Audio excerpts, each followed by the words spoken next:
I walk down the same flight of stairs my father once strode every day, and my grandfather before him. The marble with the gold pattern inlay is softly sloped from a century of heavy use, taking guests from the restaurant to the lobby. It's old, it's used, and it's still beautiful. The aged aspects of the Winter Hotel, unreplicable and historic, are what allows us to charge thousands of dollars per night. I let my hand slide down the banister and take the steps in quick succession. It's been another late night at work, going over our international expansion. Our almost finished resort in the Caribbean has shown enough promise that we're scouting locations in Greece for a second one, with the same resort feel and winter luxury, surrounded by turquoise ocean rather than New York's concrete jungle. I walk across the smooth, checkered floor of the lobby. Outside the front doors, the daylight is gone. It's late, and there'll only be a few good places left open on the block to get takeout. My staff could bring something up, but I need the walk and the air. I roll my shoulders back and feel the telltale protest of stiff muscles. "Sir," Andre says from behind the front desk with a nod of greeting. He's in his mid-40s, originally from Croatia, and has an eye for impeccable detail. He's in charge of everything in reception. One of the finest men I've hired during my tenure as president of the Winter Corporation. "Evening," I say. "Is everything running smoothly?" He nods. "Sure is. We're almost at capacity." "Great," I say, and lengthen my stride. Flake's down the street has good enough food. I can be in and out in under half an hour, and still have enough time left over tonight to hit the gym. The sound of high heels on marble echoes behind me. The pace is furious, the speed unrelenting. A woman is racing from the emergency staircase with the wings of her camel coat open and flowing behind her. The half-run alone is unusual, but it's her face that stops me in my tracks. Tears stream down her cheeks, and she reaches up to wipe at her face, her steps quickening. She looks like she's just been destroyed. A pair of winter security guards appear behind her. They must have followed her down the staircase. They're hard on her heel, and I see Larry hold a finger up to his earpiece, talking to someone. Are they calling in reinforcements for a crying woman? I'm moving before I make the conscious decision. "Here," I say, and draw her behind one of the old stone pillars in the lobby, and out of sight from the guards. "Ma'am, are you all right?" She shakes her head and struggles to catch her breath. Mascara has smudged beneath her eyes, and her nose is red from the tears, streaking down cheeks rosy with exertion. "You're okay," I say. I put a hand against the pillar to block her from view. "Just breathe. Take a deep breath. Yes, that's it." The woman nods and takes a shaky breath. Small diamond studs in her ears glitter beneath the hotel lights, and her brown hair hangs blow-dried and smooth around her face. She's younger than me, but not by much, I'd guess. Finely dressed. A guest? She reaches up to wipe her eyes. 2 rings flash on her left hand, a wedding band and a diamond-studded engagement ring. "Oh my God," she whispers. Oh my God. What's wrong? I reach inside my suit jacket and pull out a packet of tissues. She takes one with a breathless laugh that sounds anything but amused. "Thanks," she murmurs and wipes her face. Her breathing is starting to come fast again. "I just caught him red-handed. In the act, even. Oh my God." "Caught who?" "My husband," she says, but her voice breaks on the word. Her eyes well up again, and something inside my chest twists. I can't stand the sight of people crying. Never fucking could. "I suspected for so long, and I knew he was using the Winter Hotel because he loves this place, and I found those tiny shampoo bottles in his bag last weekend, and he always steals the hotel shampoo. I don't know why, but he does, and he said he had a business meeting tonight, but I came here instead, because I suspected." Another broken sob. "And I was right. The picture is clearing up by the second. I hand her another tissue. You were? She nods and wipes at her face. She has freckles, I see, a smattering of them across the bridge of her nose. I told the woman at reception that I was here to surprise my husband for our anniversary. Showed them my ID and they could see that we're married. Oh my God, I'm going to have to leave him. She closes her eyes, voice dropping. I have to move out of my home. I'm sorry, I say, and I mean it. I glance around the pillar and see the 2 security guards watching us from a safe distance. I give them a nod. Got this. So I went up to his room, and I had the second key card. Part of me registers what a mistake this was on the receptionist's part. This should never have happened. But we've added new staff all through the month, and some are greener than others. Andre is going to have to let someone go. I opened the door to his suite. She buries her head in her hands and sobs again. It's a desperate sound, and my hand tightens into a fist against the pillar. Don't cry, I say. Please don't. She shakes her head, and tears keep streaming. They were together, in bed. I saw it. All of it. Something grim tightens around my mouth. I'm sorry. She sniffles. I raced out of there, and he chased me in only a bedsheet. We passed some guards by the elevators, and he yelled that I'd been trying to break in. And my security guards had chased a fully clothed woman down the stairwell instead of the half-naked man who raced down the hallways of my hotel? Another necessary conversation. I've lost everything, she whispers, eyes turning up to meet mine. They're peculiarly clear, like the tears have deepened them, left them free of any artifice. They're light blue, a contrast to her dark hair and pale skin. I'm so sorry for bothering you. God, sorry. I just told you. You haven't done anything wrong, I say, and slowly, unwillingly, lower my arm from where it shielded her against the pillar. You're in shock. Shock? Yes, even if I suspected it. She reaches for the ties of her camel coat, knotting them tight around her waist. She's probably around 30, I think. I'm sorry. I didn't mean... That is to say... Hello? Nice to meet you. Her face softens with an embarrassed little laugh. My name is Isaac, I say. It's a pleasure to meet you. Oh. I work here. Her brilliant eyes clear up, back into a liquid pool of light. Oh, I'm sorry for doing what I did with the receptionist. It was all me. I can be very convincing when They won't get in trouble, will they? Don't worry about that. I lean around the pillar, but the lobby looks empty apart from a few couples sitting in the lounge couches. Do you think your husband might come down to follow you? Her eyes widen. Oh, no, I mean, he might, unless he went right back to... She grimaces. I should leave. That might be for the best, I say. Tell me, what's his name? Percy Brown, she says. Why? I know that name. Know the family. But it doesn't change the conviction in my voice. Because I'll make sure he's given hell at checkout. We'll charge him for the entire minibar. She laughs. The sound is over as soon as it began, and yet it draws a lift to my own lips. Smiles feel much more natural than tears on this woman. Thank you. Don't give him a late checkout either. Never. I gesture toward the front doors, and she falls in step beside me. Did you arrive in a car? I took a taxi. Then I'll flag one down for you, I say. Mrs.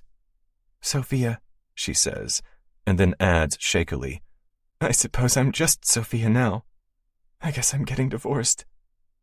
There's aching sadness in her voice, and it's painful to hear.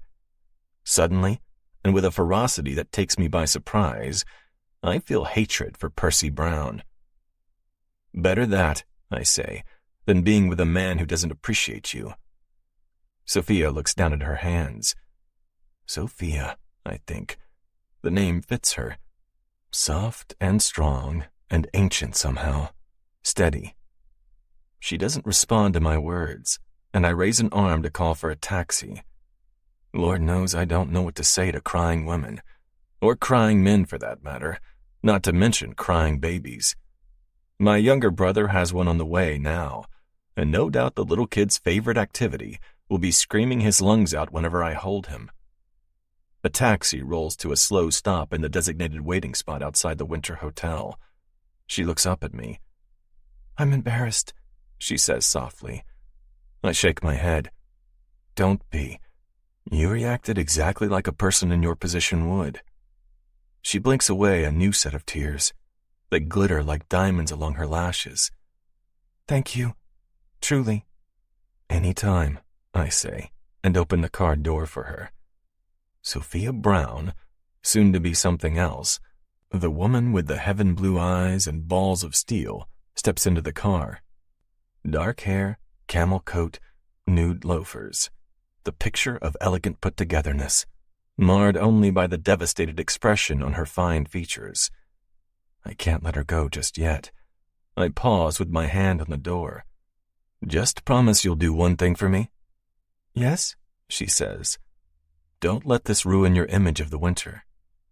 Her mouth curls into a small smile. "It won't. It's thanks to your shampoo bottles that I even found out." I watch as the taxi drives off down the avenue, hugging the edges of Central Park in the direction of the Upper East Side. Then I shove my hands in my pockets and walk down the street toward Flake's, my original plan intact, even as my mind dwells on diamond-like eyes that had shone brighter than the one on her finger. 1. Sophia. 10 months later.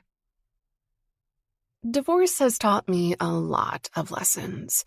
One is that cushions and towels and cutlery adorned with a couple monogram is a spectacularly bad idea.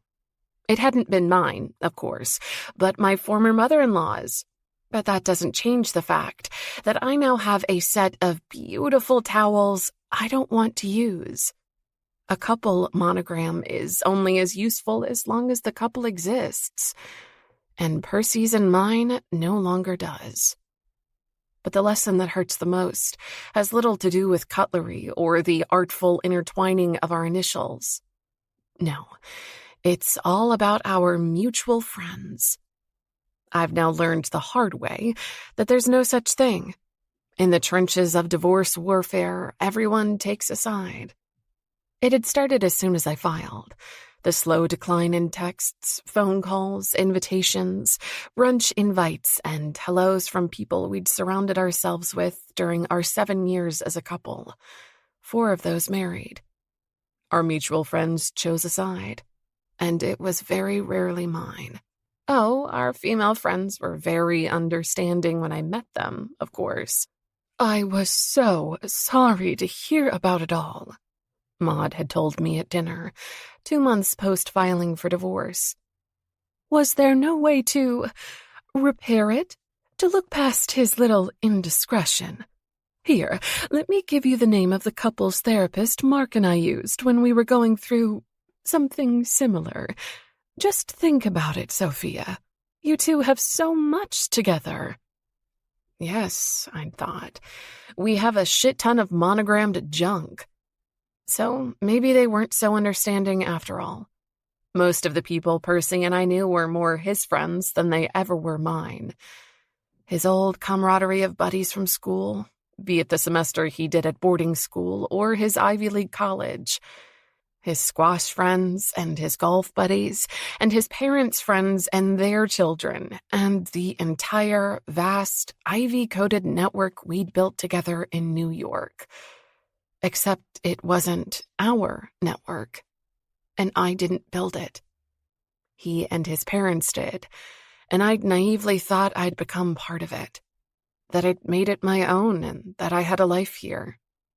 But one divorce later, and I'm as much of an outsider as I'd been when I'd arrived in New York a decade earlier. Percy's part of them. I'm not. And what was once a hairline fracture is now a yawning gulf between us. I'm Sophia Bishop from Marhill, an outsider, no longer invited to bottomless brunches or couples golf sessions. So I've done the one thing I can, and that's work. Distraction, my therapist likes to say in a lecturing tone, isn't the healthiest way to deal with your problems, Sophia. Maybe not, but it sure is the most comfortable, not to mention profitable. My nonstop work hours began immediately after the divorce, when the Exciter office became a homier place than the 3-bedroom apartment I was emptying with Percy. And they bore fruit. I'm now a senior project manager in the strategy department, a step up from project assistant, and all it took was my personal life imploding. The promotion came just in time for me to switch from avoiding the apartment I lived in with Percy to avoiding the new apartment I'd found for myself. It's a 1-bedroom in Midtown, modest by New York standards, and still expensive as hell for a single-payer household. It's also painfully empty. The one begrudgingly silver lining is the kitten my sister had foisted on me. One of the cats that patrolled her husband's barns had a litter, and when I holed up in Marhill after I'd seen Percy in flagrante, they'd kept me company with their little paws and energetic pounces. Rose insisted I take one home. So, now I have a cat I never wanted, a too expensive apartment, and a job that requires an ungodly amount of hours per week. And that's the third lesson I learned from my divorce. You don't just lose your husband or your marriage. You lose the entire life you'd built for yourself. Sophia Brown no longer exists, and I'm not sure who Sophia Bishop is anymore. She desperately wanted to become a New Yorker. That I know. I'd once had a poster of the skyline in my childhood bedroom and used to watch Sex and the City like it was an instruction manual. Moving here had been a dream. Percy had helped me fit in, showed me the ropes. I'd married a New York man and into a New York family. This was my home. But now, I'm not sure who I am anymore. The first task on my to-do list is to work. I've always loved it.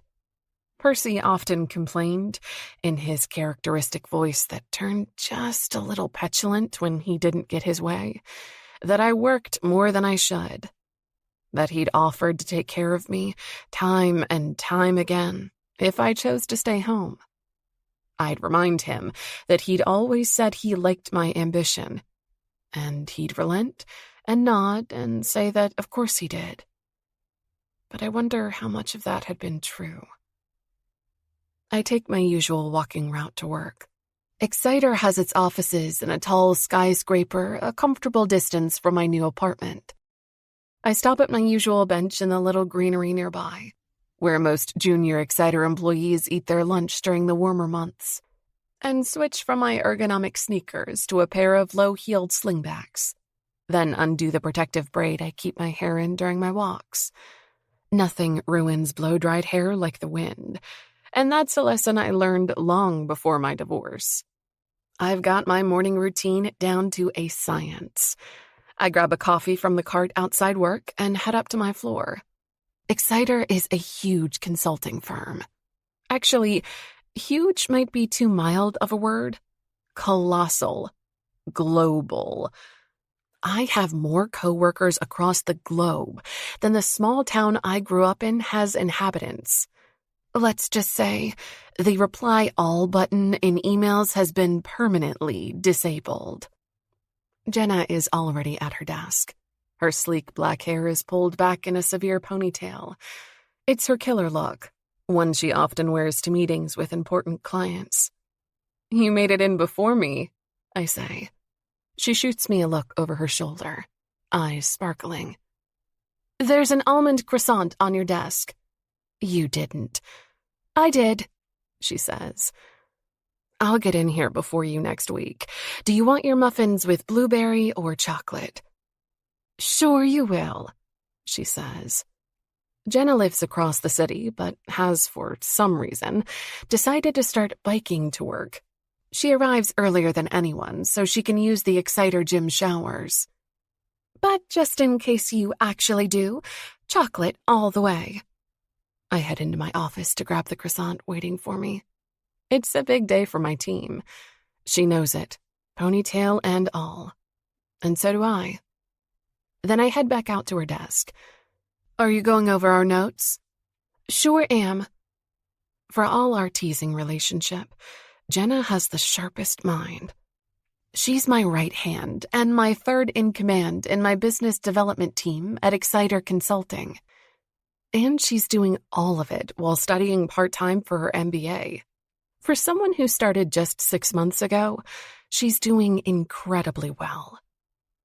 I take a sip of my coffee. This project hit us fast. It did, she says. Do you know if we're going up against another consulting firm for it? I shake my head. Not that I've heard. Apparently there's a family connection or some sort of friendship with Victor St. Clair. Ah, Jenna says.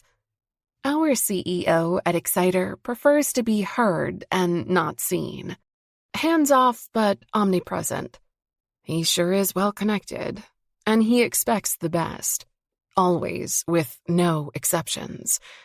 His response has been severe in the past when teams fail to deliver. Yes, I say. That means we need to nail this meeting. She nods, face settling deep into thought. Jenna is second-generation Vietnamese, positive to a fault, and loves dressing in lemon yellow blouses. I've never worked better with anyone than I have with her. Toby is coming with us today? She asks. I nod. I want you two to be my support on this project. We'll see what the client says today, but this could be major. Major, she repeats, and turns back to her computer. With a few quick clicks, she's pulled up the hotel's website. Our potential new client, the Winter Corporation. It's the biggest single client I've ever been assigned to run point for on a project, and yet I can't quite look at the name without remembering. The Winter Hotel. My own private salvation and my own private hell. All in one. The place I learned the truth after months of suspecting, of questioning Percy's unusually late nights and wandering eyes. Is the attendee list up to date? She asks, and pulls up our internal briefing for this meeting. We have names and pictures of everyone attending from Winter. Background research is expected from consultants like us. I need to make sure we walk into that meeting today and kill it. And I need it for so many different reasons. Yes, I say, and narrow my eyes at the list of names, including the one at the very top. They'll all be there. A few hours later, Toby, Jenna, and I file into the taxi, ready to take us to the imposing stone structure that is the Winter Hotel.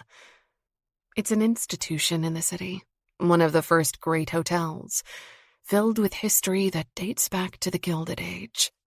As old and storied as the family itself. If Percy's parents consider themselves firmly enmeshed in the world of the Upper East Side, the Browns' place is nothing compared to the Winters'. They're woven into the fabric of society itself. Hell, they probably wove it themselves. I knot my hands together tightly in the taxi and look out the window, away from Jenna and Toby's pregame warm-up. Nerves rise up like hummingbirds inside my chest. It had taken me a while to figure out who, exactly, had helped me that fateful evening at the Winter Hotel. He wasn't a receptionist, or a cleaner, or a security guard. Not that he'd looked like any of those. He'd had eyes too sharp, a bearing too straight, and a suit far too expensive. There'd been something faintly familiar about him, too, with a face I could have sworn I'd seen before in a crowd. But I'd just had my world destroyed, and the details had faded. mixed with the emotional whirlpool of that night and all the screaming conversations that followed with Percy. So I'd almost forgotten about the man who lent me a tissue until the winter project landed on my newly promoted desk at Exciter 2 weeks ago. The client is a special friend of the CEO. Give it everything you have and make it fast. So I'd done that, and it had involved a fair amount of research about the Winters, both the institution and the family that still owns and manages the century-old hotel chain. It's one of the few companies that has gotten stronger, and not weaker, under the stewardship of the third and fourth generations. It took me 3 minutes into my research to find the name and picture of the current owner and manager of the Winter Corporation.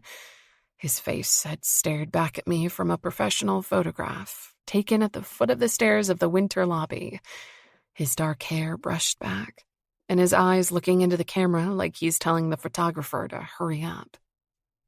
It was the man from the lobby who I'd so embarrassingly overshared to, who had gotten me a cab and given me a tissue. I'd been a hair's breadth away from passing on the project, but I'd just been promoted, and my apartment still felt too big and too lonely to return to in the evenings. So I'd taken the winter job and decided I'd swallow my pride when the time came. Only, that time is now, and my pride doesn't taste so good going down.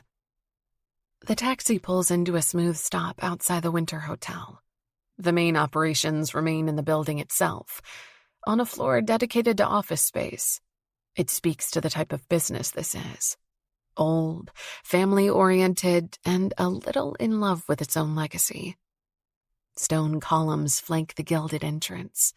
Doormen wear a uniform familiar to me after visits to this hotel with Percy and his parents. They loved to dine at one of its restaurants, and their son loved to meet his mistress here. It was a one-stop shop for all brown appetites. "We got this," Jenna murmurs between me and Toby. "Break a leg, Soph." "Lunch is on me after this." "Ty?" Toby says. "Yes, please," Jenna chimes in. We walk toward the main staircase, past the spot where I'd accidentally blabbed my heart out to Isaac Winter, CEO and one of the most influential people in New York. "Sure," I say. "Let's have a glass of wine with it, too." I don't look at the spot where I'd made a fool of myself. I don't look toward the emergency staircase either. "You're in control, Sophia." "Just through here," an associate says in a smart uniform, and uses her keycard to access the staff door. We're escorted through a hallway, into a conference room, and there, waiting for us, are the 5 people that make up the Winter Corporation's executive team. I know all of them by name and position. And at its helm sits the man himself, Isaac Winter, staring right at me. 2. Sophia. There's a slight lift to one of his eyebrows. That's it, the only hint of recognition he gives. It soothes the jagged edge of my nerves and sets off my professional script. I've done this many times before. I extend a hand to the man closest to us. One after one, they all rise. "Sophia Bishop," I say. "It's a pleasure to meet all of you. Thanks for considering Exciter for this project." They introduce themselves. I don't hesitate when I reach Mr. Winter. His hand closes around mine. The skin of his palm is warm and dry, the grip firm. "Isaac Winter," he says. "A pleasure, Miss Sophia Bishop, was it?" "Yes, that's right," I say. "Bishop." "Lovely last name," he says. Yeah, he remembers all right. "Thank you," I say, and release the hand I've been shaking for a tad too long. "This is my team, Jenna Nguyen and Toby Sutton. They're both invaluable to Exciter's business development department." Jenna and Toby have snapped into professional mode. Their voices are clear and comfortable, and standing side by side, they radiate competence. We all sit down again. I end up opposite Isaac Winter. Him, the head of the entire corporation. Me, head of my development team. I've met with plenty of companies where the CEO doesn't take the time to attend these meetings. This one has. I lay out the information they gave us in brief, sweeping sentences and reaffirm our commitment to excellence. Whatever you need, I say, Exciter can provide. There's silence on the other side of the table. Isaac runs a hand along his jaw, eyes moving from me to Toby and Jenna, like he's evaluating us. I'm considering expanding into a new chain of hotels, he says. I nod. This had been part of the brief overview that had landed on my desk. You want a spin-off brand, I say, targeted at a different clientele with franchise possibilities. I'm guessing it needs long-term capacity to spawn a chain across the country, not just in big cities. Potentially, he agrees. I loathe to use the word budget, but I hide my smile. More economical, perhaps? Let's use that word, yes. Economical in all but quality. Naturally, I say. What elements do you want to keep from the main winter hotels? Isaac lays out their vision. His chief acting officer does too, filling in on technical specifications and details. Beside me, Toby and Jenna take note of all of it. This is the info we'll need to deliver a pitch in just a few weeks' time, complete with sketches, budget options, names and logos, and the contact details of appropriate architects. They want a new hotel chain? We'll design an entire one from scratch for them. I look at Isaac during their presentation. His face doesn't give anything away, but I can't stop looking for clues. He looks just like he did in the picture included in my research. Thick, dark hair cut fairly short and swept back, eyes that pierce, a flawless suit, and just the hint of a stubble across his cheeks, at odds with the polished conference room. There are faint lines around his eyes and across his forehead, but if anything, they make him look more distinguished. His age had been a part of my research. 38, turning 39 next year, and never married. Unusual, I think, for a man of his station in life. Sophia, Jenna says. She's using her professional voice, sharp and intelligent. Care to wrap this up? I ask them to trust us with this project and promise a 6-week turnaround on the pitch. We'd love to be allowed inside your flagship hotel here in New York. A tour by one of the staff, perhaps, through the different parts of the hotel? We can arrange that, Andrew says. I know from my internal brief that he's 52 and Isaac's right-hand man in running the company. He also has twin daughters who attend a fancy prep school 3 blocks from here and likes to golf on the weekends. It's scary how thorough Exciter is at research sometimes. And then we're done. Sitting across from his executive team, 1 woman and 3 men, all led by the man who'd seen me sob so hard my mascara ran down my cheeks. Jenna ensures everyone has a copy of our contact details, and Toby gathers up our notebooks. Showtime, Sophia. I let people file out of the conference room before I direct my words to the man in charge. Mr. Winter? Isaac stops by the door. His second-in-command sends me a curious look, and so does Jenna, but I ignore them both. Yes, Miss Bishop? Might I have a brief word? His eyes remain unreadable. Certainly. Andrew, please escort Miss Bishop's team to the lobby and make sure they get a cup of coffee. He pulls the door half shut behind the others. The room feels smaller with just the 2 of us in it, and without the designer table separating us. Less formal. More nerve-wracking. Well, he says. "I'd be lying if I said I wasn't intrigued." I lean against the table. "I just wanted to thank you for trusting Exciter with this project," I say. The next words are rehearsed. "I'm not sure if you remember what happened in the lobby of your hotel almost a year ago, but if you do, I can assure you that you'll get nothing but professionalism from me going forward." One of Isaac's eyebrows rises. "You planned this speech ahead of time?" The question almost throws me off my game. I give him my most corporate of smiles. "I did. This project is important to me, as is doing a good job. Is there a chance we could forget about what happened?" "There is." He looks down at the papers I'm carrying, the folder with the Exciter logo on it. And then he says the next few sentences matter-of-factly, like we're still discussing his company. "We delayed your husband's checkout process by 45 minutes. From the curses he aimed at my staff, I believe we ensured he missed an important business meeting." I blink at him. Oh.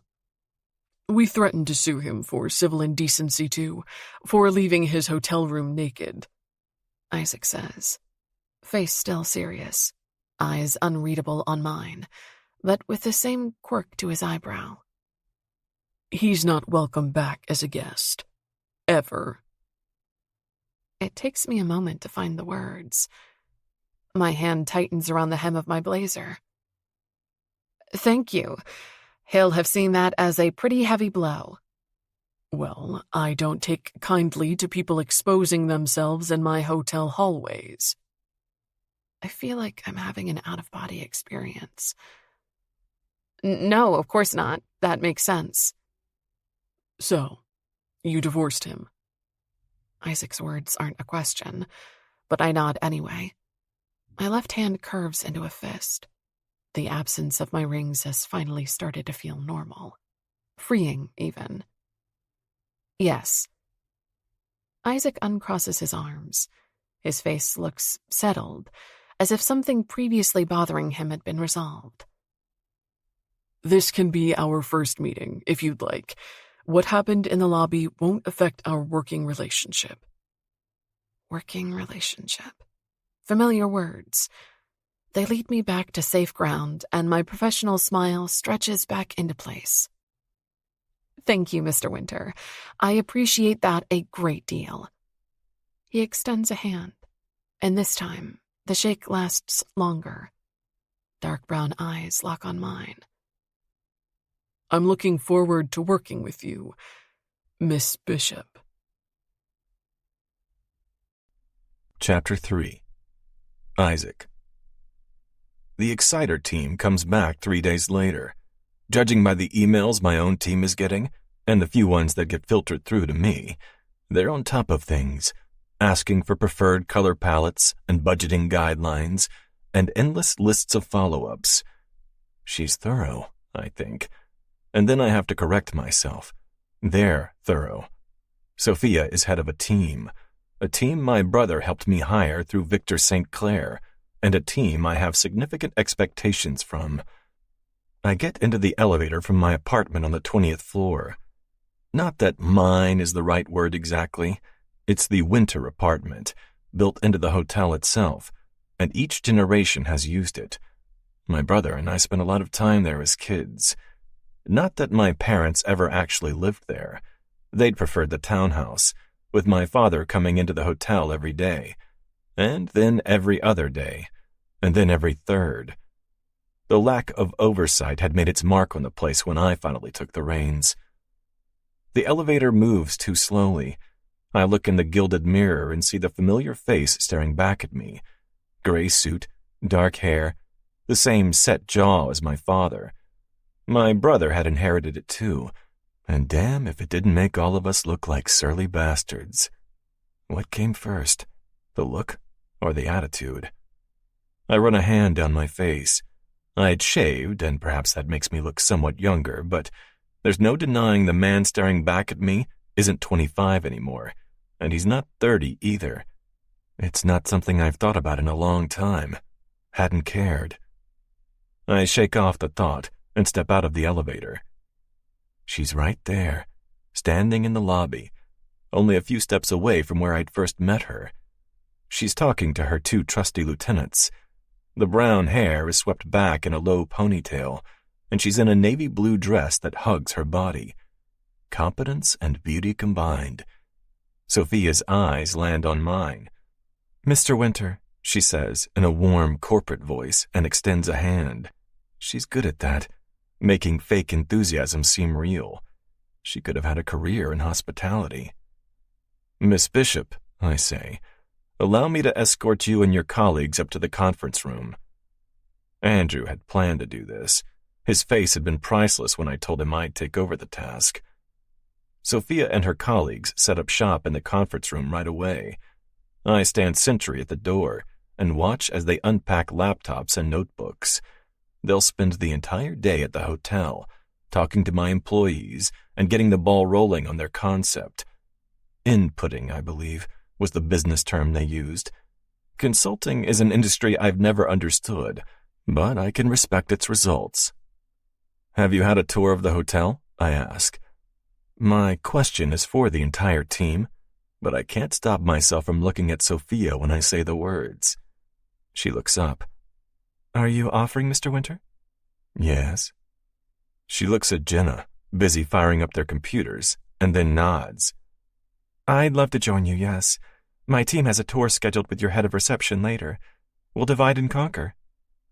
It's hard to stop the unprofessional pleasure I feel at that. Sophia joins me, and we head out to the elevators. Her shoes make sharp clicking noises on the marble floor. She's a tall woman, and with heels on, we're nearly the same height. I lead us down the double stairs. We'll start in the lobby and the Ivy.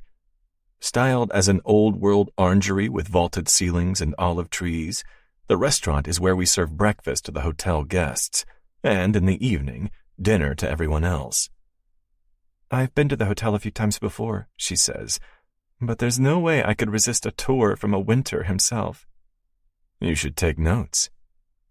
She's quiet for a moment, and then she chuckles softly. You know what? I probably will. Oh? Yes. She pulls out a notepad from her bag. Give me as much history as you think I need.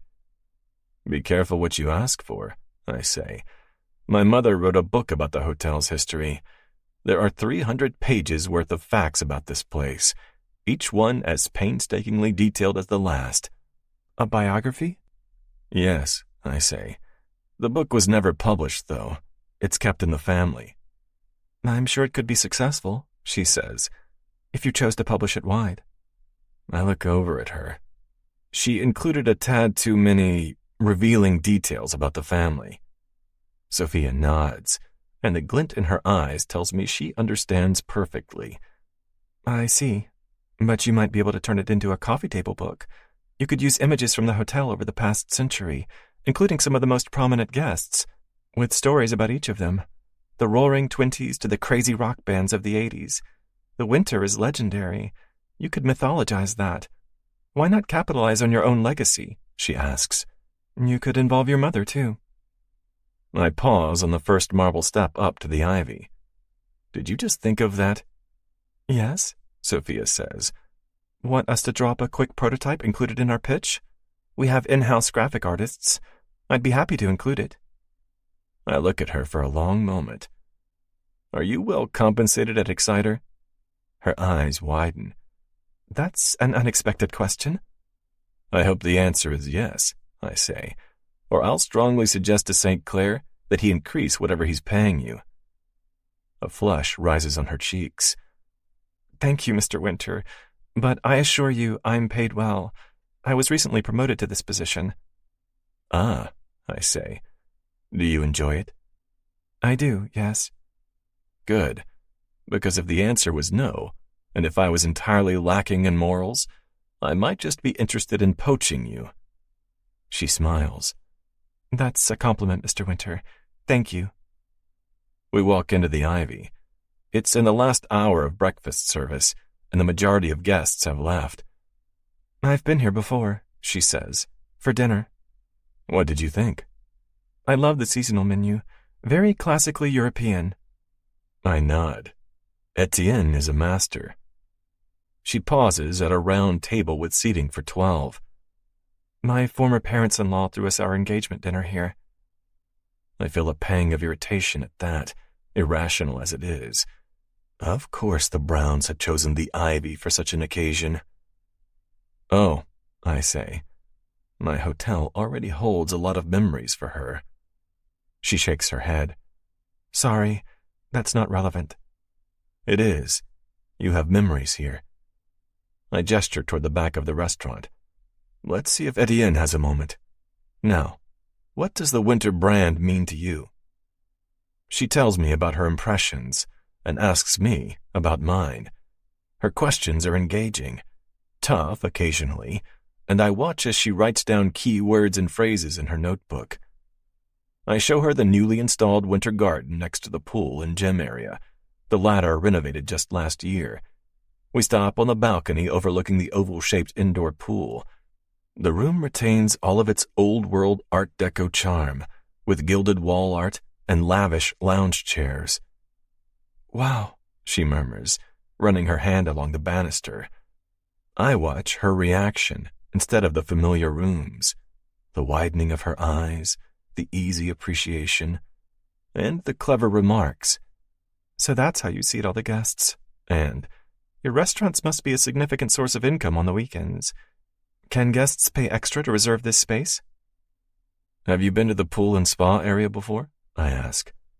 Never, she says. I've never stayed the night here as a guest. I nod at the grand room. What the winter has is old-world charm, its history, understated glamour, and impeccable service. Those things need to be a core part of the more economical hotel chain. She hums and turns away from my view. Mr. Winter, she says, and there's something almost gentle in her voice, like she's preparing me for bad news. It makes me want to smile. Impeccable service is a good principle to carry on. Old world charm? Probably isn't. Imagine how that'll translate to a newly built property. It won't be a winter hotel if it doesn't have that. Precisely, she says. You want to create a spin-off hotel chain, not copy-paste what works so well here and in your other main locations. I narrow my eyes at her. She narrows hers right back. You feel strongly about this, I say. I've done my research, Mr. Winter. I have no doubt, I say. But I know this hotel brand better than I know myself. I've dedicated my entire life to it. My younger brother had always pursued other avenues and made it clear that while he might lend a hand from time to time, he wasn't interested in working for the family business. And my father? He had retired as soon as he felt comfortable that I could run it on my own. He'd been a steward of the legacy and not a visionary. But this company is our lifeblood, and I'll be damned if it does anything but flourish under my leadership. Sophia's eyes are still on mine, unflinching, reminding me that this woman had lied her way to a keycard just to confirm her husband's infidelity. There's steel beneath her impeccably tailored dress. Sometimes, Mr. Winter, she says, people closest to an issue are the last people to see it clearly. Forest for all the trees and all that. I have to grind my teeth together to keep from smiling. Interesting saying, that one. She nods, lips softening in a half-smile. Trust me to take your words seriously, but I also hope you'll trust us to give you a pitch we are confident can work. I say. Come on, let me show you the newly renovated gym. By the time we return to the conference room, Sophia is brimming with increasingly ambitious ideas, and I have a meeting I can't push back any further. I leave her to her team and my associates, and she sits down at her notes without a second glance in my direction. Stupid, I think as I walk away, tugging at the collar of my pressed shirt. I never get involved. I never cross lines, and I'm never bothered by inconvenient attractions. Stupid and unnecessary. The woman has nothing but negative associations with the winter. I'm not going to give her another. It's much later that night when I walk through the staff corridor. The executive offices are all closed for the day, and my office is the only one with the lights still on. Construction is halfway through our new Caribbean location, and I've been going over images and notes from our contractor. Takis for Thai, or flakes again for a steak and potato gratin. Those are the options. I'm halfway through dialing the number to Takis when I pass the conference room. The lights are still on. I pause. Sophia? She looks up at me. She's wearing a pair of glasses, a new addition, and her ponytail has given way to a messy bun. A few strands frame her face. Oh, hello. She pulls off her glasses with a chagrined smile. I had to take out my contacts. You're still working? She nods. We got so much great information today. We're technically not in the brainstorming phase yet, but I couldn't resist staying a bit longer to gather my thoughts.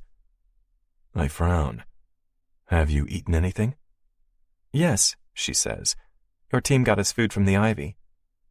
That was hours ago. For lunch. I glance over at the door to the main staircase.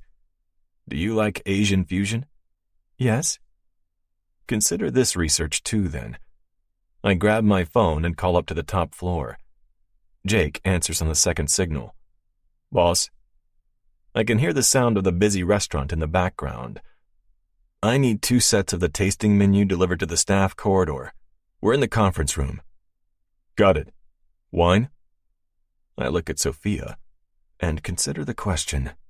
She's scribbling something on her notepad, and then she digs her teeth into her full lower lip, and I know I'm going to hell. Yes. It'll be there in 10. Thanks. I hang up and meet the incredulous look of the woman across the table. Everything all right? Yes, she says, and then she shakes her head. Was that room? Yes. Your rooftop restaurant is booked for weeks in advance. It's popular, yes. Your chef has a Michelin star. He does. I pull out a chair and sit down opposite her. Want to meet him later too? She snorts. Now you're just showing off. Maybe a little, I say, and find that it's true. I want to paint over all her memories of this place with new ones, better ones. Tell me about the ideas you've been brainstorming. They're not quite ready yet, she says, but excitement flashes in her eyes. But maybe I can tease a few. I promise I'll act surprised at the pitch. Her lips tug into a genuine smile. Thanks. Well, I really loved seeing the Art Deco details here today, and I'm thinking maybe we could use that as the inspiration for the logo. I nod. Go on. She does just that, throwing out ideas faster than I can follow. This is her forte, I realize, watching her in action. Ideation, creativity. If she can successfully pair that with a sense of business, well, she's in the exact right job. The food arrives from Room, and Andrew Chu is as talented as always. The ceviche melts on the tongue, the spice burns, and all of it is made considerably better by the company. It takes me 15 seconds to see how much Sophia loves food. She tastes every single dish like she's reviewing the restaurant. I look from her to the dish she's sampling, and can't help but smile at the third "ah" she lets out. She sees it and stops, fork in midair. What? You're enjoying the dinner? Well, yes. She dabs at her mouth with a napkin. I've wanted to go to Room for ages, but never managed to get a table. Percy never took you? I ask. The room falls quiet, but I hear the echo of my question. Fuck. I've broken the one request she asked of me. Never mind. You asked me to forget how we first met. A crooked smile curves her lips. Perhaps that was a lot to ask for. It was pretty memorable, wasn't it? Yes, I say. Beautiful women don't cry in my lobby every night. She looks down at her food. Probably a good thing, or your TripAdvisor score would tank. Yes, or we'd start attracting a very peculiar clientele. She shakes her head. laughing. The indignity. You'd never get the wasps back. I take a deep sip of my wine. The wasps, I repeat. She looks over at me, a brief flash of regret in her eyes. Sorry, I shouldn't have said that. Why not? It's not untrue. Perhaps not, she says, and leans back in her chair. I get the feeling she's weighing her next words carefully. It wasn't meant to be disparaging, but it is a core feature of your clientele, at least for the New York location. You're concerned, I say, because you consider me a member of that group and I might have been offended. She sighs. Yes. I think you'll find that I'm very difficult to offend, especially with the truth. Really? Yes. I spent the first 2 years of my career in the reception. Her eyes widen. You did? Yes. All winter kids have to work summers in reception. My great-grandfather instituted the policy with his kids, and it's been a thing since. I haven't checked in a guest myself in, well, it's almost been 20 years. But I know how it's done. That, Sophia says, is a factoid I bet your mother included in the book. I chuckle. Yes, including which of her children were the best at it. You? Naturally, I say. It's why I'm here and my brother isn't. She looks at me for a long beat, like she doesn't know if I'm serious or not.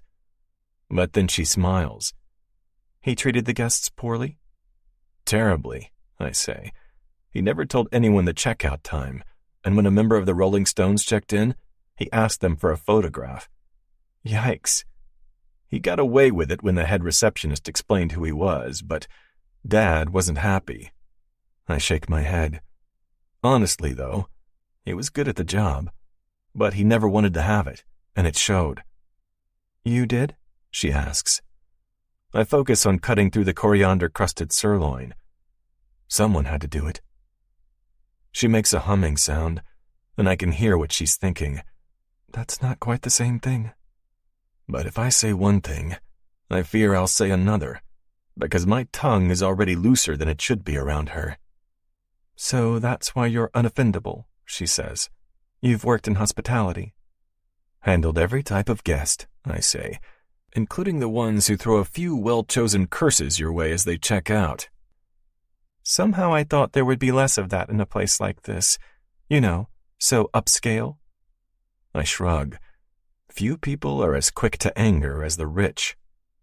Sophia breaks into a half laugh. Well, that's definitely true. Enjoying the food? Yes, she says. And the unexpected company. I'm grateful to get so much of your time, Mr. Winter. I wasn't expecting it. I take a bite of my food to delay answering. Well, I care a great deal about this project, and I have every incentive to make sure your pitch is as good as possible. She nods. You want a more accessible, scalable hotel chain? Yes. The winter hotels are our core brand, but they're... I pause, because I hate this word. Exclusive. Of course. You can't build a place like this in every state. No, I say. She puts her glasses back on, and in front of my eyes, transforms into yet another version of herself. I've seen her professional, I've now seen her relaxed, and I once saw her heartbroken.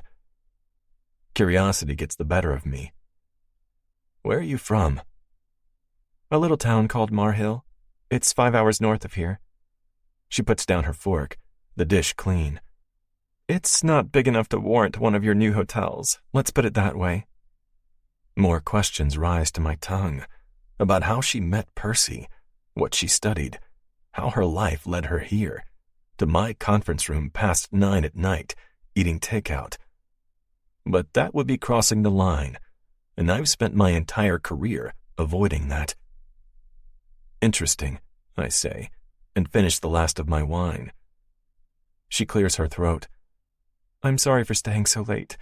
I'll work mostly out of Exciter's offices going forward, now that we've had the full tour.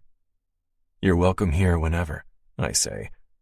After all, you need to learn the ins and outs of the winter brand to do your job well, don't you? Her eyes sparkle. Yes, I suppose I do. 4. Sophia. All the walls in my apartment are beige. It's the off-white that's too off to be called white, and the brown that's too light to be called brown. It's also a color too plain to be called a color. I lean back against my couch and look at the absence of art on my living room walls. 6 months of living here, and I haven't made any of the changes I'd planned to. There'd been a frenzied week of attempts. Hanging my favorite paintings in my bedroom? Check. Asking the landlord if I could repaint the kitchen? Check. Receiving no for an answer? Check. The place is too new to have any character yet. I'd loved that when I desperately needed out of the apartment I'd shared for years with Percy. That place had enough character to choke me. 2 generations of Browns had lived in it before us, and I'd loved it. The windows overlooking the park, the wainscoting on the walls, the wallpaper in the guest bathroom. Mine. Except it hadn't been. My name might have been added on the door for a few years, but it was sure as hell not on the deed. But this beige place is mine, plain as it might be. Milo jumps up on the couch beside me. He walks carefully around my tray, paw by paw, ignoring the leftovers of my pasta. Hey, I murmur and stretch out a hand. He rubs his head against it, soft and insistent. How many mice did you catch today? Milo starts to purr. Not a single one today either, huh? I'm sorry. I scratch under his chin.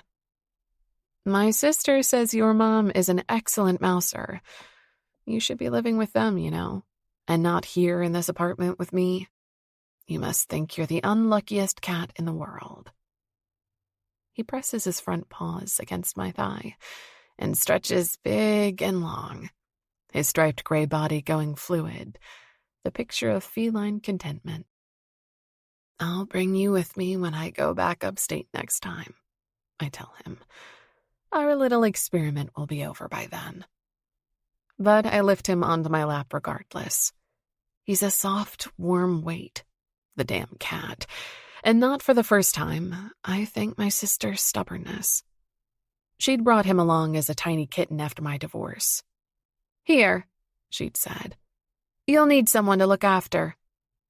I told Rose I was barely looking after myself, and she'd looked at me as if to say, yes, exactly, that's why. She had added triumphantly, as if it would win the argument, that, you always loved cats as a little girl. Yes, I told her, but I also loved pink ribbons and lollipops and ponies. Just take him, she'd said in the tone my little sister used when she didn't want you to argue. And that had been that. Milo burrows his head against my fluffy sweater, and his purring vibrates from his body into mine. At least there's someone who wants to spend their evenings with me. My friends from college are non-existent. With all my focus on my career and then my marriage, we've grown apart. And the friends I made through my marriage, gone. I try to focus on the TV. I've put on an old romantic comedy, a classic, but it's not holding my attention. It's like beautifully, occasionally outdated background music to my overthinking. I lean my head back against the couch. The winter pitch has occupied more of my time this week than any of my other projects. There's something about it that demands excellence. Perhaps it's the bonus I'll receive if I pull it off, I think. But that's not it. Not completely. Being a part of a business expanding is thrilling. And so is the owner himself. Involved, expectant, and available. He'll want perfection. Hell, he'll expect it, and he won't hold back from giving us critique if it's not. My fingers itch to dive back into the brainstorming document I share with Jenna and Toby. I grab my laptop and prop it up beside me on a pillow. Milo burrows harder into my lap, like he's reminding me that he's here and he won't be moved for anything. I stroke his soft ears and open my emails. Toby sent over a few links to hotel chains of similar scale to what our budget allows. Jenna replied, commenting on ones that might work as comps. And there's an email waiting for me, from an unexpected source. It's not andrew.hall@winterhotels.com, and it's not amanda.jenkins@winterhotels.com. It's from isaac.winter@winterhotels.com. Subject: Access to the archives. Miss Bishop, our discussion by the pool got me thinking about the history of the hotel. I've attached a number of files from the archives that show all of our logos, typefaces, and promotional material going back for a century.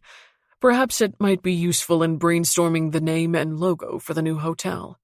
The past is valued at Winter. Isaac. I dive into the files he sent, my eyes widening at the images. It's like a time machine. The 80s, the 60s, the 40s, and monograms. There are monograms everywhere. I can never escape them, I think, smiling. It's a treasure trove, and there are definitely things to work with here. I forward it to Jenna and Toby with the note to keep it strictly within the team, before I pen a thank you to Isaac. Subject: Access to the archives. This is incredible. Thank you. I'm sure there are elements there to draw from in the design process. Don't worry, I promise to respect the past and the pitch in one way or another. Thank you for the personal tour the other day and for dinner in the evening. I truly appreciate the access you've granted us. Best, Sophia. I send it off before I can second-guess my words. He's intense, and his demeanor is carefully controlled, but I always feel like there's a lot he's thinking that he's not saying. I don't expect a reply. Trying to focus on the couple arguing on my TV screen, I almost forget to check my email. Almost, because when I check half an hour later, he's replied. Subject: Access to the archives. Glad you find them useful. There's more where that came from.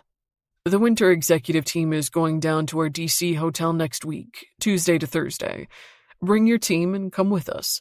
Touring another of our locations would be useful. Isaac. I look at the screen. He really is giving us an incredible breadth of access, and not just to the New York hotel. My fingers type in measured strokes across the keyboard of my laptop. I picture the columns of the lobby, strong and straight, housing one of the most prestigious addresses in the country. Subject: Access to the archives. Thank you. That's a very generous offer, and I'd be glad to accept it on behalf of my team and myself. I'll contact Andrew tomorrow to make arrangements for Jenna, Toby, and me. Sorry for answering your email so late. Seems we're both burning the midnight oil.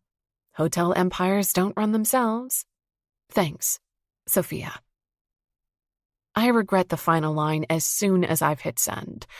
It wasn't pithy, it wasn't clever, and it wasn't professional either. But here I am, the email sent, never to be undone. I focus on the heroine in the movie. She's standing, sad and beautiful, in line to board an airplane. Then the movie cuts to the hero racing across the terminal building to get to her. She's sad because they can't be together for some banal reason that barely made sense to me the first time I saw this movie. I want to shake her. You have a man who's good and true, and you're not willing to put in a little work? I want to shake him, too. It had taken him long enough to realize his feelings, and now he's running through a damn airport, cutting it too close. It's almost like the filmmaker has timed his great realization for maximum dramatic effect. I sigh. They're probably going to get married and then divorce a few years later when one or both of them cheat. or when they realize they actually have nothing in common and wake up as strangers one day. I look down at my laptop. There's a new email. Mr. Winter has responded to my stupid message. My former parents-in-law would have given a lot for access to that email address, I think. Subject: re-access to the archives. Don't apologize. I'm the one who chose to check my emails. As for hotel empires, they don't design themselves either, it seems. I take it my project is so challenging that you need to work nights? Emperor. A shaky breath escapes me. So I hadn't messed this up. The words, special friend of the CEO, ring out in my head. And then I see him, ordering food from one of the most exclusive restaurants in New York with a quick phone call. He'd written Emperor facetiously, picking up the lame joke I put down in my own email. But it's not untrue. He rules the Winter Corporation. Subject: re-access to the archives. The best projects are challenging, but that's what makes them exciting. Yours more than most. It's distracting me from the movie I'm watching, as opposed to the other way around. That's a good sign. Enjoy the rest of your evening. Sophia. I send it off, and then wait with bated breath for another email from him. A response of any kind. But I hadn't asked a question, and what would he even respond to? What movie are you watching? I shut the laptop and shove it under the pillows in the corner of my couch, refusing to look at it again.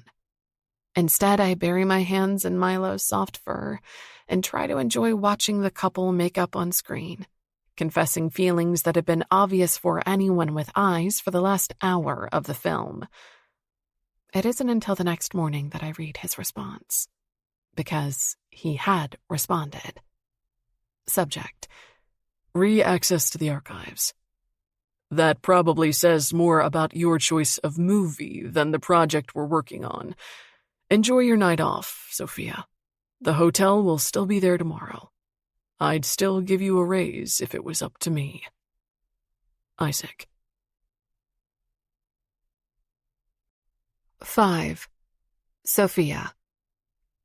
The DC Winter isn't as old as the original New York location, but it's larger, built in a place where square footage isn't a species on the endangered list.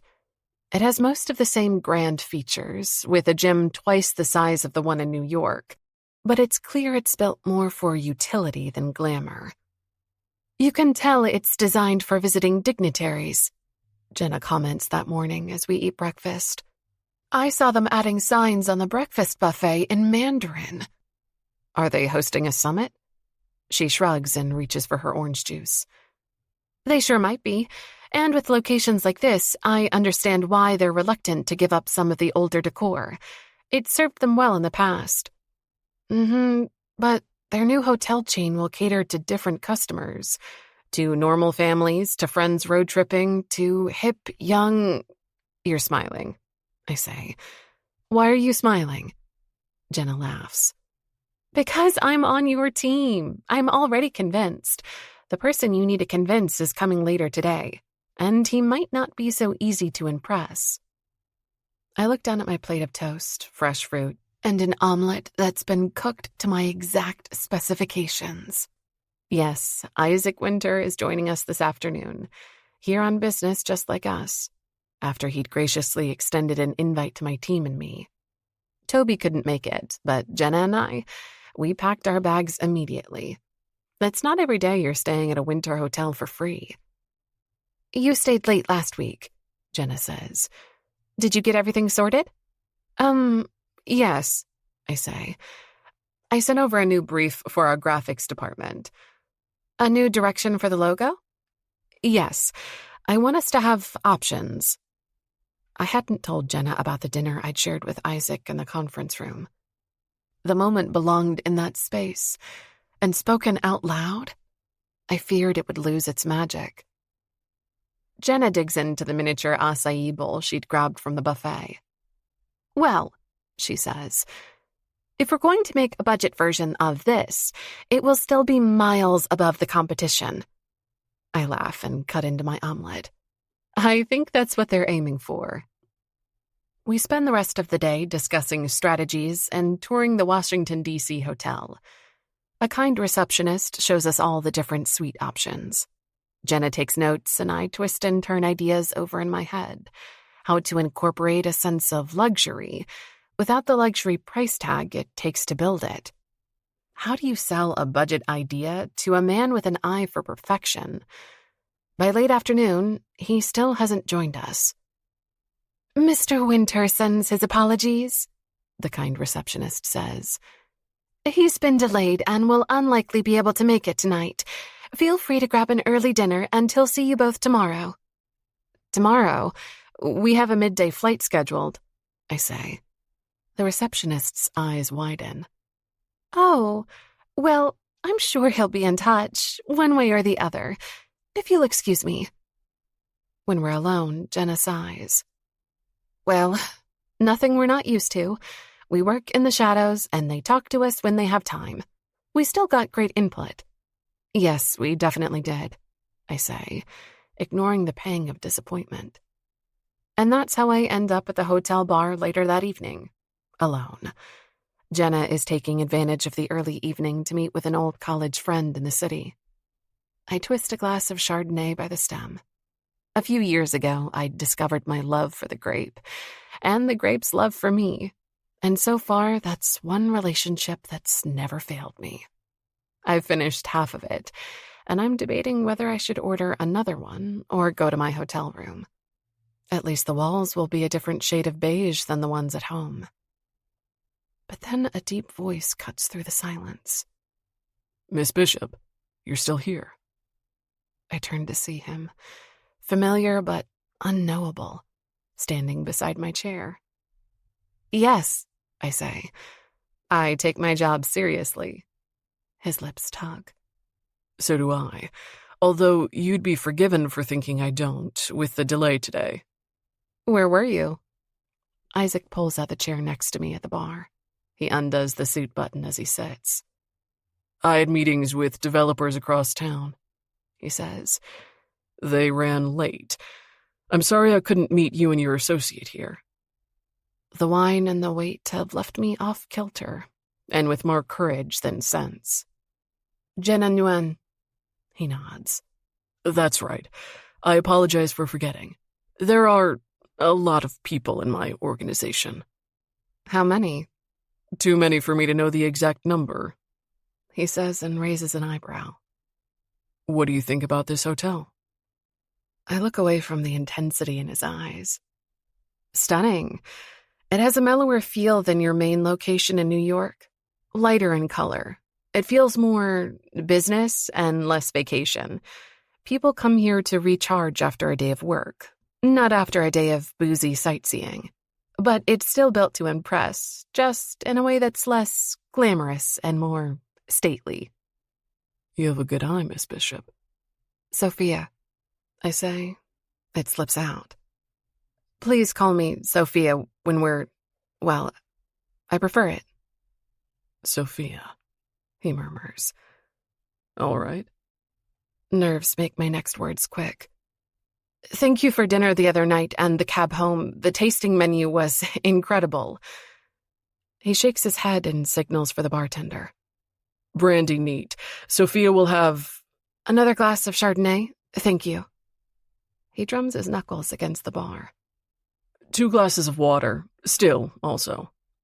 Of course, sir, the bartender says, already reaching for my now empty glass. Isaac clears his throat. There's no need to thank me for the food. It was research. So, which sweets did you and your colleagues get? The standard, I say. It looked lovely at check-in. His mouth tightens. They're decent. Decent? There's a pillow menu next to my queen-sized bed and a fully stocked minibar. I smile at him. I don't know if you've heard, but this is a 5-star hotel. He snorts. I hadn't, actually.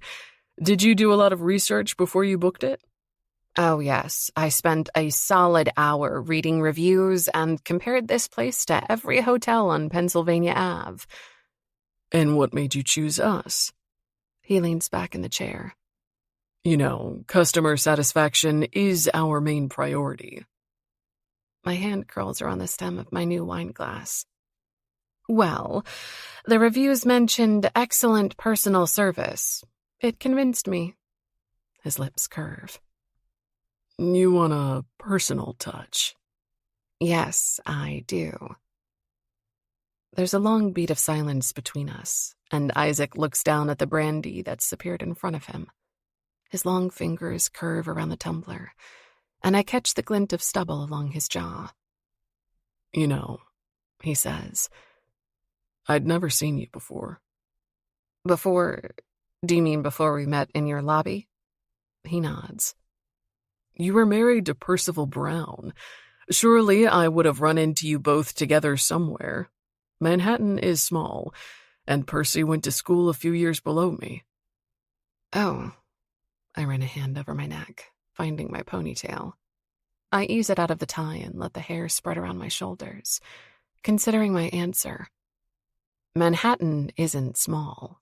It's enormous. But just like my ex-husband, Isaac uses Manhattan as the name for their social circle. The small, insulated group of people that never live further than a few blocks from Central Park.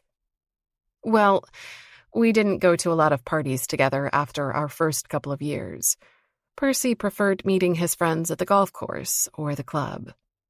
Ah, Isaac says, and there's a world of meaning in the word. I sigh.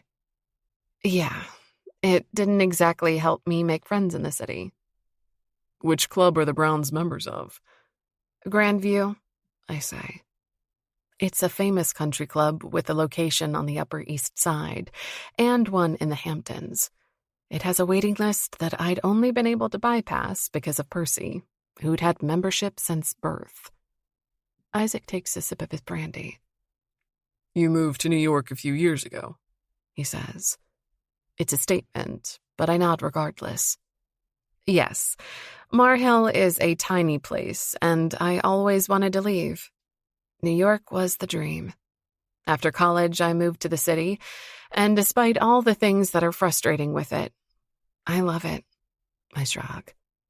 I met Percy at a bar during my first year in the city. I guess I was... Never mind. Let's talk about you instead of my ex-husband. Isaac's eyebrows rise, and I want to take the words back. I'm talking to him like he's a friend. Me? He asks. Yes. Do you have an ex-wife we can talk about to make things more even? Or was that a terribly inappropriate question? The hint of a smile curves his lips. When you get past the first impression, which is intimidating and distinguished, he's handsome. Never approachable, I think, but handsome. I'm sure it was, He says. but I don't mind. You, I don't have an ex-wife, he says. and I'm not dating anyone at the moment. That was fast. I figured you'd deflect that one. It was an easy question. He raises an eyebrow. I know the first answer for you, but what about the second? If I'm dating anyone? No, I'm not. I mean, my divorce went through only a few months ago, even if we've been separated for almost a year. I've turned toward him, almost without realizing it, and my knee brushes his. I see. He says, his eyes dark on mine. Let me guess. You work too much? You mainly eat takeout in your apartment, your new apartment, right? You moved out of Percy's, but you haven't fully decorated your new place yet. My mouth opens softly. I haven't had the time. Right. He nods and twists the glass of brandy around. No, you threw yourself into work instead, and it's become your life. Dating again scares you because it means trying at something again, something that you might fail at, as opposed to work, where you know you can always perform. I stare at him. His lips curve again, into that half smile. I shouldn't have said any of that. It's all true, but how... Oh, I say. That's you too, isn't it? His eyes sharpen, and the moment stretches into an eternity-long silence. But then he gives a single nod. Yes. That makes sense, I breathe. Who hurt you? Isaac takes a long sip of his brandy. I watch his throat shift, and in the silence I realize what I've just asked him. God, I shouldn't have asked you that. I'm sorry. Perhaps not, he says. But then something softens around his mouth. But after the night in the lobby, maybe we're past things like shallow niceties. I never liked them much anyway, I say. You don't? You surprise me, Sophia. I do? In what way? He lifts a shoulder in a half shrug. You're not who I expected you to be, after the first evening. Not constantly weeping, you mean? No, not that, for sure. His eyes hold a challenge, like he's expecting me to be offended, and he's considering whether or not to say it. Go on, I say. You were married to one of the Brown kids. I didn't expect you to work, for one, and I didn't expect you to be this... Well, this is where I insult you. Please don't censor yourself on my account, Mr. Winter. I think you're the one who said you'll never be offended by the truth. I won't either. He smiles. Fine.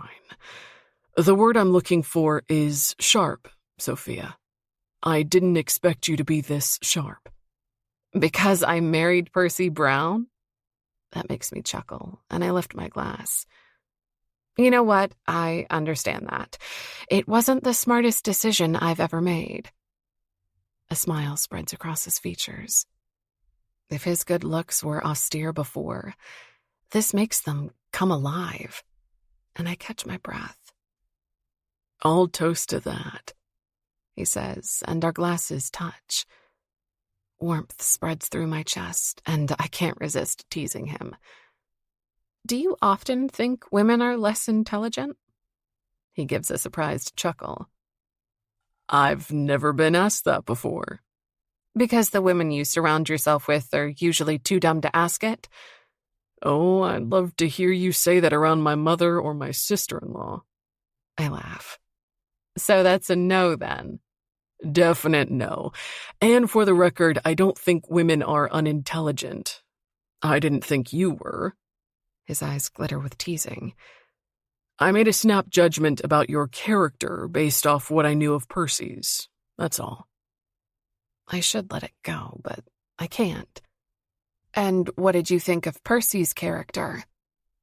Let's just say, Isaac says, that my opinion of him has increased a lot since getting to know you.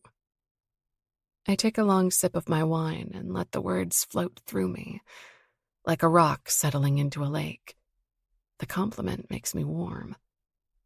So you went to school together? Yes, but he was a few years below me. Not that many. Enough, he says. Still, his parents and mine occasionally meet. They're friends? I say, frowning. My former father-in-law, in particular, would have name-dropped the Winters every moment he could. Isaac chuckles. Not exactly. You know how Manhattan is. Many acquaintances, very few friends. I nod. That's never been clearer to me than now, after my divorce. But I didn't think Isaac would see it that way. He's married to his work, I think, looking at the way he takes up space so naturally in the hotel that bears his name. He'll never work with anything else. He won't dedicate himself to networking and social climbing the way so many other Upper East Side families do, because he'll never need to. He's already a permanent fixture in that world. Sophia? He asks. I must have seen you, I say. These past years? We both must have. I thought you looked familiar in the lobby, but I had other things on my mind. That's one way to put it. I shake my head. Sorry, I never really fit into the world of Manhattan as well as my ex-husband had hoped. And by Manhattan, I mean very specifically his social circle. Isaac nods. That can be a hard one to crack. Yes, I say, and force my voice to lighten. Do you know why they're so obsessed with monograms? Monograms? Yes, I say. I need to steer this conversation away from me and my divorce again. We end up there more often than I'd like, and I have the suspicion I'm the one who leads us there. The thought makes me feel pathetic. They're everywhere here. It feels like every home we went to for dinner would have a couple monogram proudly embroidered on the guest towels. He runs a hand along his jaw. I think all the winter towels are monogrammed. In the hotels, I mean, with the W. I laugh. Of course they are. It's a personal touch. Yes, very personal, I say, and take a deep sip of my wine. That's the personal service for you. Exactly. Some customers say that's important when choosing which hotel to stay at. So I've heard, I say. Personally, I only look at the minibar. He chuckles. Does it need to be stocked with Chardonnay? 5 bottles, minimum, I say. Speaking of, he murmurs, and nods to my glass. Time for a refill? My second glass of wine turns into a third, and his glass of brandy turns into 2. As we talk, as he angles his body toward mine, I realize a number of things about this man. He's loyal to the company down to his very bones. His father is still on the board, and he fully expects his brother's children to run it one day, if, as he puts it, they're not complete idiots. A family legacy. I also realize he truly does nothing but work. No wife, no girlfriend, and I wonder why that is. And if he's ever tried, and if so, with whom? The man in front of me doesn't seem like he was made to live alone. No one is. He's a good conversationalist, a great listener, and when he comments on my stories, it's tinged with a dry wit that surprises me. I learned that his younger brother is part of the venture capitalist firm Acture, who owns and controls Exciter. That little factoid briefly blows my mind. I try very hard to keep my face professional, and years of training helps me succeed. The people who bought Exciter had always been nameless and faceless in my mind. A vague and insanely wealthy conglomerate who likely had presidents on speed dial and 4 personal assistants each. Is that why you hired Exciter? I ask. My voice comes out casual, but my insides are anything but. That's why he's a special friend of the CEO. Getting this project right isn't just a matter of professional pride. It'll end my career if I get it wrong. Yes, he says. It's closer to mixing business with pleasure than I'd prefer, though. The two don't mesh well. That seems to be a paradox coming from the man who runs a family company. He chuckles. Oh, I'm aware of the irony. Trust me, managing the family is often far more difficult than managing the hotel. I run a finger along the rim of my wine glass. You must have insistent family members. I do, he says. I should end this, should excuse myself and call it a night. But I don't want to stop talking to him. Tonight, his handsomeness is approachable. The CEO facade down somewhat, and an intimacy that has settled over our corner of the hotel bar. Next week, he'll be a professional stranger again. I do too, I say. Not to mention insistent acquaintances. There's a benefit in 2 weeks that I've been badgered into attending by my tennis coach. Benefits, Isaac says, his mouth curling around the word like it tastes bad. Yes, exactly. But guess who'll be there? He pauses with his brandy halfway to his lips. He will? Yes. I haven't seen him since we signed the divorce papers. Oh, he says. This wouldn't be the benefit for the Museum of Contemporary Art. It is, yes. Did you get an invite too? I shake my head. Sorry, of course you did. A slow smile stretches across his face. I did, yes. I hadn't planned on going, but you've given me an idea. I have? Yes. Let me take you. My mouth falls open. That would look like... Yes. I know your ex-husband, Sophia. Not well, but I know what he was like in school, and I've heard about him since. Seeing me by your side will be a blow to his ego. You'd do that? I ask. For me? He disgraced my hotel, Isaac says, voice as calm as if we're discussing the business project. So, yes, I'm in the mood for a little payback. The word flips over in my mind. Once, twice. Payback. To see his eyes widen in surprise when I walk next to Isaac Winter. To make him feel just a smidge of something. Be that jealousy or irritation or anger. To be the one in control. So I touch my glass to Isaac's. To pay back. Chapter 6. Isaac. I've seen marital bliss happen to friends, sure, but I've never been as up close and personal with it as in the last couple of years. It's cloying to anyone not involved in the happy twosome. My sister-in-law is resting her hand in my brother's hair, right at the nape of his neck. It's a casual gesture, like we're not in the middle of a conversation about the holidays. We could do it in Montauk, Anthony says. Little Theo is asleep in his arms, a bundle of gray fabric and tightly screwed-up face, like he's concentrating very hard on sleeping. The house is big enough for Mom and Dad, not to mention your family, Summer. All the dogs would fit, too. Christmas is 4 months away, and the August air is still sweltering in New York City. Welcome to my family, I think. My mother has been harassing everyone in the family text thread about our plans. Despite her having the family caterers on retainer and several houses to choose from, it's apparently of the utmost importance that planning starts now. Oh, imagine the ocean at that time of year, Summer says, her voice dreamy. It could be lovely. We could heat the pool, couldn't we, honey? Anthony nods. Sure. We could use it like a jacuzzi for Christmas Eve. I could go out the week prior to set up decorations. I like this idea. I run a hand along my jaw. Sounds good. I'm flexible with whatever you guys want. I just can't be away from the city for too long. Summer's eyes turn disapproving. Isaac, you need to take more breaks.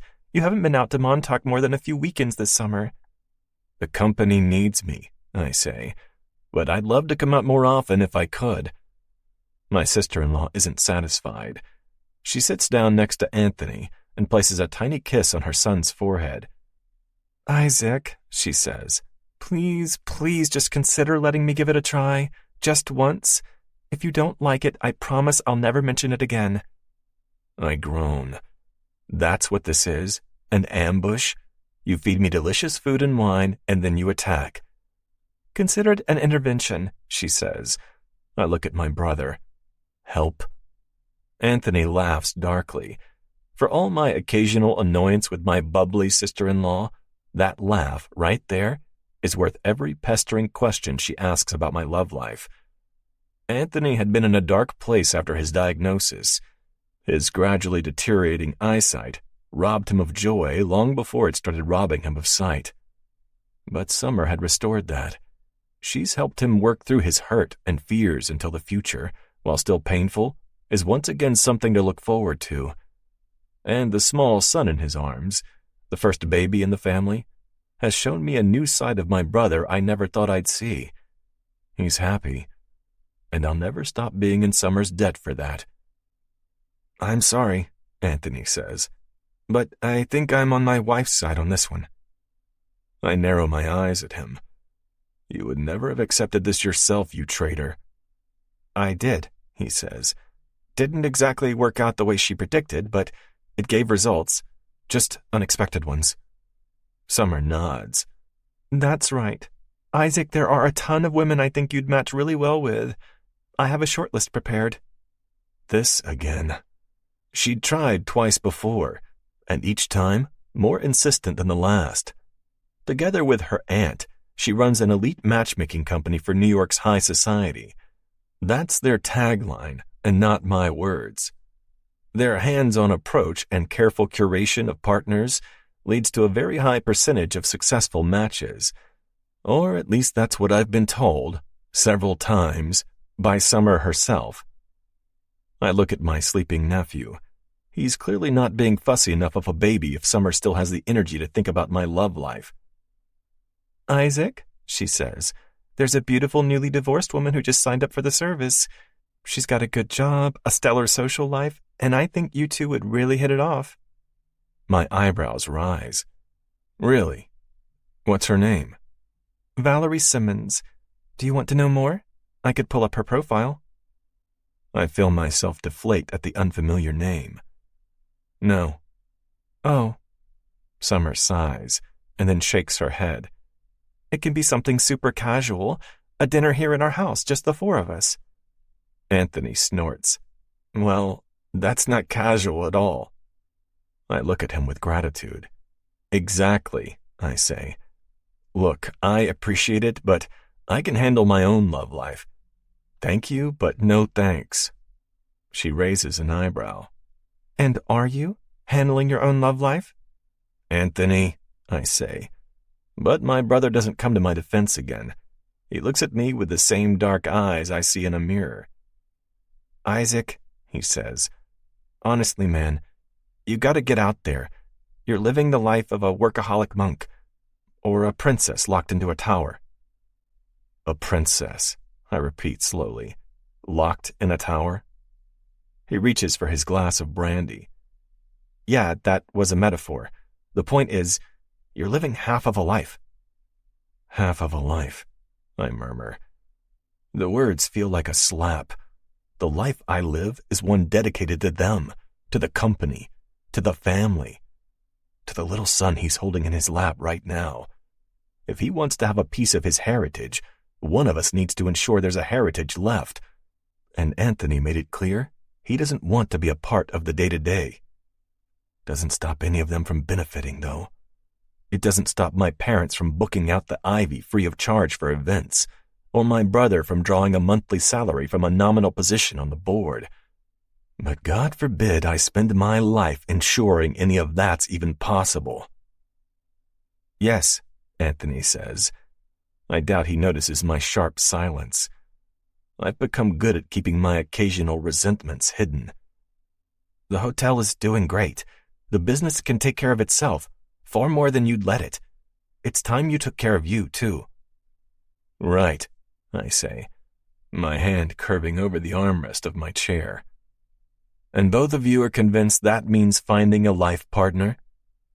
Yes, my brother says, because you just said the words, finding a life partner. I just want you to get laid consistently, man, and have fun doing things that aren't spreadsheets. I chuckle. The offer is appreciated, Summer, but I don't need any help. She gives me a wide, serviceable smile. I've seen it work well for her before. When was the last time you went on a date? She asks, like she's already interviewing me for her matchmaking service. I am actually seeing someone right now, I say. You are? Anthony asks. Define seeing someone. Because if it's just, Anthony, Summer murmurs. He gives us both a half grin. You know I'm right, both of you, because there's a difference. As if I didn't know. As if the woman I used to see briefly, casually, wasn't different than actually dating someone. Beverly and I had had a very clear understanding. Always cordial, never dramatic, and never any expectations. I know there is, I say, but this is more than that, even if it's early. Summer's blue eyes are narrow on mine, like she's a detective interrogating a suspect. What's her name? Sophia, I say. What's her hair color? Brown. How long has it been going on? Just a few weeks. I reach for my brandy. It burns going down my throat, along with the last of my good sense. Fuck. I shouldn't have said her name. There was no reason to, and it isn't right to her. My brother looks from my grim expression to my newly drained glass. And it's not going well, he says. Is it? It's complicated. But you like her, he says, and leans back in the couch like he's cracked the case. Yes, I say, and wonder how the hell I ended up in this situation. The indignity. Not that I wouldn't. Jesus. This is why it's become hard to spend time around my family lately. I'm aware they have these conversations behind my back, and the knowledge grates like a thorn beneath my skin. Summer doesn't look convinced. All right. If you think this could be serious, I'll lay off. But my offer stands. One of these days I'm going to organize a date and just text you the time and place. You wouldn't dare, I say. I would, she says, and I know she means it. My sister-in-law is many things, but timid is usually not one of them. I can even set the date at the Ivy so you don't have to go anywhere, and I'll make sure it doesn't run longer than half an hour. I rise from my armchair. This has been a lovely evening. Thank you both. Anthony grins. Yeah, I'd leave now too, if I was you. You would have left an hour ago, I say. He chuckles. Yeah, and I wouldn't have been as nice about it as you are. Mm-hmm.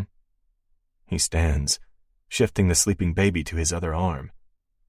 The women she set me up with weren't for me, he says, nodding toward Summer. I had my sights set elsewhere, but they might be for you.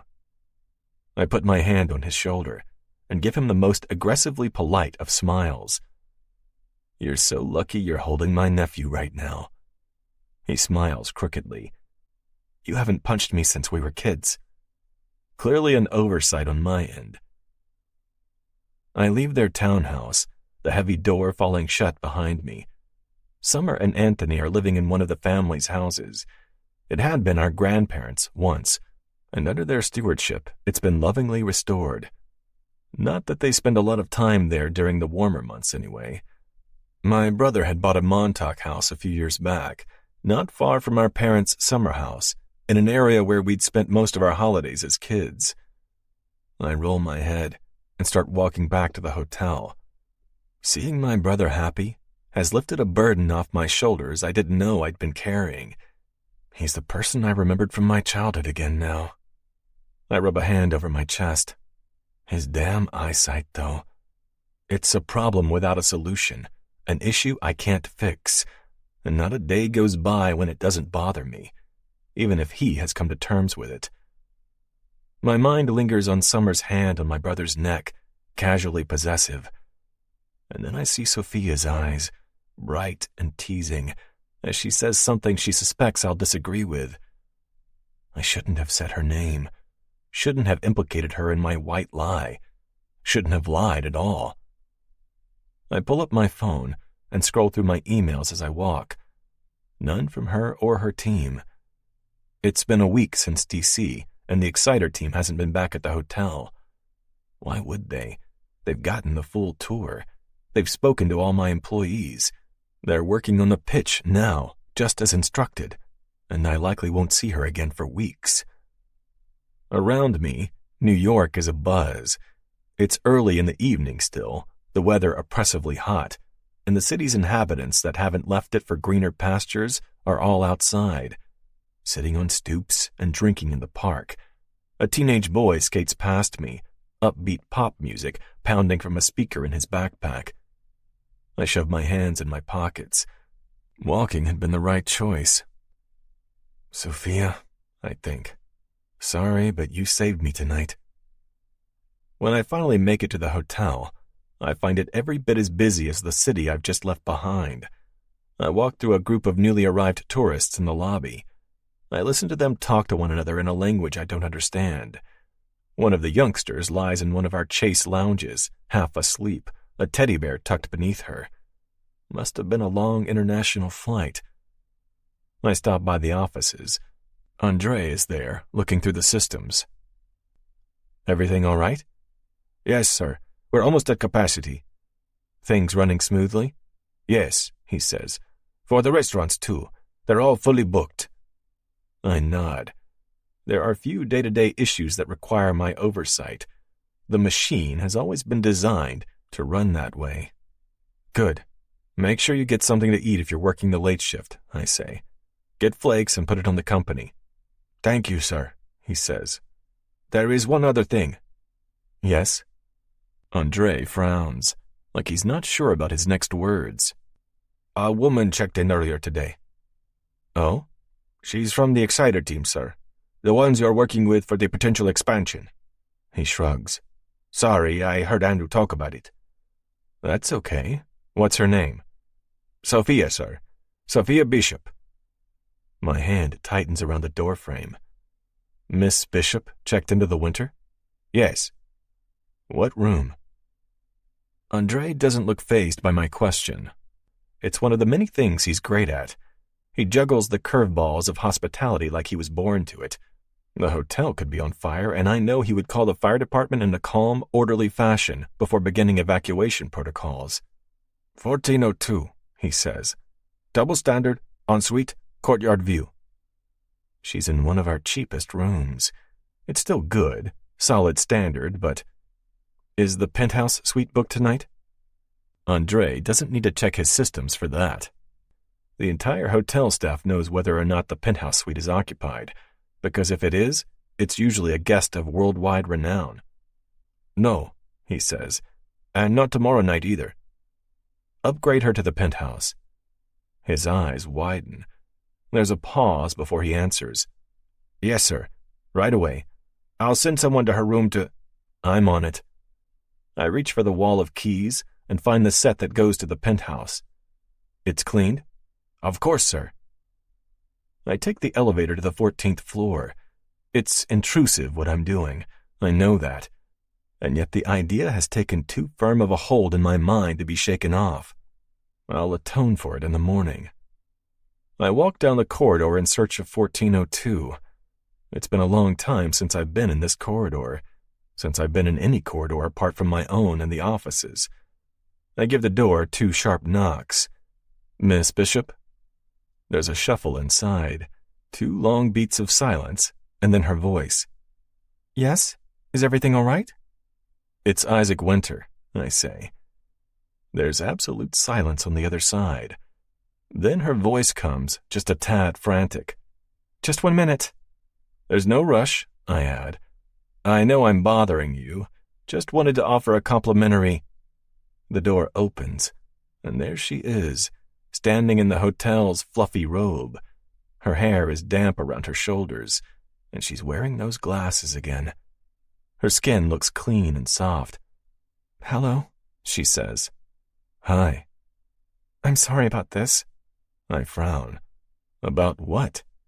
Staying here, without letting you or your team know. She shrugs, an elegant motion. I feel like I just invited myself.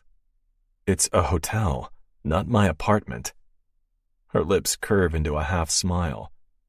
Yes, I suppose, but it's hard not to think of it like that. Your name is on the building, after all. A part of my brain is occupied with very unhelpful thoughts. The awareness of her robe and what might be beneath it is like a hammer beating against my skull. An upgrade, I say. We'd like to offer you a complimentary upgrade. Oh. She looks back into her room. I glimpse the corner of a queen-sized bed. This room is plenty good for me. To the penthouse suite. Her eyes widen. Oh. Consider it research, Miss Bishop. That suite has a lot of history, you know, and you could take pictures for your team. She looks from her bag on the floor to me, and then the decision is made, her face settling into professionalism. You're right. I'd love that. Let me pack? Whenever you're ready, I say, and pull the door closed to give her privacy. The business excuse was a good one. It's not untrue either. The penthouse suite is one of the things we're most famous for, at least within a certain circle. Seeing it would be helpful. I just hadn't thought of it until I stood here. 5 minutes later, the door opens again. She's in a pair of black pants and a tank top, leaving her arms bare and tan. All right, lead the way, she says brightly. She motions to her wet hair, braided down her back. Sorry for this, by the way. I enjoyed the spa area earlier. You used the pool? Yes. I reach for her weekend bag and she lets me take it. Thanks, she says. It's a gesture I've done 1,000 times, but tonight it's hers, and not Summer's or my mother's or a date's. We walk toward the elevators. Did you choose to stay here for research? I say. If so, I wish you would have spoken to the team. We would never have charged you for the night. She shakes her head. Oh, I couldn't. Of course you could. I already enjoyed your hospitality in D.C. I call for the elevator.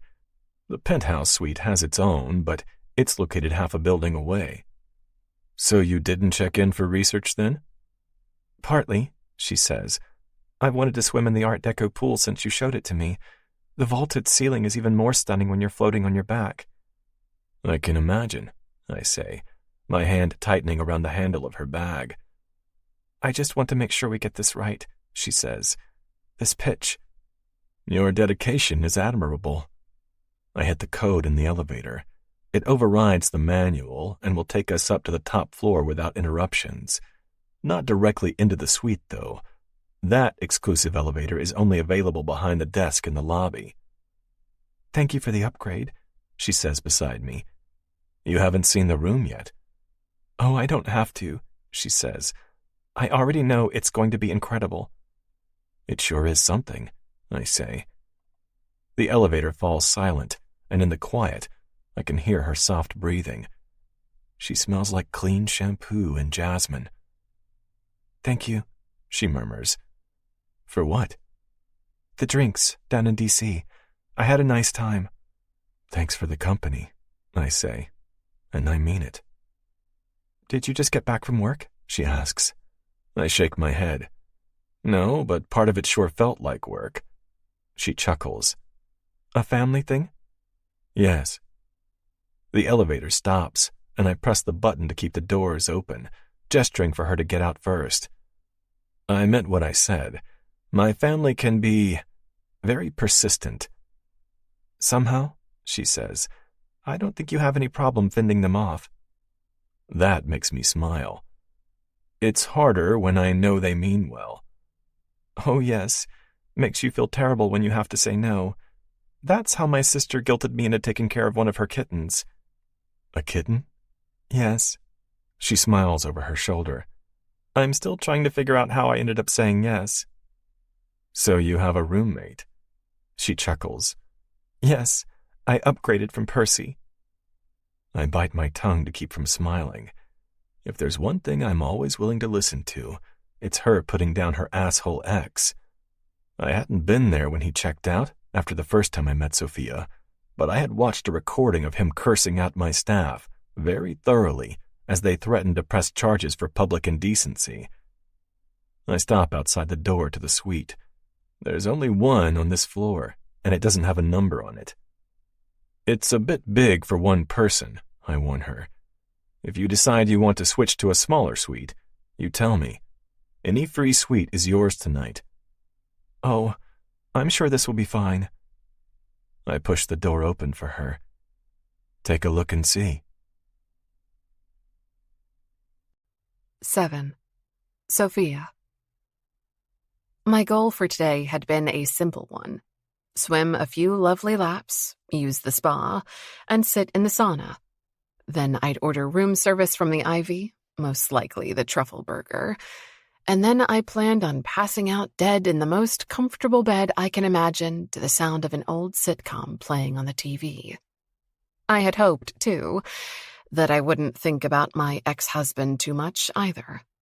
It would have been our 4th wedding anniversary today, and I'd gone to the very hotel I'd caught him cheating in. But not in my room, at least. I know exactly where he was. 1714. It felt full circle. It felt better than sitting at home. But the night hadn't gone as planned.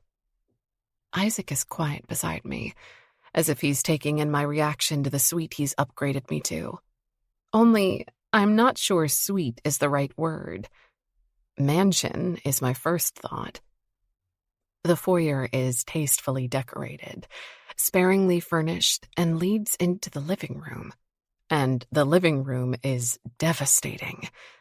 The penthouse must be a duplex, because the living room ceiling is 3 times the height of a normal one.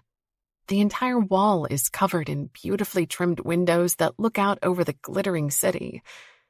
Tasteful white sofas are arranged around a giant marble coffee table. On it is a vase of fresh flowers, their scent spreading through the room.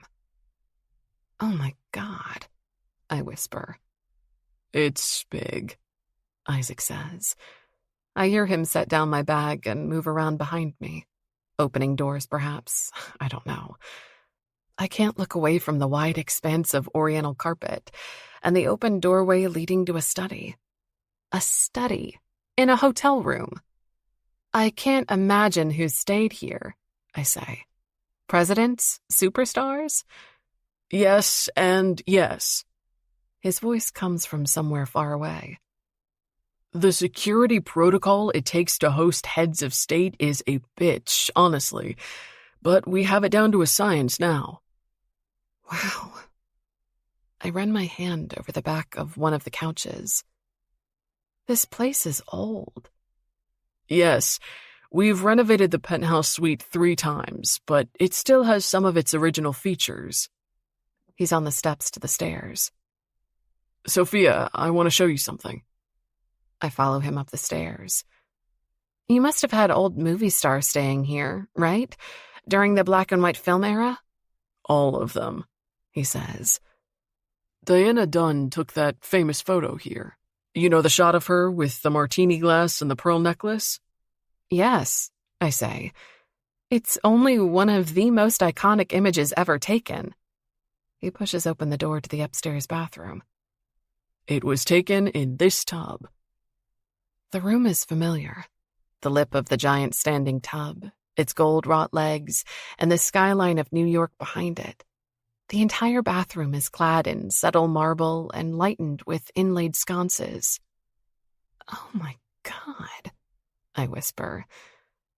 Isaac's watching me. "The view from the tub is one of this suite's best features." "How much is the penthouse per night?" I ask. Then I shake my head. Please don't tell me I can't possibly accept spending the night here. He closes the door to the bathroom and heads to the stairs again. I follow him, catching a glimpse of the master bedroom on the way. The bed is enormous, gigantic. "You can," he says. "And you will. The suite is empty tonight regardless, and maybe it'll change your mind about the pitch. This is the old world glamour we're famous for, after all. Give the new change some of this elegance." I chuckle. You're trying to win our argument? "Of course I am, Miss Bishop." "Sophia," I say. "We said Sophia when we're like this." What exactly like this means is unclear, and yet it makes perfect sense. When we're alone. When we're talking like equals. He smiles. "Okay, Sophia." Thank you for this. I don't know how I'll ever repay you. Blow my mind with the pitch. I will. I promise. His eyes are dark with intensity. Oh, I have no doubt about that. I sink down on one of the couches. I appreciate the vote of confidence. Isaac takes a few steps back, toward the door. The suit he's in looks near black in the dimmed lighting. "Enjoy your stay," Thanks, I say.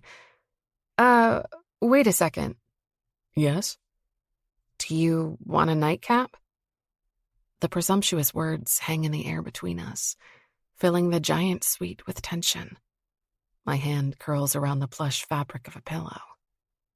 But then he nods. Yes.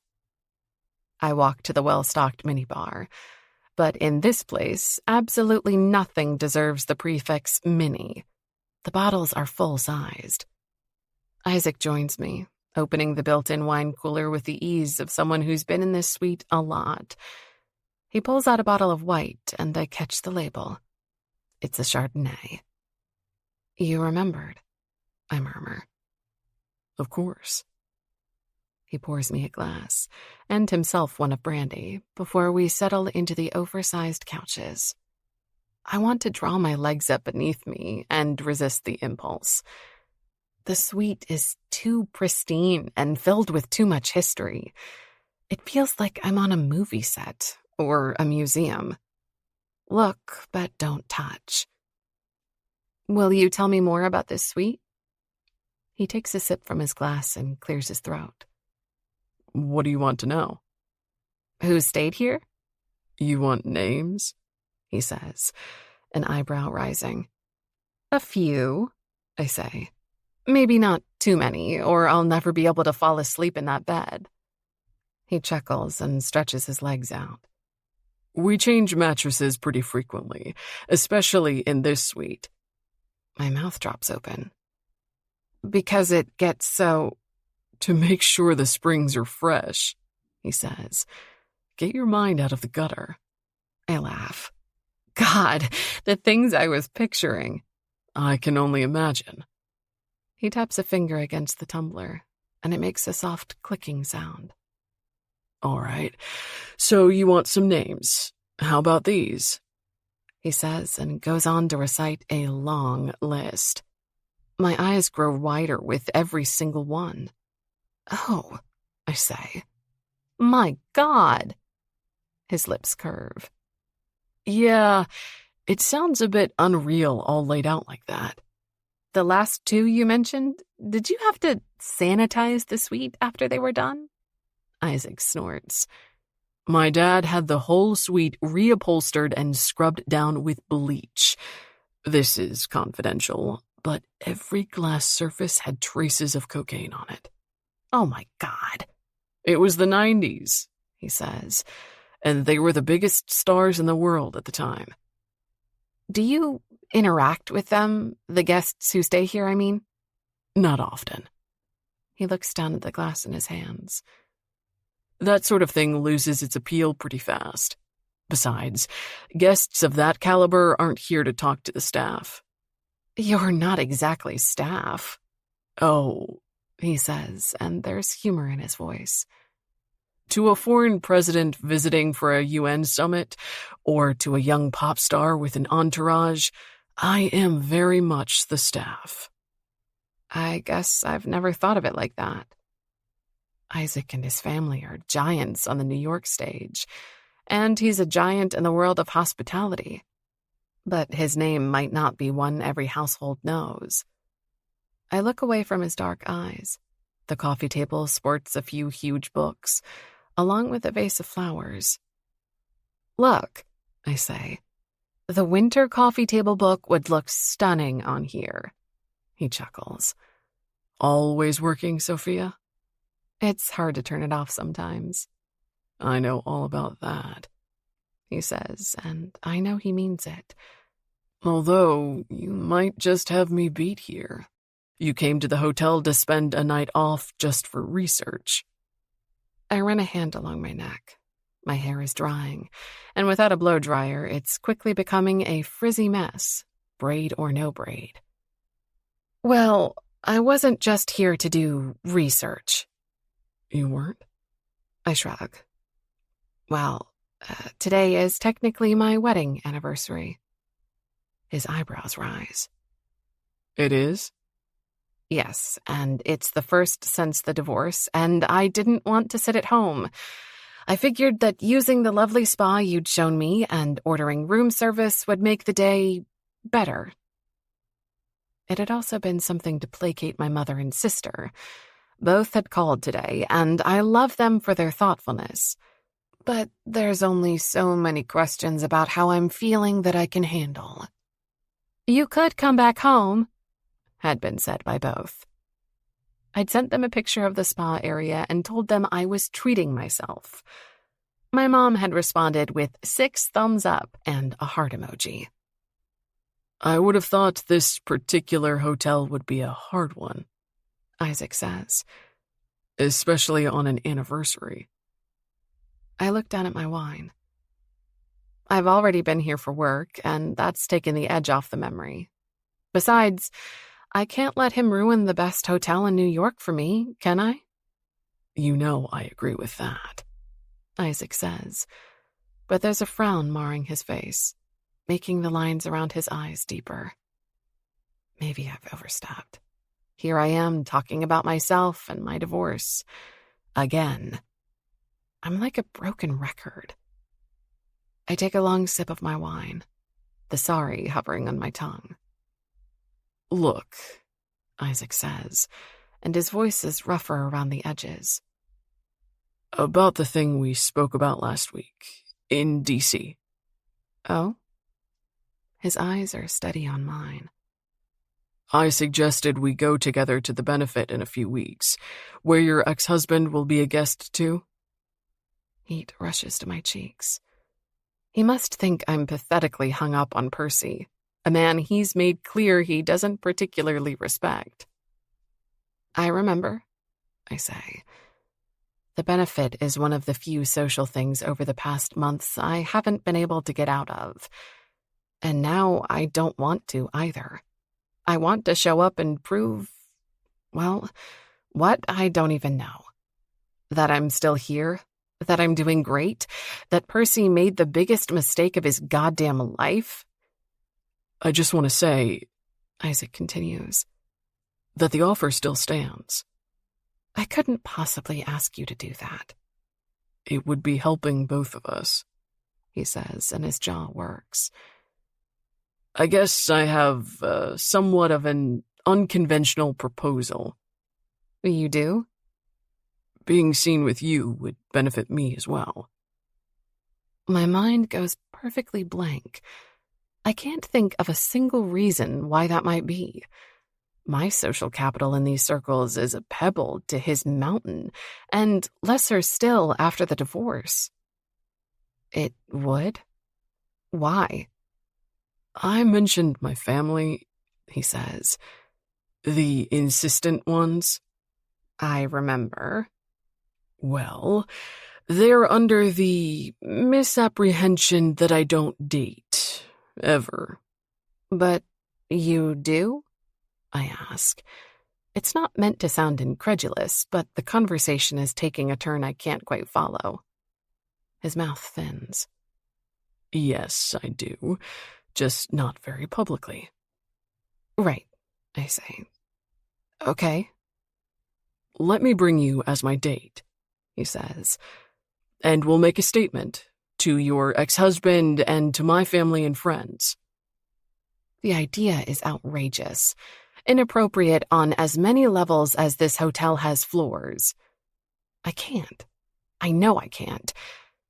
And yet the part of me I'm not proud of, the petty, revengeful part that still replays the image of Percy on top of his mistress in that hotel room, sees this for the opportunity it is. I swallow. Are you absolutely sure it would serve your purposes as well? He chuckles. "Yes, trust me, you'd be doing me a favor." What about our work? "It won't be affected," he says. "I can keep the two separate." Well, you said you prefer to keep business and pleasure separate. He lifts an eyebrow. "Pleasure?" Oh, never mind. I guess this will technically also be business, just of a different sort. "Yes," he says, and his voice sounds gruffer. "Just business." People at my company might find out. "I don't think it would be a problem," he says. You're not doing anything wrong by dating a project client. If anything, we can say that we used the events to talk more about the pitch. It's networking. I know it's big in the consulting industry. It is, I admit. Meetings are often held anywhere. I have a colleague who likes to have them on the golf course. He nods. Right. Gosh, can we do this? Really? I would love to, just to see the look on Percy's face. I promise you this, too. If it ever becomes a problem, I'll call St. Clair and set the record straight. He'll accept that lapse of judgment was on my side. I look at the man opposite me. There's not a hair out of place on his head, and the intensity in his eyes tells the tale of a man who lives and breathes control. Lapse of judgment and Isaac Winter don't belong in the same sentence. Okay, I say, and make what might be the second biggest mistake in my life. But I've already made the biggest, and that was saying I do on this very day 4 years ago. There's something freeing about having had your life fall apart. After that, there's very little else to worry about losing. What do you think? He says. I take a deep breath. I'd love to go with you to the benefit. If you need to sell the image of us as dates to your family, I promise to uphold my side. As do I, he says, and there's a dark promise in his words. I know how to make Percy jealous. I have to stand to reach him, and he rises too, accepting my outstretched hand. It's the first time we've touched since we shook hands weeks ago, surrounded by our teams. His hand is strong and warm around mine. Just business, he says, and shakes my hand. A shiver races up my spine. Yes, just business and revenge. He releases my hand.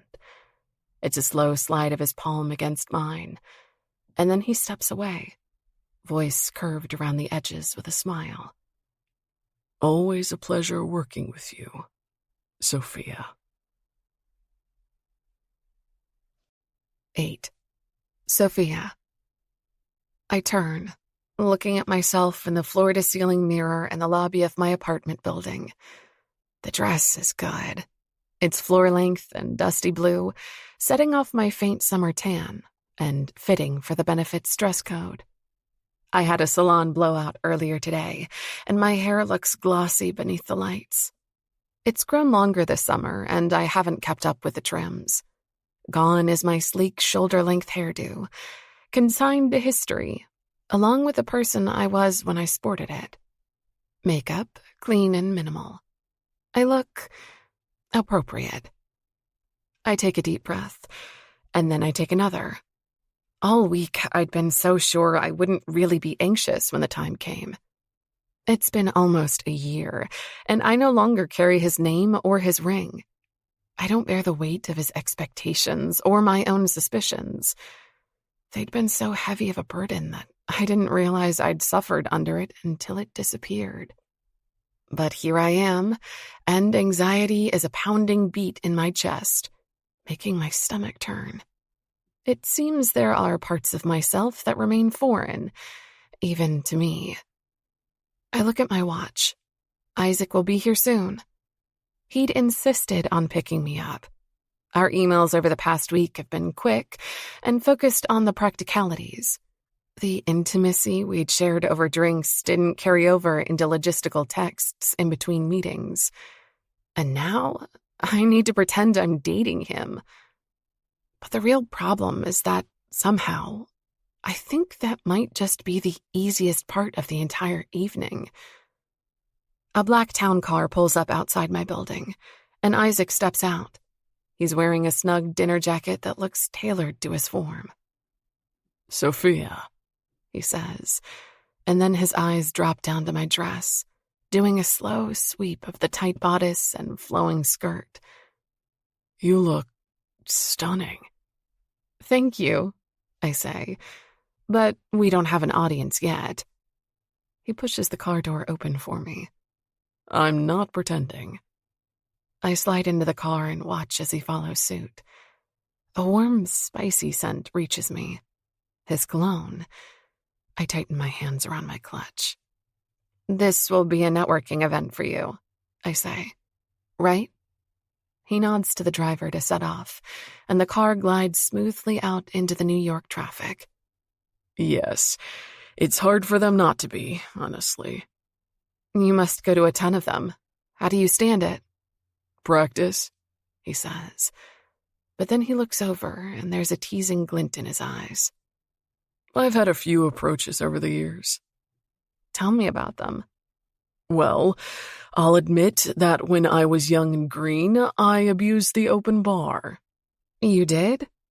I'll take your surprise as a compliment, he says. But yes, I was young and asked to go to dinners and parties that were, well, not very engaging. They bored you to death. Yes, he says. The open bar was the only thing that made them tolerable. I imagine your parents weren't too happy about that. He snorts. They didn't mind, but my grandfather did. He put a stop to it. So, you had to move on to tactic number 2. Yes, which was to network as aggressively as possible. You threw yourself into the game. No, he says, eyes teasing.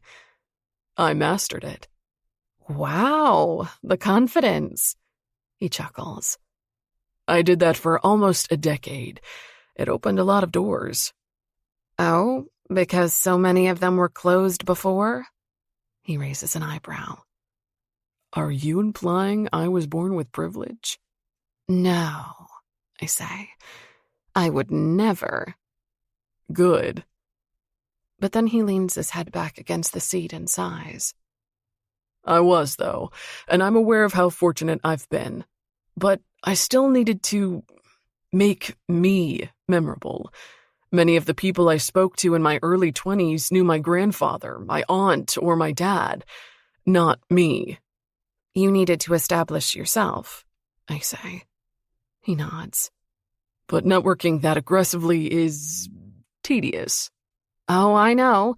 I did the same thing when I first arrived in New York, and then when I got married. Did your ex help? A bit, I say, and my stomach gives a nervous lurch at the reminder. I'd almost forgotten we're heading somewhere he'll be too. I take it you moved on from that tactic? What do you do now? Now I wait for people to come to me, he says. It's not said with arrogance. It's just a matter-of-fact statement made by a man who knows his worth. And I never stay past midnight. Like Cinderella, I murmur. Exactly like her, he says. Except I make it a point to keep my shoes on. The seriousness in his voice makes me laugh. His humor and sarcasm is surprising. So at odds with the man he presents as. Does that make me the pumpkin? I ask, in this analogy. I think the car is, he says. But considering the other options are mice and barnyard animals, I think it's best we end the analogy here. I dig my teeth into my lower lip to keep from laughing. Thank you for not calling me a horse. You're welcome, he says, in a tone of deep seriousness, and my laughter bursts free. We arrive at the museum. The city is dark around us, but alight with life and music. The benefit has attracted a lot of people, both guests and passers-by, who occupy the steps. Isaac offers me his arm. It's unfamiliar, touching him like this, for longer than a brief handshake. Ready? He murmurs. I know what awaits us. Who's waiting inside those giant double doors, beckoning in the warm light of the chandeliers. My former in-laws will be there. Former acquaintances and friends who chose Percy's side. Everyone from my old life, before it imploded. Yes, I say. I am. Isaac's eyes linger on mine for a moment. All right. Let's do this then, Miss Bishop. Sophia, I say quietly. That's right, He murmurs. Sophia. We walk up the worn stone steps and into the golden light of the chandelier-filled lobby. On a normal New York day, this hall would be filled with elementary school classes and tourists speaking languages I couldn't understand, the commotion all echoing up the vaulted ceiling. And tonight, it's only for the invited guests. Guests who, the organizers hoped, would be wealthy and generous enough to dip their hands into overflowing pockets and support the museum. Somewhere in the distance, I catch the mellifluous tones of a string quartet. It's interrupted by the clicking of expensive shoes against the marble floor. "What's your step one?" I whisper to Isaac. He leans his head my way. My step one? "Yes, of your current networking plan." Ah, he says, and his voice warms. Letting people come to me doesn't require a lot of work on my part. That's the beauty of it. "Do you stand in a corner and look intimidating?" He chuckles. That would make my life a lot easier. Unfortunately, I do have to look approachable for the method to work. I make my voice teasing. "Do you think you'll find your prince here, Cinderella?" I haven't spotted him yet, Isaac says. Will he be the tall, dark, and handsome one? "Most likely," I say, and can't resist the rest. "But make sure you avoid mirrors, or you might get confused." There's silence from the man beside me, but then he chuckles, the sound a bit hoarse. Well, well, he says finally. We head toward the bar. I walk beside him and glance around. Lizzie and Tate Winthrop are here. So is Maud Astor. Her eyes widen when she sees me, and then she finds her composure and gives me a quick smile hello. She's best friends with Percy's sister, and I've spent a lot of summer weekends with her and her husband. I've hugged her when she's cried and took care of her dog one weekend and played a lot of charades on opposite teams. She'd dropped me like a bad habit after the divorce. But then she clocks who I'm walking beside. Her eyes linger on Isaac before returning to me, then darting quickly away. Petty satisfaction wells up inside me. It's not a noble emotion, but it sure is human, and I'm going to revel in all of it tonight. Chardonnay? Isaac asks. Or champagne? Champagne, please.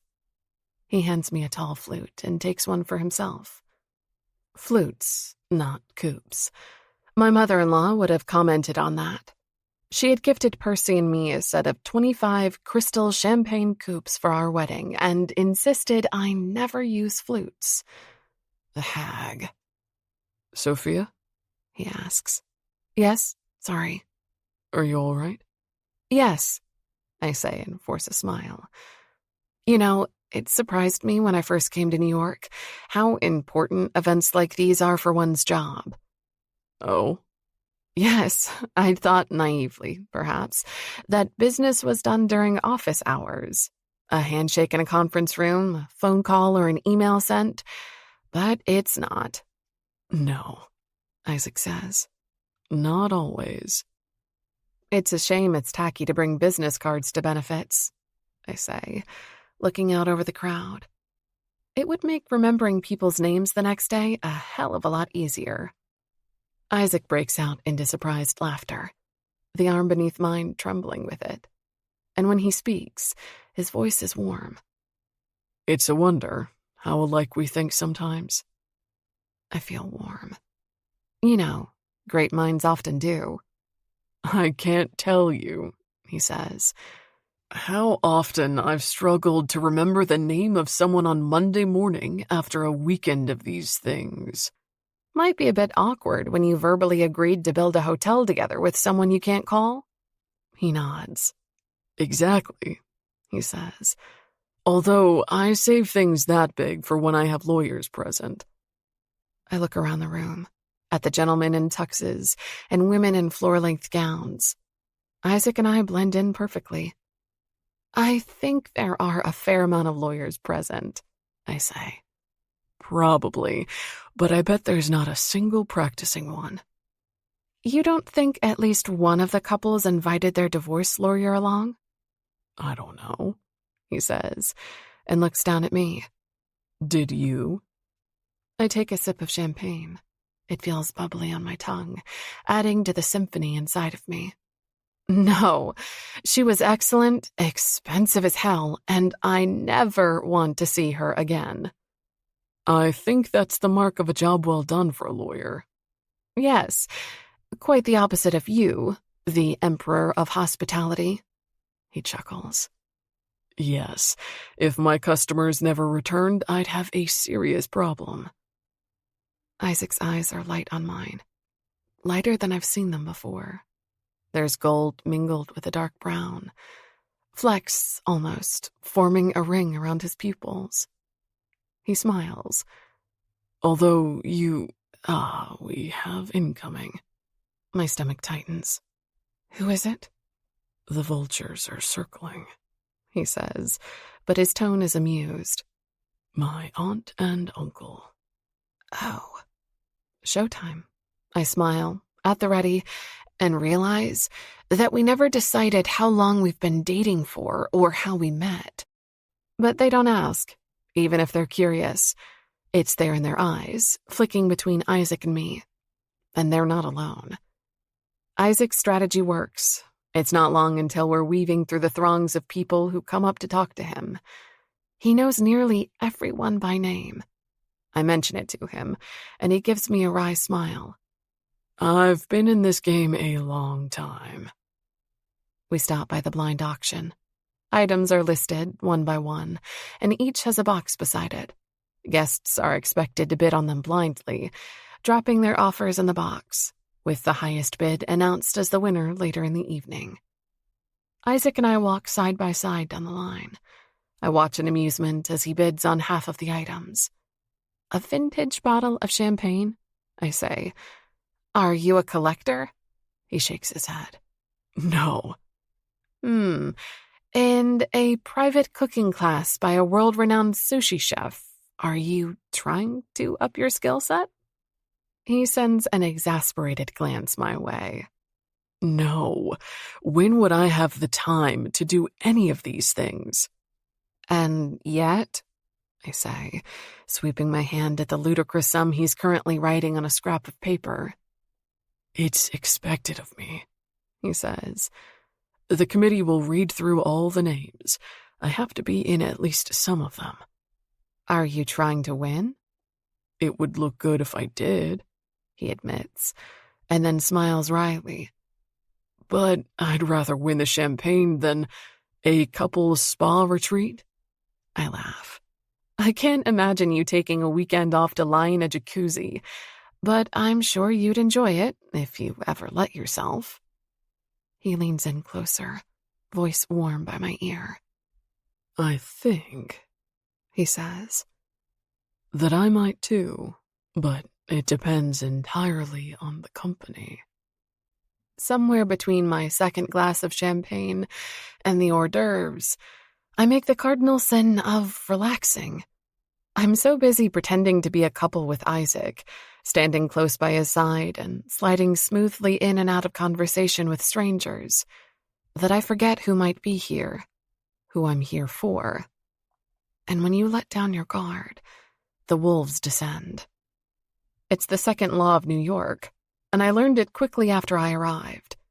The first is to never, ever walk at anything but a brisk pace. I spot my former mother-in-law first. Celine Brown is holding court by an old fresco, her diamond earrings catching the light beneath her tasteful perm. My breathing comes faster. This is the woman who'd begged me to come to my senses right after I'd found her son in bed with another woman. When I said leaving him was me finally coming to my senses, she'd said she was disappointed I valued my wedding vows so little. Oh, because your son lives by them? I'd asked. and she turned pink with anger. It was 2 days before she'd unlocked the door to Percy's in my apartment without telling me first, and started packing up our wedding china, the champagne coupes, and the set of silver spoons Percy had been gifted at birth. Celine's pointed looks had made it very clear that this was an insult, capital I, planned and orchestrated. I was to bear the insult humbly, as the failure she now made it clear she thought I was, while she, not so subtly, reminded me of the prenup. "These are heirlooms," she'd said, packing up the spoons. "I'd hate for them to end up outside the family." I was a failure and a potential thief. Isaac's voice is quiet. Sophia, are you okay? "Yes," I say. "Absolutely. Yes." He looks down at my empty glass. Would you like another? "Please. And keep them coming." He takes the glass gingerly from my fingers, which are cramped around the thin stem. "I'll be back," he says. "Then we'll do another round at the blind auction."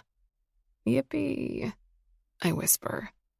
He rewards me with a smile, just the slightest curve to his lips. It feels like a victory. All of his expressions do. I watch his retreating back through the crowd and wonder why I don't remember seeing him at events like this before. I can't imagine laying eyes on Isaac Winter and not having the memory burned into my mind. I catch Maud standing next to Celine, one of the many rapt listeners to one of my former mother-in-law's embroidered tales. Probably about the one time she dined in the same restaurant as JFK. I look away. And that's when I see him, standing right next to her. Together. 9. Sophia. Percy is wearing his wedding tux. I recognize it immediately, because I'd been the one to pick it out and suggested alterations to the tailor. His reddish blonde hair is cut shorter than it was the last time I saw him. His skin is deeply tan from the summer. I imagine he spent most of it at his parents' house in the Hamptons. My stomach feels like it's at sea, with a storm whipping up mile-high waves. The winds pick up when I focus on the woman beside him. Shorter than him by a solid head, dainty in frame and face. Her strawberry blonde hair is in a classic updo. He's here, with Scarlett. The last time I'd seen her, she'd been naked and wrapped around my husband. I can't tear my eyes away. I'm locked in place, an animal torn between fight and flight. Percy nods at something Scarlett says, his mouth in a wide smile, enjoying himself and enjoying her. And then he looks up. Our eyes meet across the room. The floor sinks beneath my feet. It's like the century-old marble has suddenly become unstable, fracturing at the seams and sending me into the deep. He says something to Scarlett and leaves her with their friends. I watch from somewhere out of my body as he walks through the crowd to me. At our wedding, he'd worn a white pocket square. It's not there now. I stare at the pocket at his breast and avoid the familiar eyes coming closer. "Sophia," he says. "I didn't think I'd see you here."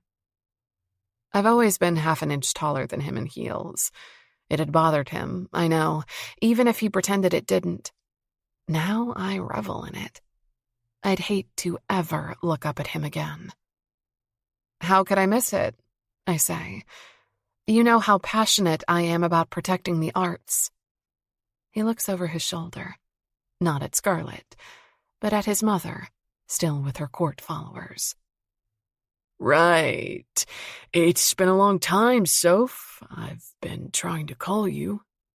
"Well, I think we said everything we needed with our lawyers present." He shakes his head. "I didn't want to end it like that." No, of course not.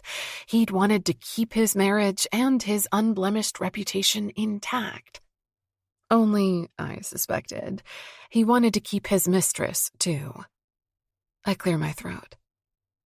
You're here with Scarlett? It's a benefit, he says, and smiles like I've caught him with his hand in the cookie jar. You need to go with a date, or it's unbearable. You're here with someone? Isaac Winter, Soph? Yes. His smile doesn't falter, but there's something tense around his eyes. I didn't know you two knew one another. We met recently, I say, and then I look over in the direction of the bar. Like I can't wait for Isaac to return. I make my eyes doughy, force them to sparkle so damn hard I should win an Oscar. He's quite the man. The smile slips from Percy's face. He's too old for you. I chuckle. Don't be ridiculous. What's 5 years? How do you two meet? My mind casts about. Work? But that wouldn't sound believable. He knows how much I care about my career, and that I wouldn't do anything to risk it. God knows we'd fought about it enough. At the club, I say. Playing tennis. Percy's eyebrows rise. At Grandview? Yes. I thought the Winters preferred the White Bridge. They've never had memberships at Grand. I chuckle. It sounds shrill even to me. Oh, I don't know about that. We haven't been dating for long, but it's... Oh, welcome back. Isaac wraps an arm around my waist. I lean into it. Into him. The man I've never shared more than a handshake with before. His body is a firm wall beside mine. For you? He says, and hands me a glass of champagne. I give him a warm smile. Thank you. The hand at my waist tightens in response, and then he looks over at Percy. Hello, Brown. Winter, Percy says. It's been years. Yes, it has, hasn't it? Isaac takes a deep sip of champagne. How have you been? Good, just the usual. Percy's eyes drift to mine. Soph was just telling me how you two met at the club, playing tennis. I didn't know you went to Grandview. Isaac shrugs. My usual courts were being refurbished, and the Grandviews are passable. Yes, Percy says. His jaw looks tight. Passable indeed. The hard courts were just refloored, and the squash courts were repainted last winter. Is that so? Yes. I'm sure you've already seen it, Soph, but there's a doubles tournament for members next weekend. There's a challenge in Percy's eyes, one I recognize well. If you two already play, you should join in. Next weekend? Isaac asks. There's polite disdain in his tone, like he's making conversation because it's expected of him, but he has no interest in the topic. It's glorious. Yes, Percy says. I'm playing with Scarlett. It'd be fun if you two joined in. You always liked a good contest, Soph. The edges of my vision turn hazy with anger. Why not? I say. Isaac and I love to play. We'll see if we can make it. Great, Percy says. Terrific, I say. I'll see you there. Can't wait. Isaac extends a hand. Well, as always a pleasure, Brown. His voice drips with the opposite meaning. Percy shakes the offered hand. Likewise, Winter, Soph. Bye, I say, and lean into Isaac's side. He supports me away from my ex-husband, away from the situation and through the crowd. Perhaps people are looking. Perhaps they all are, but I can't see anything, can't focus on the goings-on around us. Oh my God, I'm sorry, Isaac, I shouldn't have said yes. Of course, I won't force you to do that. I'll get us out of playing doubles. I just had to... Well, You're okay. Isaac says quietly, and pulls open a door that says staff only. In here. We walk up a flight of old stone steps and emerge onto a small balcony, complete with lounge chairs that overlooks the vaulted hall beneath us. It's replete with guests and servers and music. I sink down onto one of the chairs. I'm sorry, I say again. I don't know what came over me, truly. He takes a seat opposite me and reaches for my empty champagne glass. I watch as he sets it down gingerly on the stone floor. It's all good. It is? Yes. I lean back in the chair and close my eyes. He didn't seem unbothered, did he? No, Isaac says. He definitely didn't. Good. I take a deep breath and another. He's here with her. With who? The woman I caught him with in your hotel? Scarlett. There's a quiet curse from the man opposite me. So unexpected it makes me smile. Yes, I say. Exactly. That's who he's partnering with in the tournament, too. Yes. There's complete silence from Isaac. And then in sepulchral tones. No offense to you, Bishop, but your ex-husband is a son of a bitch. A laugh slips out of me. Yes, quite literally. He taunted you by saying it would be a contest between her and you. Disgust drips from Isaac's voice. The motherfucker.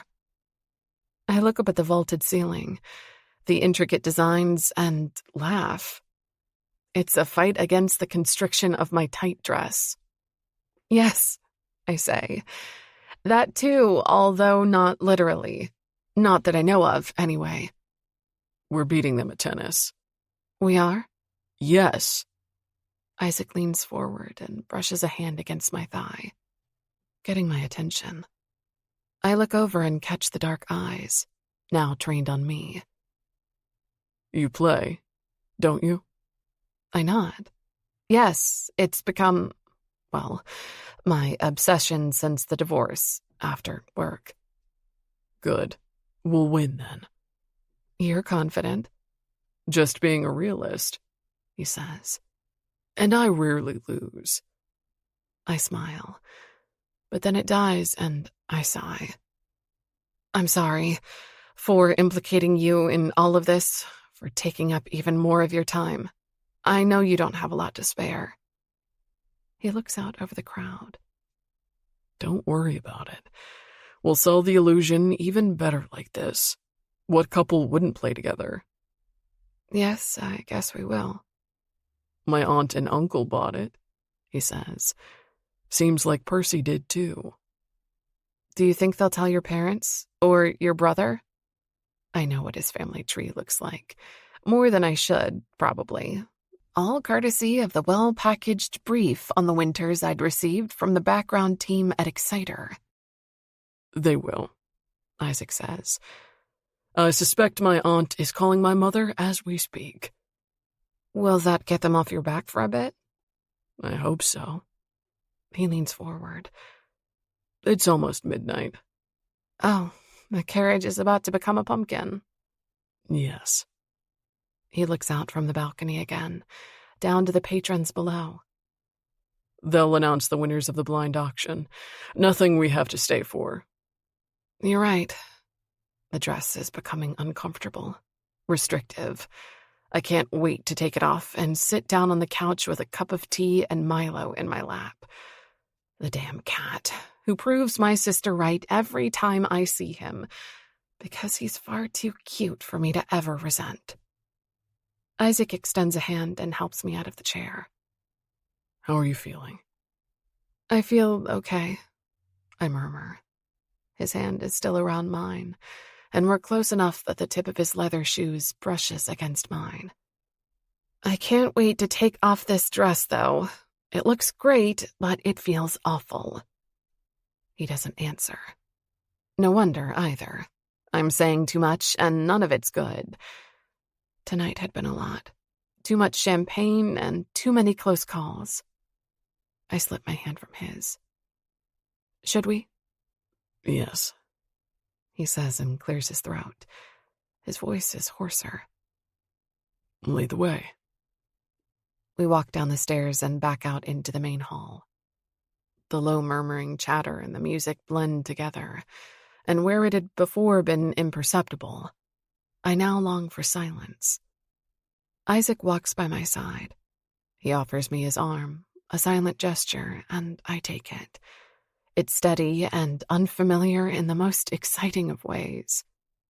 The sound of friction against a mic rings out through the hall. Sorry about that, folks. It's finally time to announce the winners of tonight's blind auction. I look over to see Maurizio Madden on the stage. He's the eccentric head of the charity and organizer of this benefit, year after year. You've all been most charitable indeed, let me tell you. It's been a wonder going through all the blind bids. Let me start off with the 1998 bottle of Chateau Margelle, one of only 20 bottles produced in that vintage. And the winner is Celine Brown. Isaac's steps don't falter. Neither do mine, despite the ringing in my ears. This time I notice the people looking at us as we pass, seeing him, and then me, recognizing him, and not me. The second item received an astonishing number of bids, which isn't surprising, because this is a special one. It's a weekend stay for two at the legendary Marmont Manor Hotel in Connecticut this fall, complete with the executive suite and access to the spa. The winning bid is none other than Isaac Winter. Applause erupts around us, and beneath my hand, Isaac's arm tightens, but he doesn't slow down. You have to accept the gift card, I murmur. He shakes his head. It's not important. It wouldn't look right not to, I say. You know that. That's okay. I don't mind, I say, truly. He changes direction, a smooth shift that's nearly imperceptible, and steers us in a circle back toward the stage. I shouldn't have bid at all, he says. You had to, I murmur. He knows it, and I know it. There are social expectations around these things, and with his place in this crowd, he was obligated to. He accepts the ornately decorated envelope from Maurizio, the edges gilded, containing one very expensive gift card inside. Then he raises a practiced hand and gives a wave and a smile to the audience. I notice Celine standing nearby, her son to her right. I don't meet Percy's heavy gaze, but I feel it. All right, Isaac mutters beneath his breath. His free hand lands on my lower back again. Let's go. Finally. Everyone's still watching us. Their eyes feel like a weighted blanket on my skin. I feel reckless, a little drunk, and too emotional. So I lean against Isaac and look up at him, my eyes sparkling again, and I let a slow smile spread across my face. Yes, please, I whisper. I'd like that. His eyes dip briefly to my lips before he raises an eyebrow. Well played, Bishop. Thanks. I'm one of the most useful pieces on the chessboard, after all. Are you? He bends to rest his lips against my ear, playing the part I've cast him in. And do you think you've checkmated your king? I close my eyes, shutting out the two curious gazes from the crowd. Not yet, I whisper. But I have him in check. He chuckles, a warm exhale of breath against my skin. I shiver. Yes, and I bet he knows it Very well. His cheek brushes against mine as he pulls back. Stubble pleasantly rough. And then he's straight again. Let's go. We walk out of the hall and emerge back into the warm, late summer air of the city, his hand staying on my lower back the entire time, caught between longing for the safety of my own apartment and the desire to stay close to this man for as long as I can. I don't realize the full meaning of his words until much later that night. Who was the king in that analogy, really? Which man do I have in check? 10. Sophia. I frowned down at the design sketches we've received from the graphics department at Exciter. Jenna and Toby are sitting opposite me at the table in my office, the glass surface covered in graphic profiles, color schemes, and logo designs. It's not right, I say. It's way too traditional. It's what they want, Toby says with a shrug. Every single part of the brief has the word traditional in it. I think I counted it 16 times. Yes, but I don't think they've fully thought that through, I say. Look at this color scheme. It's stunning and elegant in the New York location. When you have a century-old building and legacy power. But can you picture a gold brocade sofa in the hotel lobby of a newly built 30-bedroom hotel in Santa Barbara? No, Jenna says. Or rather, I can, and it's not looking good. This needs to be fresh and exciting and modern. I drum my fingers against the table. We have 4 weeks left until the pitch. And a lot of work to do, Toby says. Did you see the short list of architecture firms I sent over? Yes, and that's excellent. All great stuff for this traditional vision. How about this? We create 2 pitches. Toby's eyes widen. 2 separate pitches in 4 weeks? Yes, I say, and shuffle the papers in front of me. The color schemes aren't bad, but they aren't excellent, and we're paid for excellence. 1 pitch based on their specifications, but the second pitch, that's for us. I want it to be modern, innovative, and elegant. It should reflect the winter spirit, not the actual color scheme of its New York location. I'm all for it, Jenna says. The only way to convince them that their way is wrong is to show them the opposite and have them side by side. Toby laughs and takes off his designer glasses. He cleans them against the sleeve of his cashmere sweater. Sometimes I think you're crazy, Sophia. Correction, I think you're crazy most of the time. Thank you, I say and grin at him. That's why I like working with you. We've never, not once, taken the easy road. No, I say, but clients don't hire Exciter for easy. You both know Isaac Winter is an important friend of the CEO. Both Jenna and Toby nod. Exciter is strongly performance-based and performance review-driven, and that's reflected in promotions, not to mention bonuses. So, we pull out all the stops, I say. They're hiring us to do the thinking for them, so let's think big and blow them away at the pitch. I can get to work on the modern pitch right away, Jenna says, and starts to scoop up the papers. Her love of yellow is reflected in a thin belt today, wrapped around a black dress.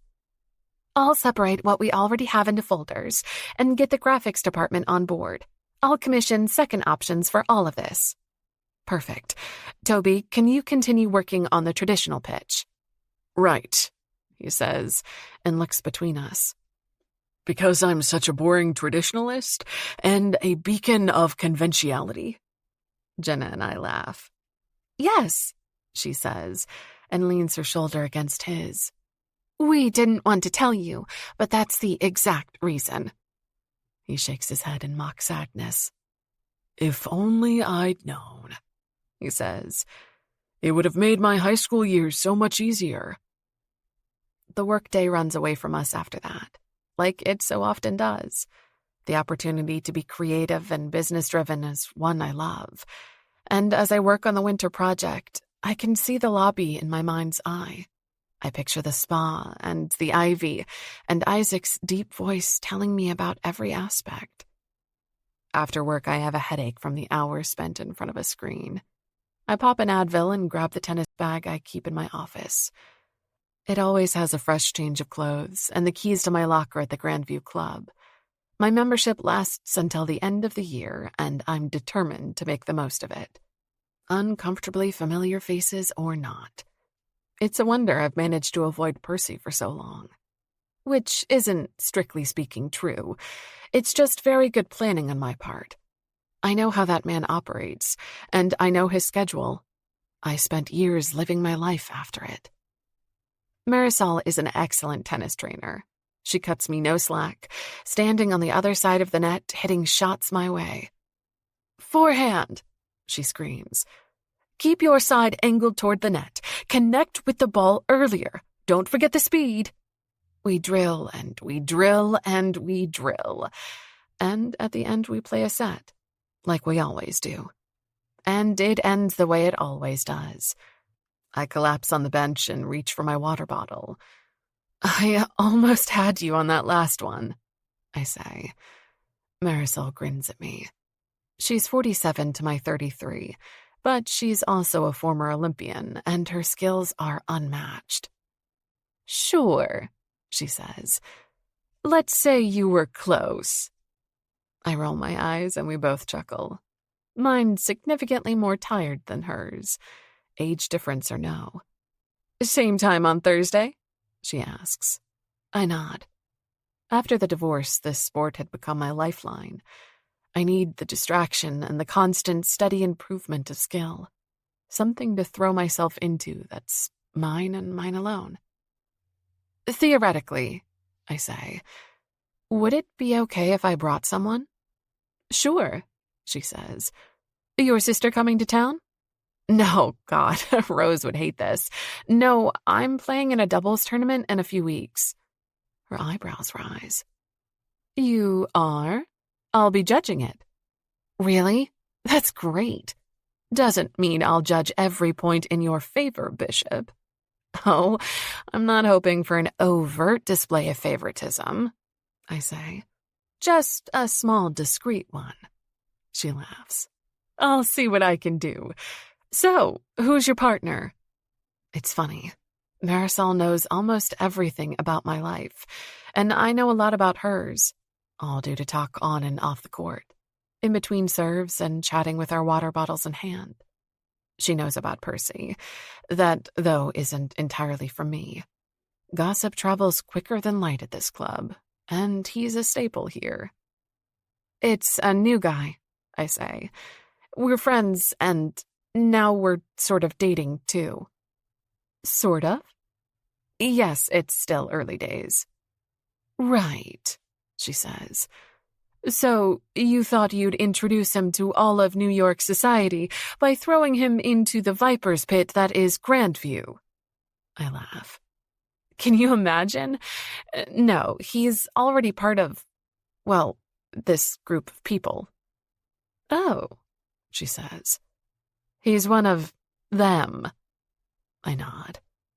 Marisol and I had bonded early about our small-town upbringings. You could say that, I say. Well, sure. Bring him along sometime and we can work on your game as a double. Thanks, I say. See you Thursday? You bet. I'll send you some videos about kick serves, by the way. I want you to study them. Got it. I throw my bag over my shoulder and wave at her. She's staying on the court, a new client already waiting in the wings. I walk home. It's a long way, but I need the air and the energy that's always present on the streets of New York. There's a complete lack of it in my apartment, so I take it where I can get it. My phone rings about halfway, and I have to dig through my bag to find it, resting at the bottom. It's Isaac. We've never called each other before. Hello? I answer.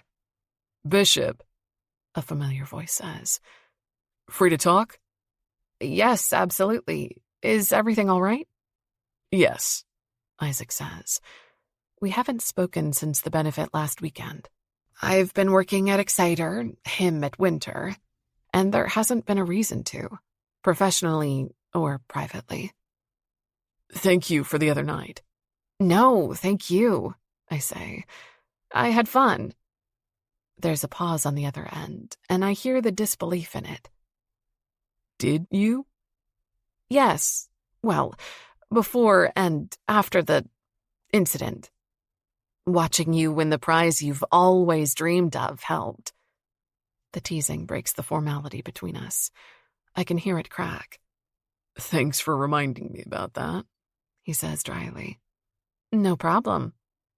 What date is the doubles tournament? It's not this Saturday, but the one after that, I say. But, Isaac, it's completely fine if you can't do it. Or if you don't want to. I'm not expecting— I'll be there, he says. Text me the address and time. All right, I will. A pulse of mortification sends heat to my face. Here I am, forcing him to play tennis with me, all because I want to shove my ex's face in it. And he's a client. It's so beyond anything proper that the embarrassment sinks down to my very toes. It's actually a good thing, he says, because I have another favor to ask of you. You do? Yes. There's a party in the Hamptons this weekend. It's late August, I say. There are parties in the Hamptons every weekend. He snorts. Very funny. One tries. There are indeed, but there's one in particular that I need to be at. More members of my family will be there. Oh. If you're able and interested, it's this Saturday. There's a brief pause. Food, drinks, and transport will be included. It's an all-inclusive offer? Yes. I'll up the personal service too. I know how you enjoy it. I do. Being his date to another party would lessen the debt I'll owe him for the tennis. We'd be even. Of course I'll be there. Text me the details. Good, he says. Thank you. Is it something I should be thanked for? Will your extended family pounce on me? They might ask you how we met, he says, but we already have that story settled. I chuckle. Yes, on a tennis court at a club you don't go to. I didn't think that one through. It works as well as any other story might. There's a sudden increase in music, playing from his end. It sounds classical. Where are you? I ask. The opera, he says. In Chicago, it's the intermission. Oh, enjoy the performance, I say.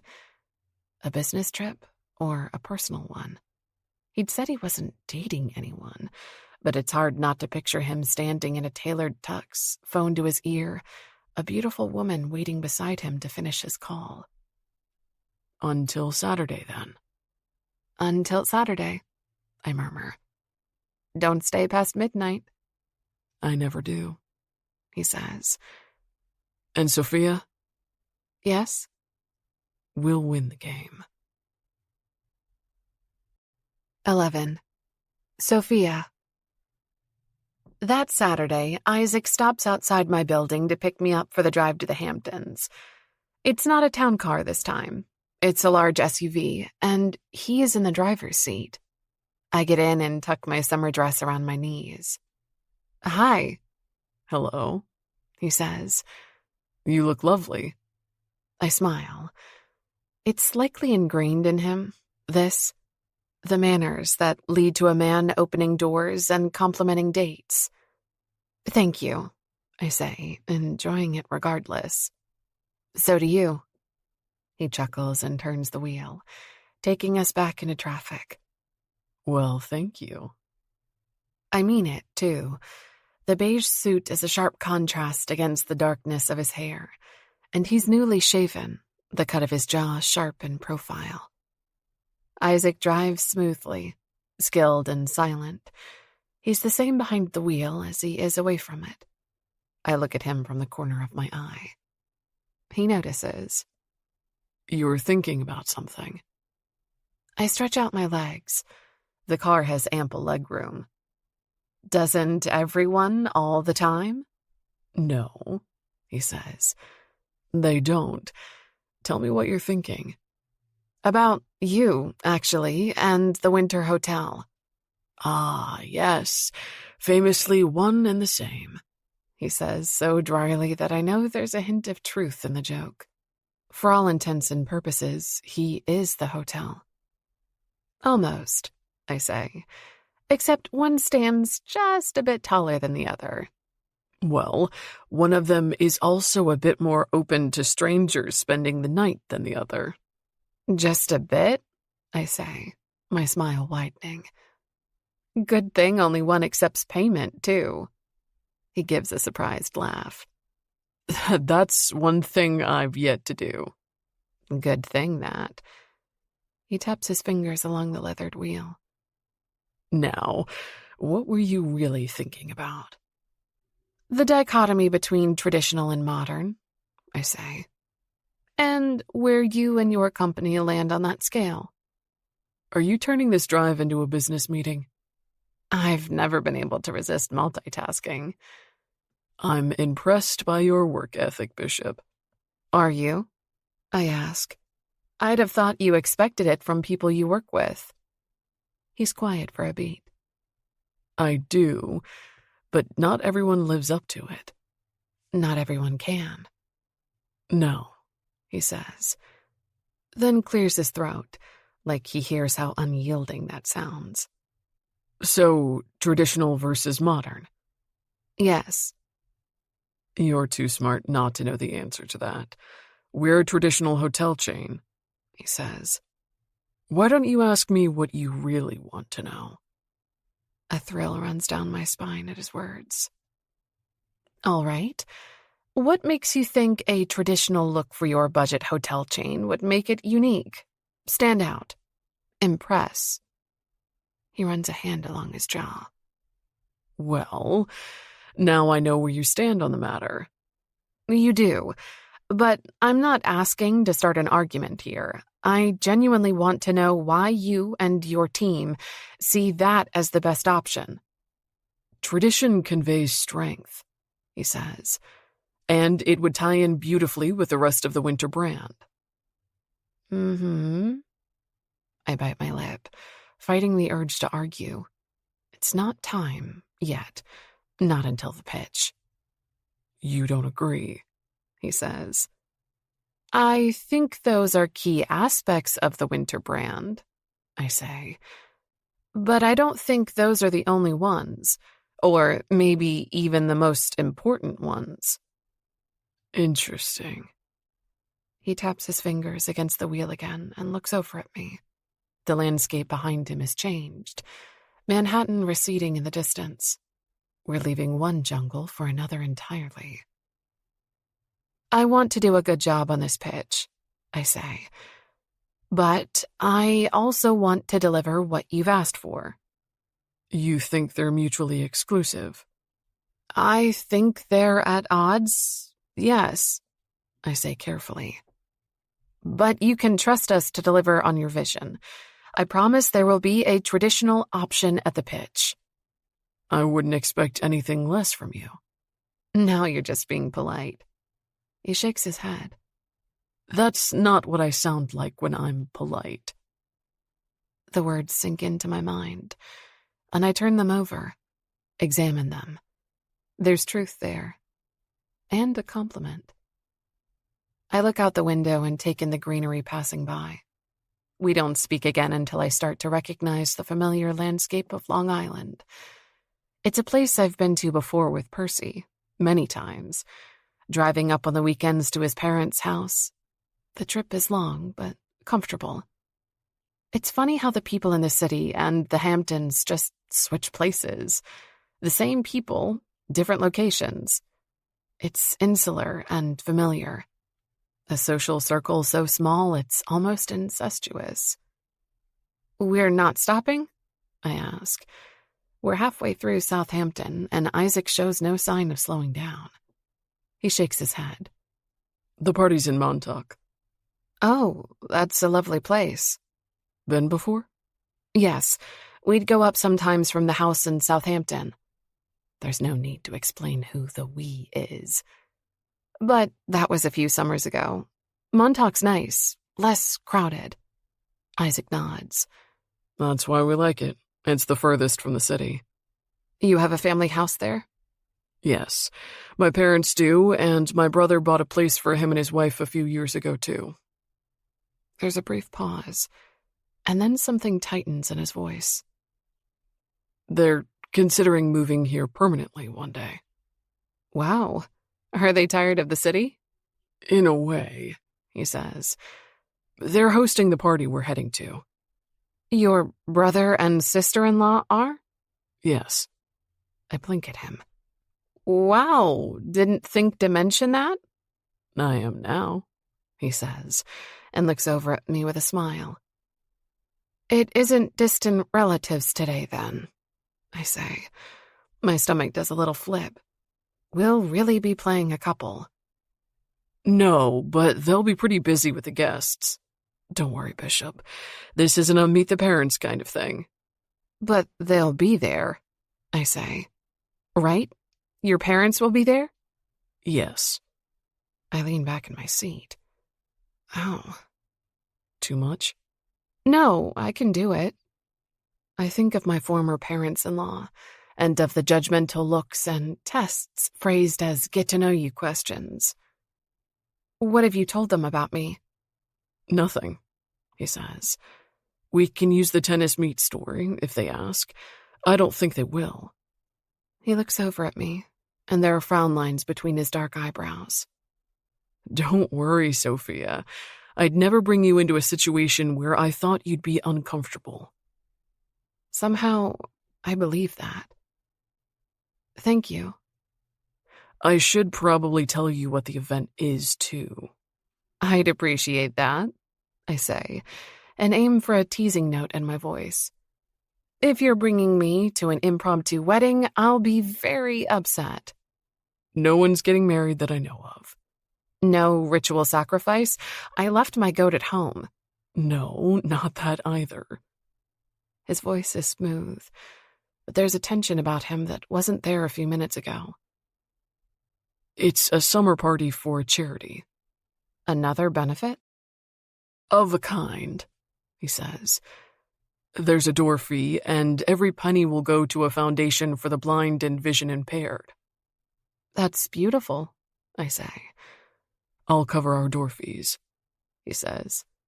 I'd be happy to. I invited you. Besides, it's already been paid.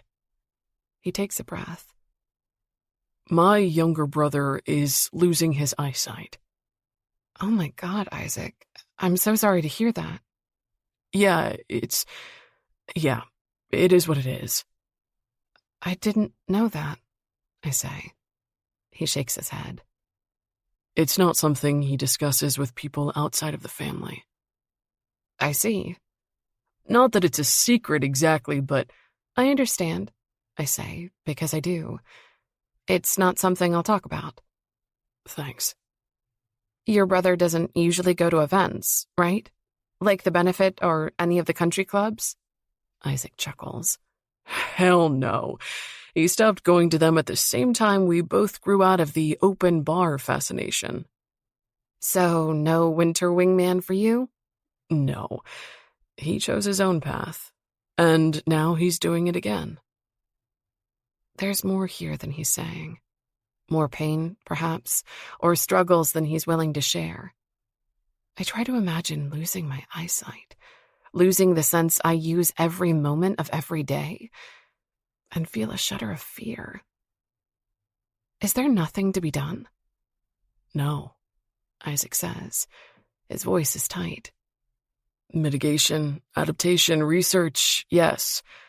There might be exercises to delay the degeneration. He could live for 30 years without losing it entirely. And from what I've understood, it's rare that you lose all light perception. Anthony Winter, I think. That's his name. Married to Summer Davis, father to a new baby boy. They must have kept this under wraps for it to have been left out of my briefing on the Winter family. Anyway, Isaac says, we don't have to stay long. I'm happy to stay for as long as you want. The words come out with more force than I'd anticipated. His brother's losing his eyesight and raising money for charity. I'll stay way past midnight if you like, and I promise I'll act like the perfect date. Won't be able to take my eyes off you. Isaac glances my way. Thank you, he says, and there's warmth in his voice. We reach the small town of Montauk. He drives the car down Main Street and then turns onto an adjoining road toward the ocean. The street is lined with cars, one after the other, all parked along the street. It's already started? I ask. It's a day party. My brother made it very clear to his wife that everyone had to be out by 9 p.m. I laugh. He's not fond of parties? That's an understatement. We drive past the cars and turn onto the property. 2 cars are parked side by side on the driveway, and beside them is a space for one more. They'd kept a family spot open for Isaac. The house is gorgeous, white and huge, blending into the surroundings seamlessly in a way that's so common with the rich. Giant hydrangeas erupt from white pots on either side of the porch steps. From the back comes the sound of a live band. Isaac gestures to a path between the house and the garage. He looks right at home, tall and well-dressed and standing on a stone path half overgrown with well-cut grass. Ready? Yes, I say. Your family must be really intense about your dating habits for you to want them to meet me. You have no idea, he mutters. My sister-in-law co-owns an elite dating service. Wow, really? Really, he says. And you've never been the least bit curious to try it? I ask. He raises an eyebrow. Would you be? I shake my head. Gosh, that sounds like the complete opposite of what I'd want. Right. You're done with men like Percy Brown, right? Yes, I say and chuckle. My sister is actually trying to set me up with my old high school boyfriend back in Marhill. Is she? He pauses, just before the gate. Behind it, I can hear the sound of laughter and conversation. And are you interested in your high school ex? God, no. Robbie is a great guy, and he was exactly what I needed at 17. But we live completely different lives. No, I think I need someone in between. In between? Isaac asks. Not a client of an elite dating service, and not your hometown sweetheart. Exactly, I say, smiling up at him. Like a nice, respectable math teacher who lives in Brooklyn. Isaac chuckles. A math teacher? And are you especially interested in math? Not particularly, I say. But people like to say that opposites attract. Yes, he says. They do say that, don't they? We look at each other for a long beat, standing there, hidden behind the white picket gate. The late August air is warm, and yet I feel goosebumps rise on the back of my neck. Isaac reaches for the door handle. Well, he murmurs. I think we're doing pretty well despite it. Right, because we're not opposites. Not at all. I'm starting to think we're exactly alike. 12. Sophia. Beautifully dressed guests mill about on a wooden deck overlooking the beach below. There's a pool house with wide-open glass doors, and inside is a bar, complete with a bartender busy mixing drinks. And there's an infinity pool. It curves along the edge of the deck, and I suspect that if I were to lie down on a sun chair, the edge of the pool would blend seamlessly into the ocean. "This place is stunning," I say to Isaac. He nods. It cost my brother an arm and a leg, but it's worth it. "Should we—" "Oh!" I catch sight of a golden retriever racing through the throng of people with a wagging tail, a stolen shawl hanging from its jaw. "Look at that dog go!"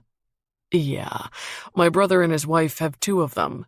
One's an actual guide dog, and the other was supposed to be, but failed his exam.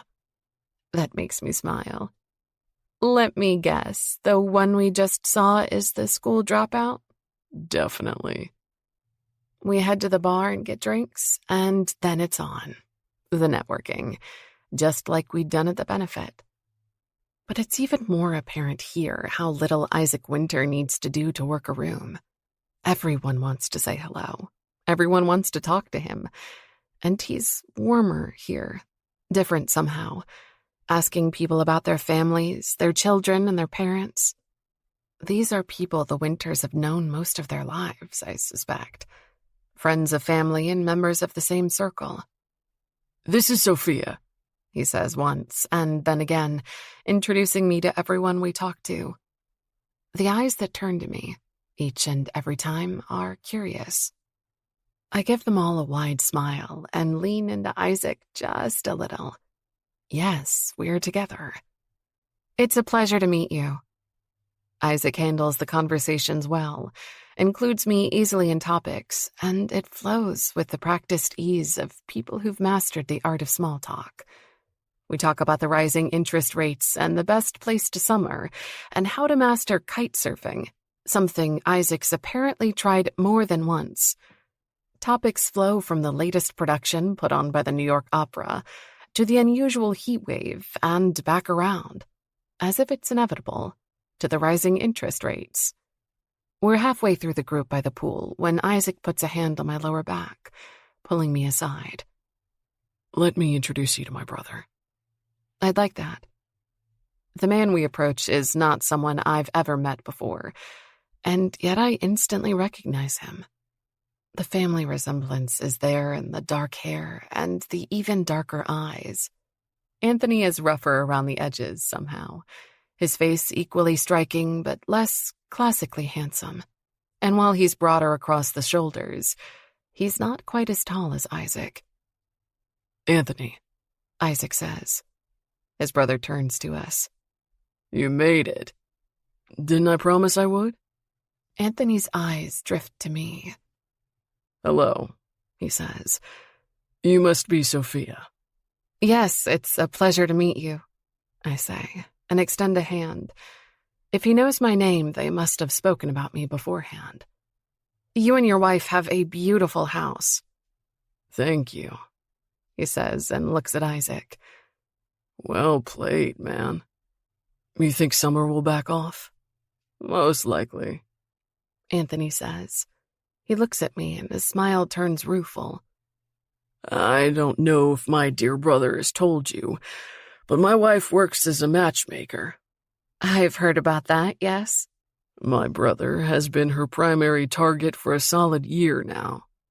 "Poor Isaac," I say, and Anthony laughs.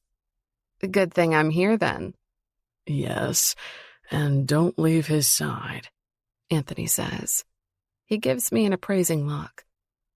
"You're from New York?" "No, I'm from Marhill. It's a small town upstate." "Oh," he says. "That's great."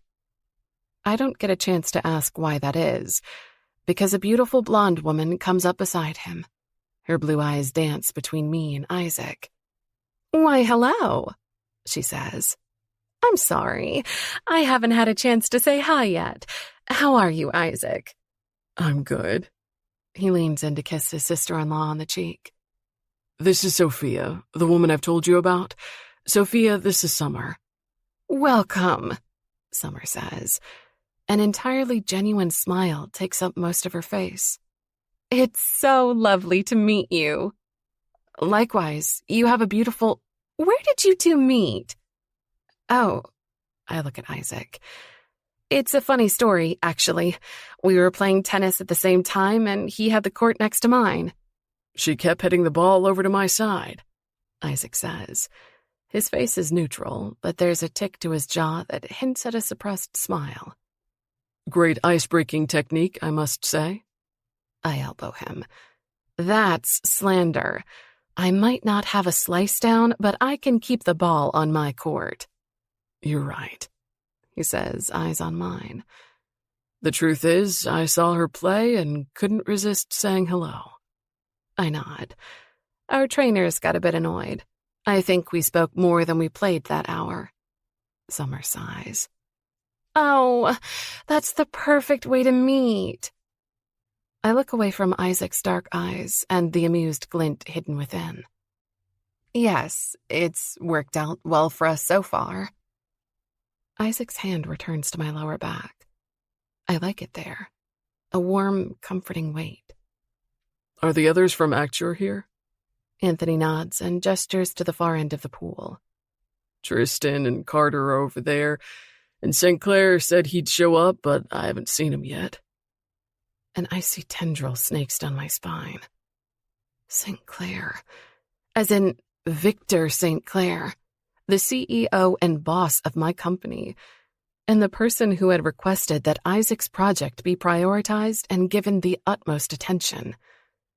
I suppose being Isaac's date qualifies for both, but not the way it had been intended. We'll go say hello, Isaac says, and Anthony nods. Is Theo inside? Summer nods. He's in his room with Nanny, happy as a clam. I'll go in and see him later, Isaac says. That okay? Of course, Anthony says. Enjoy the party, Sophia. Your nephew? I ask Isaac as we're walking away. Yes, he says. The idea of him sneaking away from a party to see a baby makes me smile. I wish I could see it, how he would be in those moments, what his voice would sound like. Here we are, he murmurs. We'll just say a quick hello. I'm introduced to two men and their wives, Tristan, Carter, Audrey, and Frederica, who everyone calls Freddie. They're seated around a low fire pit with an assortment of drinks spread out in front of them. Isaac, one of the men says. He's got a distinguished look, not unlike Isaac's, but the smile he gives us is open and friendly. Tristan, I think. It's good to see you again. You're remembering to do other things than just work? His wife bumps his shoulder with hers. I don't think you are the best person to lecture anyone else about workaholism, she tells him. Tristan laughs. Maybe not. I know for a fact that none of you are, Isaac says.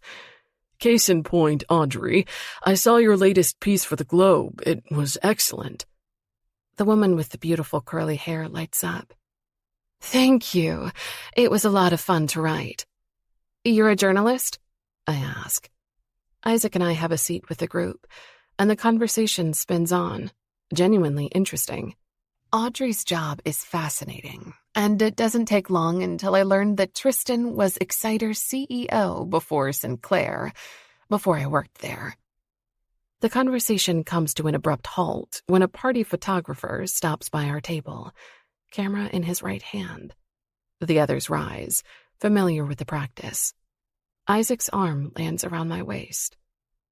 Thanks, he murmurs. For what? I whisper back. He's looking straight ahead, at the camera. For being here. Right. For ensuring his family stops nagging him about dating.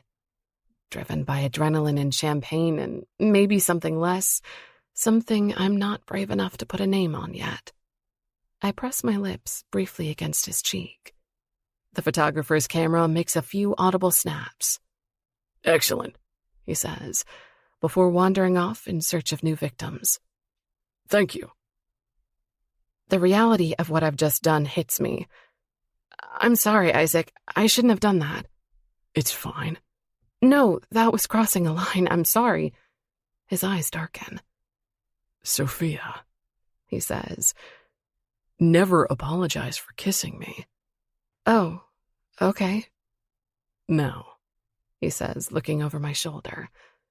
someone just arrived that I think you'd like to meet. A couple has just arrived. The man is familiar. Not from seeing in person, God no, but from pictures and company memos. The woman beside him must be his wife.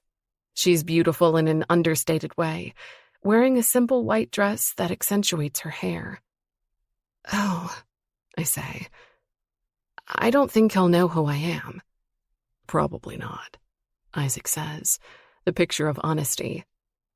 He's not the best at remembering faces, or names for that matter. You're fine. He controls my fate in a way, at least my professional one, at any rate. And that's everything to me right now. And he doesn't even know who I am. I shake my head, my mind racing. Maybe that's how your employees think about you. Isaac takes a moment to answer. Maybe so. I'm sorry. That might not be true. It probably is, he says with a sigh. I don't like the idea of my employees thinking that way, but I can't deny they probably do. It's the nature of the game, I say. If it helps, I've spoken to a ton of your employees over the past few weeks, and not a single one has had anything negative to say about you or the executive team. He raises an eyebrow. That might just prove how scared they are to talk. Do you genuinely believe that? No, he says, looking at me. And you have nothing to worry about with St. Clair, or your job for that matter. Well, the pitch I'm preparing for your company is a pretty big one for me, I confess. For my career, too, if we were to nail it. His face is serious. So I've gathered. That's why I can't resist picking your brain whenever I get the chance to. It's yours to pick, he says. Until midnight, at least. Until then.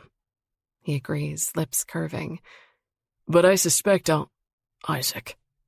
There's a shape at our side, and then Anthony comes into focus. His eyes are intense on his brother. She wasn't on the guest list, but she's here regardless. Who? Cordelia. Summer just saw her come in with her parents.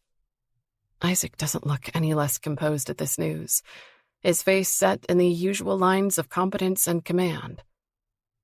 I see. Her parents were invited, at our parents' request. Naturally, Isaac says. They'll be the ones to spend time with the Jacobs tonight, too. Cordelia must have come with them, but honestly, I've no problem telling her to fuck off, Anthony says. Isaac huffs out a half laugh. And ruin the hard work this party is doing to change your recluse reputation? Absolutely not. I don't care. I know you don't, Isaac says, and puts a hand on his brother's arm. But I do. Fine. Anthony looks over his shoulder. This is when I wish I could see clearly at a distance. The brothers exchange a few more heated sentences, and then Anthony disappears, weaving his way through the crowd. For the first time, I notice that one of the dogs is glued to his side. Must be the one who passed the exams. So, I say carefully, would it be too intrusive of me to ask? Isaac's eyes roam the crowd, almost like he's trying to spot the mystery woman. But then he takes my hand and pulls me into the comfort of the pool house. We're in full view of the crowd, but the music is quieter here, the sound of a dozen conversations dampened. She's someone from my past, he says. An ex? Yes. He looks down at my empty champagne glass and, almost like his chivalry is on autopilot, takes it from me. He sets them both down on the empty bar. We were engaged, years ago. My eyes widen. You were engaged? Yes. We ended it a few months before the wedding. Why? The question slips out of me on its own accord. Isaac takes a moment to respond. My brother saw her with someone else. The words hit me like a weight of bricks, a realization and an understanding. He has gone through the same thing I have. I made his check out hell, he'd said about Percy. It all makes sense now. Oh, I whisper. Isaac sighs. I've never seen him run his hand through his hair in agitation, but he does it now. It was a long time ago. Do you miss her? No, he says. I haven't for years. And she's here. Irritation burns in my chest. Your family invited her and her parents despite what happened? Just her parents. The Jacobs own golf courses and a few smaller hotels. Several things flashed through my mind at once. It was a marriage for the business, I think. He chose a partner who he thought could help the company, and his family still considers them more important for networking purposes than their son's feelings. He watches me process his words, eyes unreadable. Have you dated since? I ask. My voice comes out heated. Has she seen you with someone else? He shakes his head. Not that I know of. I grip his wrist and pull him toward the archway, ensuring we're in full view of the crowd. Slowly, giving him time to pull away, I reach up and grip the lapels of his suit jacket. Look out over the crowd, I say. Do you see her? Isaac frowns at me, but does what I've asked him. He's close enough that I can make out those golden flecks in his eyes again. Yes, he says. She spotted us. Good. I hope you meant what you said earlier, I whisper, and then I press my lips to his. They're soft and still under mine. I get the distinct impression that I've shocked him, and the only thing stopping me from pulling away is the knowledge that his ex is watching. Damn, I've messed. But then he kisses me back. The hand resting on my waist grips me tight, and then he tugs me against the length of his body. Our heights are a perfect fit. Neither of us has to bend. He tastes good, like warmth and champagne and determination, and I shiver when his fingers dig into the soft flesh at my hip. I'd forgotten how nice, how heartbreakingly lovely it is to be kissed like this. Isaac lifts his mouth from mine, but I'm not ready to let go quite yet. My hands tighten on the lapels of his suit jacket, and he stays close, brushing his lips over my cheek. What? He murmurs. Was that? You've helped me with Percy, I whisper. It's only fair I help you get some payback on your ex, too. It's the truth, and the reason I'd pulled him here, indignation like a second heartbeat beneath my skin. That he'd experienced what I'd experienced, and had to face the person who did it at his own family's parties, over and over again. But I'd forgotten about that, the second he kissed me back. Isaac's hand loosens its tight, comforting grip on my waist. Well, he murmurs, his eyes darker than usual. That's considerate. Yeah, that's me. His mouth curls into a half smile.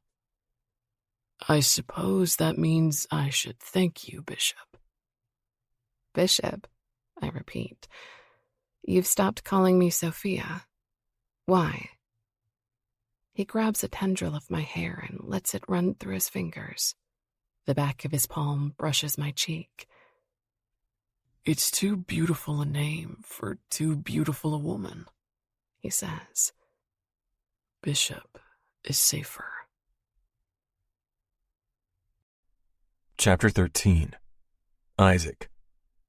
The new resort development in the Caribbean had stalled. Amanda had flown down, and I'd had to join her, together with a few others from the executive team. But the negotiations take hours, more hours than I have.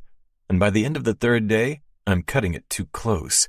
I've missed my flight back to New York. And while it might be a crime to be on this island and not look twice at the brilliant turquoise waters, there's no time. I've already used too much of mine. I call my assistant. I need to be in central Manhattan by noon tomorrow. Put together a few flight plans and book what you can. It ends up being an evening flight to Miami, where I spend a miserable few hours in an airport hotel before my morning flight. I should be tired, should have no problem getting a few hours of sleep, but memories compete in my head, each wanting center stage. Sophia had kissed me in front of my ex. The sentiment had been kind, but it's been years since Cordelia and I ended, and I doubt she'd care about me dating. I know I don't give a fuck about her love life. But Sophia didn't know that.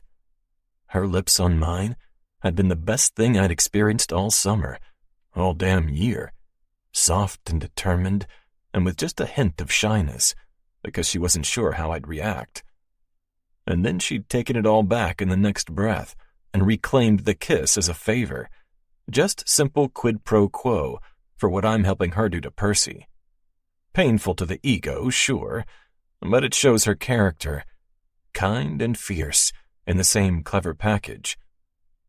I run a hand through my hair and look up at the dark ceiling.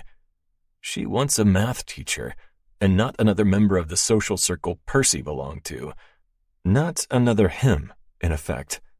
I suspect she feels like she doesn't fit in. But she does, though. That's the thing. She does, and I've seen it. Percival Brown had been so damn lucky, and then so damn stupid to have thrown it all away. I turn onto my side, staring at the numbers on the alarm clock. She should be asked out properly, not this half-dating just-for-show kind of thing. My instinct is to do just that, but I know it would only take me further away from her. I doubt Sophia is ready to date, and even if she was, I'm a damn far cry from a high school math teacher. I flip onto my back again and force my breathing to slow. There's only one solution. After the tournament tomorrow, and after I've gotten some illicit pleasure from winning against her ex, we'll end this little fake relationship. It's run its course. Percy is jealous, and I can tell her that my family is mollified. It's time to avoid a temptation who's made it very clear she isn't in the market to be tempted.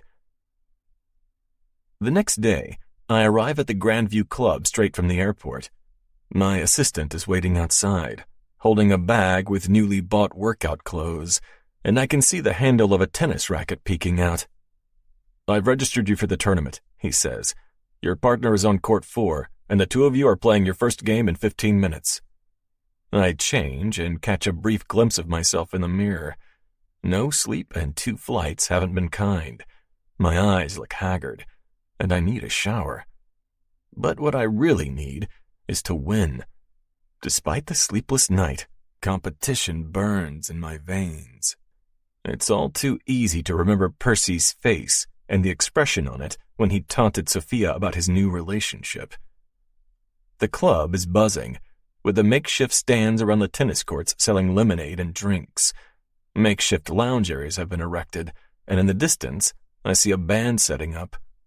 Of course, a tennis tournament, but also an excuse to mingle and day drink, just like every event in the city. A few people cast curious glances my way. I've never frequented the Grandview, never wanted to mix my networking with my workouts. "Winter," a man says, someone I vaguely recognize from my father's golfing days.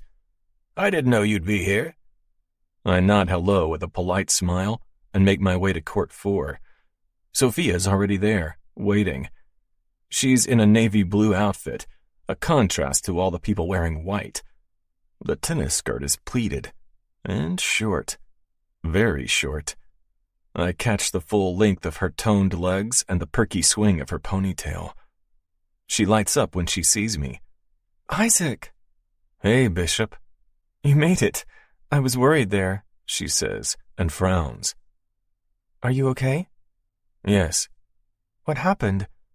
There was a hiccup in the building of our Barbados resort that needed my attention, I say, shaking my head. But it's been ironed out, mostly. You were just in Barbados? Yes, briefly. We're almost finished building. I know, she says, nodding slowly. I've done my research about that, but I didn't mean to pull you away from work, Isaac.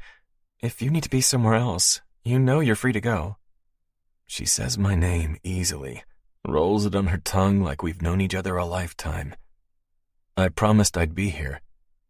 Isaac, she says. I hear what she's not saying, that it would have been okay, that she would have understood, that she never meant for me to go to these lengths. But I wanted to, I think. I will never be the one to let you down. I clear my throat. So, what's the score? The first set of matches has been played. All their scores are being recorded over there.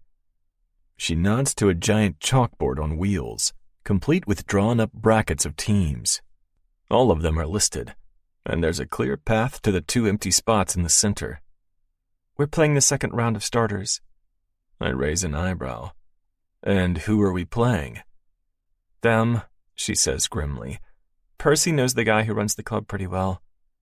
Ah, I say. So he'd made sure he would play his ex-wife. I flex my hand and reach into my bag, gripping the handle of my racket. I can't wait to beat him. Sophia takes a deep breath.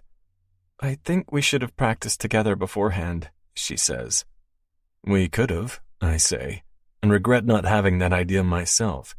It would have been another reason to spend time with her. I emailed your assistant about it, she said, with some proposed dates, but I think you were busy on all of them. I pause. You did? Yes. I didn't know about that. Oh, well, I thought maybe you didn't. You could have called me, I say, or texted. I didn't want to overstep. You're busy, she says, and reaches for her own racket. Besides, I'm already grateful for your help with this. You came with me to the Montauk party, I say. You kissed me in front of my ex.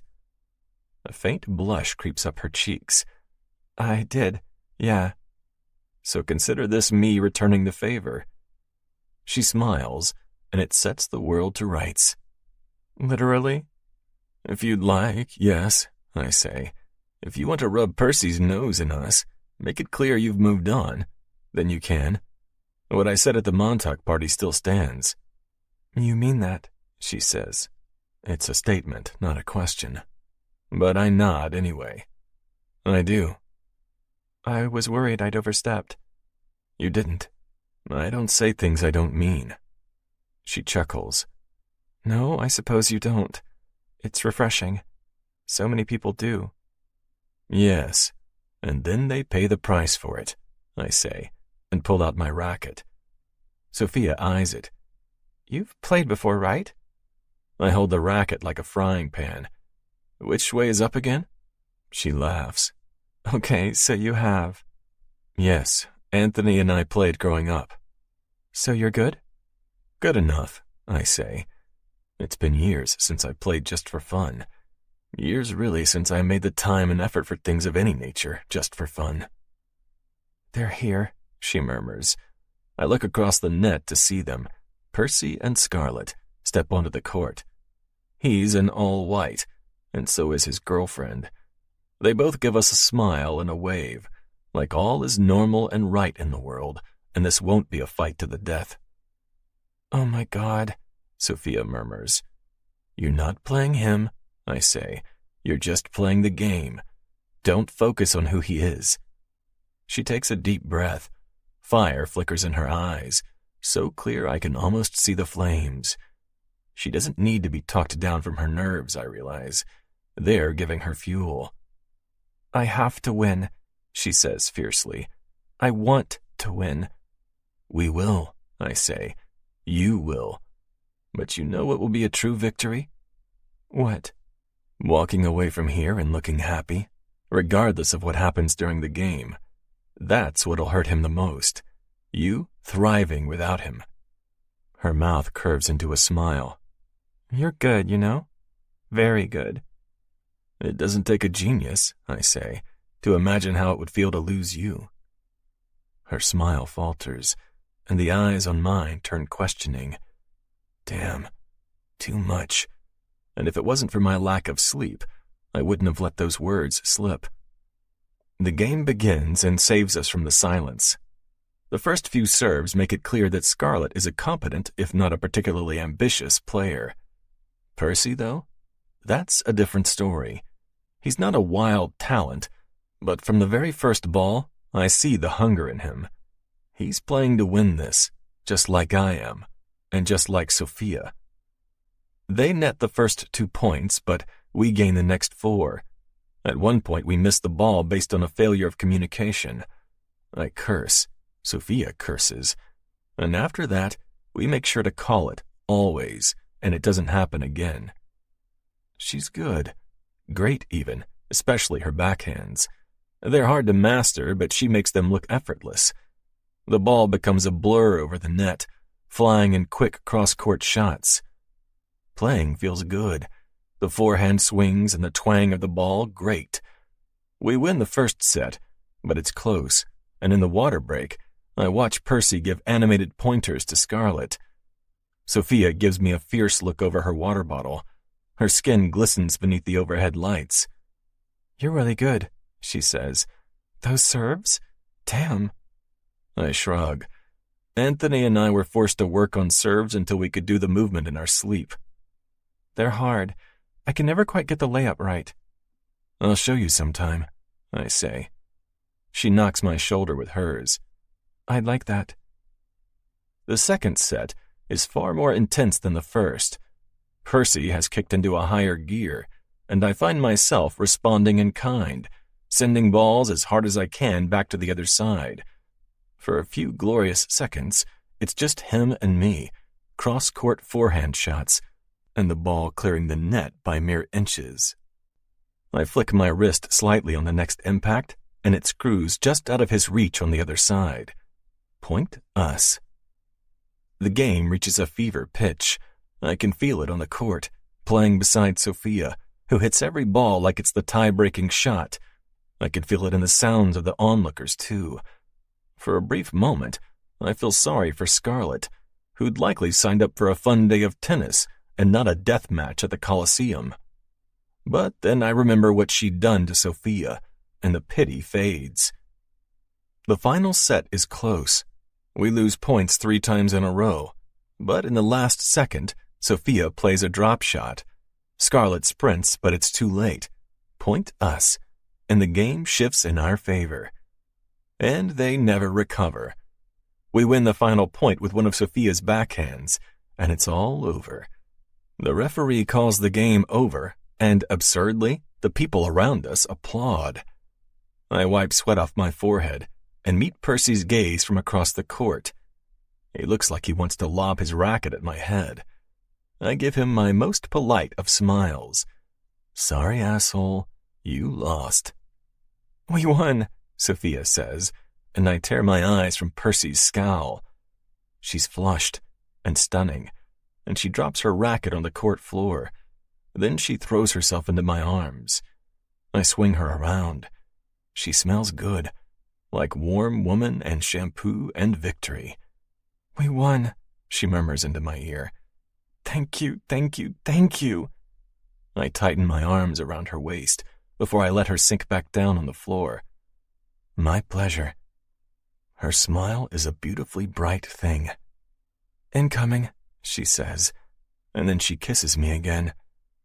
I ignore the people looking at us, and selfishly take my time.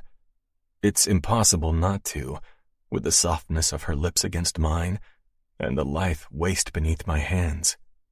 But most of all, I ignore that she's only doing this to get back at the man across the net. Sophia pulls away first. "Now," she murmurs, "we're even." "You know," I say, with the taste of her still on my lips, "I think I might enjoy being in your debt." She smiles, alight with life and victory. "Really? Help me win another game, then." Chapter 14. Isaac. We place 4th overall in the tournament. By our 3rd game, my shoulder aches and the bloodlust in Sophia's eyes has turned into a satisfied simmer. She doesn't want to stay for the after-tournament drinks or to collect our prize, and I couldn't agree with that decision more. We won against her ex-husband, and that was victory enough. So we leave the club together. The early September air is still warm, but lacks the sting of heat the summer had carried. I won't miss it. That was such a rush, she says, as we start to walk downtown. I feel like I've just graduated high school and won the lottery, and maybe it's also Christmas morning and I'm 8 years old. I laugh. I take it you're feeling good? Absolutely amazing. I think I could do anything right now, she says, her ponytail bouncing. She's thrown a sweater on, but she's still bare-legged beneath it, long legs easily keeping up alongside mine in the afternoon sun. God, I love that sport. Did you start playing recently? A few years ago, she says. Then she laughs. Percy got me into it, but then he started to hate how seriously I took it. I found a great trainer and started spending 2 evenings a week with her, and he thought that was too much. You know, on top of my incredibly packed and unnecessary work schedule. Your work schedule? I murmur. She shakes her head. Yeah, but it doesn't matter ultimately. Thank you for making it here, and for being on my team. I nod, and think about the anger clear in every line of her ex-husband's body. Looks like he took it pretty seriously back on the court. He hated seeing you there with me, I think, she says. Then she gives me a sheepish smile. Sorry, I don't think it's personal or anything. I chuckle. Percy Brown hating me, I say, doesn't feel like much of a problem. No, I don't suppose it would. So you played growing up? She asks. What was your childhood like? Interesting question, I say, and she chuckles again. I don't think she's laughed this much before around me. It must be the adrenaline, the excitement, the thrill of victory. Well, I'd be lying if I said I wasn't curious, she says. So you grew up playing tennis with a trainer? Yes. My parents made my brother and I try a bunch of different sports to see if we had a natural aptitude for any of them. Let me guess. You were great at team sports and he did better at solo ones? Yes, I admit. She smiles.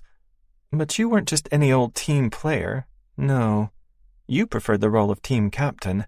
Am I right? I look at her for a long moment. What? She asks. Am I off base? No, you're a little too spot on. She chuckles. Okay, so you played a lot of sports. Was winning important in your family? At times, I say. It depended on the sport and the time. What mattered to my parents was that we always gave 110% to whatever we chose to pursue. Anything less wasn't acceptable. I can imagine that, she says. Your father must have been busy while you were growing up. He was head of the Winter Corporation before you, right? I tug at the rounded collar of my t-shirt. Yes, I say. He was, but he wasn't as involved as my grandfather was before him. Or like I am now. No? No, I say. There's no need to elaborate on that. My father is who he is, a man with good stewardship skills but no vision.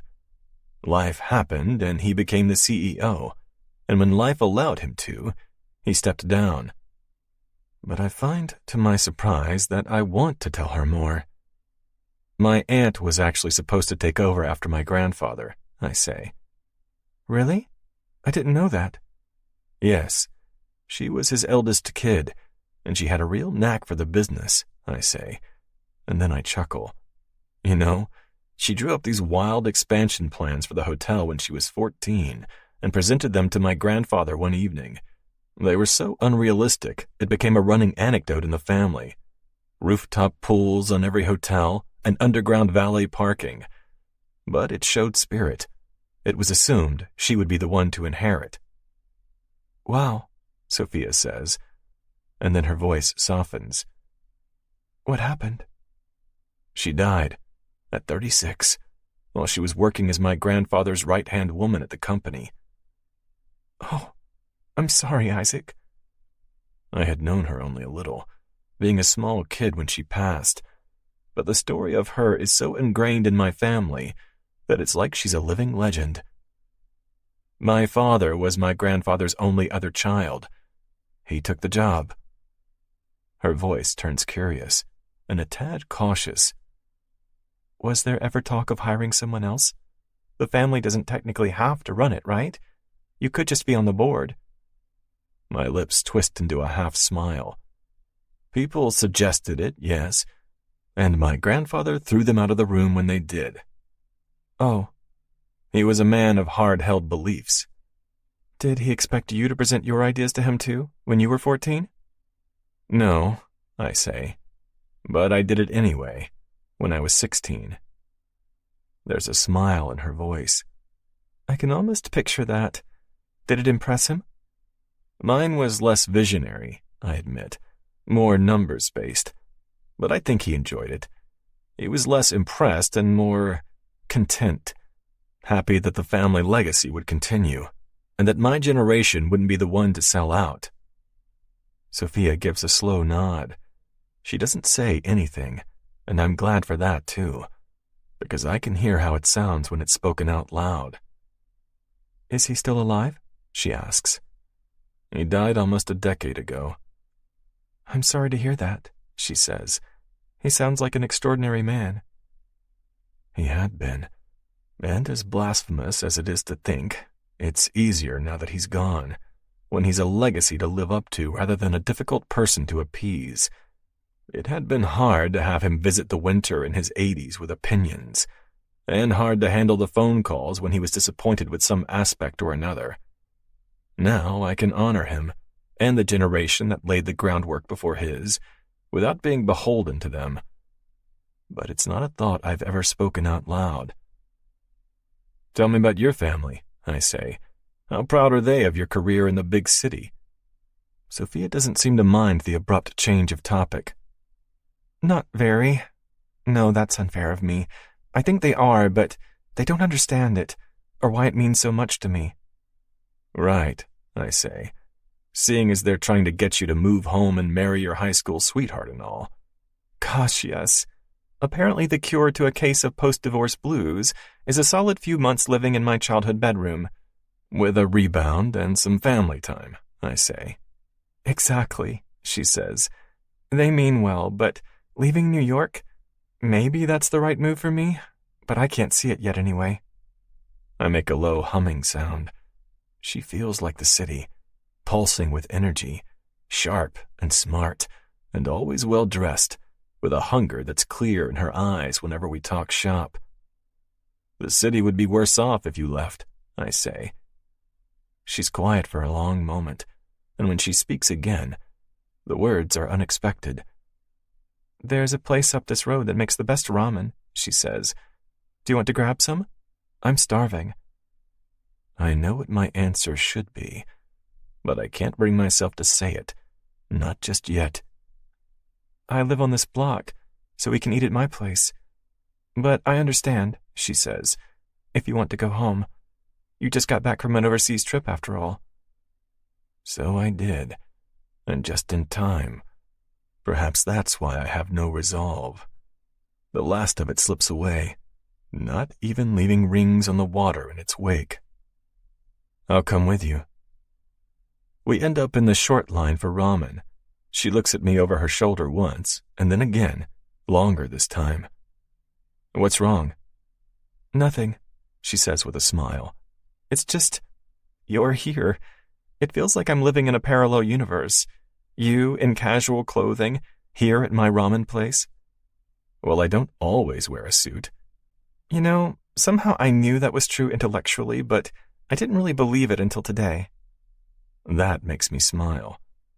Sorry to disappoint you. Oh, I'm not disappointed, she says. We're close, standing in line like this, and my eyes flick to her lips. I know exactly how they feel against mine. The miso ramen is the best one, she murmurs.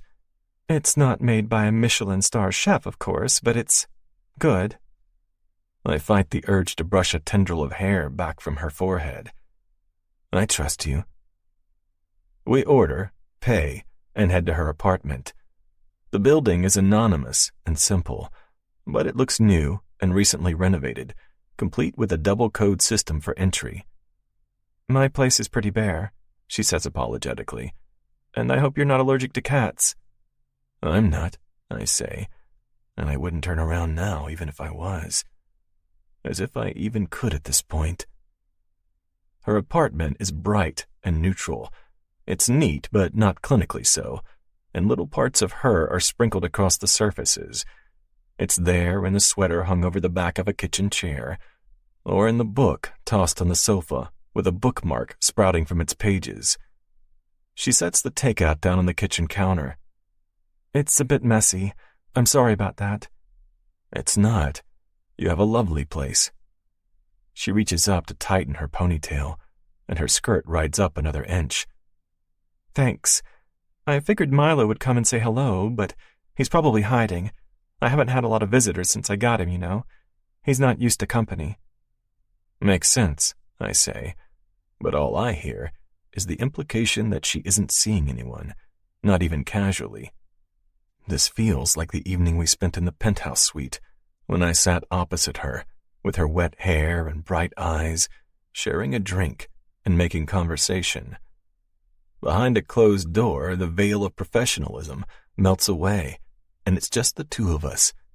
It makes it too easy to forget myself. Only this is worse than the hotel, because there are no reminders of work here. She's everywhere in this apartment. Hungry? She asks. Starving, I say. We eat at her kitchen table. It's small, and beneath it our knees brush against one another. The silence feels heavy. Not because it's uncomfortable, but because it's not, and there's something even more significant about that. I clear my throat. How was your marriage? She pauses, chopsticks in hand. Where did that come from? I take another bite to gather my thoughts. Sleep deprivation, exercise, the desire to crush her ex into a pulp, and now this, prolonged exposure to her, has thrown me off balance. I've lost all sense of propriety. You mentioned that he didn't like your career. I'm curious. He didn't. Well, he did in the beginning, but the way he was raised made itself known soon enough. I frown. How so?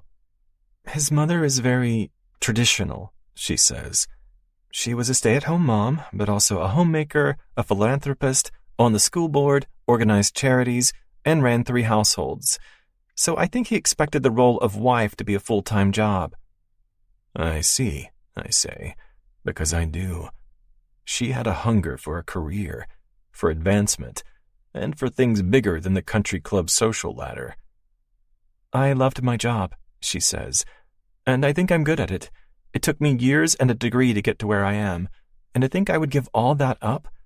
He wasn't planning on giving up his golf, or squash, or ski trips with his friends, or his job for that matter, even if he never liked it that much. Fuck, I think. I'm in so much deeper than I thought. Miles deep, with no way out, because every word she says rings true for me as well. Sorry, she says. I didn't mean to get so heated. It's a topic worth getting heated about. He's not, she says, and takes a big bite of her ramen. Don't think I won't ask you about your past relationship someday. I lean back in the chair with a groan. Must you? Yes, she says. That's how you and I work. We're strictly quid pro quo. I can think of a lot more fun things to apply that to. Her eyes flick to mine. The innuendo had just slipped out, and it hangs in the air between us. Maybe so, she says, but that doesn't get you out of this. Maybe not today, I say, but I'll answer your questions eventually. Eventually? Yes. Let's put a pin in that topic. Her eyebrows rise. How many business negotiations have you been in where you used exactly those words? I grin. A few. Fine, eventually. But I have an excellent memory. I don't doubt it. You know, she says, raising her chopsticks high, you're more interesting than I think you give yourself credit for. I can't think of a better man to fake date. I snort. Well, that's a compliment I've never gotten before. That makes her laugh. And fuck, I should say it now.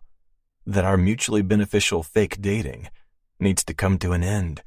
It's run its course, and I can't have these situations happen again and again. The temptation is too much. And yet the words won't come. When we're done, she grabs my bowl and hers, walking to the sink. My eyes track the short skirt and her bobbing ponytail, the graceful lines, and the fierceness that radiates from her. I shift my focus to the clock on the wall instead. The second hand ticks with steady, unyielding movements. Time stops for no one. I should leave, I say. She takes a deep breath. There's something I'd like to say first, though, if that's all right. Yes? I know you said never to apologize for kissing you, and you also said that you always mean what you say, but I feel like I should apologize anyway. I need to make sure that I haven't broken anything, or messed up what we have going on here, being pretend dates. Or worse, injured our professional relationship. I'm sorry, Isaac. She's looking at me with caution and hope, the brilliantly blue eyes clear with honesty. I can't remember the last time I was close with someone who spoke their thoughts and feelings this freely. My hand clenches into a fist at my side. I don't think we should do it again, even if it'd help the pretense. Her smile disappears. Of course, it's probably for the best. I'm sorry I ever did, really.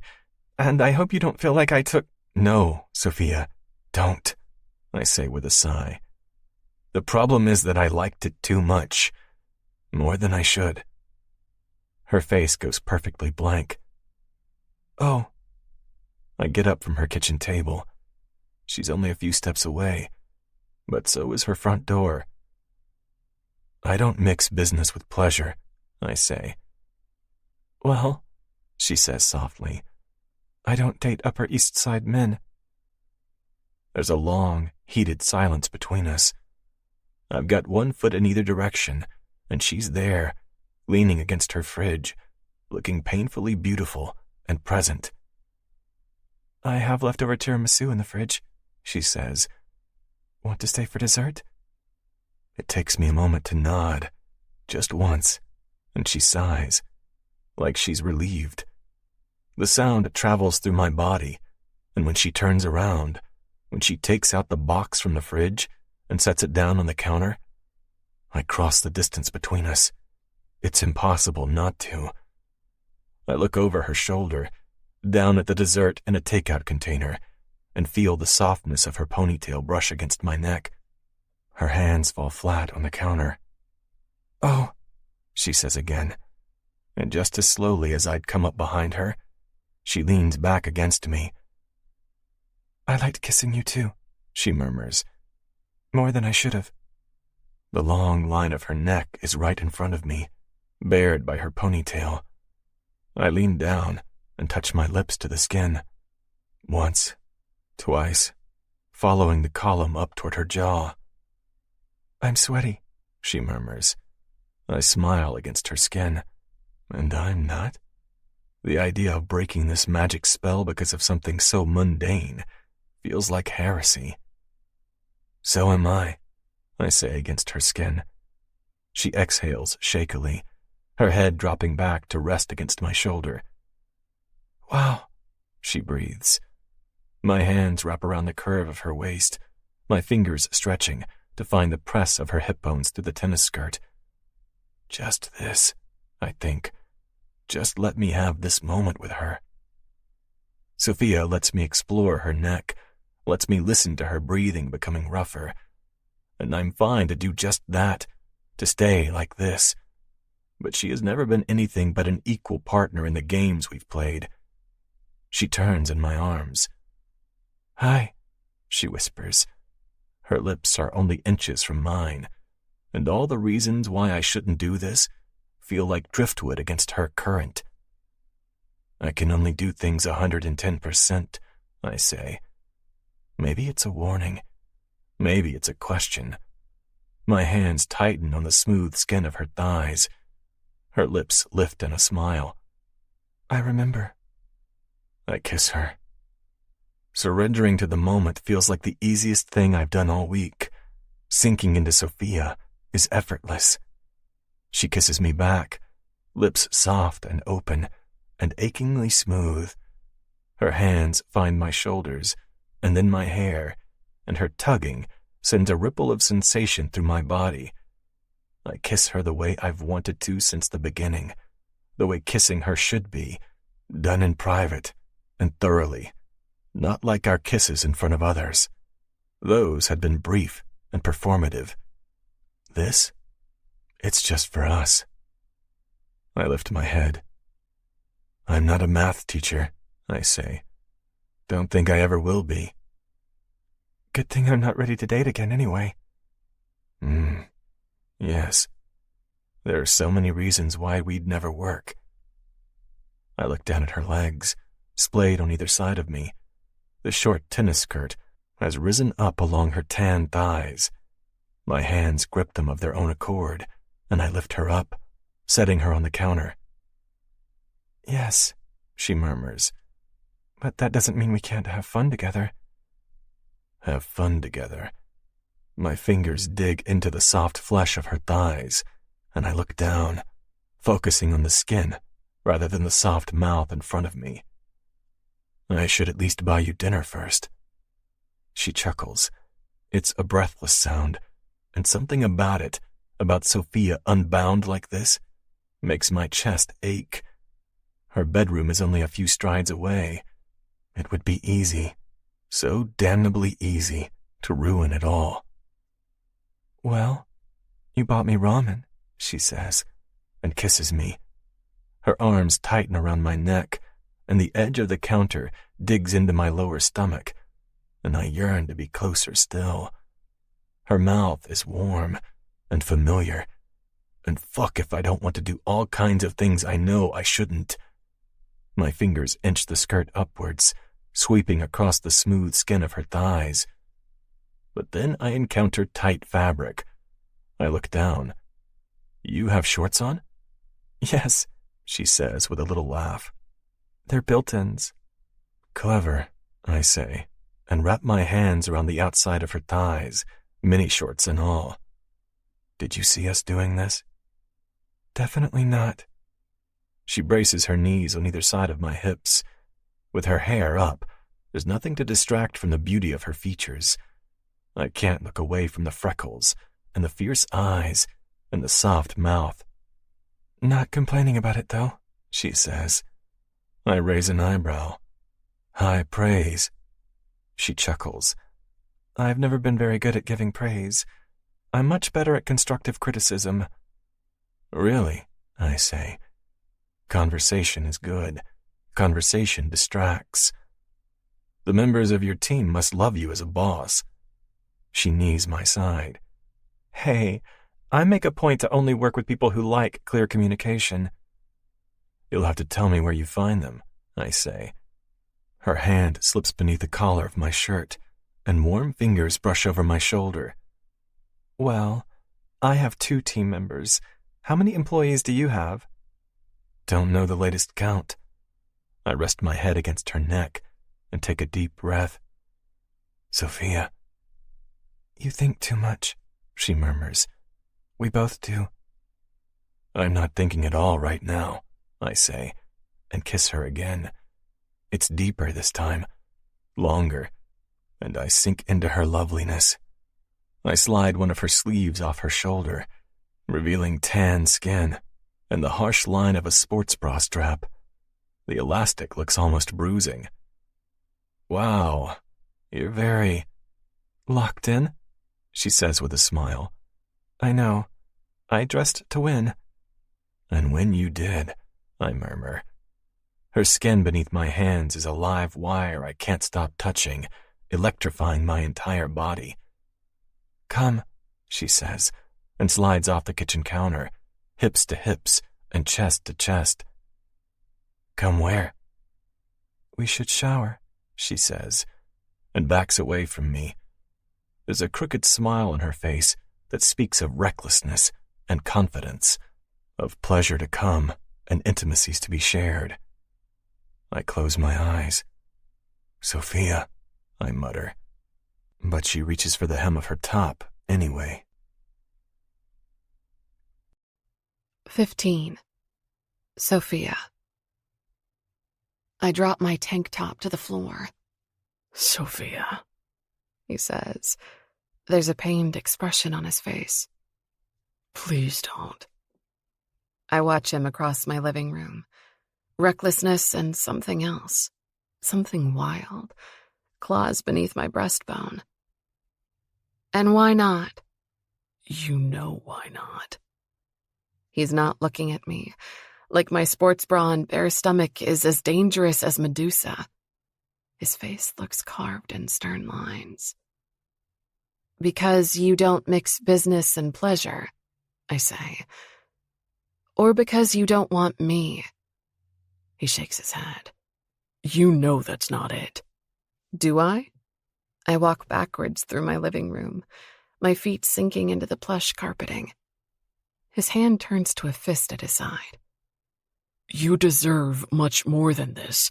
Proper fucking dates over candlelight, flowers and gifts and a slow seduction. I don't want that. I've had that. I know, He says and curses again. I've never heard him swear this much before.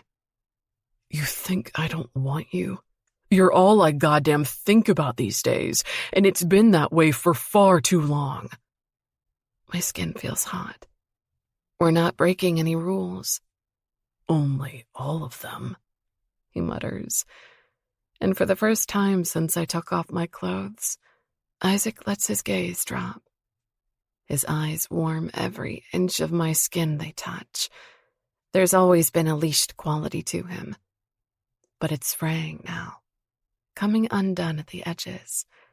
His hair is mussed from my fingers, and I want his hands on my bare skin. He flew in just to make our tennis match. Fine, He mutters, an angry furrow between his brows. And then he crosses the distance to me. He kisses me the same way he had in the kitchen, thorough and deeply, and I lose myself in it. It feels so good to just feel again, to forget about myself and my ruined life and Percy dating Scarlett. I reach for his shirt, and he breaks our kiss just long enough to tug it over his wide shoulders. His chest is clearly defined, and there's a hint of ab muscles beneath a smattering of dark hair. It disappears down his shorts. My stomach tightens at the sight, and when I rub my hands over his chest, he groans against my lips. where is... Behind me, I say. He starts walking me backwards toward the bedroom, but then I remember what we've just been doing. I grip his shoulders. Shower first. He groans. Do you want to kill me? That makes me chuckle.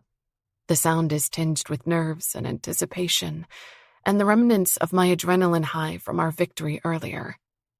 I haven't had sex since Percy, and it's been many years since I had sex with anyone else. Isaac's hands tighten around my waist, and he lifts me up with a grunt. I lock my legs around his hips.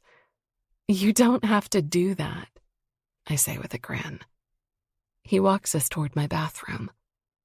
Trust me, I don't feel the least bit forced. Oh, what is it then? A privilege? I tease. He sets me down on the bathroom mat, but keeps our bodies tight. An honor. His hands slide down my sides and over my tennis skirt, and I shiver at the slow touch. I always thought we'd do this in a hotel room, I say. He raises an eyebrow. You've thought about this too? I like the word too more than I should. Maybe. I undo the zipper in my tennis skirt. Not once did I think it would be in my apartment, though. His gaze is on my body, and the slow shimmy of my skirt and built-in shorts down my legs. Stunning, He murmurs. let me... He tugs at my ponytail until it unravels, my hair falling over my shoulders.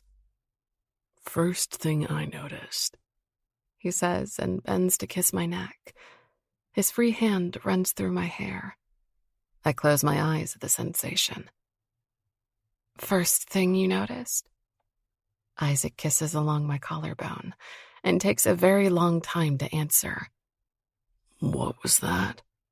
He asks, voice hoarse. I chuckle. Never mind. His lips stop at the edge of my sports bra, and then his eyes shift with a focus that makes me shiver.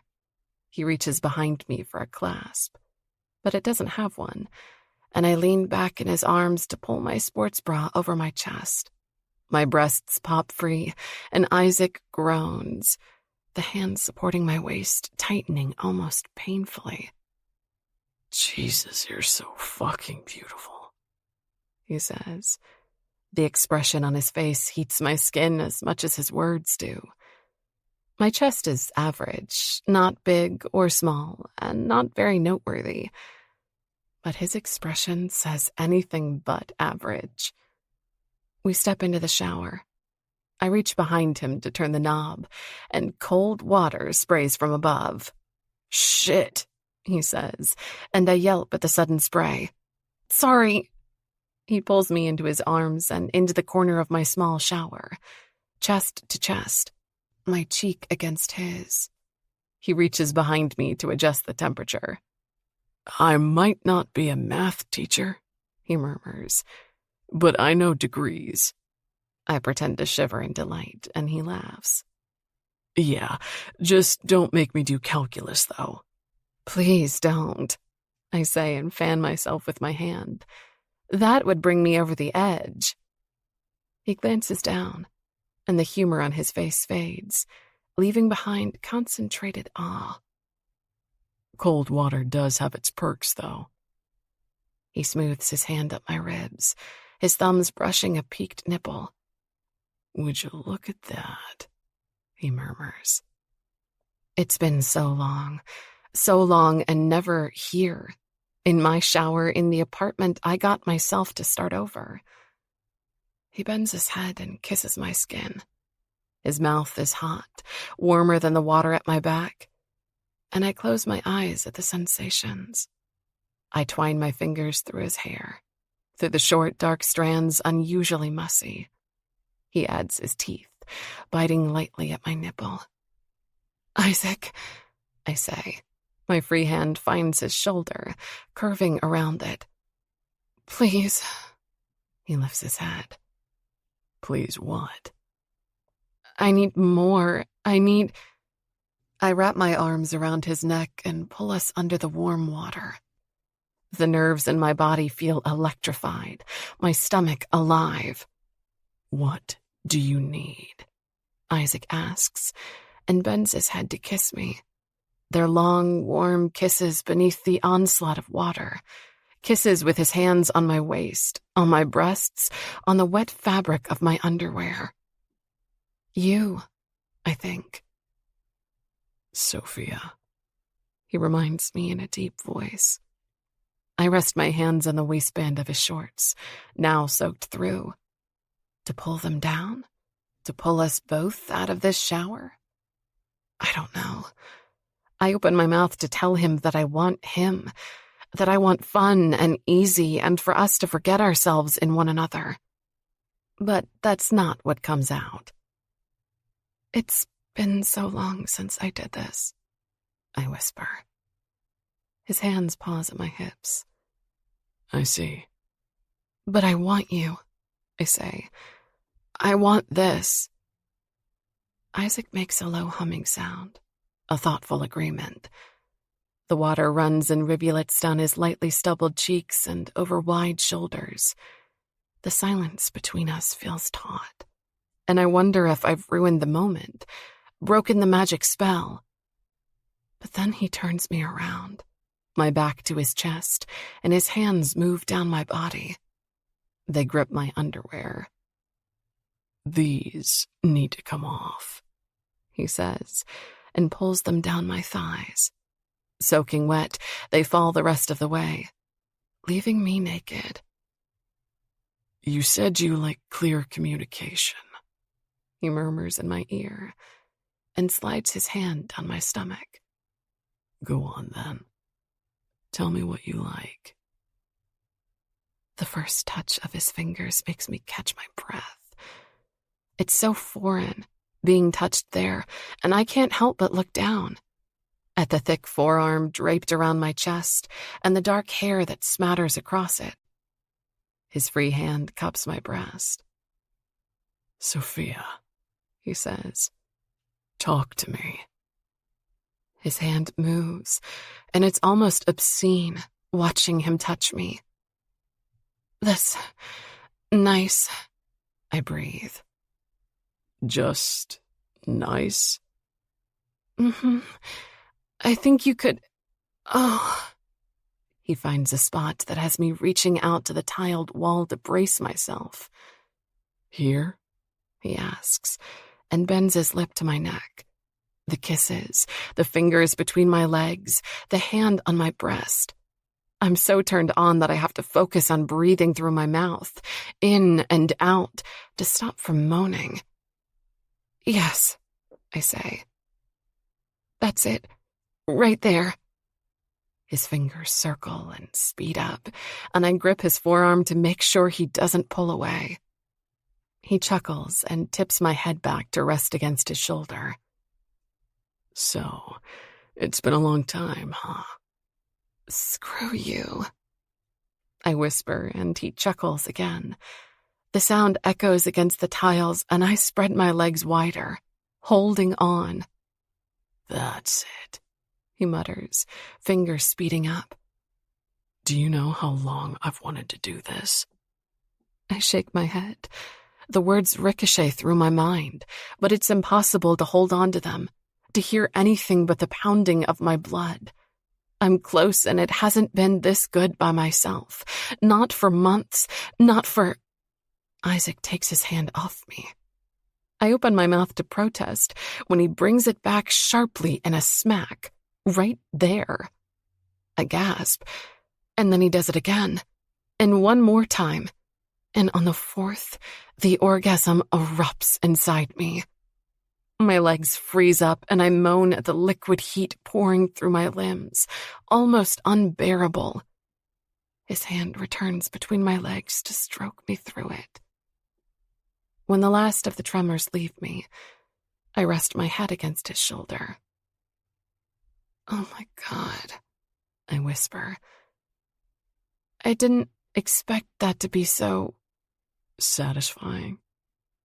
That, too. But not so quick. It's not like that happens every time." His hands stroke up my stomach and return to cup my breasts. My body feels languid and liquid, like it's becoming one with the water pouring down from above. "Every time by yourself?" he asks.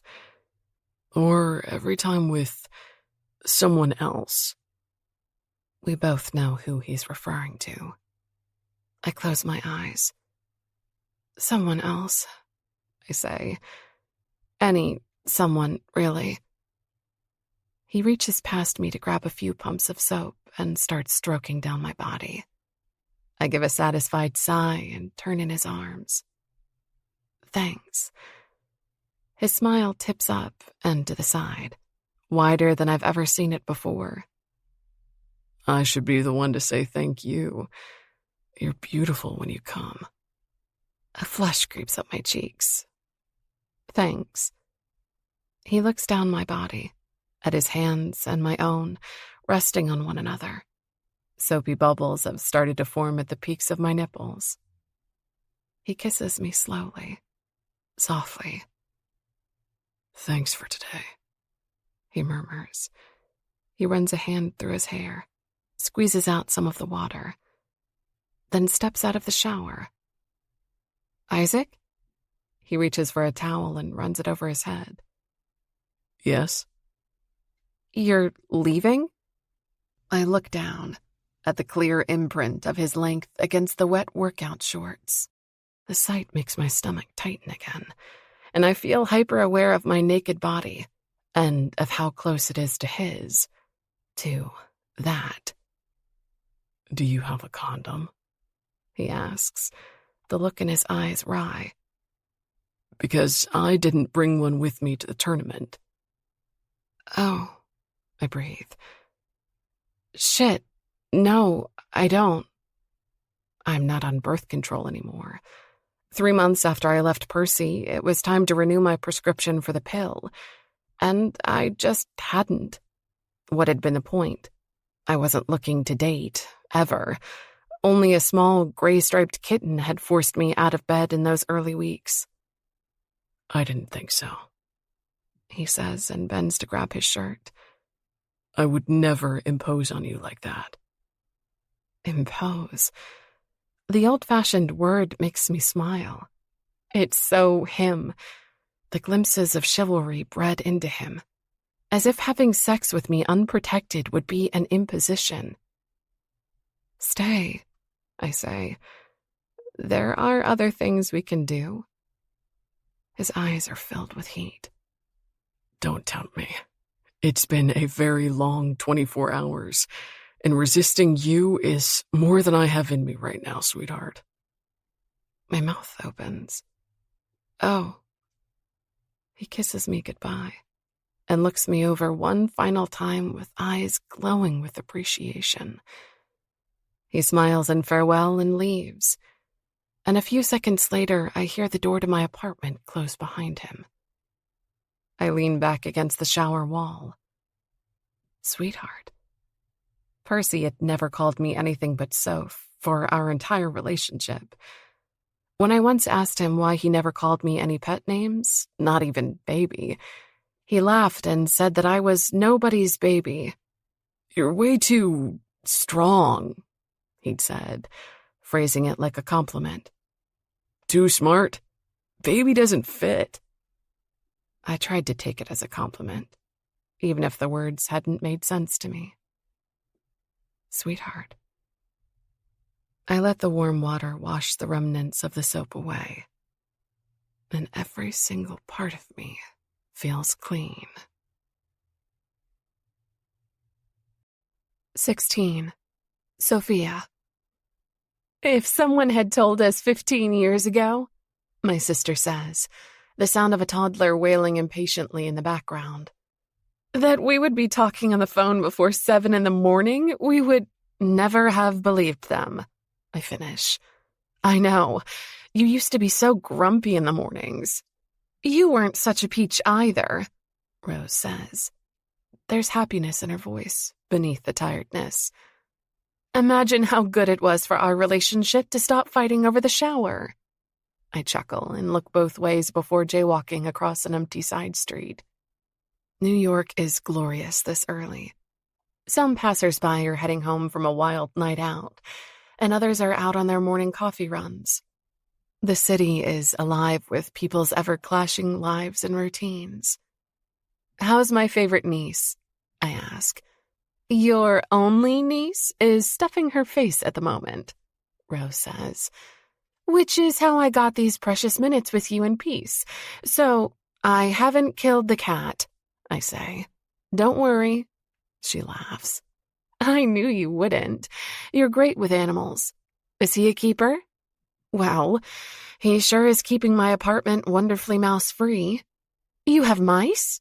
She says. In that fancy place? No, that's what I just said.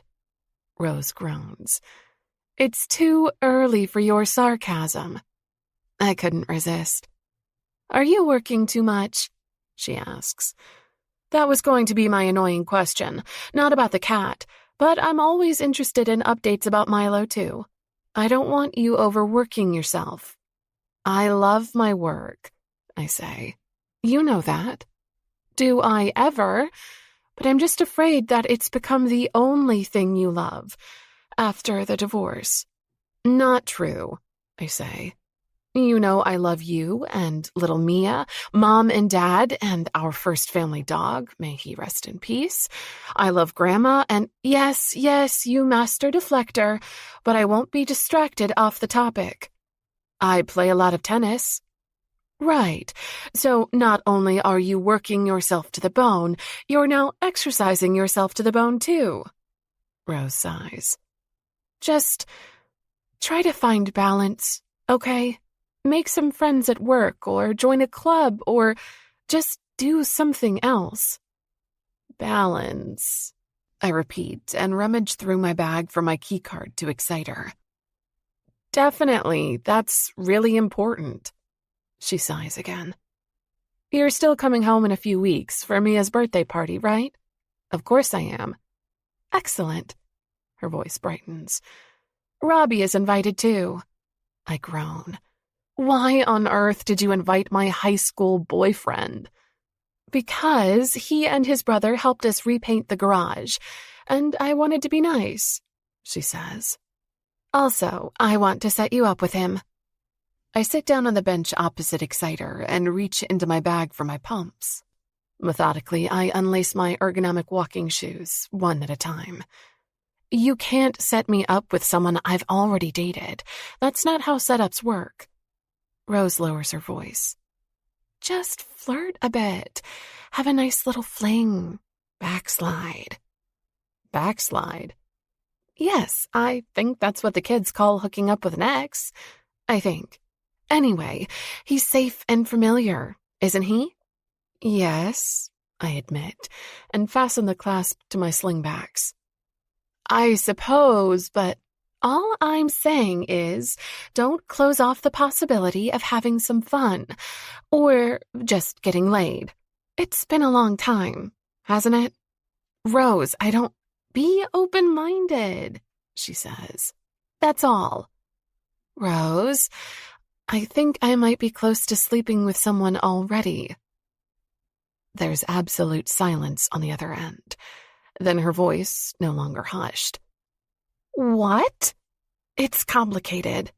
Start from the beginning, she demands. No, scrap that. Mia's almost finished with her food. Start from the middle. Don't leave out any of the important stuff, and text me all the unimportant stuff later. I laugh and pull out my headphone case. I need to go to work soon, too. It's with someone I'm working with. An employee? Oh, I can see where this is going, she says. No, he's a client. A client, Rose repeats. Yes, he's not really my type anymore, but, well, I guess that's not true, I say. He's definitely my type, but after Percy, I can't date those kind of men anymore. So, she says, no, he's not like Percy. They're night and day personality-wise, but they have similar backgrounds, if you know what I mean. She makes a humming sound, like she really does. And something's happened between you two? Flirting, and definitely more conversations than are appropriate. Ooh. He also helped me make Percy jealous at a few parties. Yes, I love this guy. I chuckle. Yeah, also, we sort of made out a couple of days ago. In the shower. Oh my God, Rose says. Why am I just finding this out? No, honey, don't throw that on the floor. I'm not throwing anything, I say because I can't resist. Please, Mommy just has to talk to Auntie Sophia, Rose says, voice away from the phone. Then she's back. I'm all for it. That's all I have to say. Absolutely all for it. Hooking up with someone means you're living a more balanced life. I laugh. Right. Well, I'm glad. Will you see him again? Professionally, yes. Privately, I don't know. He just kind of left after we made out. Oh, she says, but then her voice brightens. Then you make the first move. You're free to live your life however you want to now, Sophia. Sounds erupt on the other end, suspiciously like plastic hitting a wooden floor. Darn, I have to go. Text me more details, okay? I'll badger you if you don't. See you in a few weeks. Love you, I say. But Rose has already clicked off to take care of my niece's high-pitched wailing. She's as adorable as she is demanding. I tuck my sneakers into my bag and the conversation into the back of my mind. Exciter and the work I do deserves my attention, and not Isaac or what his hands had done in the shower, nor the absolute silence I've had from him in the 3 days since. Not a word, a text, an email, or a call. There's a mild humiliation along with the memory, dimming its shine. He had been so controlled, so natural through it all, with the sound of his deep voice murmuring in my ear while well, it had been one of the hottest moments of my life, but he hadn't lost control. Not that I think Isaac Winter ever truly does. It's not in his character, and that's a good thing. But I'm still embarrassed, because I had. The day had been an intense one. I'd been high off the victory, bitter from seeing Percy and Scarlett, delighted over spending time with Isaac, and then the sudden presence of him in my apartment. There, in a place that's just mine. His body in my kitchen and his eyes on me. And then his hands and body against mine. But he'd been in control enough to remember condoms and composed enough to leave. I let myself think about it for 28 more seconds. The exact time it takes for me to ride the elevator to my floor in the skyscraper Exciter calls home. Then I leave thoughts of Isaac behind and get to work on designing a pitch for his hotel business instead. That's what I do best, and that's my comfort zone. At least, it used to be, before it was his name at the top of all of my work documents. I'm reviewing the color schemes Toby sent over for the traditional pitch when there's a knock on my door. Toby and Jenna swing by all the time, and sometimes the head of our department does as well, so I don't look up from my screen when I answer. Come in. Sophia, a familiar voice says. It's not an Exciter employee. Isaac's in a navy suit, unbuttoned jacket, and clean-shaven jaw, and is looking at me across the familiar space of my office with those dark eyes. Oh, I breathe. Hello. Hi. He gestures to the chair opposite mine. Do you have a minute? Yes, absolutely. Is this about the pitch? That was my reason for coming to Exciter, yes. I just spoke to Victor about it. Oh, I say again. The big boss. His brother's business partner, and probably also a personal friend. I've never been up to the 34th floor where he conducts business. Interesting. Isaac's lips curve into a half smile. All good things. I'm glad to hear it. I also told your department head I'm only popping by to chat with you about how it's coming along, and to touch base. Everyone's aware it's a professional visit. I knit my hands together on the desk. Of course. What do you want to know? Things are coming along great, and I'm confident we'll have it ready in time. He leans back in the chair, and beneath my desk, I feel the brush of one of his long legs against mine. How have you been? Since the weekend? Yes, he says. Great, actually, I say. The memory of what had happened in the shower must play across my face, evident in my gaze. His eyes warm. Great? Funny. So have I. Really? Yes, I must have had a relaxing weekend. I can't imagine you did, I say. You flew in from another country, were forced to play in a tennis tournament with a crazy woman you work with, and then you... Then I what? I shake my head. Never mind. The words that had come to mind aren't fit to be spoken in an office, and I can't bring myself to say them. And then you got hot and heavy without the reward? Isaac runs a hand along his jaw. Because I couldn't finish what I started? He asks. I'll admit that was frustrating at the time, but it was still worth it. Overall, a very pleasant experience. I'm glad, I murmur, because it was for me too. He gives a wide smile. I noticed. So I've been thinking about the rules. The rules? I repeat. Which ones? Oh, that I don't date Upper East Side men and you don't mix business and pleasure, yes, he sighs. They've been on my mind quite a bit since your shower. Heat rises beneath my blouse, inching toward my neck. Bad idea. But it's so well packaged and sitting right in front of me. I remember the feeling of his hand, strong and broad, sliding down my stomach to find what it sought. I swallow hard.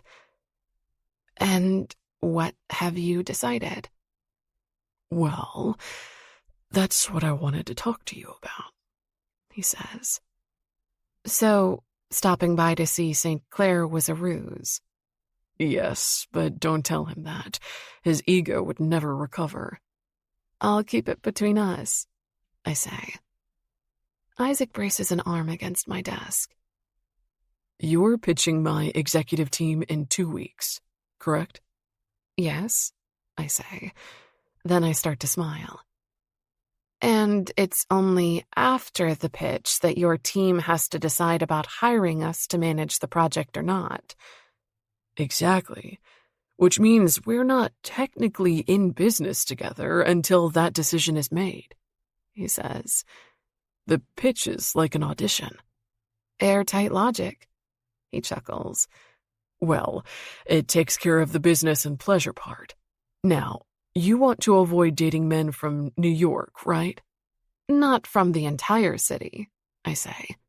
That'd make my life pretty hard, but from the Upper East Side or West Sides, anyone who's ever been to a country club is automatically ruled out. Isaac nods, like my logic is equally sound. That's right. Well, if we only have 2 weeks and a clear time limit, would it even qualify as dating? I start to smile. No. My thoughts exactly, he says. Great minds think alike. So it seems, he says, and then he smiles too. You look beautiful today. Thank you. Does that skirt come with built-in shorts as well? I laugh. No, it definitely doesn't. Interesting, he says, voice warm. Come to Connecticut with me this weekend. Connecticut? We won that spa and hotel night. You won it, I correct softly. My mind is wheeling at the idea of slipping away from the city and everyone who knows us. From our everyday life with Exciter and the Winter Hotel. Come with me, he says again. 1 night, 2 days. It's a possibility that shouldn't even exist. But now just might. A brief window into what life might have looked like if things were different. I look at the man across from me. The man who's looking back at me, with tension in his shoulders, waiting for my decision, caring about what I decide. Okay, I say. Let's do it. Great. I'll pick you up on Saturday, he says. And then he smiles, a wide grin spreading across his face that seems unused to it. They have a tennis court at the hotel. They do? Yes. Bring your racket. He stands and extends a hand across the table. I take it, warm fingers closing around mine. What's this? His eyes are alight with humor. Always a pleasure working with you, Miss Bishop, he says. Likewise, Mr. Winter. It's rare to find someone who appreciates such clear communication. Definitely. Not to mention someone who plans ahead. He lifts my hand and presses a kiss to the inside of my wrist. warm and brief. The gesture catches me off guard. I'll plan ahead for this weekend, he murmurs.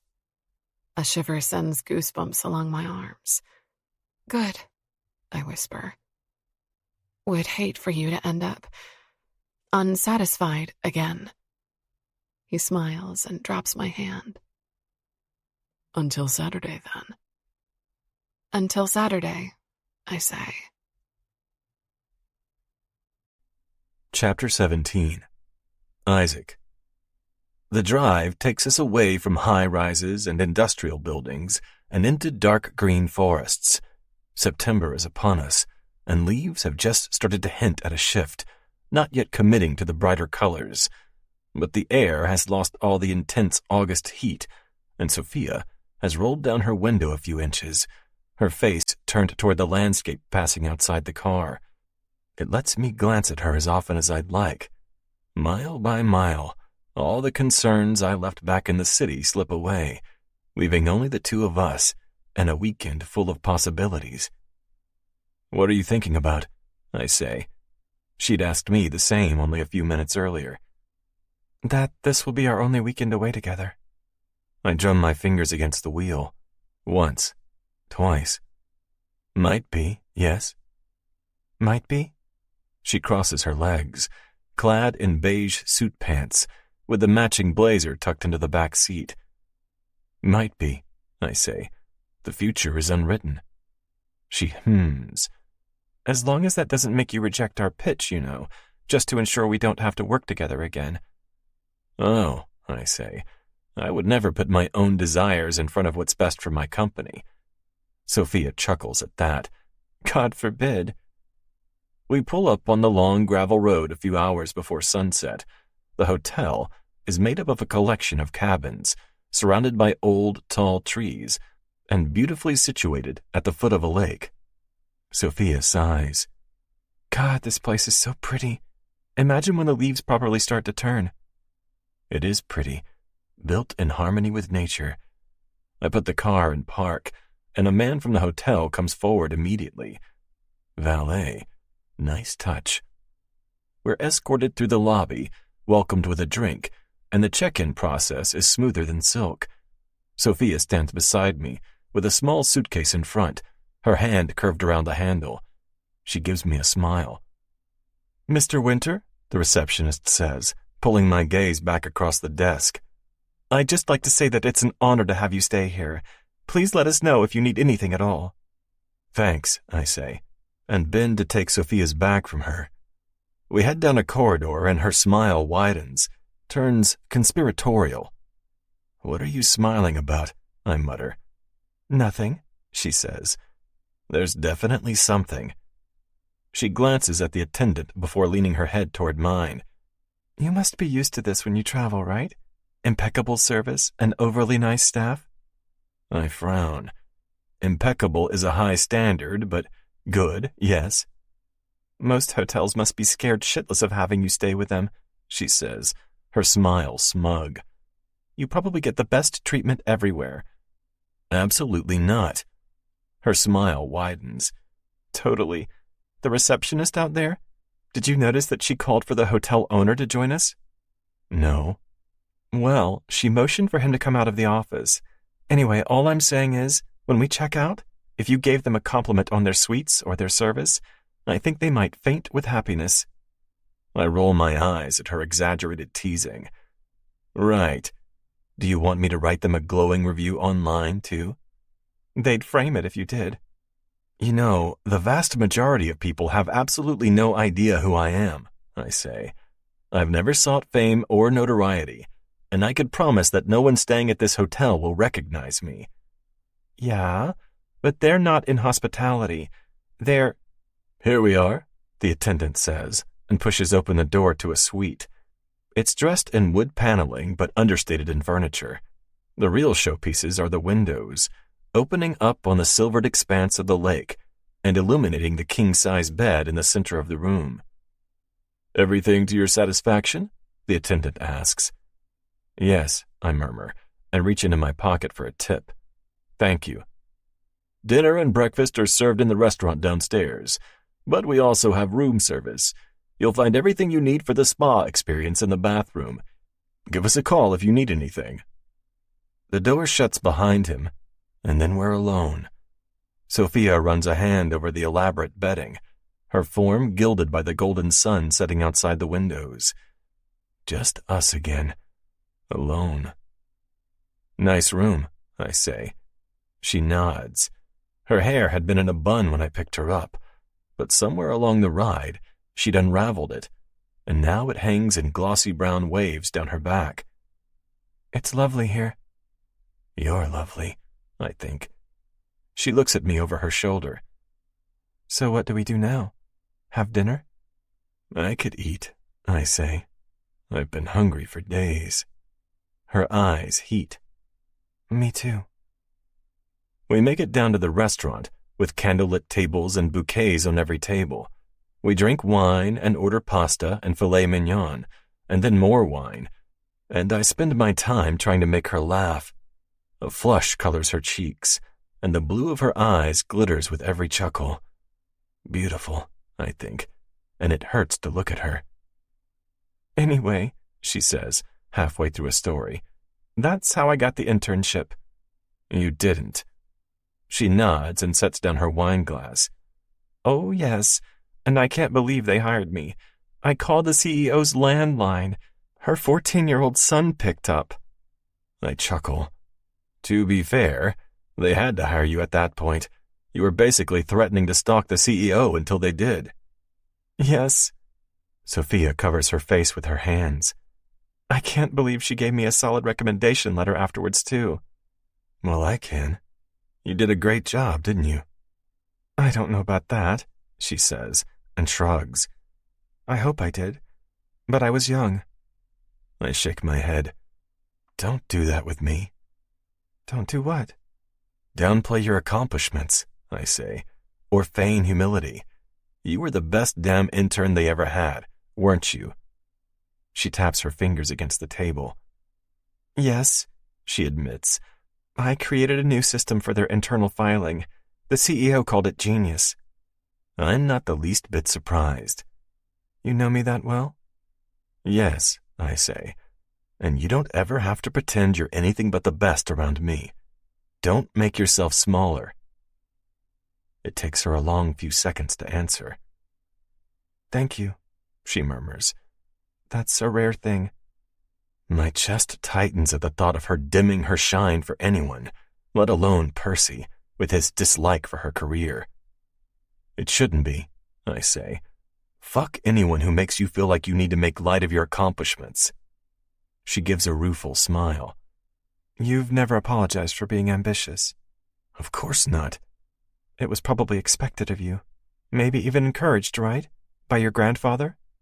I nod. "Yes. The Winter Corporation did well under my father. It didn't grow, but it didn't falter either. But I have always wanted to expand it." "Where does that come from for you? The desire to be the best?" "Yes," she says, nodding. "And to want to make things around you better." "It's always been there," I say.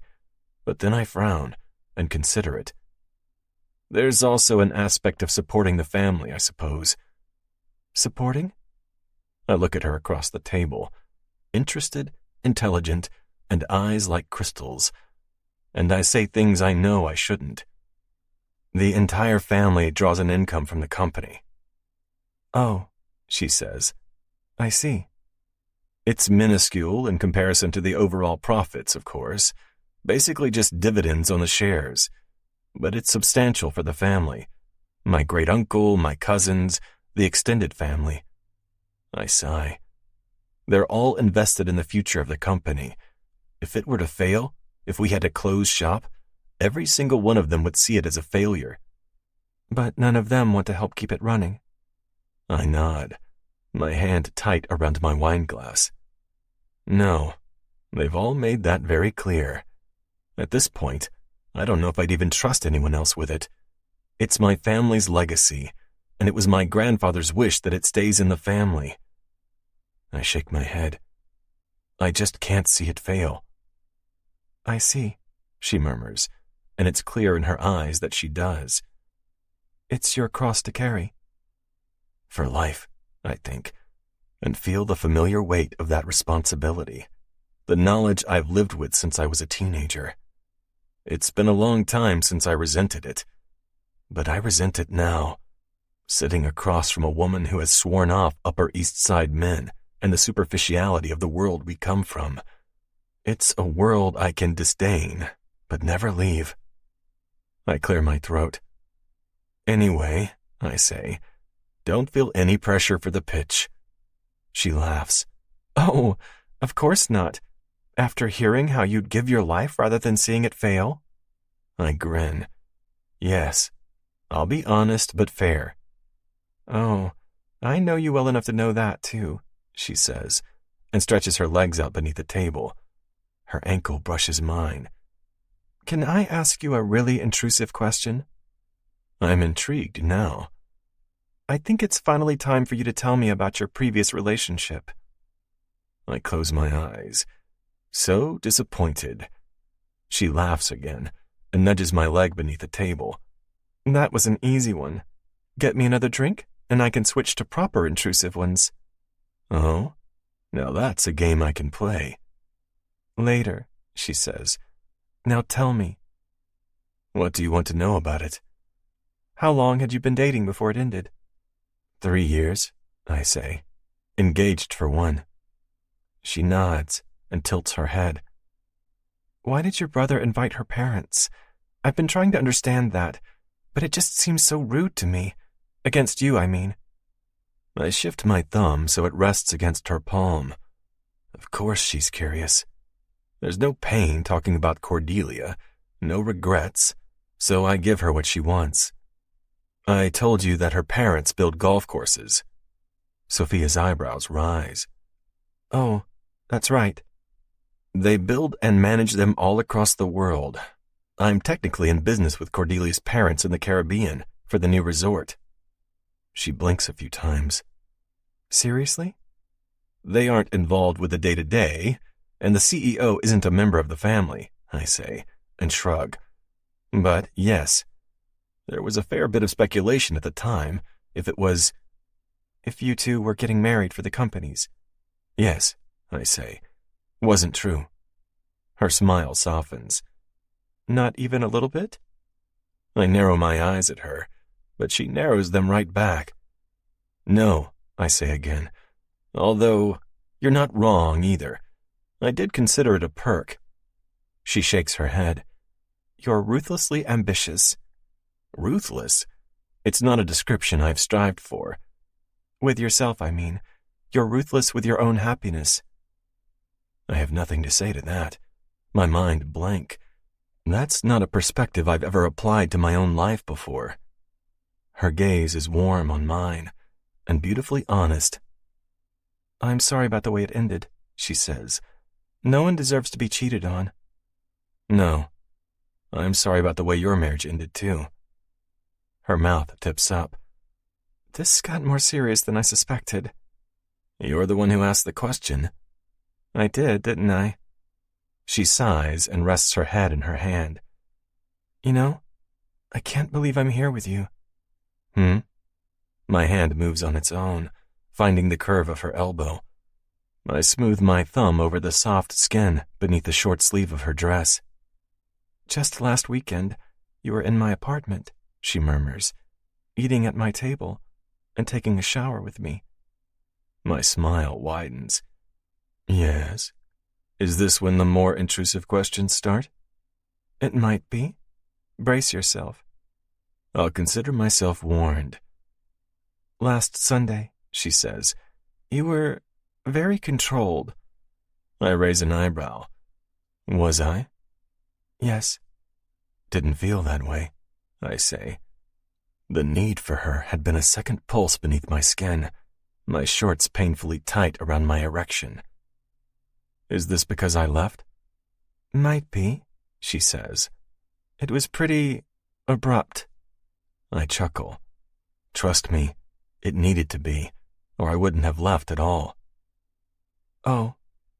I told you I wanted to buy you dinner first. That was it? I thought it had to do with the lack of a certain garment. My smile widens. A condom is a garment now? She looks over her shoulder, but no one is close enough to overhear. Technically speaking, yes. Did you bring one this weekend? My entire body tightens. Yes.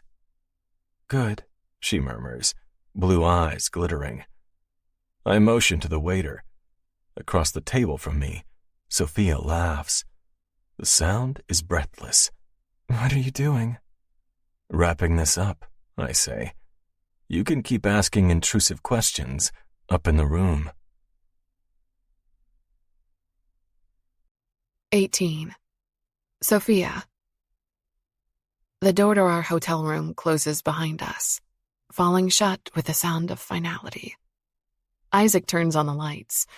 They're set for the evening and cast a dimmed shine over the tastefully decorated room. Minimalist and comfortable. I step out of my heels and watch as he opens the door to the minibar. We haven't tried the spa area yet, I say. My throat feels dry. He closes the door again. Is that what you want to do? No, not really. His mouth curves. Me neither. We'll have time for that tomorrow. Plenty of it. He agrees.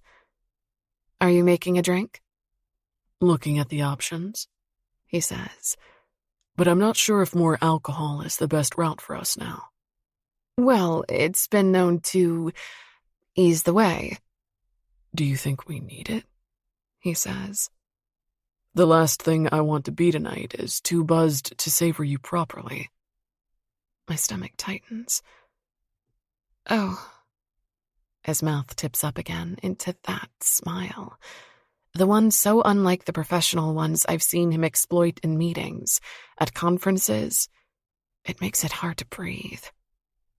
Too much? He asks. I shake my head and sit down on the edge of the bed, bracing my hands against the soft coverlet.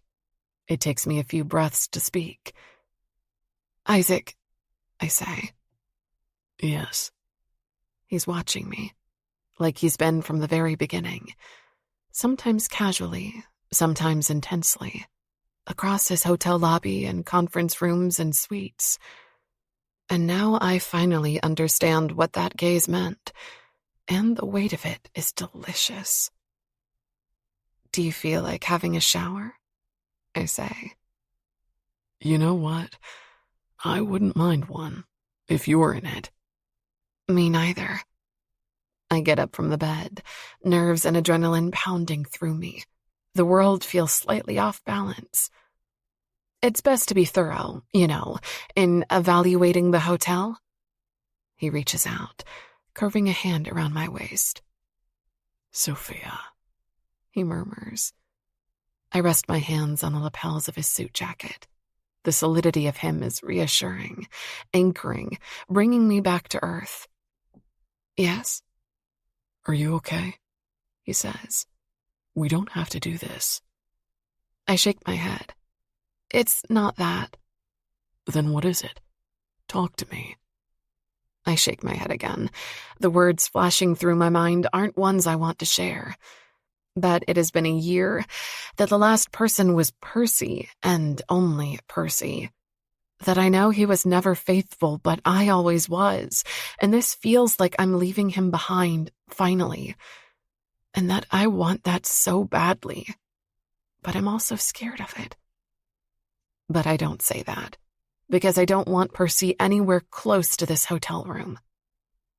Just the past, I say, and slide my hands up to wrap around his neck.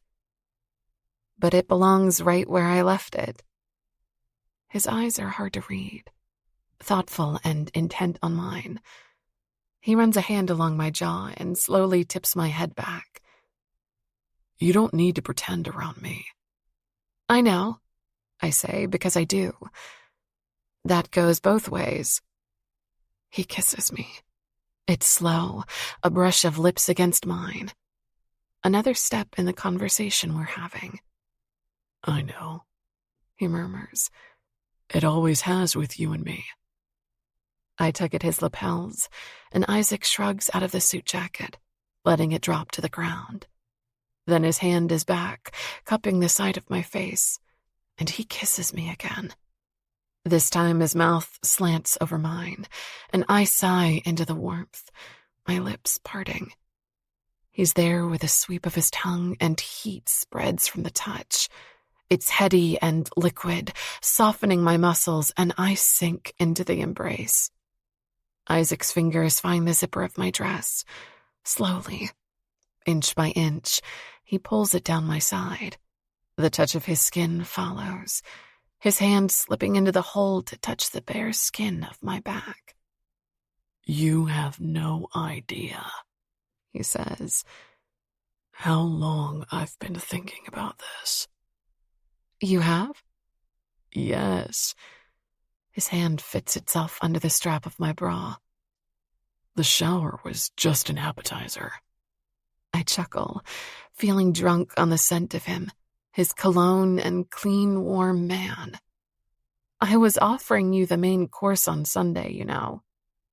Isaac makes a sound, somewhere between a growl and a groan. Leaving you in that bathroom was the hardest thing I've ever done. He tugs down on the shoulder straps of my dress. The fabric cascades down my body, and I shimmy my hips to let it fall to the floor. Isaac looks down. No shorts this time. No. I feel naked, in only my black bra and lacy panties. And I feel beautiful, vulnerable yet strong, choosing to do this again with a man I know understands me. His hands trace the shape of my body. There's such heat in his gaze. It burns. The shower, he says. Let me look, but I didn't get the chance to linger. I take a step toward the bed, but Isaac has a different goal in mind. He sits down in one of the armchairs and pulls me on top of him. I brace a leg on either side of him, gripping his shoulders for support. And lingering, he says, and pulls down one of my bra straps. Is my favorite part. He peels the bra off me, strap by strap, then cup by cup, until I'm bared for his gaze and his touch. He leans in, mouth closing over a nipple. His dark hair is a stark contrast against my skin, and I weave my fingers through it, trying to breathe through the building heat.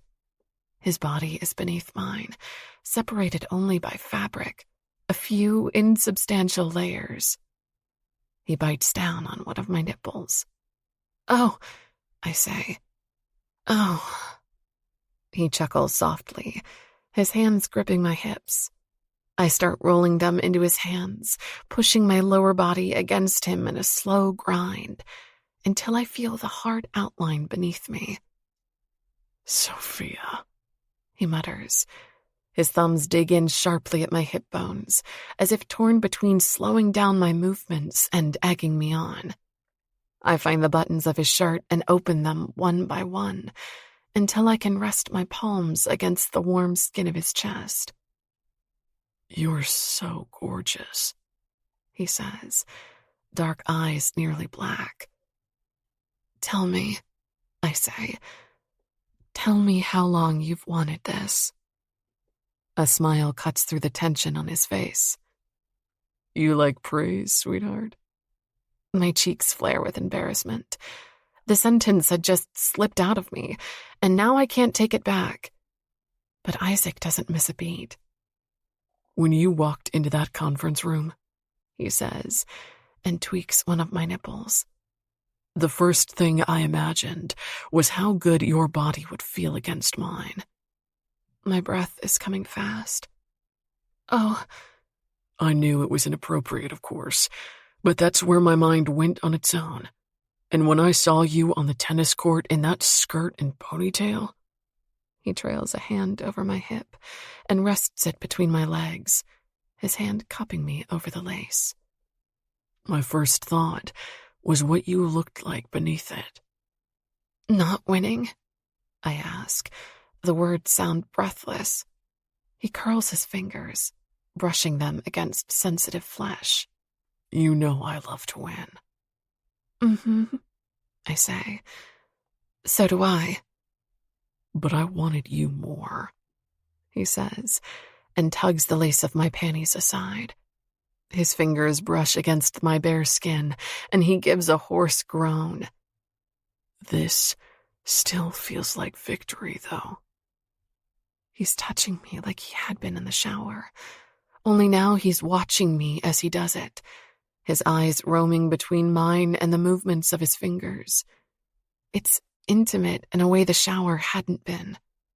His fingers circle, finding the spot he'd so expertly manipulated last weekend. That's it, he murmurs. God, you're so soft. I roll my hips against his hand. He taunts and teases, sends me rising, lingering, as he put it, until I can't take the teasing hands anymore. I reach between us for the belt of his pants. He lets me undo it, his hands drifting up to my hips. You wouldn't let me take off your shorts last weekend, I say. He groans when I pull the zipper down over the distinct hardness beneath. No, because condom or no condom, I would have wanted to get inside you if you had. I run my nails over the bulge in his boxer briefs. You've teased me a lot, I say. Only fair, he murmurs. I slide down from the chair, between his splayed legs. My hands have a goal, and he must be anxious to help, because it takes us less than 5 seconds to tug at his pants, to pull the elastic down. And then he's there, bobbing hard and big in front of me. Sophia, His words end when I start to stroke, and when I close my lips around him, he gives a sharp breath. From the corner of my eye, I see his hands curving around the armrests of the chair, his knuckles turning white. Excitement races through me at the sight. Knowing he's coming undone by me, because of me, is thrilling. Losing control, being vulnerable. I know without asking him that's not something he allows himself often. His hand runs over my head, strokes over my bare shoulder. It tightens over my skin when I add fluttering strokes of my tongue. Fuck. Okay, you're too good at this, he says. Like you are at everything. I want to smile. I want to laugh. I want to live in this moment forever. But I sheath my teeth and grip him tighter instead. He groans and his hips flex involuntarily beneath me. No more, he breathes, and his hands beneath my arms tug me upward with too much strength to resist. Come, Here, sit on me. Let me. His hands pause on my waist. Fuck, the condom. I chuckle. Not again. He sighs like a man settling down to a task, hard and cumbersome, and stands with me in his arms.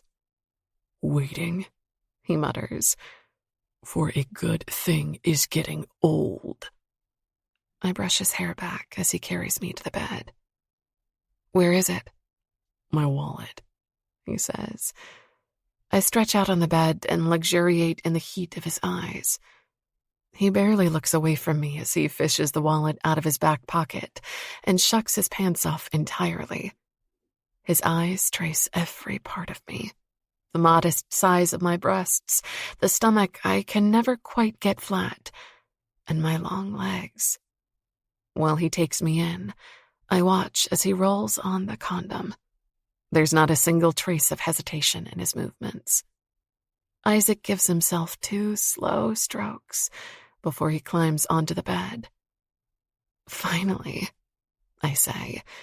It's meant to be half teasing, half sincere. But the look on his face takes all the amusement out of me. Need, so sharp it's almost painful, marks his stark features. He pushes my leg to the side and lifts the other up along his chest. We both watch as he takes himself in hand and aligns us. He pushes in slowly, disappearing inch by inch inside of me. The view is delicious, and the stretch even more so. We both exhale in relief when he's fully in. He grips my hip. Finally, he breathes and starts to move. The need has been building inside of me since we entered the hotel room, and longer still, lingering from the shower last weekend. It's been heightened by the dinner and the knowledge that he's here, with me, without time restraints or pretense. Anticipation has kept my body in a constant state of readiness for just this moment. Isaac rolls his hips in deep, steady movements, and his hands never stop touching me. I can't look away from his eyes, and it doesn't take me long to hover at the edge of an orgasm. I feel full and half sated, half needy. "You're close," he mutters. I nod.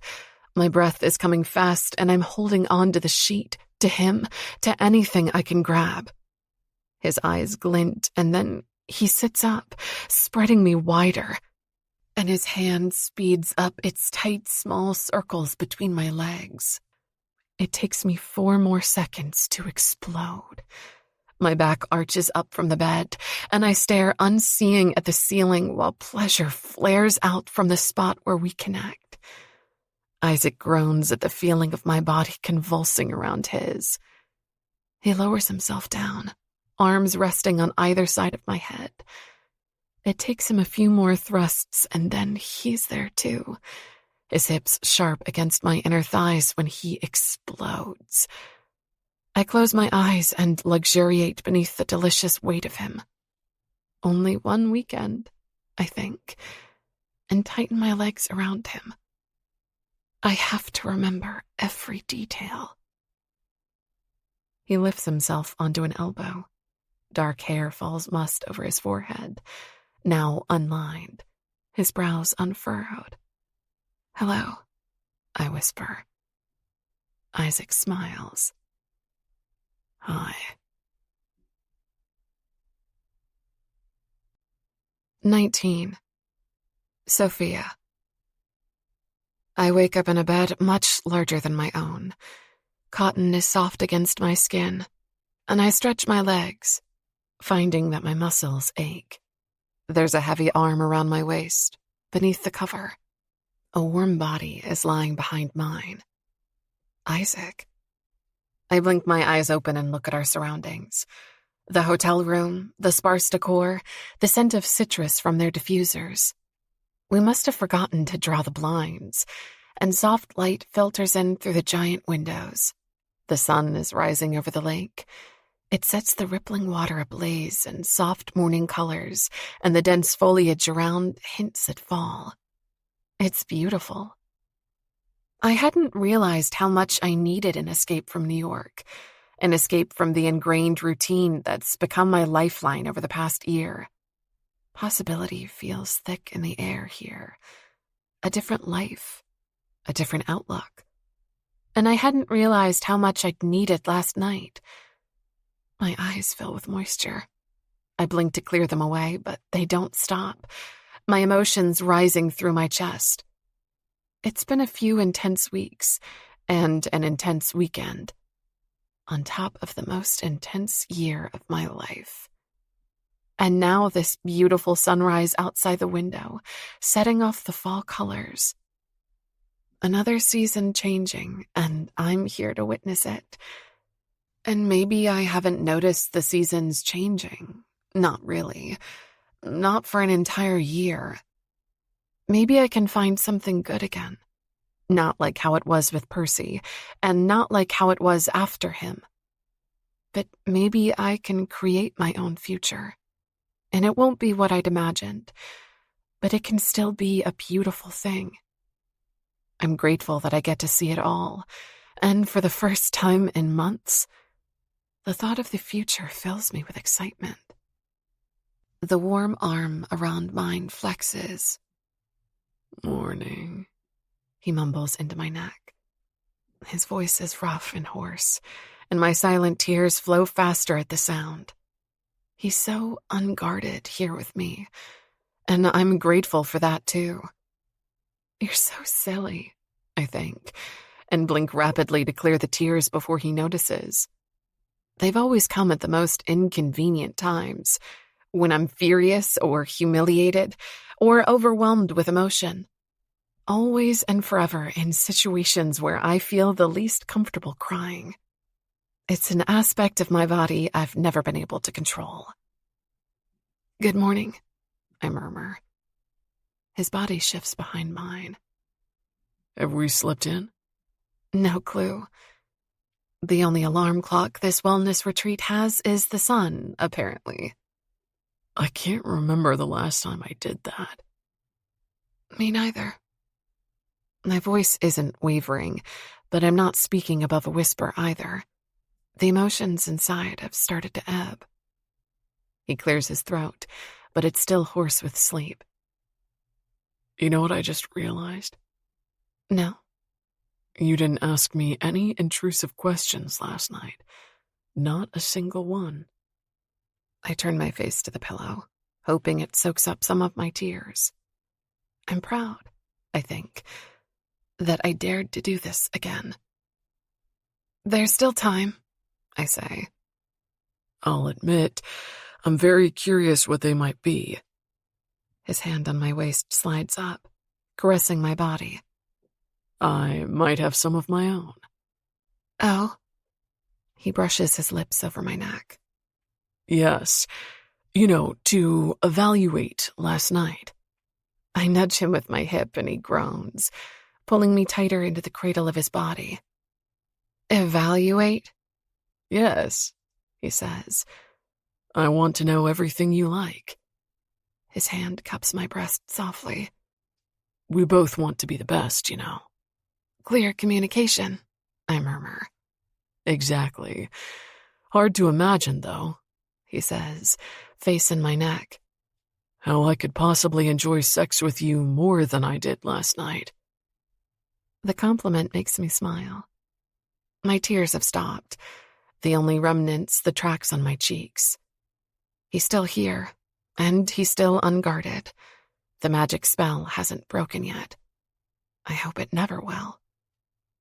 Isaac rises on an elbow behind me. I roll into the cavity he leaves behind, looking up at him. His hair is mussed and his eyes are warm. He looks glorious like this. But then his eyes widen in alarm. Sophia? He runs a soft hand over my wet cheek. What's wrong? Nothing. You've been crying. Yes, but it's nothing. His jaw tenses. Please tell me. I got emotional, that's all, I say with a smile. Looking at the sunrise and being here with you. His thumb rubs slow circles on my cheek. They're soothing, and I lift my leg to hitch it around his waist. They're good tears, I promise. Right, he says, like he doubts that concept. You're thinking about the past.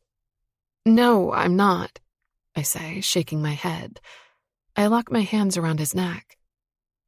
No, I want you to ask me an intrusive question. He raises an eyebrow. Are you sure? Never been sure about anything, I say, and pull him down on top of me. You got us a late checkout, right? And I think he understands, even if he doesn't know why, that it's not something I can explain. It takes us another 2 hours to make it out of the room. He was cautious after my tears, but with every movement and every word, his hesitation wore down when he'd seen I wasn't actually sad. We play tennis, one-on-one, and roast in the spa afterwards. Excellent choice, he murmurs in the sauna, running a finger beneath the shoulder strap of my emerald bikini top. I kiss him. It's a communal space, and we're both adults, and I still kiss him like we're teenagers who can't resist. He shifts me against his hip afterward, smiling crookedly. His hair is so wet it looks almost black. I want to see where you live, I say. He raises an eyebrow. I think that can be arranged. I'm curious, what a hotel emperor's apartment might look like. It has a throne, for one. Of course it does. Dungeons, perhaps? No, that would be a bit gauche, he says, eyes sparkling. And unnecessary. The moat already keeps out all the rabble. I laugh. I'm so grateful you're considering lowering the drawbridge for a lowly commoner. It'll always be lowered for you, he says. Let's do an evening this week. I nod and lean back against the wooden backing. Isn't this so much better than the sushi lesson you bid on too? He chuckles. I would have paid more money just to get out of that one. We stay as late as we can, that day, until we have to leave the secluded Connecticut getaway. Isaac lifts both of our bags into the trunk of his car. In a wool sweater and down vest, he looks relaxed, at ease. Another version of himself. One that's just as competent in the forested expanse around us as he is in the concrete jungle back home. I'm glad we have another full week, I say. He smiles and reaches out to brush back a strand of hair from my face.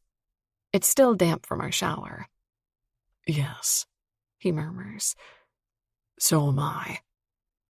I kiss him, just because I can, and vow to myself that I'll make the next week the best one I've ever had. Chapter 20. Isaac.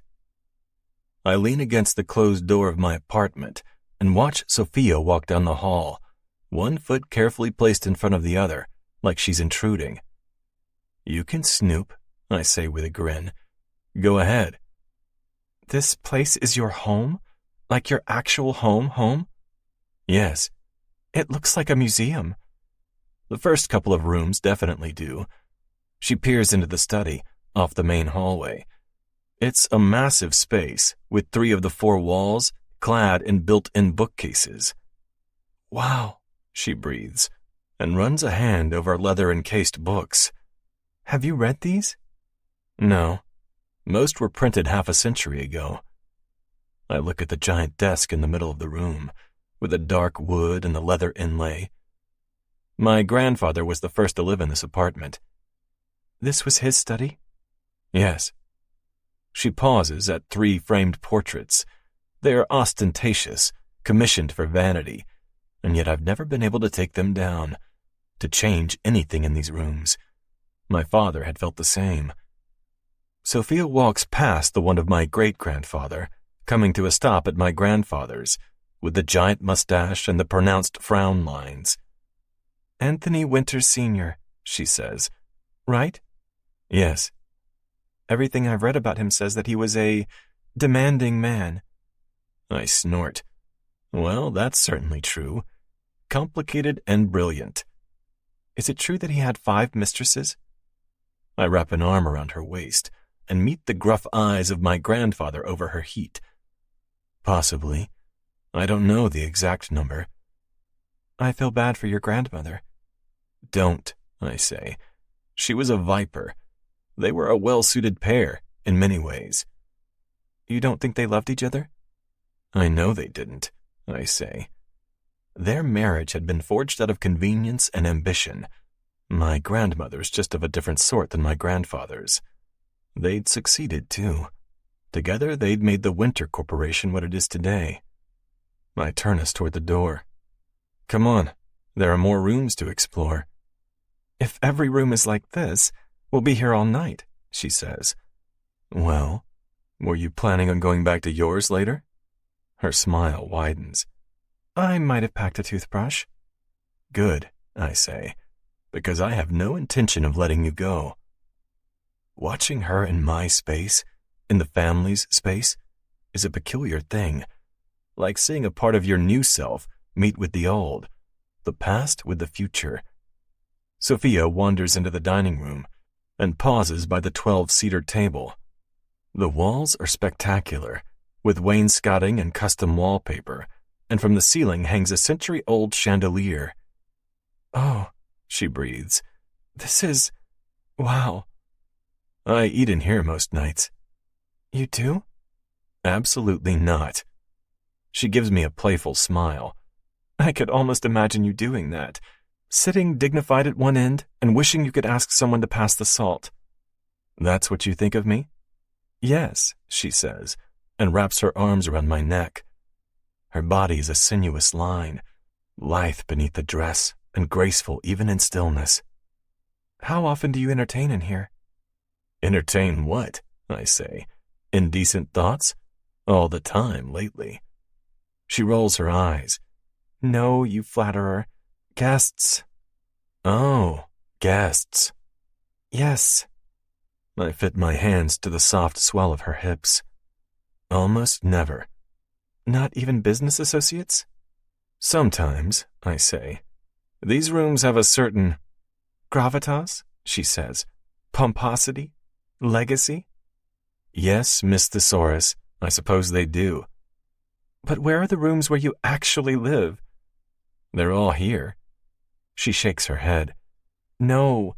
Where do you take off your clothes at night? Where do you eat your takeout? Where do you watch TV?" I take her hand. "Come on, I'll show you." We walk through the sitting room and into the butler's corridor. From there, it's a quick step into the kitchen. I point at the kitchen table. "For eating meals." She lets go of my hand and heads straight for the fridge.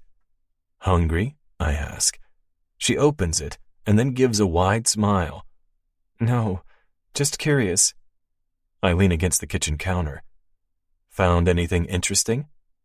"No," she says. "Nothing at all, which is the funny part. Your fridge looks like mine." "Empty?" "Yes." "I guess we're not chefs." "No," she says, and shakes her head. "I've never liked cooking. Oh, what's in there?" She walks into the adjoining living room. It's small, but it has a couch, a few bookcases, and a TV. "This is where you relax?" "Some nights, yes." She sits down on the couch and rests her hand on a pillow. Having her here feels excitingly exposing. Her beauty and smile fills up the well-used space. "How many people have lived here?" "On this particular couch? None. I got it when I moved in." "Good to know," she says, and pats the dark blue fabric. "But in the apartment?" 3 generations, give or take. My great-grandfather died before the building was fully built, and my grandfather took over at 19. But I don't have an exact number of all the family members who have passed in and out. "Don't you want a place that's just yours?" I sit down next to her. The eyes that gaze back at mine are curious and open, and I don't think anyone has asked me that question in years. It works well for now. It keeps me close to the business and to my employees. Her mouth curves into a smile. "Yes, that would be your answer. But I've heard people say it's important to separate work and life. Balance, I think it's called." Our legs touch, hers bare beneath a knee-length silk skirt. "You saying something over there, workaholic?" She chuckles. I know. I shouldn't throw rocks in glass houses." "A little pebble is okay, I suppose, but no more." She pretends to lock her mouth shut. "I'm done." "Good." "Except I have another question." I rest my hands behind my head and stretch my legs out so one is right in front of hers. "Yes, I bought a new bed for the master when I moved in." Sophia's eyes on mine glitter. "Not what I was going to ask." "But I'm pretty sure you were thinking it." She rolls her eyes again. "I wanted to ask how often you entertain." "We spoke about that earlier." "No, I mean, how often do you entertain here?" She nudges my leg with her knee. "Before me, I mean. I know you weren't big on dating, but..." I run a hand over my jaw, trying to hide my smile. "You're curious about my past, Bishop?" "Maybe a little bit. You know so much about mine, after all." I shift on the couch, closer to her. Well, you know what happened to my last relationship. She nods. Your engagement? Yes. Did you date anyone between then and now? No, not really. She lifts her eyebrows, and I sigh. The truth wouldn't paint a flattering picture. I wasn't interested in dating long term. I worked too damn much, and the mess just never seemed worth it. Sophia nods. I get that. There was someone, though. We didn't date, but we saw each other from time to time. You were friends with benefits. I guess that's what the kids call it. She nudges my leg again. You're not an antique, you know, despite living in one. Funny, I say. There's more to say about Beverly, but it's not something I'm proud of. My relationship with her had been based on mutual physical attraction, tolerable conversation, and nothing more. She was stuck, and I was jaded, and it had been pleasurable for us both. No expectations, no future. But it doesn't belong here with Sophia. Did it end naturally? She asks. Yes. I haven't seen her in almost a year, I say. You know I'm short on time. She smiles. Yes, I do know, which is why I couldn't come over until 9 p.m. tonight. I was in supplier meetings. I reach out and curve my hand over her leg, finding the hem of her skirt. The skin at the back of her knee is tantalizingly soft. But I cut them short for you. Did you? How gallant. What was her name? Your old friends with benefit. My hand pauses. Why?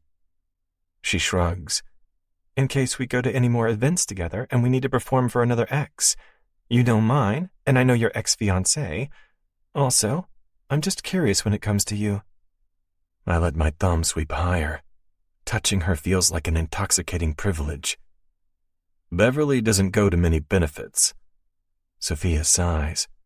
Shoot, then I guess I won't have to kiss you dramatically in public again. I say. But you can, if you'd like to. You did tell me you'd never object to me kissing you. I did, didn't I? It was very comforting at the time. It was the truth, too, I say. I think I still mean it, but maybe you should try, just to be sure. Sophia shifts closer on the couch. Should I? Yes. My hand slides beneath the silk of her skirt. Thanks for coming by at 9 p.m. on a Wednesday. Thanks for letting me invade your space. You're making it much better by being here. She settles on either side of my lap, and I take her in my arms, the weight and feel of her becoming deliciously familiar. Let me try then, she murmurs, and rests a hand on my jaw. I let her kiss me. I even go so far as kissing her back, my hands tightening on her hips, just to show how much I don't object. She cocks her head, the mahogany of her hair sliding to one side. You don't seem offended. I don't think I feel it either. Good thing you weren't the first time, or I would have lost you as a client. I chuckle. Sweetheart, it would take a great deal more for me to quit the Exciter deal. Oh? Yes. You're far too good at your job. I glance down at where I'm slowly raising her skirt. Her smooth thighs on either side of me are like an anchor, and yet it's one that grounds me rather than weighing me down. I kiss her again.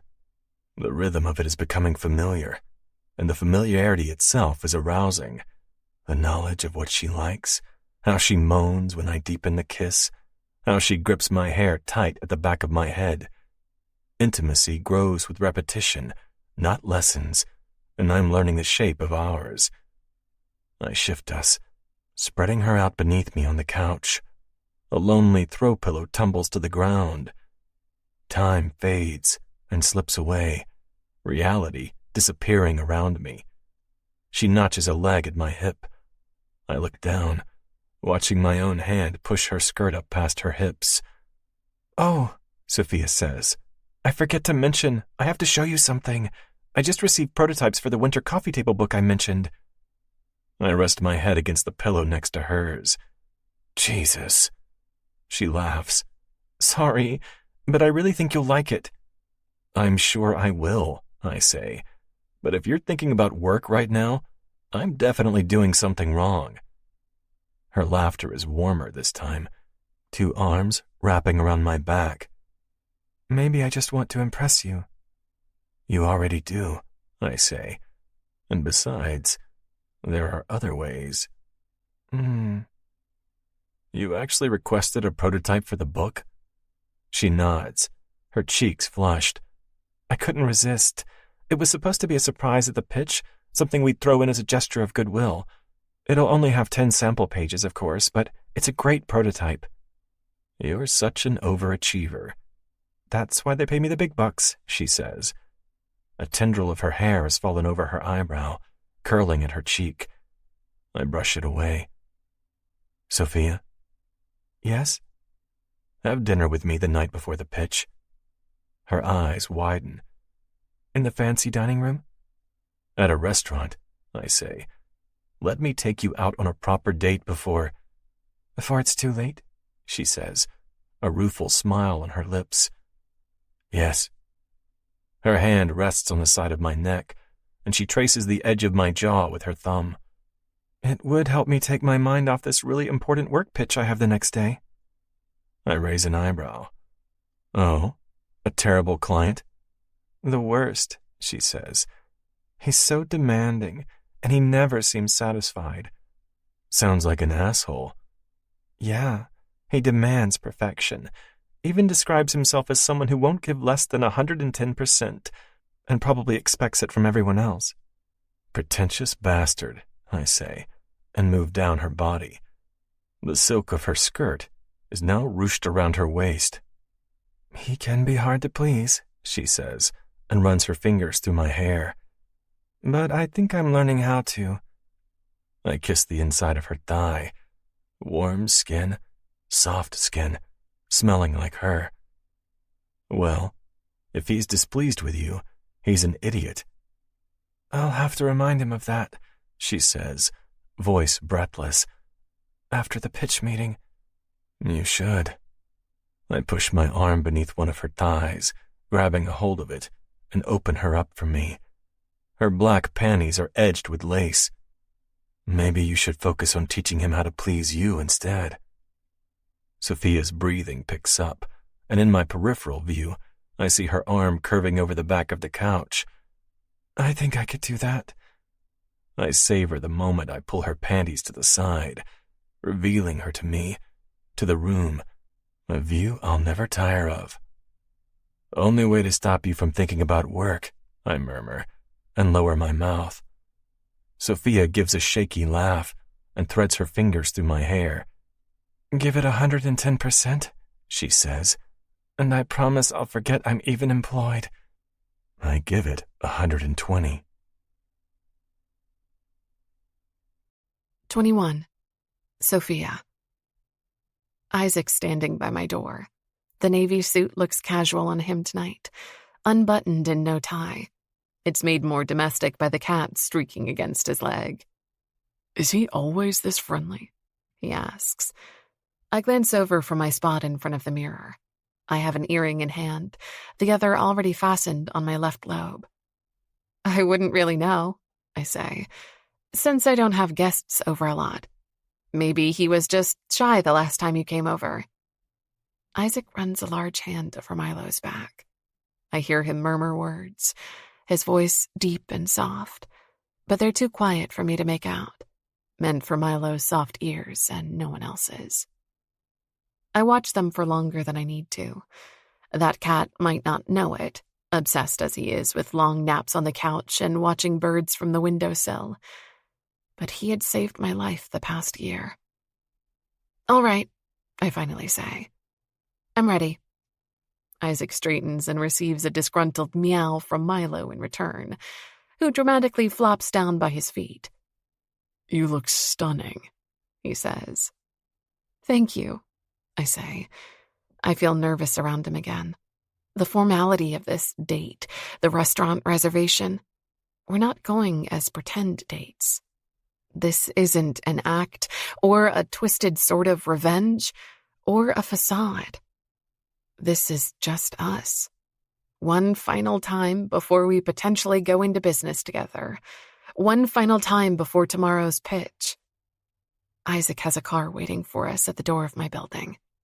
It takes us uptown, back to familiar territory, past the marble pristineness of the Winter Hotel, and onto streets I recognize well. He's reserved a table for us at Salt. I've been there fairly often. It has expensive food, a Michelin star chef, but it's approachable enough for lunch or a date. I've been with friends and once with my family when they were in town. And I've been there with Percy. Often. The car pulls to a stop outside. Is this okay? He asks. Maybe he's noted my silence. Yes, absolutely. They have a great white wine selection for you, he murmurs. Several Chardonnay options. Salt is packed. It always is, even though this is a weekend evening. The nerves in my stomach increase to a fever pitch as we follow a waitress past fully seated tables. I'm pitching tomorrow. It's the biggest day of my career so far, and then it'll mean an end to this. To him and I. Isaac lets me pour over the white wine list in silence without as much as a sigh. So unlike Percy. And then we order our drinks. He knots his hands on the table. Sophia, he says. What are you thinking about? I sigh. Sorry, I'm thinking about tomorrow. Ah, the pitch. Yes, Jenna and Toby and I ran through it today, but I'll be honest, I'm still a bit nervous for it. He runs a hand along his jaw. Because your client is such an asshole? Yes, exactly. He also happens to be really good friends with my boss's boss. I wouldn't exactly say they're good friends, Isaac says. I mean, not as far as I've heard. I chuckle. That's a relief.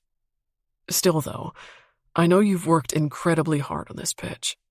Regardless of what my team or I will think about your suggestions for the hotel franchise, nothing can take that away from you. No, that's true. But it can make it all a waste of time. He raises an eyebrow. A waste of time? Well, not all of it, but you know what I mean. I do, he says. Then he frowns, those dark eyes intense on mine. Is it because you know I'll be honest? Maybe that's part of it, I say. But I appreciate that.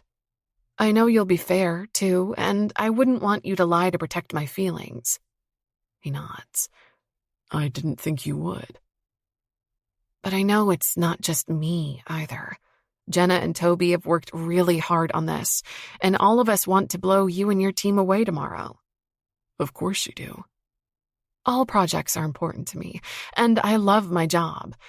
But I'd be lying if I didn't say this one feels even more so. Because it's you, and it's your company. Sophia, he says, and there's a faint smile to his lips.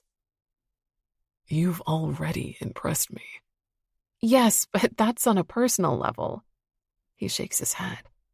No, not only. I was impressed by your work ethic before this happened, before we happened. That makes me smile. Thanks. You know, when I realized you were the same man I'd met in the hotel lobby that night, it made me want to prove myself. You did. Not that you had to. But I've always had that drive, I say. I know, he says. And I know he does, because I've seen the same thing in him. I might be an outsider, a foreigner in New York, and I was a novice in my husband's world. I needed to prove myself. Isaac Winter, on the other hand, he had been born the heir to an empire and probably had a monogrammed pacifier. And yet, It hadn't made him entitled. It's always been the same for me, he murmurs, proving that he deserves it all, proving that he's up to the task. I reach out on the table, my palm up. He doesn't hesitate in taking it. How do you think working together will be? I say. After this. I don't know, he says. I'm not looking forward to it. The straightforward admission makes my chest tighten. Me neither. I don't want to lose the easy confidences and conversations. Not being able to pick your mind will be hard. He leans forward. This doesn't have to be an all-or-nothing situation. If you want to talk after tomorrow, I'll always be available. I don't think I could resist even if you weren't. Good, he says. Sweetheart, I've been thinking, there's another... A shadow falls over our table, and Isaac's words come to an abrupt stop. Percy and Scarlett are standing by our table. In Isaac's grip, my hand goes limp. Hello, you two, Percy says. Sorry to interrupt like this, but... We never got to say a proper goodbye at the tennis tournament. Scarlett's smile is wide enough to show off her molars. It's a complete 180 from when I'd seen her across the room at the benefit a few weeks ago. Thanks for a great game, you two. You looked like such a great team. My stomach sinks. Isaac, that's what this is about. She's from this world. Her parents are friends with the Browns, and she went to college with Percy's friend group. And I'm now, in her view, seriously dating Isaac Winter. That's a brilliant social connection to have, neatly connected through 2 ex-spouses. Thank you, Isaac says. His voice is steady, but there's a hint of hostility beneath the cool surface.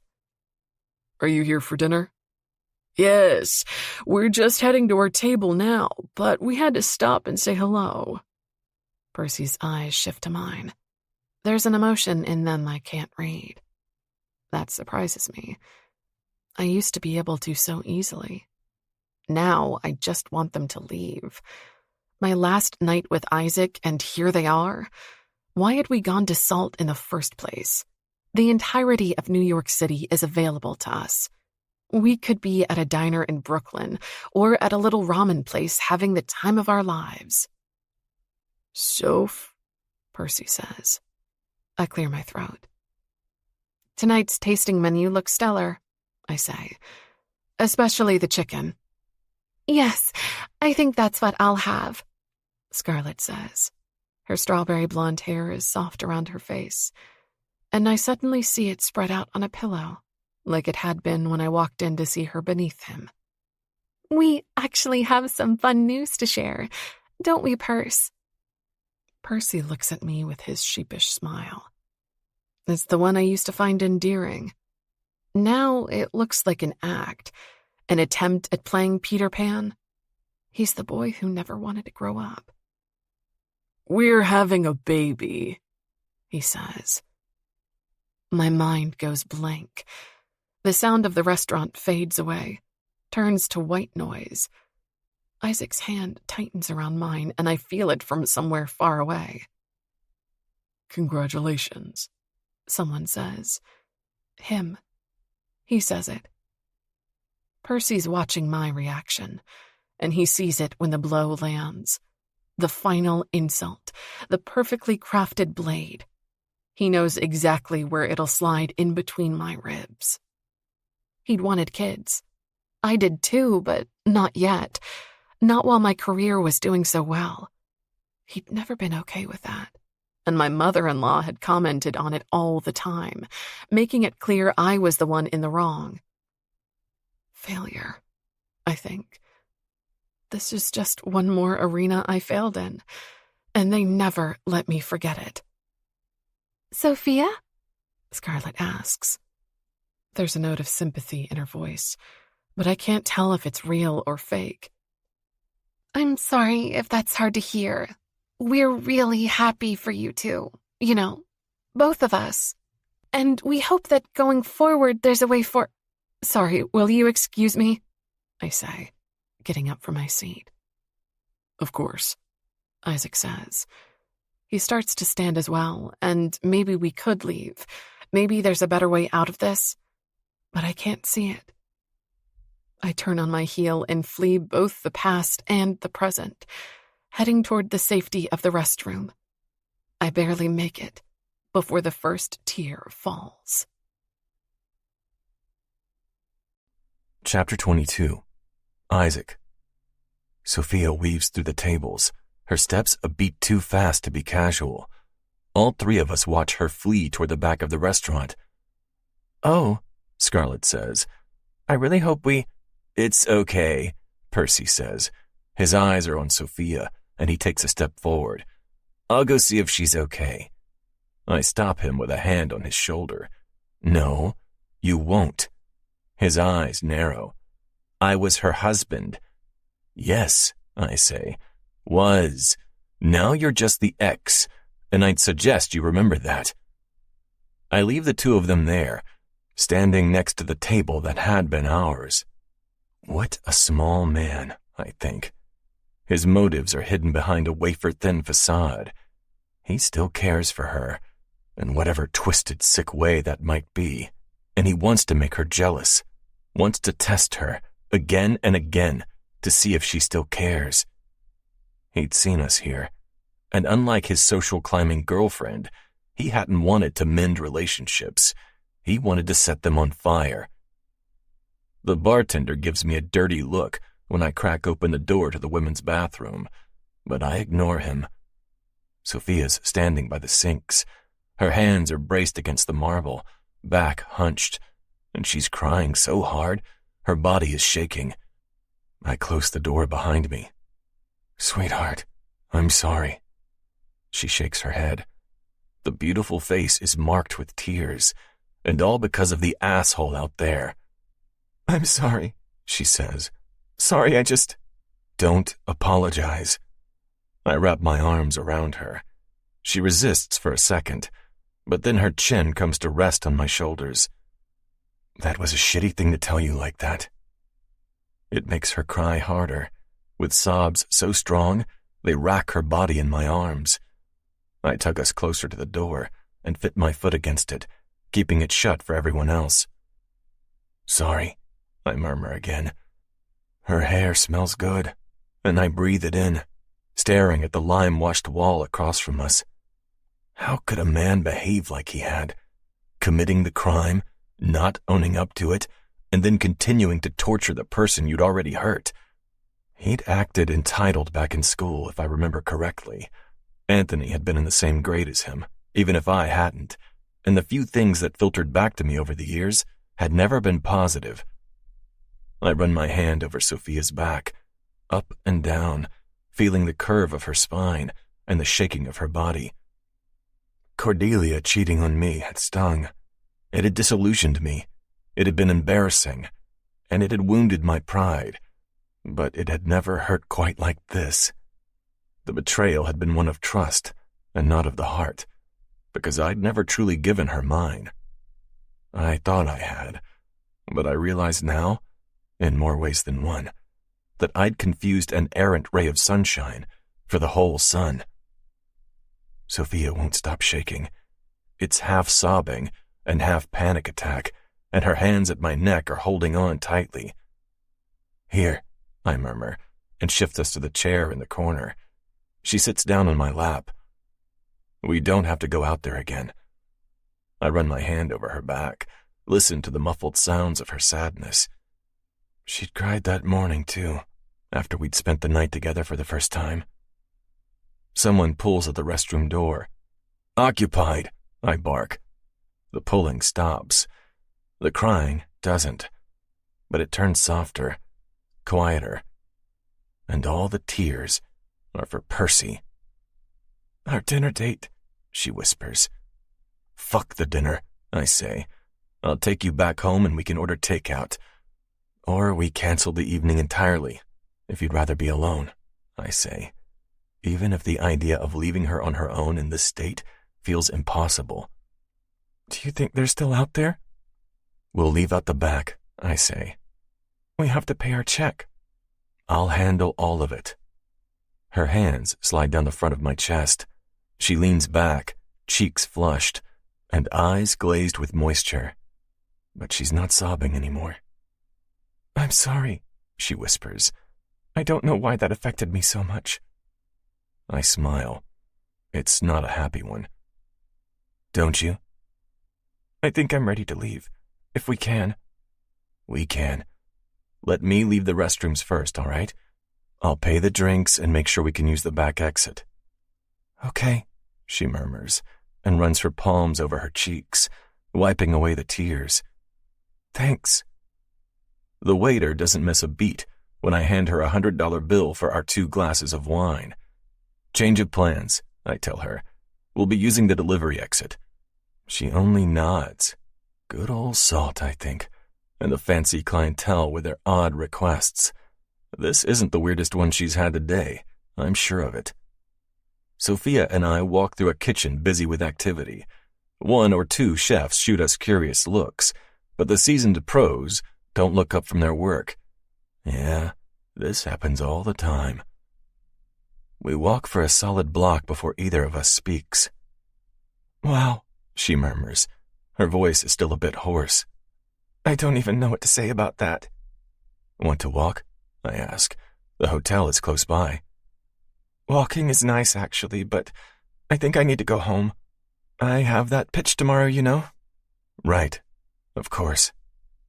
The air between us feels stiff with anguish. I'd known she wasn't ready to date anyone, that her heart still ached over her divorce, that she was career-focused, that we'd both used one another as mutually beneficial pawns to prove a point. And yet... I'll get us a taxi. Thanks, she says. Want to come on up too? Yes, I say, but only if you want me to.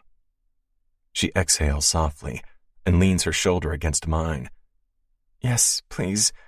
Let's have at least some fun out of this evening. Our taxi driver starts off talkative, but takes one long look in the rearview mirror and doesn't ask us another question about how our night has been. We must be quite the pair, one somber and the other quiet, with red-ringed eyes. Milo is nowhere to be seen when we arrive at her apartment, and Sophia heads straight to the kitchen. I lean against the doorframe and watch her make a cup of tea. Hungry? I ask. She shrugs and gives me a tired smile. Not really, but I think I'll get hungry when there's food on the table, if you know what I mean. I open my phone.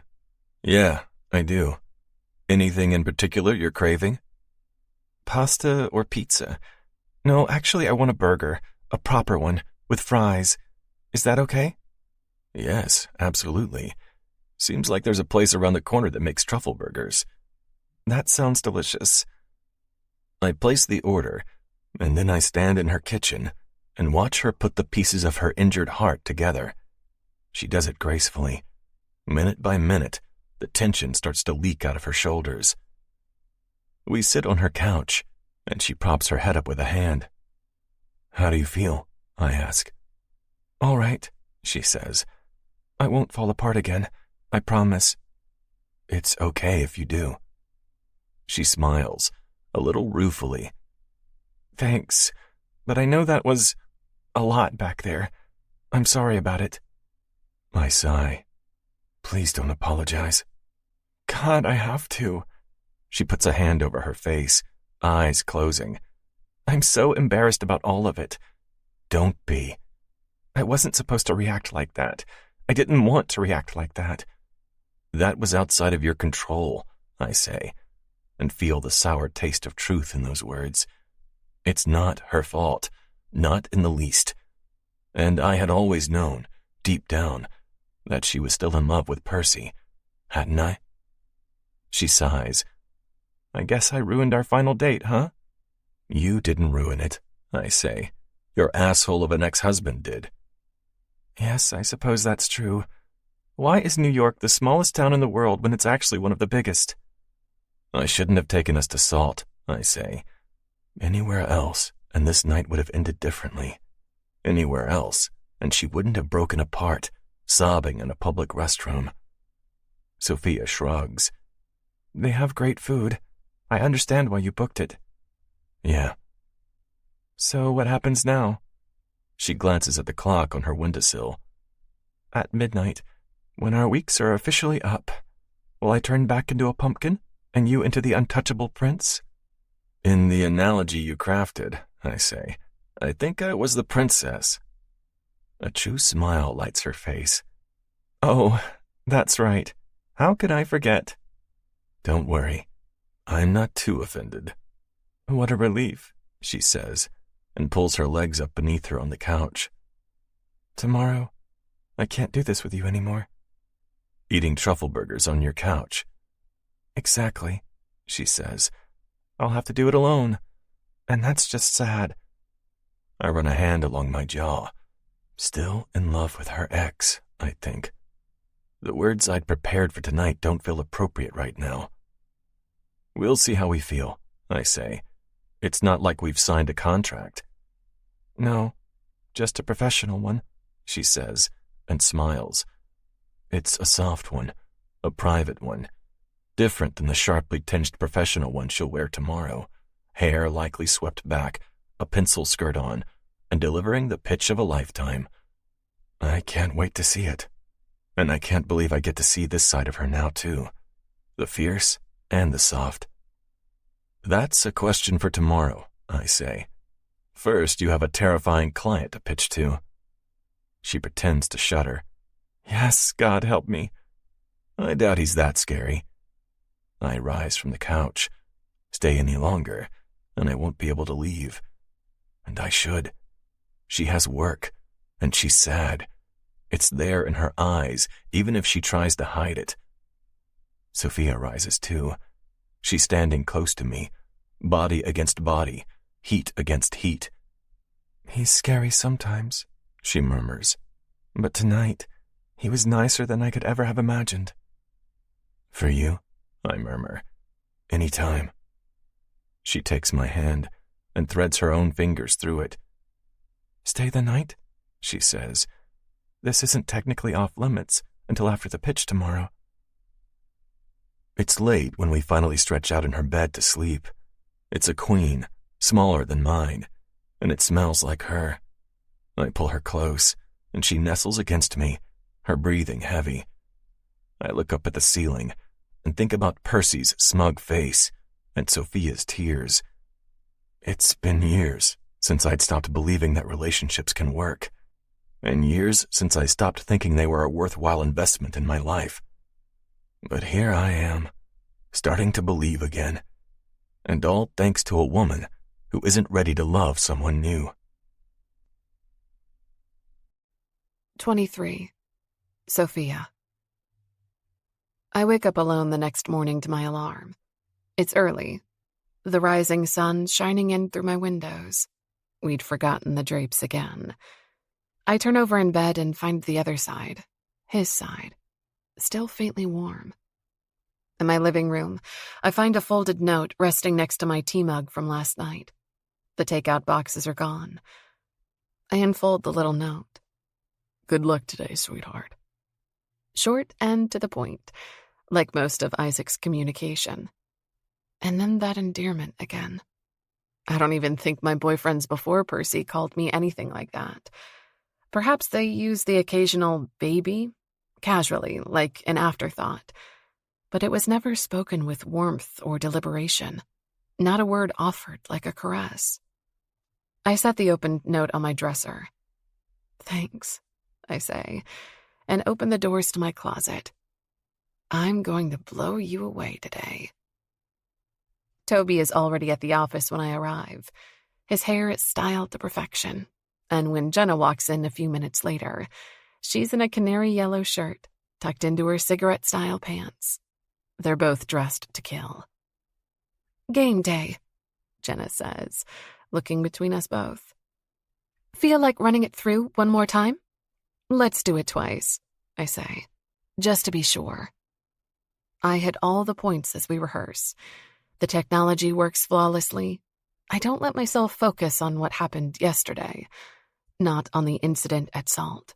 Not on Percy's declaration, and not the fact that after this pitch, Isaac and I can't continue seeing one another. Not if the pitch goes well, at any rate. I only let myself focus on the numbers and the words. A pitch is a performance, and I sink deep into the role. We leave Exciter with plenty of time to spare and arrive at the Winter Hotel early. The lobby feels familiar now, and so do a few of the receptionists, who give us all cheery hellos. Andrew takes us up to the second floor and the Winter Corporation's official offices. "Showtime," I murmur to Jenna and Toby. Jenna's tapping left foot tells me she's amped, too. Nervous, perhaps, just like I am. We don't use that word beforehand. I've learned that the line between nerves and excitement is a thin one, and if you tell yourself it's the latter, you can start to believe it. Andrew shows us into the room. "The executive team will be here in about 10 minutes, he says. "Let me know if you need any help in setting up." Computers get plugged in, and notes pulled up, and I join Toby around the table, distributing the spiral-bound briefs. I breathe in and out, deep, calming breaths, and turn the nerves into excitement. Just trust me, I think. They need to see the brilliance of this vision. Trust me. They arrive, one by one, the entire team. The last one to enter is Isaac. He takes a seat at the head of the table, and the room steadies with him in it. It quiets, too, the audience waiting for a show. Andrew taps his pen against a notepad twice. "We're excited to see what you've put together for us," he says. Isaac nods. "Please go ahead." I dive straight in. We were tasked to deliver a pitch, a vision, for an offshoot brand from the Winter Corporation. The hotels will be smaller, with a more economically minded price point, and should be easy to franchise across the country in smaller cities. This is already a proven model and has worked brilliantly for other large hotel brands. You've been very generous, all of you, with your time and access. The keywords you gave us were traditional, comfortable, and luxurious. But, I say, and smile at the group, my stomach is steady now. The nerves have evaporated, replaced with an intense awareness of the moment.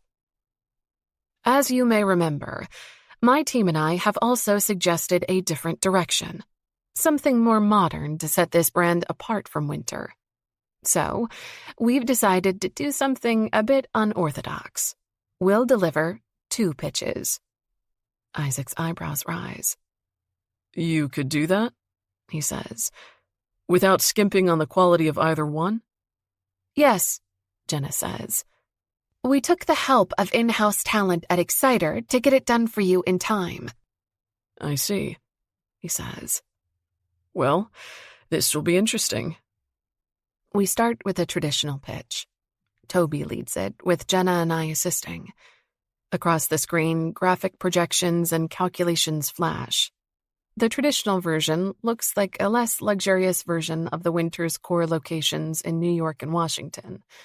Fewer columns, perhaps, but with muted gold tones and a logo that strongly resembles the golden W used on the Winter Hotel. On the last slide, I step up front again. This is a safe, doable option. It honors the traditional architecture of the Winter and the legacy it represents. It's a smaller, lesser version of your flagship hotels. "But it's not something you'd recommend," Isaac says. His eyes are heavy across the conference room. "No," I say. "It's not. It might seem like a safe option, but I think it's the opposite. It looks dated, and in locations that aren't historic, it won't attract the clientele you're hoping for. Now, you've told us that the Winter Hotel stands for luxury, for comfort, for tradition. But it started because its founders were willing to take significant risks. The decor in your lobby and the Art Deco styling around your indoor pool were at the forefront of architecture when they were built. In my opinion, Foresight and risk-taking is the true legacy of the winter hotels, and I know it'll be better honored by a more modern approach. There's silence in the room. This is a gamble. With any other client and any other company, it might not work. Anticipation hangs thick in the air. Well, by all means, Isaac says. Show us the version you recommend. My smile is one of relief. Toby breathes a quiet sigh next to me and moves into position by the computer, ready to keep the slides moving. I launch into the pitch. This is the one I've slaved over, the one I believe in. But more than that, I try to tell a story of modernity and history meeting. The logo is a W and H interwoven, with a pattern that references the Art Deco decor in the New York location. The mock-ups of interiors our architecture team had put together are sleek and stunning, and easily replicable across the country. Andrew clears his throat. In that mock-up, is the check-in desk a replica of the one in this hotel? Yes, I say, just smaller and modernized. It's stunning, he says. We share cost projections, side-by-side mocks of the websites, the pricing structure, the restaurants we'd recommend in each, along with the keywords we've chosen for this sub-brand. Upscale, modern, sleek, comfortable. Toward the end, we point out which 10 cities we'd recommend they start with for the locations. And finally, side by side, we show the results from the focus group tests. 75% preferred the modern look. I understand, I say, that going in a different direction than what you already know and what's worked for the winter in the past is a gamble. But I would argue that a bit of distance between the two brands is great. Both need to stand on their own. Because at the end of the day, you're catering to two different clienteles with these. Make them too similar, and you're inviting comparison. And the last thing you want is someone checking into a budget hotel and being disappointed because it's nothing like the grandness of the winter New York. Fair point, Amanda says. As the head of Winter Global, she must have had this thought too. Only reversed, ensuring the international 5-star resorts are as similar to the New York as possible, so as not to disappoint customers. The screen behind me goes black. Pitch over. Presentation done. All the information has been emailed to you, I say. Toby has put together USB sticks too, with the high-definition plans. We're available for any and all questions, whether you have them now or in a month. The inside of my palms feel sweaty. It's relief, and the sudden return of nerves. We've done everything we can. Now, it's up to them to judge us. Jenna starts to gather up our material. Thank you, Isaac says. He rises from his seat and buttons his suit jacket. This was a detailed and well-researched pitch. We'll have to look it through further and deliberate, but we'll get back to you soon. Some of the things you've suggested may require another meeting. We're always available, I say. Great. He walks around the table and shakes our hands. Toby's, then Jenna's, and finally mine. Good work, he says. You've given me a lot to think about. That was the goal, I say. His lips curve again. It's slight, only for me, and then his hand releases mine. You succeeded. Until next time, Miss Bishop. Mr. Winter, I say. The team files out. Amanda mouths, very impressive, our way, and Jenna gives her a wide smile back. Afterwards, my team goes out to lunch.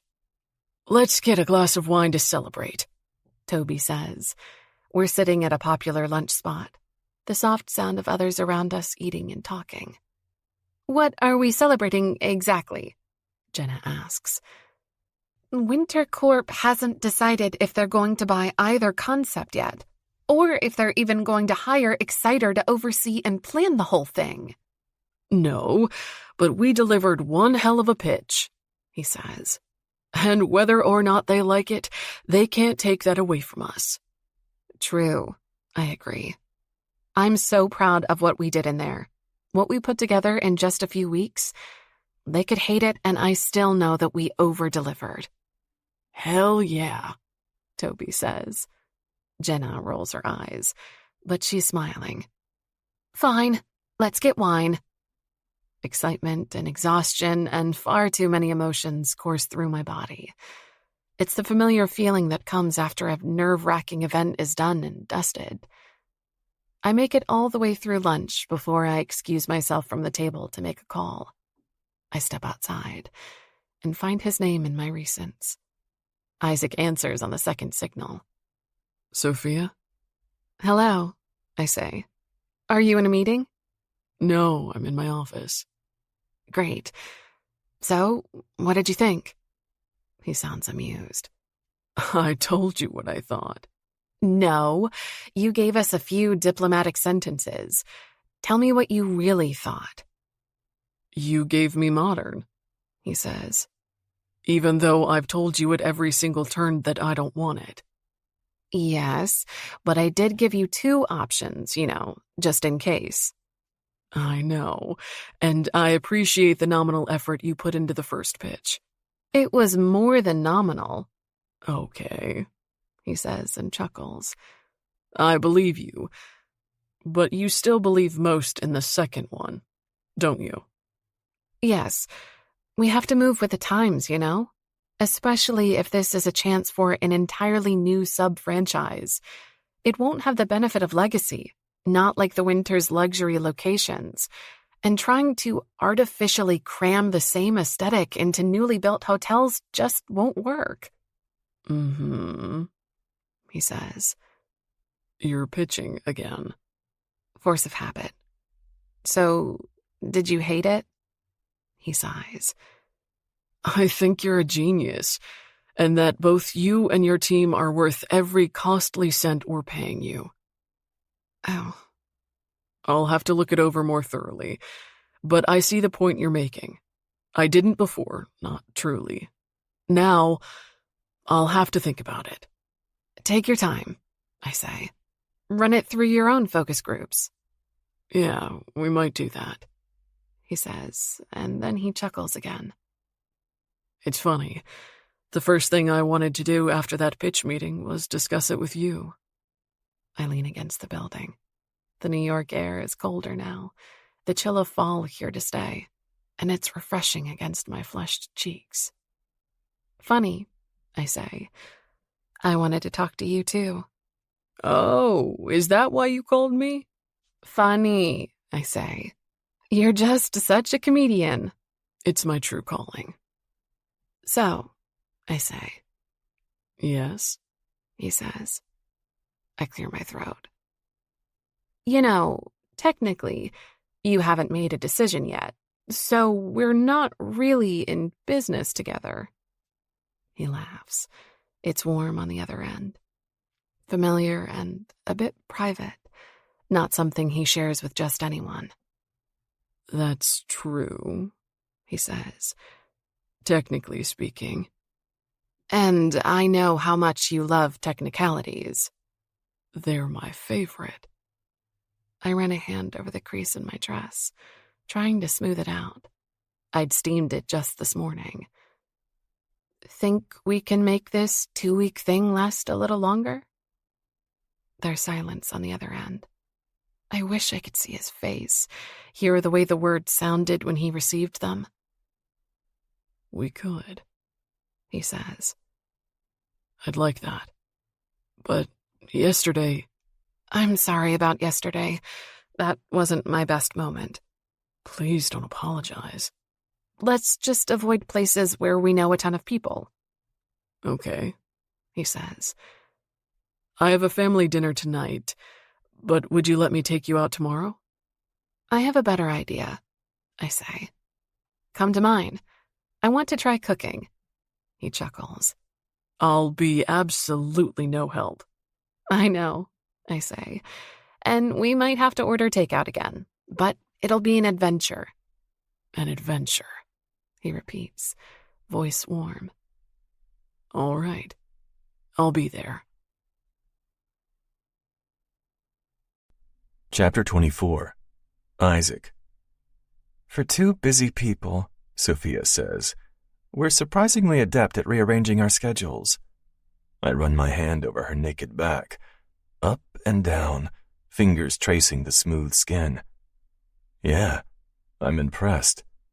Me too, she says, and turns her head. Brown hair spreads out on the pillow behind her. I was particularly impressed by you rescheduling meetings yesterday, just so we could play tennis over lunch. It's important to get your cardio in.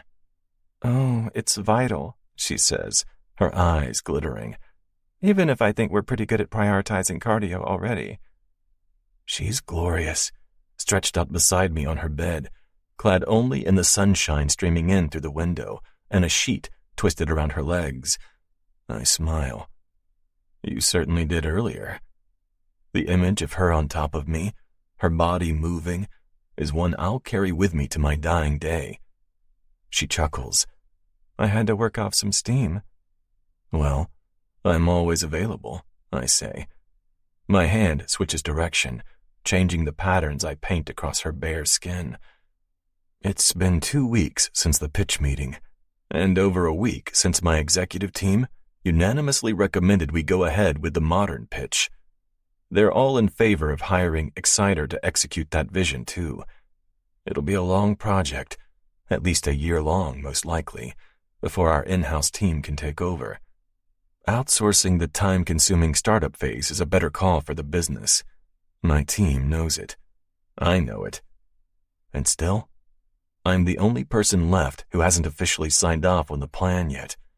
And I'm doing it to keep this. To keep her. But it's only a matter of time. And it's better to rip off the bandage. Sweetheart, I murmur. I've been thinking. Mm-hmm. I can't stall making a decision about your pitch forever. Her smile widens. I knew that was what you were doing. Of course you did. My team is very anxious about this, you know. Are they? Terribly. You've taken weeks. I sweep my hand sideways over the curve of her hip. Well, theoretically speaking, we might hire Exciter. Theoretically? Yes. She starts to smile. I like the sound of that. Me too. But that doesn't have to be the end of this, you know. I've been thinking about us. You have? Yes, I say. You haven't? It's been at the forefront of my mind these past weeks as I've turned over solution after solution. I can't jeopardize her career, and I can't ask her to make any decision that might cost her down the line. I want to add to her life, never detract. I'll appoint Andrew as head of the project on the winter's end. Once the decision is made and the papers have been signed, he'll be Exciter's main point of contact throughout this. You're removing yourself? There's a faint furrow between her brows. Yes, I'll still be briefed, of course, and give my input, but all communication would pass through Andrew. So you and I wouldn't have any contact about work? No, I say. Not through any official channels, anyway. She frowns. It's the frown of someone deep in thought, and not someone displeased. You know, when the project is in an operational phase, it will likely be handled by other people at Exciter. We'll be a much bigger team, and I might not run point by then. I figured. I could always excuse myself, too. I don't want you to, I say, unless you want to for other reasons. I trust you and your vision for the hotels. Her frown softens into a smile. I would really like to see it through. Then you should. But we'd still be working together technically, even if we don't interact professionally. I sigh. It's true, and I have no solution for that. I can't resign my position. I am the position. Yes, I don't know how to change that. She cocks her head. It might still work. It might, I agree. We could write up a contingency plan in that case. I promise I'll always be able to separate the two. You could kick me out of your apartment today and I'd still want to hire your team's vision for the new hotels. A contingency plan sounds good, she says. And then we just agree to take it day by day? Yes, I say, day by day. A smile blossoms on her lips. I think it might be worth the risk. Good, I say, because I'm convinced it is. She kisses me. It's a soft, warm brush of her lips against mine. Good, she murmurs. Because I like the hassle of rearranging my schedule to fit more of you into my life. I agree. So you're going modern then? Yes, you finally wore me down. She laughs. I've been told more than once by my family that I'm pretty persistent, you know, when I'm sure I'm right. That doesn't sound like you, I say. Has to be someone else. She laughs again. I'm sorry I was badgering you about it so much. Well, I'm glad you did. She looks at me for a long moment. I look back, brushing the back of my hand over her skin. The ends of her hair tickle my palm. So we'll keep doing this, she says. Yes, I say, just as quietly. Although we might need to schedule it out further in advance. Yes, please. What does your week look like? I'm in Boston Wednesday through Friday on business, I say, and I have a wedding to attend on Sunday. Oh, congrats. Thanks, I say, snorting. I can't wait to agonize through hours of small talk. How about you? She reaches past me for her phone. Let me see. 15 minutes later, and we have coordinated schedules for the coming 3 weeks. Satisfaction spreads through my chest, along with the knowledge that I will be able to see her several times a week for the foreseeable future. Sophia's a wonderful thing to have in your calendar. I put my phone away. I should have dated a planner a long time ago, I say. Oh, she says, propping her head up on her hand. Is that what we're doing now? No, I say, raising an eyebrow. Of course not, because you'll only date math teachers. She purses her lips. That's right. But let me try something. Twisting around, she reaches toward her nightstand and rummages around for a bit before returning with a notepad and pen. What are you doing? Wait a minute, she says, and turns onto her stomach. I watch as she scribbles.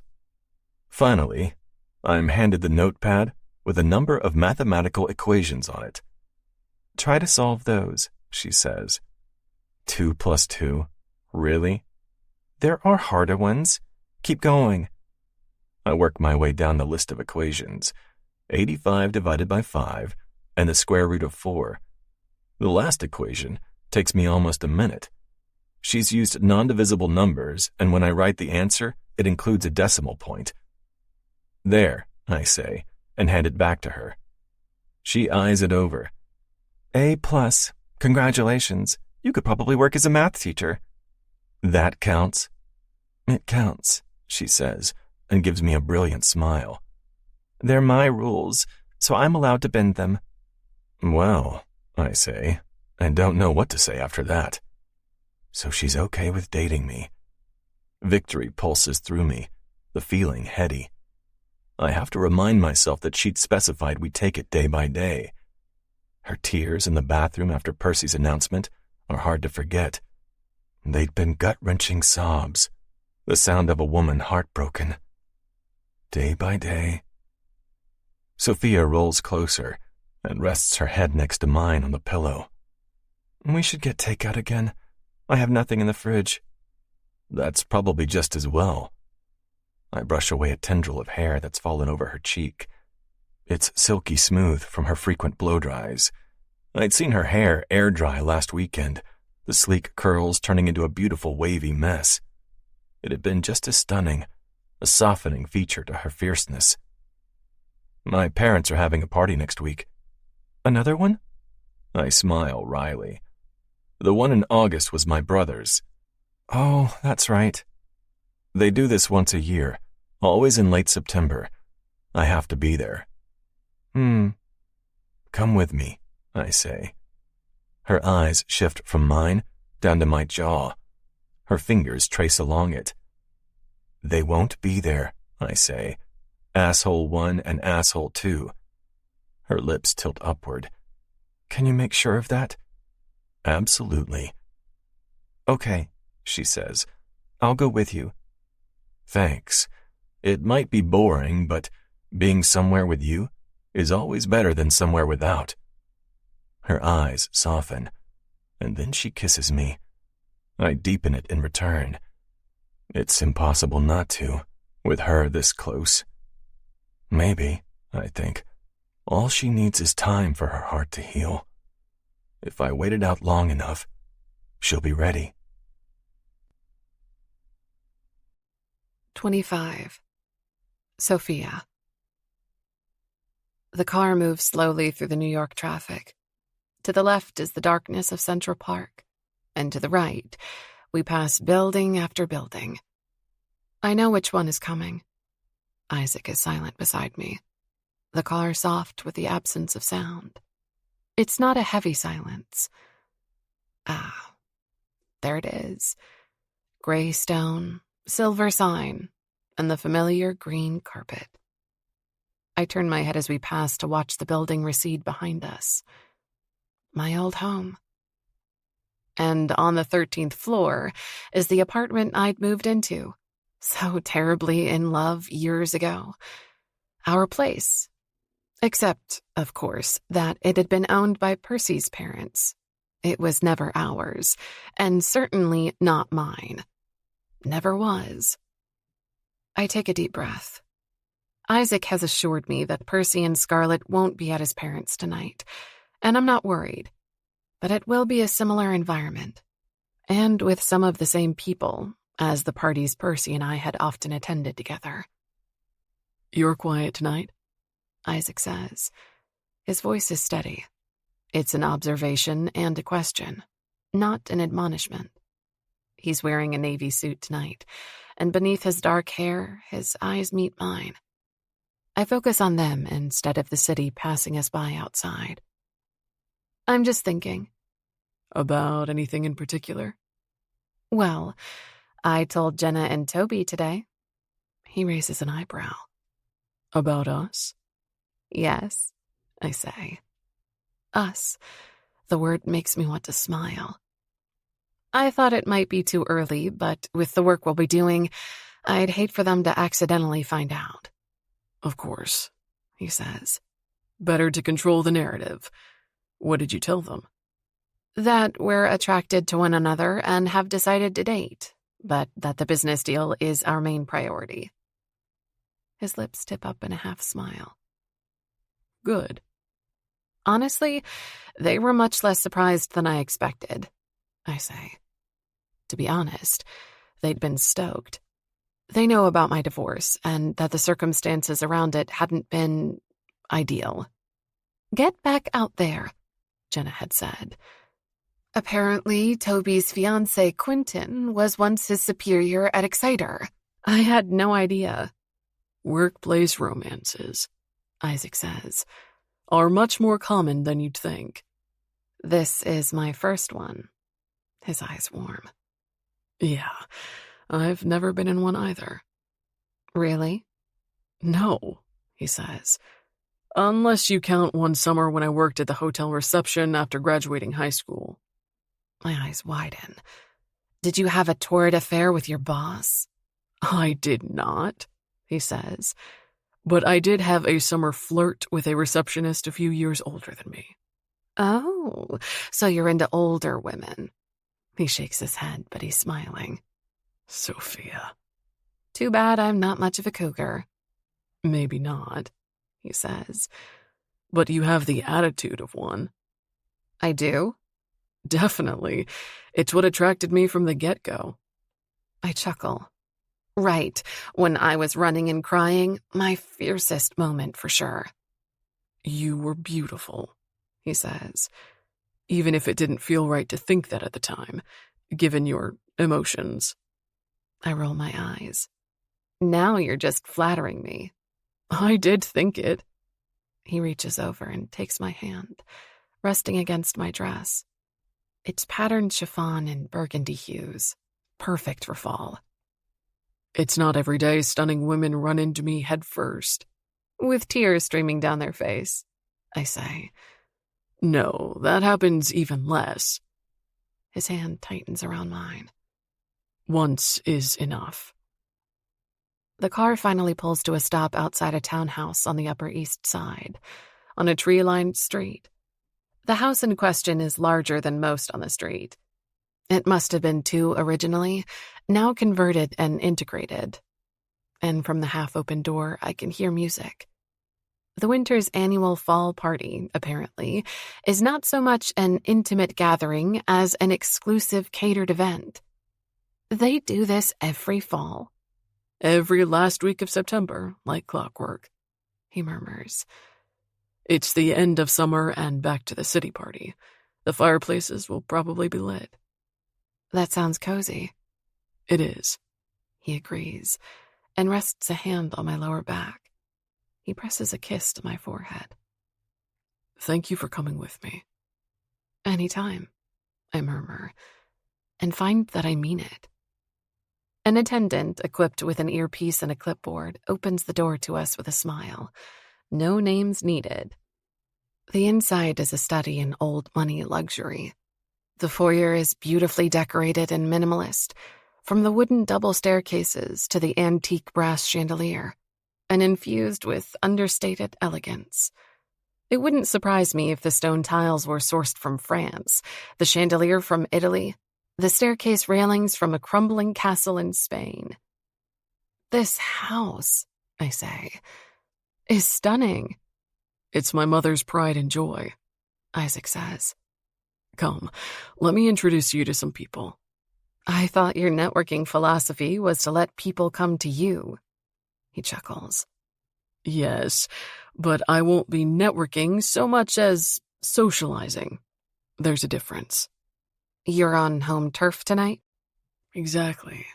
I have the advantage here.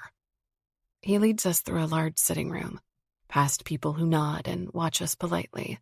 Soft music plays throughout the beautiful rooms, and there's a delicious scent hanging in the air, of good food mingled with crackling wood and scented candles.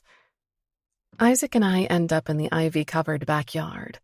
Greenery and high walls keep out any curious eyes. 2 infrared heaters keep the beautifully landscaped area warm enough for guests, but they don't have to work too hard, with the amount of people out here warming it up. This is incredible, I say, awe in my voice.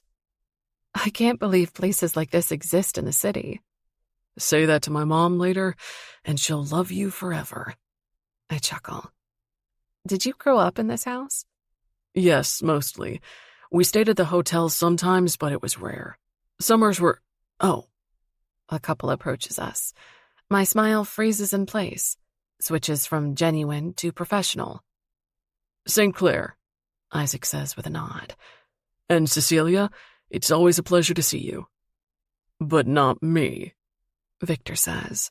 He does it straight-faced, but there's a hint of humor in his eyes. I've never been this close to him before. His leadership at Exciter is stern, but hands-off, and he prefers his orders to come filtered through his COO. And from what I've heard, that's probably for the best. He's also the man who assigned Isaac's case to my team with the instructions, special friend of the CEO. Around my glass of champagne, my hand turns clammy. You remember Sophia? Isaac says. You met briefly at Anthony's house out in Montauk in August? Cecilia's eyes are warm on mine. Yes, that's right. It's lovely to meet you again.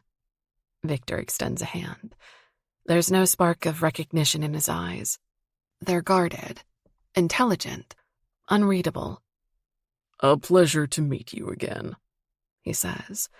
The words are similar to his wife's, but spoken with a lot less feeling. My stomach sinks. He doesn't recognize me. Not from the brief hello at the party, and not from Exciter.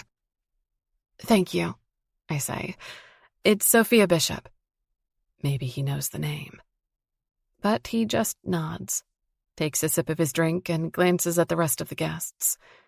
Cecilia makes a comment about the decorations, and Isaac responds, all while I realize that my boss's boss doesn't know who I am. All he knows is that I'm Isaac Winter's date. Maybe all he'd done was told the COO to give the Winter project to the best team they had, and she'd chosen mine. Still flattering, but it's humbling all the same. Cecilia takes a step closer to me. So, I'd love to hear how you and Isaac met, she says. I chuckle. Well, that's a funny story. It was about a year ago, but we didn't start dating until recently. I used to be married. I tell her the gory parts and leave out the exciter ones. The night spins onward in a tangle of polite conversation and genuine connection. It doesn't take long until we're joined by others. Names and faces I recognize from Montauk. Anthony's business partners and their wives are there too. They talk in comfortable tones about the upcoming holidays, about trips and companies and kids. They're as welcoming as they had been at the last party. Anthony and Summer sit down beside us in the backyard. We finally got away from Aunt Kelly, Anthony says, and runs a hand along his jaw. It's a move so similar to Isaac that it makes me smile. She wanted a beat-by-beat update about Theo's growth. We should invite her and John over for dinner one of these days, Summer says. Maybe along with your parents. She can inspect him thoroughly herself. Anthony nods, but he doesn't look thrilled at the prospect. Isaac's lips twitch. From what he's told me, his brother's not exactly the extroverted kind. Oh, yes. Spend time with extended family, Tristan says dryly. The worst thing in the world. Anthony shakes his head. Yeah, it is, when they won't stop asking if and when we'll have another kid. They're not that bad, Summer says with a smile. Her blonde hair is a beautiful sheen beneath the string lights threaded over the backyard. They're just so in love with Theo. Well, he's easy to love, Isaac says. Does he want kids of his own? It's not something we've spoken about. So, how do you two feel now? One of the men asks Summer and Anthony. He's auburn-haired, a teasing grin on his face. Your son might get some competition in inheriting the family business, if Isaac's game holds up.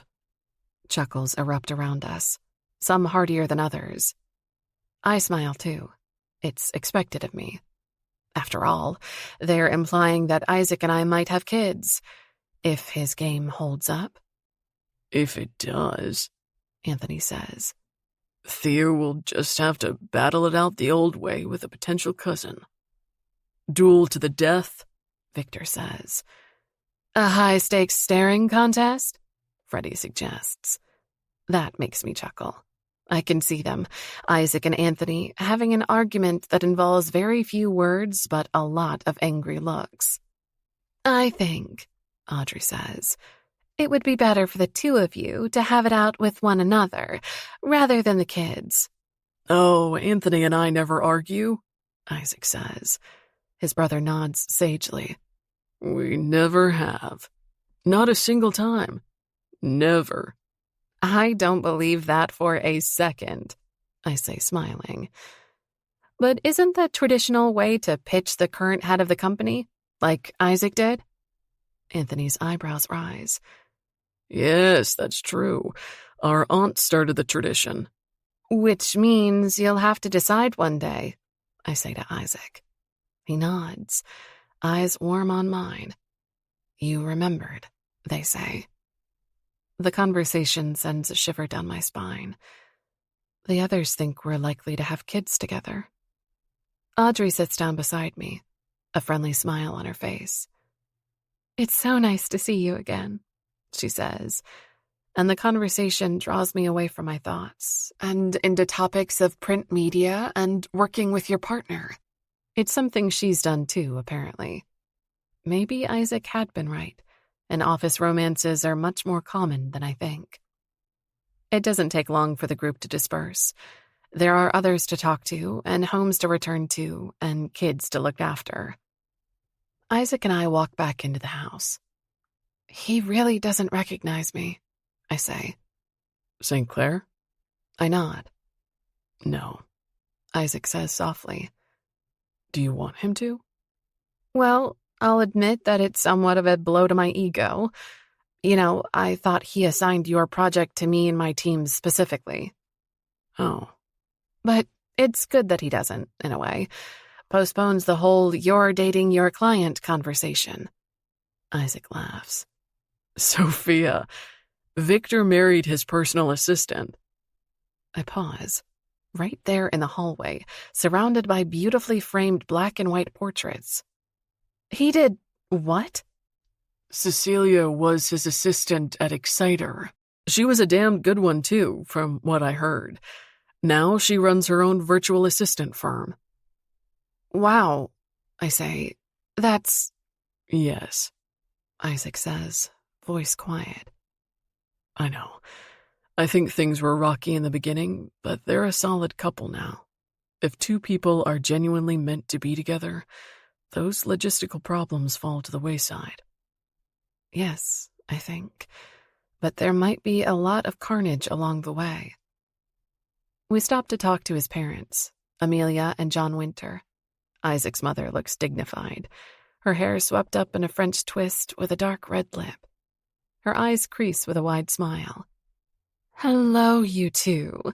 I'm sorry I haven't said hello to you yet.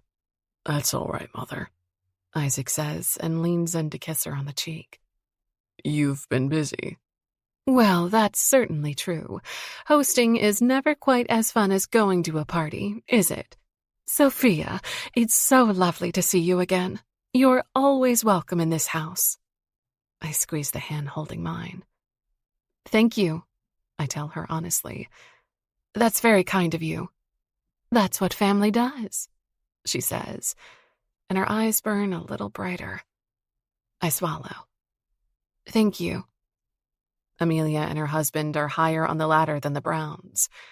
They also seem considerably nicer from the brief interactions I've had with them. But outward politeness is common in these circles. It's a currency, a commodity, and it often masks very different feelings. I'm not ready for new and demanding in-laws.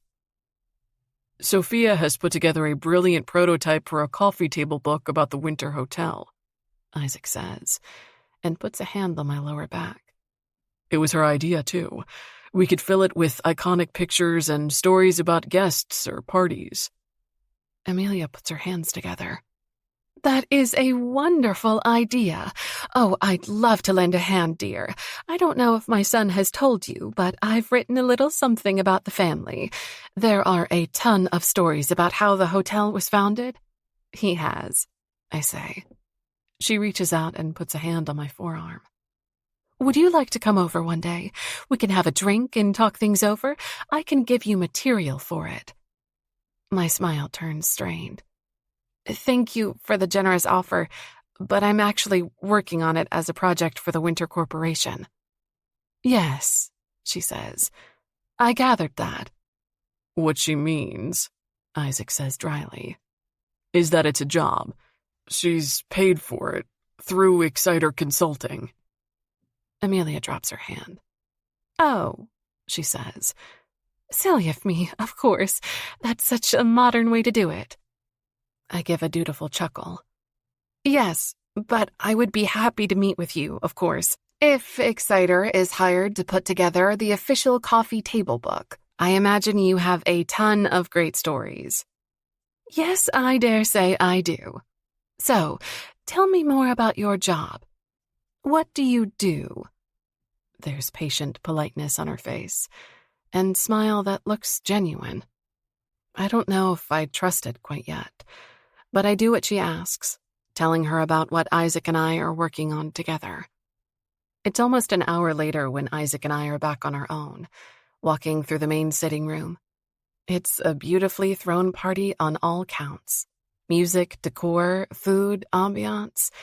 An invitation to this party must be one of the milestones of having made it in New York society. Isaac bends closer, his mouth brushing the shell of my ear. How are you doing? Great. I'd love another glass of wine. You sure? Why? I ask. Do you think I've had too much to drink? He chuckles. No, but you've been a bit quiet. It's nothing, I say. There are just a lot of people, and I want to be on my A game. You are, he says. Mingling is a breeze with you beside me. Flatterer. He smiles and brushes back my hair, notching it behind my ear. It's the truth. You don't often bring dates to parties? Sometimes, he says. But it's rare. It's usually more work than it's worth. That might sound harsh to others, but honestly, I can understand that completely. I've been alone for a great many years, he says, and gently tips my head back. It's always worked well for me, but I'm starting to think that's just because I hadn't met you yet. My mouth opens. Isaac. He smiles a little, like he knows he's said too much, and kisses me, warm lips against mine, right there in his parents' house, surrounded by people who know him well, who all know who he is and what he represents. He tastes like wine and coming home. I want to be alone, just him and me, in my apartment or on his couch. There's a teasing look in his eyes when he finally pulls away. Feeling ready to leave? I could leave, but I know you have people to talk to. He shrugs. That's the good thing about this party. It happens once every year, like clockwork. Then let's go. If you're sure. I'm sure. My eye catches sight of a group of people behind him. There's a woman staring at us. Her near black hair is pulled into a low bun, and she has an impressive necklace around her neck. Even from here, I can see the shine of emeralds. Well, I murmur, I think there are a few more people who want to say hello to you. He raises an eyebrow. I don't mind leaving them disappointed. That makes me laugh. Yes, but they might not give us a choice. Incoming behind you. He turns to see the dark-haired woman striding our way. She's our age, I'd venture, or perhaps a few years younger. Next to her walks a suit-clad man at least 30 years her elder. Isaac, the man says, and extends a meaty hand. I haven't had a chance to say hello yet. Always a pleasure, Isaac says, and shakes the man's hand. Did the two of you just arrive? No, we've been here a while, he says, and turns a reedy smile at the woman beside him. He must be in his late 60s. But you know how Amelia's parties are, packed with too many brilliant people. Last year, I barely made it out of the dining room. The woman is watching me rather than Isaac, and there's a glint of speculation in her eyes. I keep my gaze steady on hers. One of his exes? My mother is one hell of a hostess, Isaac agrees. His hand drifts to my lower back, a barely there touch, but a signal all the same. I'm afraid we were on our way out. Trying to escape, the woman says with a smile. Go then. It was nice to see you both. And I'm sorry, but I'm afraid I didn't catch your name. Sophia, I say and extend a hand. Delighted, she says. I'm Beverly. My husband and I have been to a lot of winter parties, or so I'd like to think, but I don't think I've seen you before. No, you're new, the man says. His eyes have narrowed into slits with the force of his smile, his cheeks red. I would have remembered you. Sophia and I have just recently started dating, Isaac says. His words are matter-of-fact, the way they always are, but there's a faint undercurrent of steel. "Oh, how lovely," Beverly says. "Hope to see you again," her husband says. "Take care, you two." Isaac turns his back on them, steering us toward the foyer, and we finally emerge into the cool New York air. "Beverly?" I say. "That was Beverly?" Isaac's voice is tight. "Yes, I'm sorry, Sophia. I didn't know she'd be there." "That was your old—" The crassest of terms come to my tongue, hovering right at the tip, before I remember that there are still guests milling around. Isaac's steps are quick, and I follow him away from the house, beneath the trees that stand like sentinels along the street. "Yes," he says. "I told you about her." "She married that man?" "Arthur? Yes, he plays golf with my father." An icy cold hand grips my spine, and I come to an abrupt stop. "When did they get married?" "Almost a decade ago now, I believe." My stomach turns. It's the flip you experience on a roller coaster. That shift when gravity drops out beneath you, but you haven't started to fall yet. But you know it's coming. "Please tell me it's not what I think it is." His brow furrows, his face turning tight. Fuck. I wish I could. Sophia, wait, let me explain. No. I don't want to hear it. Not while I'm free-falling, imagining Isaac, the Isaac I know, doing that with her, sneaking away in hotel rooms and helping her break her marriage vows, and he had an affair with a married woman. They all have affairs here. Infidelity is like a drug for the incestuous, status-obsessed, insular New York upper class. Is wealth so boring, then, that you take to ending marriages just to keep life interesting? Sophia, their situation isn't anything like yours, he says. There's urgency in his deep voice now. It's not the same. Oh, really? My heels tap sharply with every furious step. They don't wear wedding bands on their ring fingers? They do, he says. Sophia, I wanted to tell you. But you didn't. No, I didn't, and that mistake is on me. As is fucking a married woman, I say. The fury burns through my veins, my atoms, into my very soul. It feels like I've been slapped. A betrayal, yet again. Cheating is everywhere in this world. Everywhere. Sophia, he says, I will tell you anything you want to know. Their marriage isn't a true partnership. It's not a... Excuses, I say. How could you? He's quiet, and in the charged silence, I hear the sound of us breaking, fracturing right down the middle, as clearly as if the sidewalk had opened up between us and turned into a gaping chasm. It's not something I'm proud of, he says quietly. Sweetheart, this doesn't change a single thing about us, or how I feel about you. No, I can't handle that endearment, not right now. There's a reason I didn't want to date Upper East Side men, I say. There's a reason I was done, and damn you for making me reconsider. Damn you for doing this. Not you. It wasn't supposed to be you, too. He stands there, gilded beneath the street lamp. Pain is etched into the planes of his face. Let me take you home, he says. No. This conversation won't get us anywhere. My hands shake, and I don't know if it's the cold or the anger. Both, neither.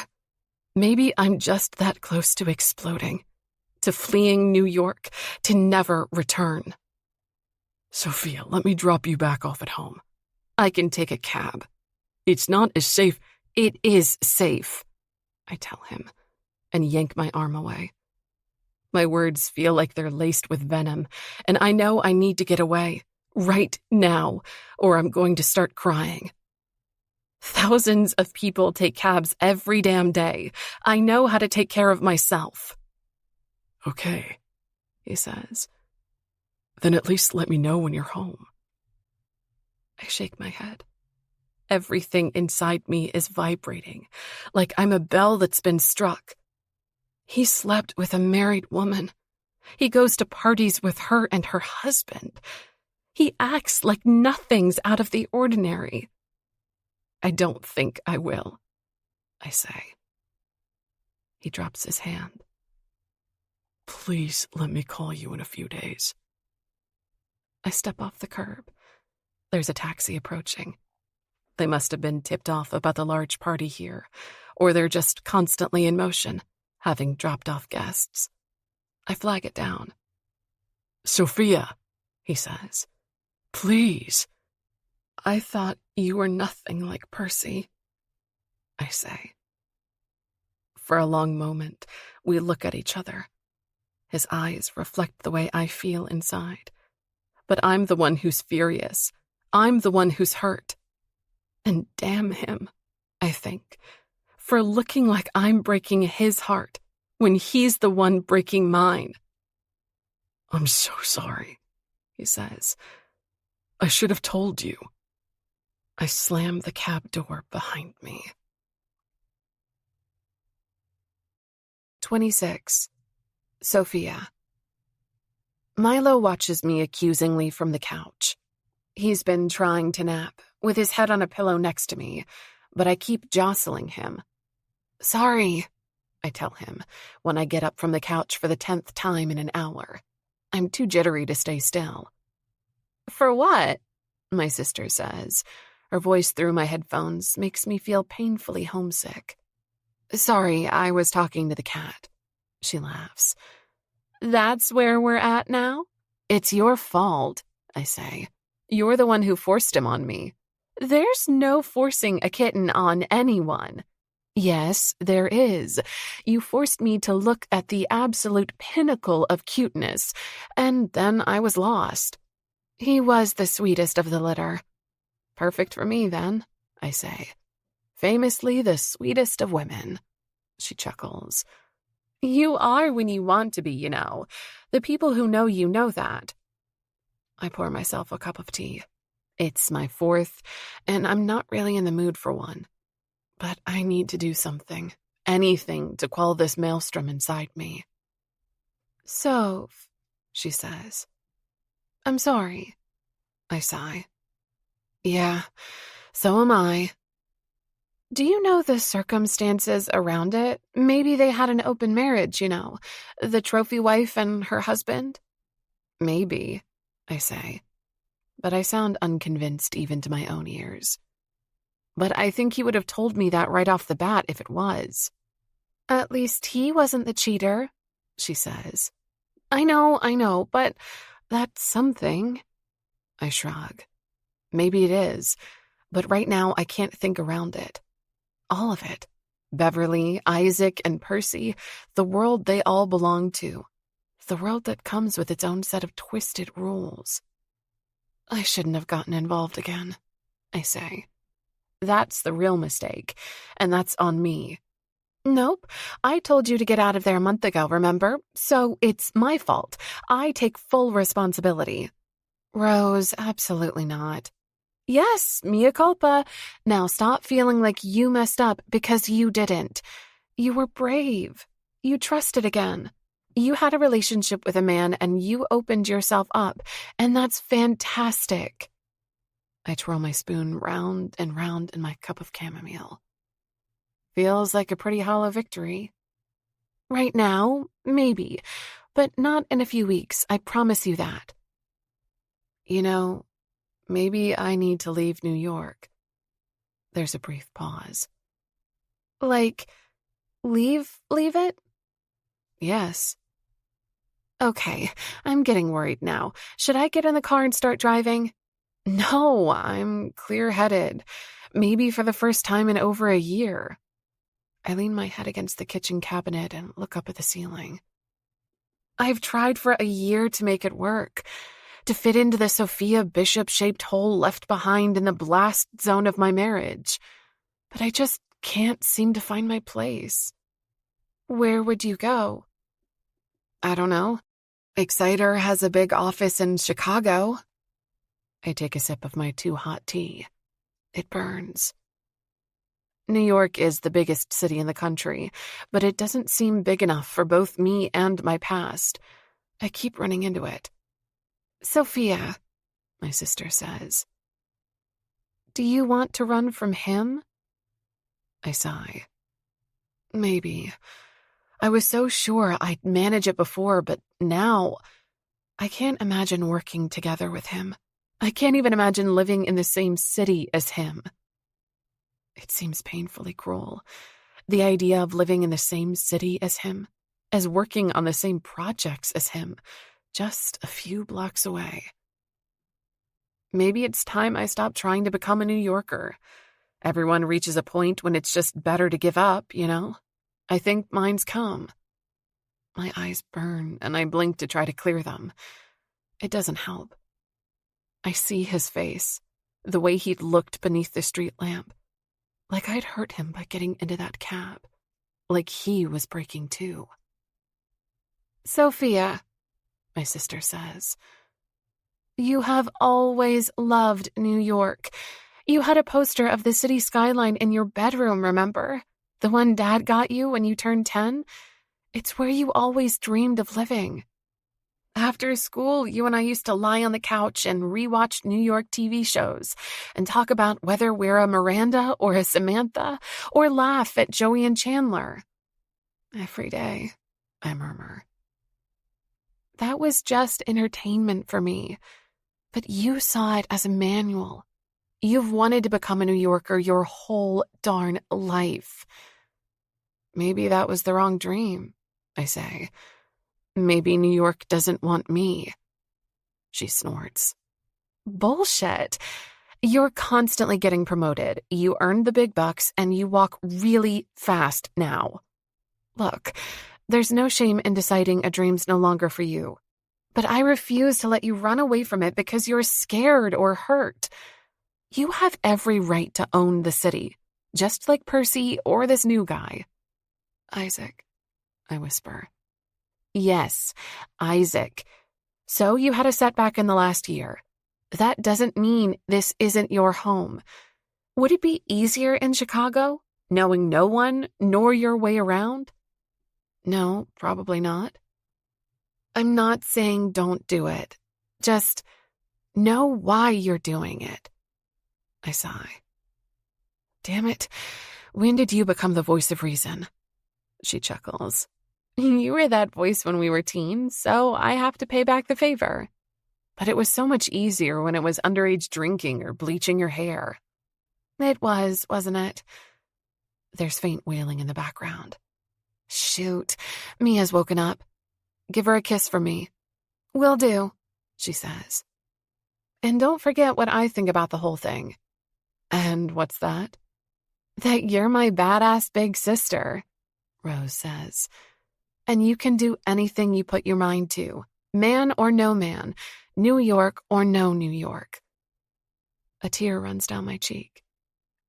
Thank you. Anytime, she says. Love you. Love you too. I return to the couch with my big mug of tea. Milo opens one slitted eye, suspicion rife in the look. I'll sit for a good long while now, I say, and snuggle up beside the pillow he's using as a bed. I run my fingers over his striped fur and listen as his warm body begins to purr. I do have a life in New York. I have a job I love and coworkers that make every day fun. I'll just have to make sure I stay far away from the men who take more than they give. Good thing I have you, I murmur to Milo, and rub my thumb over the soft fur between his ears. You're all the man I need. I ignore Isaac's first call.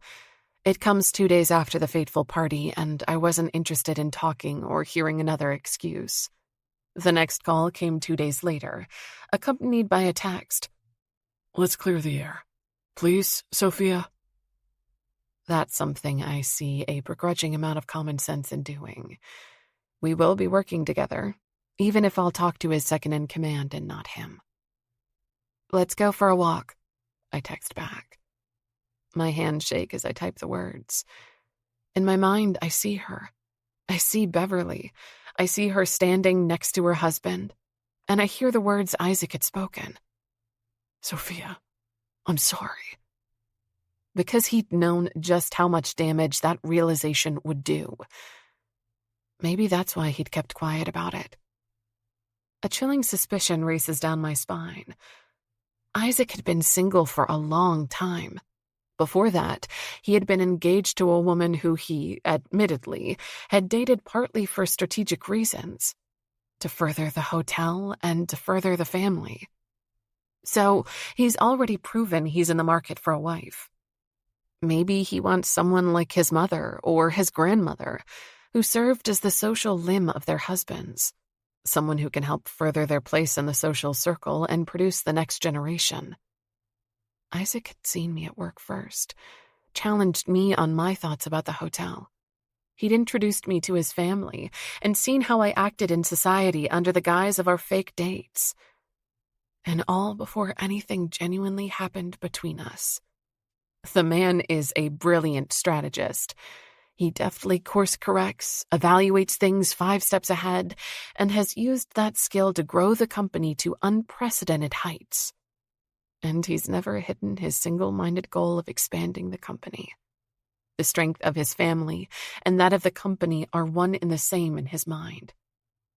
Maybe I've been evaluated from the start, evaluated as a potential partner, judged based on my performance and my strengths. Maybe, I think, I've been pitching for another project entirely, and I didn't even know it.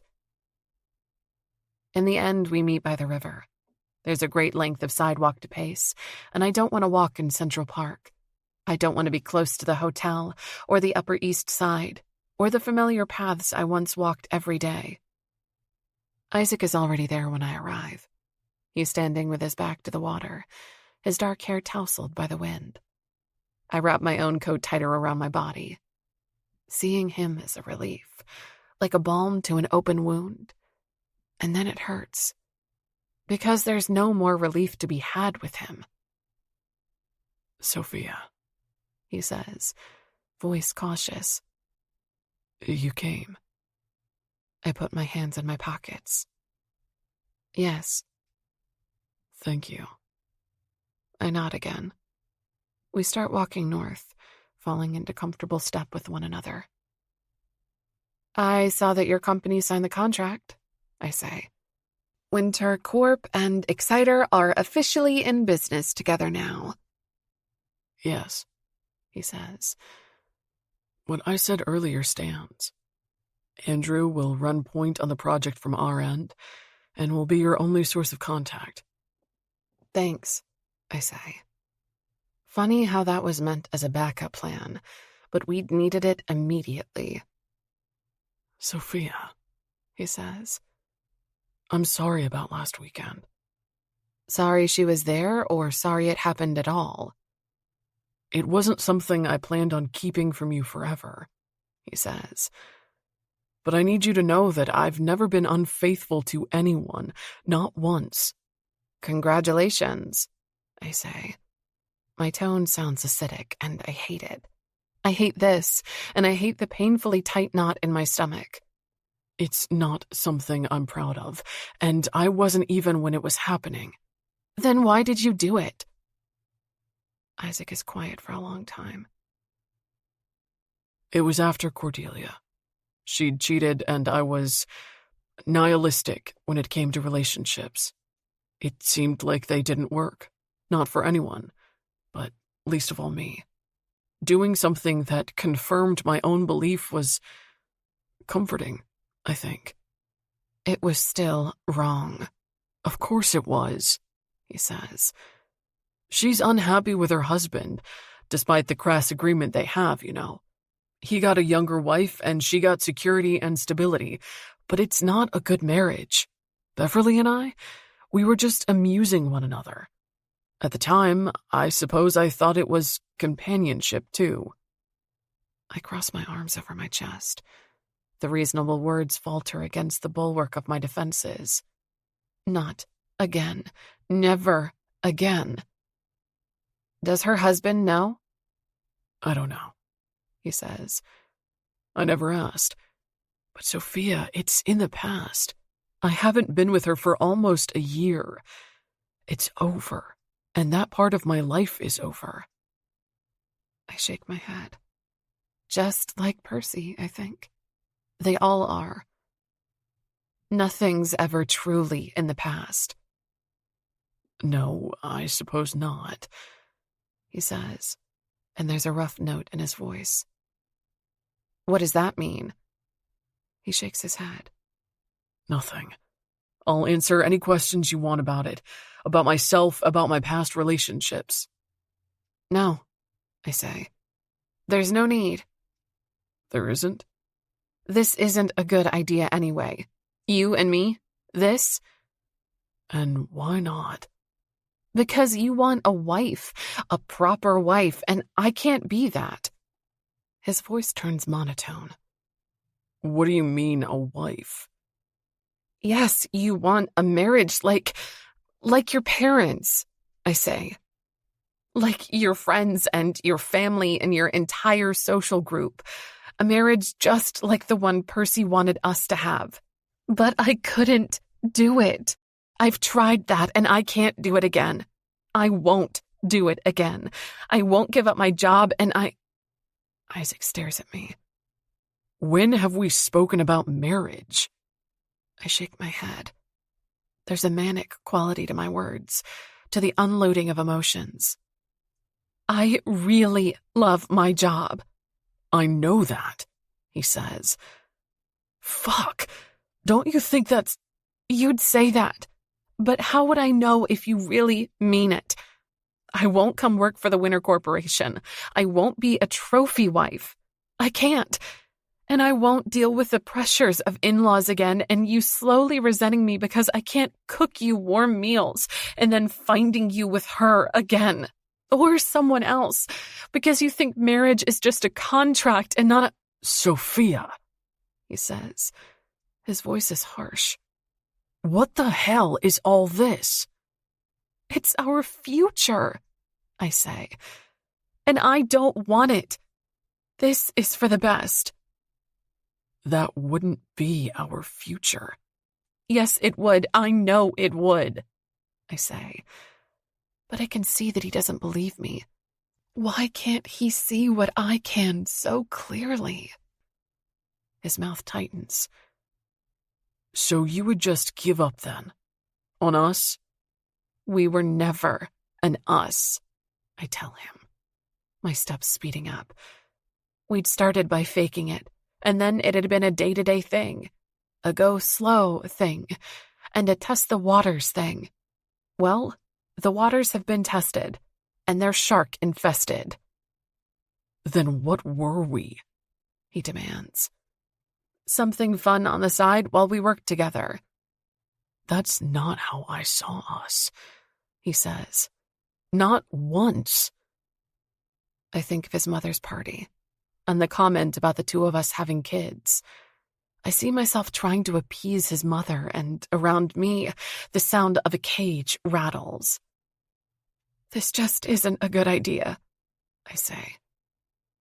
His voice turns colder than I've ever heard it. I see. This is because of Percy. What? He has nothing to do with this. Oh, but he does, doesn't he? Because you're still in love with him. I turn to look at Isaac. What? Your reactions, every single time we've met him, clued me in. I had hoped. He shakes his head. So that's it then. You're still in love with him, and now you're using my mistake from years ago to run away from a good new thing. You're delusional, I say. You've lost your mind. I don't think I have. I think I'm finally seeing all of it clearly for the very first time. Then you need to get your eyesight checked, I say. Beneath my coat, my blood boils. I want to run away and I want to fight him. But then Isaac's eyes widen. Shit. His brother. I didn't mean it that way, I say. I know, Isaac says, but his voice is harsh. I wish you could just forget about Percy. I wish you could let him go. Finally. I narrow my eyes at him. I have. The only thing Percy has to do with this is how much I've realized you're just like him. I'm nothing like him, Isaac says. And I'm sick and fucking tired of you comparing me to him. I'm not. Yes, you are, and you have been since we met. Correctly, then, it seems. He shakes his head. I hate that man. I hate that he was ever married to you, and I hate that he hurt you, and I fucking hate that he still shows up in your life. I turn and walk, my footsteps echoing against the concrete beneath my feet. Faster and faster I walk, as if I can outrun him. Or maybe I'm trying to outrun myself. He keeps up easily. Don't you dare use this as an excuse to run from something good. I shake my head. Words won't form, can't form, or the heat behind my eyes will spill over. It's so easy to see the slow resentment building, the demands, the desires, the gradual need for me to become someone else in order to be the wife he wants. I won't be able to do it. And I refuse to fail again, refuse to see the love in his eyes dim, and then have to watch them start to wander. Sophia, he says. Damn it, just stop. Don't call me, I say, my footsteps speeding up. Bye, Isaac. He stops following me. Chapter 27. Isaac. Andrew rifles through his papers. He's sitting opposite my desk, brisk competence radiating off him. Let me see, he mutters, and pulls out a binder. Here, the latest memo from Exciter just arrived. They've refined the list of cities they suggest we start in, with more info on each, and added contact information to reputable brokerages. I scan the list he hands me. San Francisco, Portland, Atlanta, Dallas. Great. Run a brief in-house analysis on the hotel market in those cities, and then start looking for properties. I want a cost analysis done on each. Will do, Andrew says. Miss Bishop had an additional thought at our meeting earlier today. She suggested we create our own in-house reward system for customers at the WH hotels. They'll collect points with each stay, contributing to a free night, and it'll also put them in the running to win a weekend staying here at the Winter New York. It's a good idea, incentivizing frequent travelers to book with us. She suggested that, did she? Yes, Andrew says with a chuckle. Seemed like it was off the top of her head, too. Here, these are the architect firms Exciter has already contacted on our behalf. They've all worked with hotels before. Excellent, I murmur, and skim the list. Andrew is great at his job. This system undoubtedly saves me time. But it's painful to have him tell me this, and not Sophia. That the contingency I put in there, a fail-safe, is one we actually need. And now I hate Andrew a little for getting the chance to talk to her on a weekly basis. After he's finished briefing me, he leaves, shutting the door behind him and closing me in with my thoughts. They turn morose. Maybe this is just how relationships go. They invariably come to this, to a bitter end, to sharp words and even sharper emotions. What I'd had with Beverly had been empty occasional companionship. We'd gone through the motions, but it had been hollow, a farce of the real thing. That had been exactly what I'd wanted back then. It had been what I craved after Cordelia, when relationships seemed like nothing but pain. Beverly had expected nothing from me, and I expected nothing from her, and there was no pain to be had from that. That's why I'd ended the occasional trysts about a year ago. The hollowness that had once felt comforting had started to grate, and the immorality of it all weighed heavier by the month. But it had never hurt. What Sophia and I had? That was the opposite, with potential pain lurking around every goddamn corner. But only because it was real, in a way I hadn't experienced in years. And now I've lost it. The best woman I've ever met, and the best opportunity I'll ever get. Both of them, gone in a moment. I rest my head in my hands. It's been 7 long days since she told me to leave her alone, standing next to the East River. She'd been about to cry. I'd heard it in her voice, but she hadn't wanted me to see it. She'd run instead. Fuck the hotels. Fuck the project. And most of all, fuck Percival Brown for winning her affection and then abusing it rather than honoring it. For making the most incredible woman I've ever met believe relationships aren't for her. But most of all, fuck him for still, after all that, having her affection.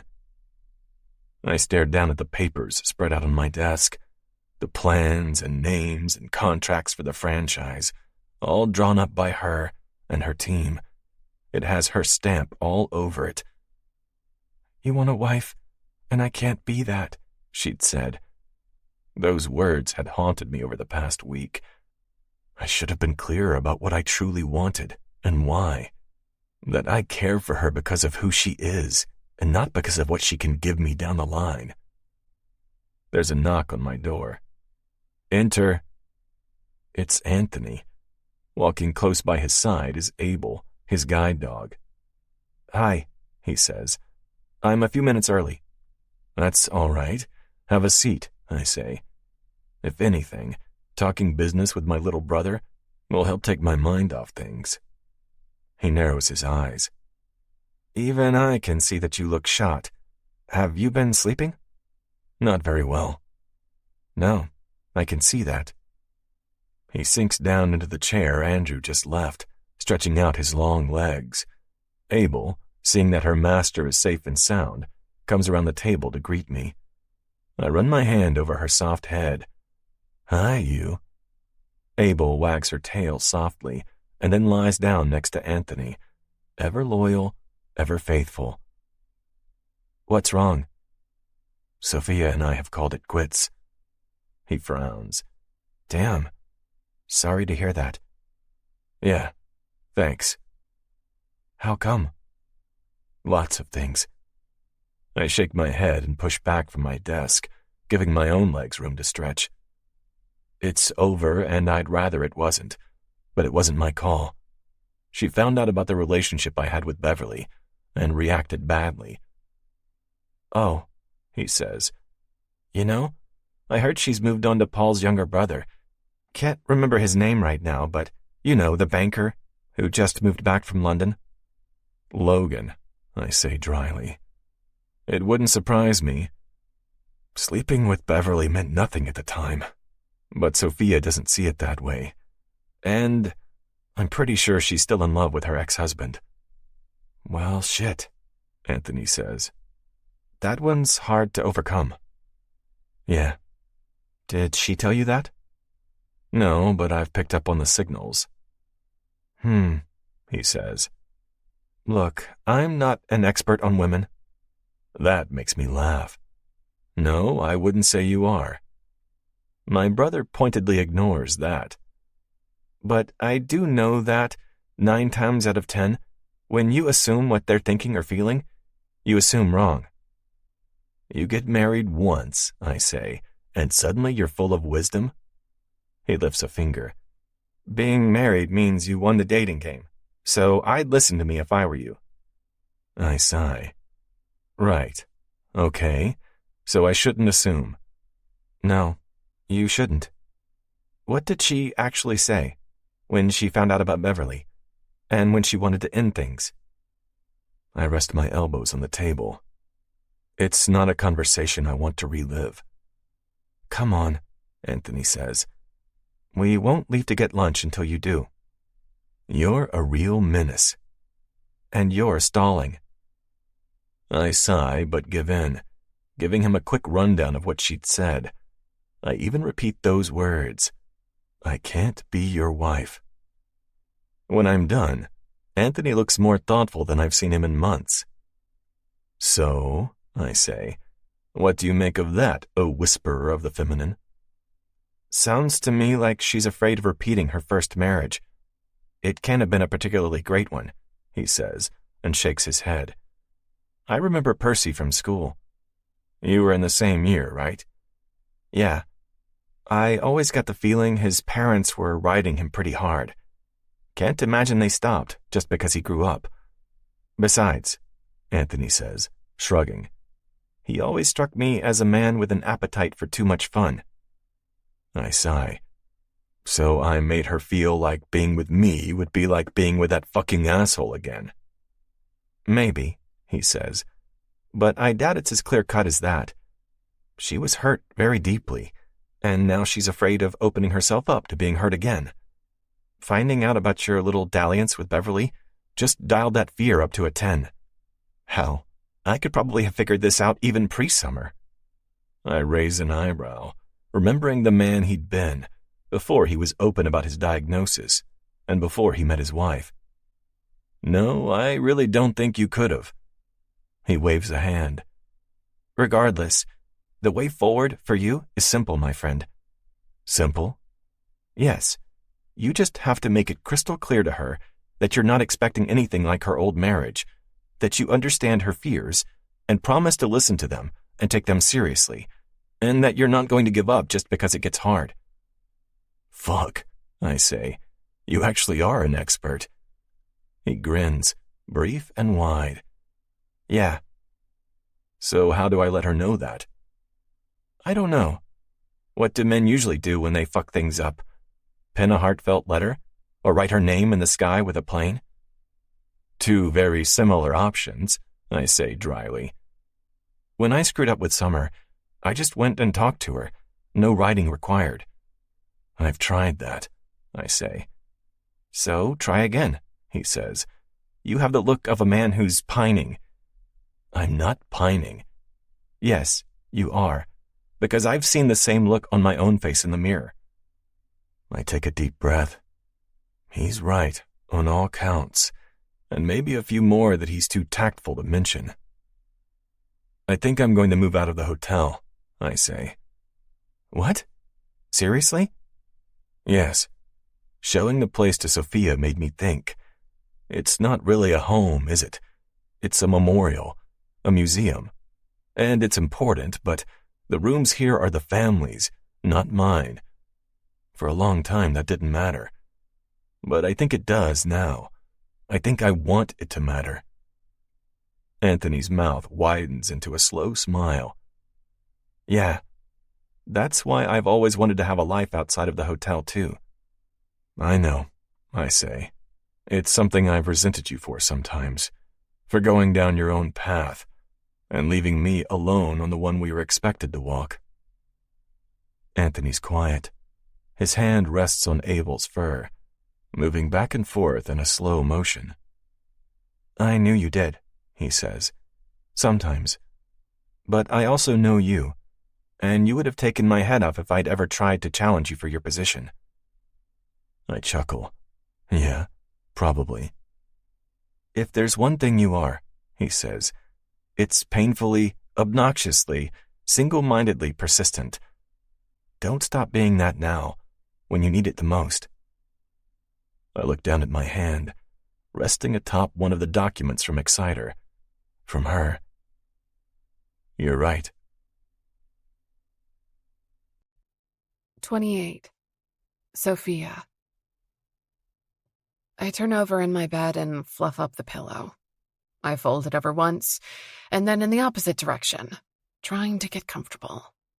It's been an hour since I turned off the lights, and sleep is still nowhere in sight. Funny how that's been a problem since the night of the winter's autumn ball. My body might be tired, but my mind isn't. It spins. The pleasant wine buzz I'd gotten from drinks earlier with Jenna and Toby has disappeared, leaving me with a painful amount of clear-headedness. I told them I was no longer dating Isaac Winter. We came to a mutual decision, I'd said. It's best to stay professional. Jenna had frowned at that. She'd worn a yellow blouse, her lucky color, in preparation for the date she'd had after our drinks. "Oh," she'd said. "You don't think we made the right decision?" "I don't know," she'd said, and looked at Toby beside her. "Maybe you did, but I was rooting for this." I'd had another sip of my wine and acted casual. "You were?" "Yes. Well, not really because of him, because I don't know him." "We know he's deliciously handsome," Toby had said. "So that's a pretty important point in his favor." Jenna laughed. "Yes, definitely. He has that aloof hotness, you know?" "That's exactly what it is," he'd agreed. Jenna had turned back to me. "But my point was, I was rooting for it because of you. I think it's great that you're dating again." "We're just Team Sophia getting some," Toby said with a grin. "He was a means to an end." I'd rolled my eyes. Jesus. All right. "Anyway, if it's over, it's over." Jenna had held up her wine glass to toast. "Here's to moving onwards and upwards. Hey, you can even download the app I'm using. We can become dating buddies." I'd wriggled my way out of that one, but their enthusiasm about the whole thing, about something I just wanted to breeze past, had gotten beneath my skin. I turn over in bed again.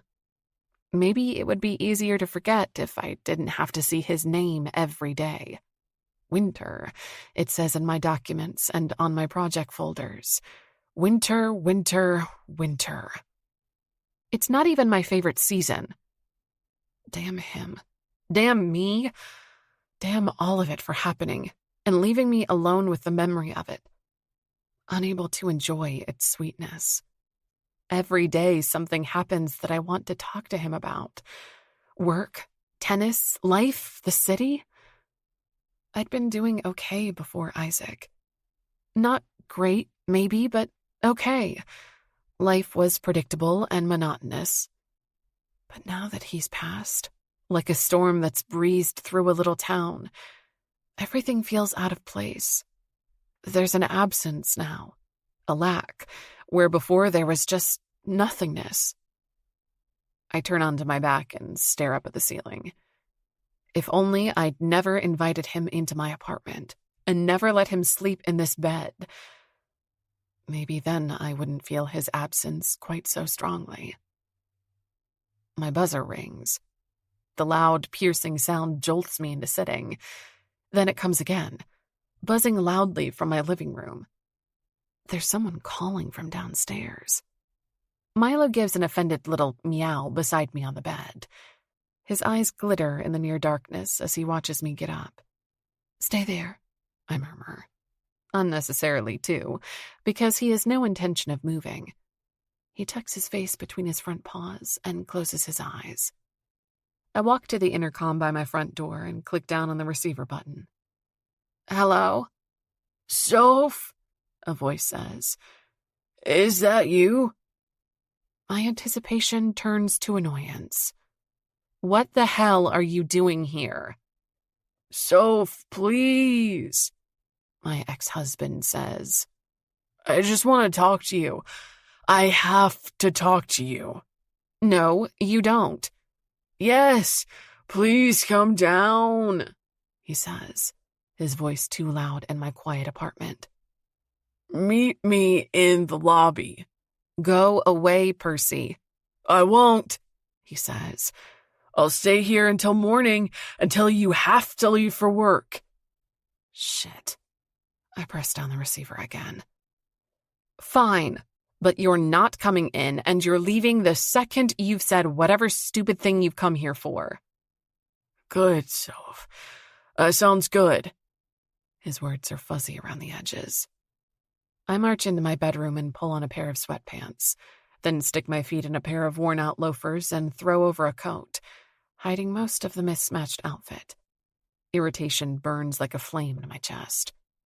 He's never once come to my new place. Sure, he must know the address, seeing as the moving company packed up all my stuff from our shared apartment and drove it straight here. But that was almost a year ago now. And while he called and texted and emailed nonstop in the beginning, he never came here. I go downstairs. Percy's standing by the front door of my building. His suit jacket is unbuttoned, and so are the first 3 buttons of his shirt. His hair looks mussed. "Soph," he says. I open the front door. "What the hell do you think you're doing?" His smile turns into a frown. "I'm sorry. So sorry. I know you don't. I just needed to see you." "Well, here I am," I say. "You look great," he says. "I was out with the boys tonight, but I just couldn't stop thinking. I had to know, so I had to come here. Why, Soph?" "Why what?" "Why did you have to divorce me?" He puts a hand to his chest, like he's injured. "Why did you throw it away? All of it. You, me, our home, our future." "You can't be serious." "Soph, I'm always serious." "You're never serious," I say. "If that was the single stupid reason you showed up here drunk, then I want you to leave." Please just tell me. Explain it to me. I can't understand it. I've never been able to understand it." "You," I say, enunciating every syllable, "had an affair for months with a woman we both knew." He shakes his head. "I know, and that was my mistake, and I was sorry for it. I told you that over and over and over again. Why couldn't you just have forgiven me? Please, Soph, I'm not happy." "That's not my problem anymore." He sighs, like he didn't hear my words. Or maybe he's just ignoring them. He was often good at that. "I'm not happy with Scarlett. She wants and wants and wants all the damn time. Wants me to take her places, wants us to get married. I'm not happy. But Soph, I was happy with you. You're so smart and you're so good at teasing me, and God, you're pretty too. So damn pretty." "The only thing you've ever chased is happiness," I say. "And only the short-term kind. That's been your whole life." "You're right," he says, nodding quickly. "You've always been right." "Too little too late, though, when it came to you." "I want you back. I want to be us again." "You broke us," I say, and I mean it. The words fall like a scythe through the quiet, unassuming lobby of my high-rise. I want him out of it. I want him out of my life. He sighs. "I know, but I'm sorry. Soph, I'm sorry. That has to count for something. I'd take it all back if I could." My voice hardens. "No, it doesn't. It's been a year and you're having a baby with another woman, and I've already moved on." He takes a deep breath, and then another one. "Yeah, with that man. It hurts me seeing you with him. Is that what you want me to say? Is that the game we've been playing these weeks?" The words take the air out of me. Maybe that is what I'd once wanted him to say. But not now. Not when Isaac and I were so much more than petty revenge. I don't want you to say anything. What I want is for you to leave." "Did you just use me?" His eyes have a glazed sheen to them. Did you just want me to introduce you to society? Fuck. That's it, isn't it? I was a stepping stone. You just wanted bigger and brighter, and you got it. Mom warned me once, he says, and points a finger at me, that you were a gold digger, that she could see it in you. Fuck you, I say. He gives a half laugh. It rings false in the wide space. That's it. That's why you want him, the Almighty, on his damn high horse Winter, king of the goddamn city. Anger flares inside me like fireworks. The fact that you would say that to me proves you never knew me at all. You know what? It just proves one thing, that marrying you was the biggest mistake of my life. His face whitens. You don't mean that. Yes, I do. You cheated on me. You constantly degraded my career. You made me feel like a bad wife for wanting my own life outside of us. You never once defended me against your mother. You didn't want me as I actually am, I say. You wanted me to fit like a puzzle piece into your life instead of building a new one together. What? Percy says, voice venomous. Like he's so fucking perfect? He's not, but he would never come to my apartment at midnight, drunk out of his mind, and accuse me of being a gold digger. Percy holds up his hands like this is too much, like he can't believe what I'm saying. I gave you a life. I gave you everything. Except a loving and faithful husband, I say. Except support and companionship. You know, I'm glad you found your way into bed with Scarlett. I'm glad I saw it, because you and I wouldn't have lasted anyway. And I'm so damn glad I didn't waste more years of my life on you. His chest rises and falls. Soph, he says. Fuck. You're right. You're so goddamn right, and I'm sorry. I'm sorry, and I'm miserable. I know, but it's not enough. Can you tell me something? Honestly? He nods. It wasn't just Scarlett, though, was it? Percy turns still, like prey caught in the headlights. There's no reply from his half-open lips, but the answer is there in his drunken eyes, betraying him. There had been others. Yeah, I say softly. I figured. Goodbye, Percy. Wait! He reaches out to grip my wrist, and I pull out of his reach. Soph, fuck, wait, this went all wrong. Yes, I say. It did. You're going to be a father, Perce. You always said you wanted that, so focus on that, on your kid. Be the best dad you can be to that little baby and start fresh. And if you ever come to my doorstep drunk like this again, I'll call the police. He takes a deep breath, and I can see him try to pull the fragmented, drunken segments of his mind back together. Yeah, you're right. Leave, now, please. He heads to the front door, but he pauses with his hand on it. I'm sorry, he says. And I know he means it, but not enough for it to matter.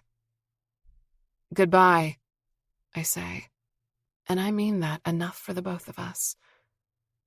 The door locks behind him, and I stay put, watching as he ambles away from my building. He gets in a cab, and it drives off, taking my past away. I had never needed him to fit into this city. It's my home, and I've made it mine, all by myself.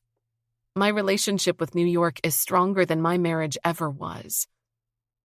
Isaac had been wrong about one thing. I'm not still in love with Percy. The love had dried up when I saw through the illusion, when that Peter Pan charm of his faded and I found only immaturity and casual cruelty in its place. But Isaac had had a point all the same. because it was Percy's shadow that lurked too large in my mind. It was him, and how he hurt me, and the fear of being hurt once again. And it was myself. I had lost me somewhere over the past couple of years, and I've just started finding her again. And I know now that I'll never give her up. But Isaac isn't Percy. Isaac isn't Percy. And I'm not who I'd been a year ago either. Like the cab heading up Manhattan, speeding back to a place I'd once called home. It's possible to let go of the past, to let it fade into a memory, nothing more, and be brave enough to create a new future. 29. Sophia. The city's a tad too cold for walking in bare legs. The nip in the air is almost painful, but it's energizing too, cooling me down from the tennis lesson I've just had with Marisol. The muscles in my right arm are sore, and the arm hangs heavy at my side. For a delightful hour and a half, the rest of life had faded away, and it was just me and sweat and the thrill of improvement. I take a few deep breaths, inhaling the fall air. My sweatshirt feels too hot, and my bare legs beneath the tennis skirt feel too cold. Nerves, unusual and unwelcome, pulse in my stomach. Now that my brain can focus on other things than a ball coming at me in high speed, it circled back to him. I've made a decision. Tonight, after I've showered and had dinner, I'll get in a cab and head to the Winter Hotel to talk. To tell him that I don't know what the way forward might look like, but that I want to try. With him. By the time I'm back on my block, my legs ache. I can't wait to jump into my shower and have the warm water soothe over sore muscles. I nod hello to the concierge, who works in the lobby during the days. Miss Bishop, he says. Just a moment, please. There was a man here earlier who delivered a letter for you. I pause. Hand-delivered? Yes, let's see. Here it is. He hands it over. It's an anonymous white envelope with my name scrawled across it. Thanks. Anytime, he says. Hope you played a great game today. Sure did. Thank you, Jerry. I barely make it to the elevators before I've torn open the sealed envelope. Inside is a handwritten note. Sophia, I'm not done with us. Because there was an us, sweetheart. And it was the best us I've ever been a part of. You told me not to contact you again. If that's still what you want, I'll honor that, and I won't do it again. But if you're having even a sliver of doubt, let me convince you that our future is unwritten. I will never pressure you in any direction. What we build together is ours, and I think it could be something great. You once said that you wanted us to go places where no one knows who we are, and the past doesn't hide around every corner. I wish I'd listened, but I've heard you now, and that's where you'll find me. I'll be at your favorite ramen place every night this week. Come to me if you want to talk. Isaac. The ramen place. I just walked past it. I walk past it all the time. I have the menu on the inside of my kitchen cabinet and the takeout number saved to my phone. I spin around in the lobby. Everything all right? Jerry asks. Yes, thank you, I say, my steps speeding up. Just forgot something. I'll see you later. The door to my building falls shut behind me, and then I'm half running up the street, back where I came from, still in my sweaty tennis clothes. On my arm, my smartwatch buzzes. Exercise begun. I come to a stop outside the familiar window. Folding chairs fill up the small interior, and there, in the corner, sits a man too tall for the small table. He has a laptop open and his phone tucked beneath his ear. I can see him talking, steadily, calmly, to the person on the other end. On the fold-out chair beside him hangs his suit jacket, neatly draped over the back. My chest tightens at the sight of him. He nods, then nods again, at something the other person on the other line says. I can see his lips move, and then he looks up and sees me. I give a tiny wave. He says a few more words. I can read them through the dirty glass window. I'll call you later. I push open the door and the tiny bell above rings out, announcing my arrival.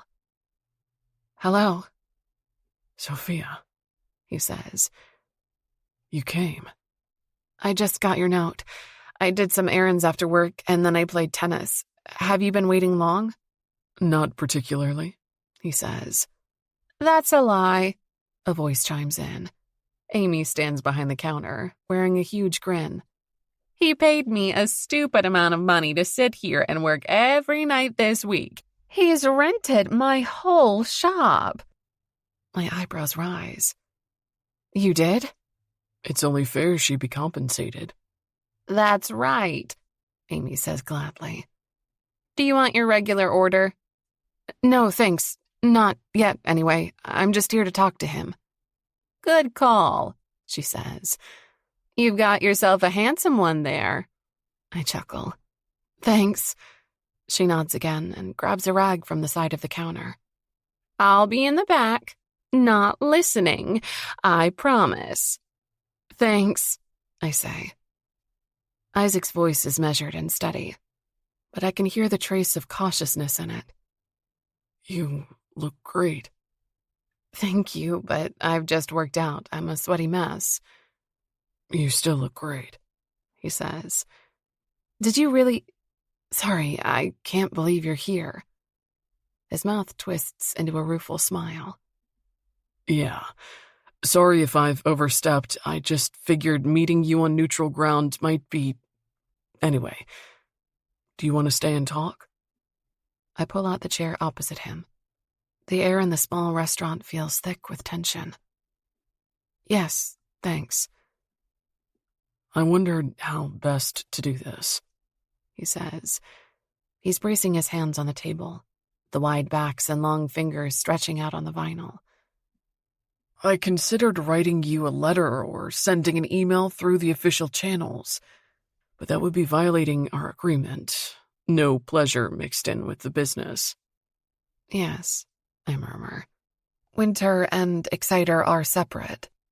They are. I considered calling you or texting, but... He shakes his head. Last time, you told me to leave you alone. God, I said a lot of things last time. I didn't mean that. I hoped you didn't, but I wanted to honor it in case you did. So, you did this? Ramen? I say, looking around at the framed images on the wall. The neon lighting. Yes. Do you remember when we came here together? Of course I do. I knew I shouldn't walk you home. Knew I shouldn't follow you inside. Shouldn't think about the way your lips had felt on mine, or how distractingly attractive you were in that skirt, or how well we'd played together. My cheeks heat up. I knew I shouldn't have invited you up to my apartment that afternoon either. No, he says quietly. You shouldn't have, but you did. Yes. We'd showered together, his hands on my body, my lips on his, and started something much bigger than just a tennis game. Sophia, he says. It's been a long couple of years before I met you, and during every single one of them, I was alone. Even in my last relationship, when we were engaged, I was on my own. It wasn't a true partnership. And I think I've always preferred that. I think it's always been safer to not let anyone in, not fully. To focus on my work and what everyone else needs me to be. That's part of why I spent time with Beverly. It was self-destructive and easy and safe. Because she never needed me. And I never needed her. I'm sorry I helped her be unfaithful. I'm sorry it hurt you, Sophia, and I'm sorry I didn't tell you about it right away. But most of all, I'm sorry it made you think less of me. The words wash over me and through me. They settle something inside that had been nervous from the moment I'd seen him sitting at this plastic table. We all do things we're not proud of, I say. The way I reacted, it was because of my past. I know, He says softly. I should have anticipated that. I shake my head. You can't anticipate everything. I reacted more strongly than... I didn't listen to you, Isaac, or to your reasons. You were hurt too, after having been cheated on. I should have listened. He closes his eyes. Dark eyelashes fan out over his high cheekbones, and stubble traces the sharp line of his jaw. Meeting you has been the greatest thing that has ever happened to me. My throat feels tight. Isaac, I want you to know that I'm willing to work for it, to go as slow as you'd like, to wait, to never ask you to another party or benefit if you feel like you've had enough of them for a lifetime. I put my hand over his. I'm not in love with Percy. There's disbelief in his eyes, plain and simple, and I remember his words from our explosive conversation by the river. I'm not, I say again. But that night, when we were at Salt, when they told us about the pregnancy, I was feeling a lot of things right then, but believe me, it wasn't jealousy. It was more like I saw myself in her, and where I might have been if the divorce never happened. And it's a sore spot, one where I'd always been made to feel like I'd failed. Percy and his mother loved to hint about kids, but I wasn't ready yet. The hand beneath mine turns to grip mine. What do you mean? He asks flatly. I wanted to wait for kids, to focus on my career. Honestly, I'm still unsure about when I'll feel ready. I'm 33. Shouldn't I be ready? There's no timeline, He says, and there's a fierce undertone to his voice. You do things at your own pace. I sigh. Yes, well, they made me feel like I should want it, like I was a fool for loving my life the way it was, and I was letting them down, letting Percy down. I hate the Browns. They're in the past, and I mean that, you know. The sadness I felt that night, it wasn't because I wanted to be Scarlet. God, do you know how glad I am that I never had a kid with Percy? I'd never have been rid of him. Isaac nods. You dodged one there. But that doesn't mean you were completely off base either, I say. I have to be honest about that. His dark eyes sharpen. Oh? I'm not in love with him, I say.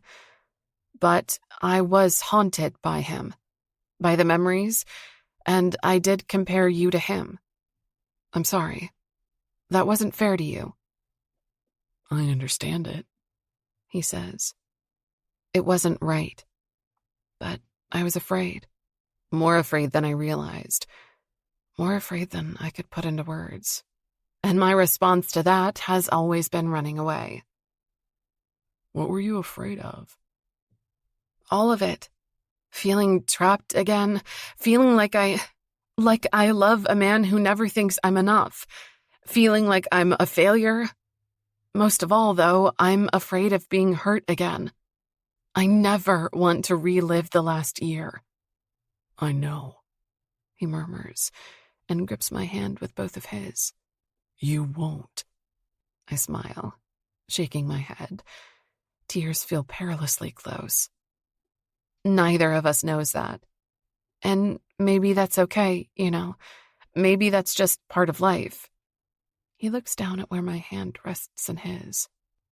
Yeah, He murmurs. this might get really hard and messy, and I've avoided every chance of that since Cordelia. But if it's you things are getting messy with, I can handle it. I might even want it. We're very similar, I say. Have you thought about that? Because I have. Yes, He says quietly. I have. Do you think that's a good thing? Or are we too similar? He smiles, that lopsided, genuine smile. I don't know. But, sweetheart, it doesn't matter in my book. I don't think I can be with anyone else. It's you or it's no one. My mouth drops open. Oh. I don't want to pressure you, he says. And I realize that might sound like pressure, but I can go slow. Like I said, we can leave every fucking society thing out of it. If anyone makes an idiotic comment about our kids being heirs when we've never even had the kids' conversation ourselves, I'll excommunicate them. I chuckle. You can't do that. Of course I can. You don't run a church or a cult. He waves a free hand. Cut them out of my social circle, then. You can't. And we can't avoid society altogether, Isaac. Those are your family, your friends, your business associates. I can downsize, he says. I know you wanted a simpler life, a smaller life, a math teacher. I shake my head. I don't. Sophia. No, really. I was just afraid. Afraid of living the last 7 years of my life over again, and instead of facing that, I made new problems. And I didn't realize that until just this past week. But I'm a problem solver, Isaac. That's what I do every day at my job. Maybe it's time I started doing that in my own life. I look over my shoulder at the empty counter, unable to stop the smile from spreading across my face. I feel light. I love this ramen place, but I do live just down the street. Do you now? Yes, I say. Come home with me. He smiles. I don't know. I have this place rented out for a few more hours today. Isaac. All right, then. He rises from the table, and I walk into his arms. He wraps them around me, and he smells like cologne and soap and him. I breathe it all in. Bishop, he murmurs. If it ever gets too much, any of it, my work, a party, someone's comments, tell me. I'm on your side, you know. Only on yours. I close my eyes against the burning behind them. I'm on yours too, I say. Okay, we play sets together. He chuckles. The sound reverberates through the chest I'm pressed against. We do, he says. Though it's hard to concentrate when you look so hot doing it. I laugh. You're laying it on thick. Just being honest. His free hand curves around my waist, pulling me tighter against his body. Tell me, does this tennis skirt have those little built-in shorts too? I lean back and meet his brilliant dark brown eyes. Come home with me, I say, and I'll let you find out. 30. Sophia. 1 month later. They're going to open a new Salt, Isaac says. He's leaning against the headboard of my bed, propped up by 2 pillows, and has the New York Globe spread out on his lap. One that focuses on brunch? Jesus. I put down my book. You're not a fan of brunch? No, even if I understand that others are. The Ivy Sunday brunches are legendary, I say. He gives me a crooked smile. They are, aren't they? Definitely. So, you can profit from it, but not enjoy it? Isaac reaches between us to run his hand over my low-striped back. My cat turns onto his side and stretches in pleasure, his paws kneading the cover. Yes, he says. That's just good business, but it's never appealed to me. It just takes up such a large chunk of the day. It's not breakfast, but it's not lunch, nor is it dinner. It throws off the entire schedule. Maybe Sundays are for not having a schedule at all. He smiles and lets his warm gaze trace the length of my body. I'm wearing his button-down, thrown on to avoid giving my neighbors an eyeful when I'd made us coffee. Well, he says, not usually, but if they're like this, I can get on board with that. I prop my head up beneath a pillow and watch him in return, bare-chested and tousled-haired, and here, in my apartment. He'd flown in from LA late last night and came straight here from the airport. Our schedules aren't the easiest to fit together, but we've managed. The past month has been one of the greatest of my life. I told Jenna and Toby on Friday, I say. He chuckles. Do they think we're the most indecisive people to ever date? Probably, I say, but they're happy for me, weirdly enough. Weirdly? Maybe it's not weird, but it does feel new, having people so invested in your relationship.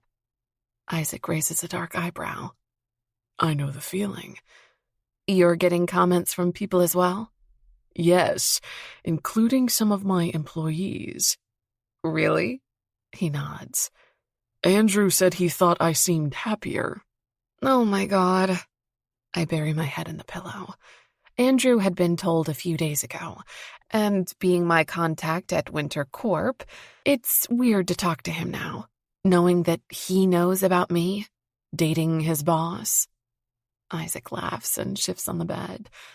Milo rises from his sprawl and gives us both the evil eye. He saunters down to the foot of the bed with his tail held high and jumps off, probably to find a spot less human-occupied.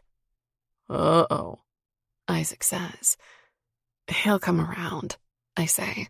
He loves chin scratches too much. Isaac slides his hand beneath my shirt, finding the curve of my bare hip.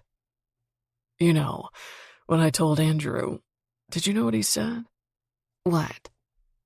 That he wished me the best, and he wasn't worried at all about it becoming a problem down the line. He said that if he could count on anything, it's me putting the company first. I chuckle. He knows his boss. Yes, but my first thought was that the same thing is true of you. I run my hand through the thick, short strands of his hair. Yeah, I think that's one thing we'll never have to worry about with one another. One of many.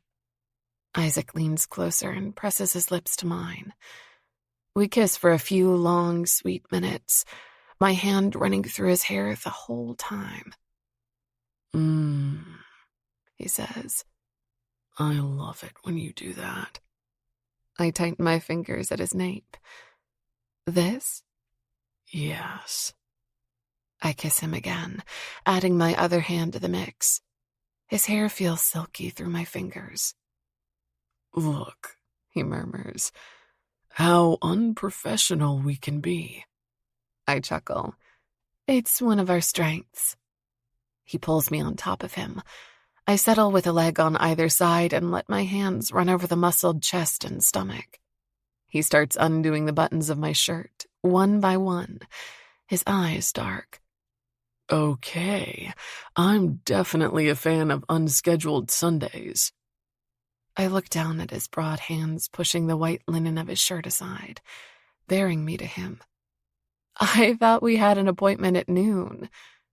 We can be late, he murmurs. Late? Who are you and what have you done with my boyfriend? A crooked smile spreads across his face.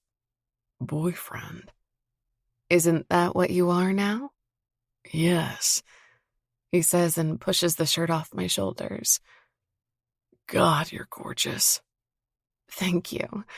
You know, I quite like how you look too. Thank heavens for that.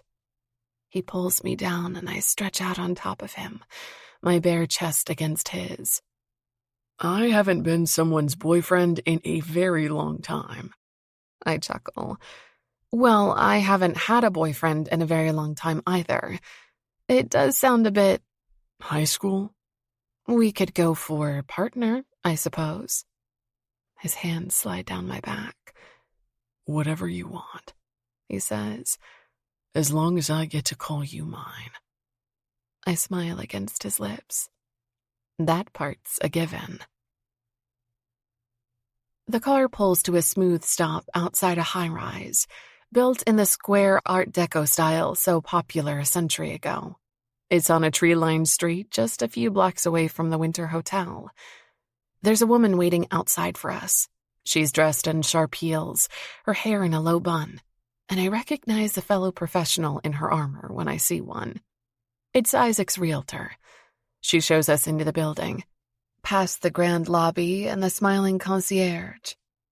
"Don't compare it to the Winter," I whisper to Isaac. He chuckles and reaches for my hand, threading our fingers together. I can't, or I'll never move. The realtor opens the door for us to the empty apartment on the 15th floor. "Welcome to what might be your new home," she says cheerfully. Dark wood floors stretch out into a beautiful living room, alight with sunshine streaming in through the floor-to-ceiling windows. There's a staircase off the hallway leading up to a second floor. What do you think? Isaac asks. I want your input before I buy it. You do? Yes, he says. I trust your opinion. And I know he means it, that it's genuine, that this isn't pressure. He isn't asking me to move in. He just wants to share his life decisions with me, the same way I want to with him. To be partners. I love it, I say. It's walking distance to the hotel for work, so that's convenient. Yeah, that was a must. Is there space for a home office? I think you need that. There's a smile in his voice.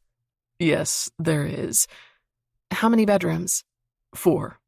Good, I murmur. I think you should keep your dark blue couches and put them here. They'd fit right in. See, you could have one here and the other over there, so you can read and still see the view. I think you'd like that. And so would I, when I come to visit. He wraps his arms around me, hugging me against his front. Out of the corner of my eye, I see the realtor step into another room, smoothly giving us privacy. Your mind works fast, he says. I nod. This could be really good for you. I like this room and the view. Do you? Yeah. Are you sure you want to move out of the hotel? There's no part of you that's second-guessing? I turn in his arms, wanting to meet his eyes. I'm sure, he says. I've lived for the company and for the legacy for most of my life, and it will never... Sophia, it will never stop being important to me. I know, I say. I understand that. It will always be a part of my life. It will be what I work for, what I want to... Well, regardless of who inherits the company, I want to leave it in the best possible shape. Fierceness shines in his eyes. Pride in his work, and the drive to do better, to be better. I'm so in love with him, I think. But it can't be the only thing I live for. It can't be everything. And I think it's time I had something outside of it that's just mine, rather than mine to steward for a time. I think that's great insight. His mouth tips into a smile. Besides, real estate is always a good investment. Always, I agree, and give him a quick kiss. Want to show me the rest of the place? I'm itching to see what's at the top of those stairs. Yes. But he doesn't move, hands still resting around my waist. Thank you. Any time, but for what? For being here. For being you. His voice drops. And for being brave enough to try again. My hand still against his chest. Isaac. Sweetheart, I love you. I have for weeks, and likely long before then. I just hadn't admitted it to myself yet. Oh, I breathe. His hand brushes along my cheek. I just had to let you know. It's not pressure, and I'm not saying it expecting anything from you. but it's all I could think about on the flight back home yesterday, and I knew I had to tell you. I lock my hands behind his neck. I feel warm, like I've been hit with a ray of sunshine. And you only do things 110%. He gives me a crooked smile. That's right. I love you too, I say. I resisted it for a long time, and I was terrified when I first realized I'd fallen. But that didn't make me love you any less. Thank you for being there while I figured it all out. My pleasure, he says, and brushes his lips over mine. And I always will be. Epilogue. Isaac. I drive up the long gravel driveway to the Marmont Manor Hotel. This trip will be our 5th to the Connecticut Spa and Resort, beautifully nestled next to a lake and surrounded by nothing but trees. Let the birthday weekend commence, Sophia announces beside me, shooting me a warm look. I shake my head. Right, I say. Yippee. She chuckles. At least it's just the two of us this year. Oh, I'm definitely going to enjoy that, I say. Sophia loves to throw a good party, and she'd organized one last year for my 40th. I'd resisted every step of the way, but in the end, it had turned into one hell of a party. I hadn't minded at all. Especially not when it gave me an excellent reason to throw her a surprise 35th birthday party just a few months later. She leans forward in the car and watches as the beautiful cabin-style hotel appears behind the trees. Is it crazy that coming here is starting to feel like coming home? No, I say, even if our actual home might be offended to hear you say that. Considering how much pain it's giving me over the guest bathroom renovation, I don't mind if it does. Harsh, I say, but I'm smiling. The apartment we now own together, contract signed with all the I's dotted and T's crossed, lawyers involved on both parties, is a dream. But it's also old and has needed a considerable amount of renovating and touching up. We'd originally talked about Sophia moving into my place, but at the end of the day, it was important for her that we live together in an apartment that's truly ours. And then the apartment had just found us. A family friend was selling it, a beautiful duplex with plenty of details left from the late 19th century. The only caveat? The past owners hadn't lifted a finger to renovate it. In about a century. Harsh but true, Sophia says, unbuckling her seatbelt. If it wasn't for our contractor, we wouldn't have gotten to this point at all. I put the car in park. And if it wasn't for you, I say, we wouldn't be so far along with the renovations. Half the place is already done, and it's thanks to you. She grins. I can't help it. Project managing is my job and my passion. I love it, I say. Project manage my whole life, please. She rubs her hands together. Oh, I plan to. We check in at the main cabin, and the staff greets us by name, with wide smiles. They recognize us by now. Sophia chats with the attendant leading us to our usual room. He's telling her that the tennis court is free all afternoon, and they've reserved the spa area afterwards for 2 full hours for us. I'd suggested we spend this weekend here, but celebrating my birthday had been her priority, not mine, because I have something different planned for us.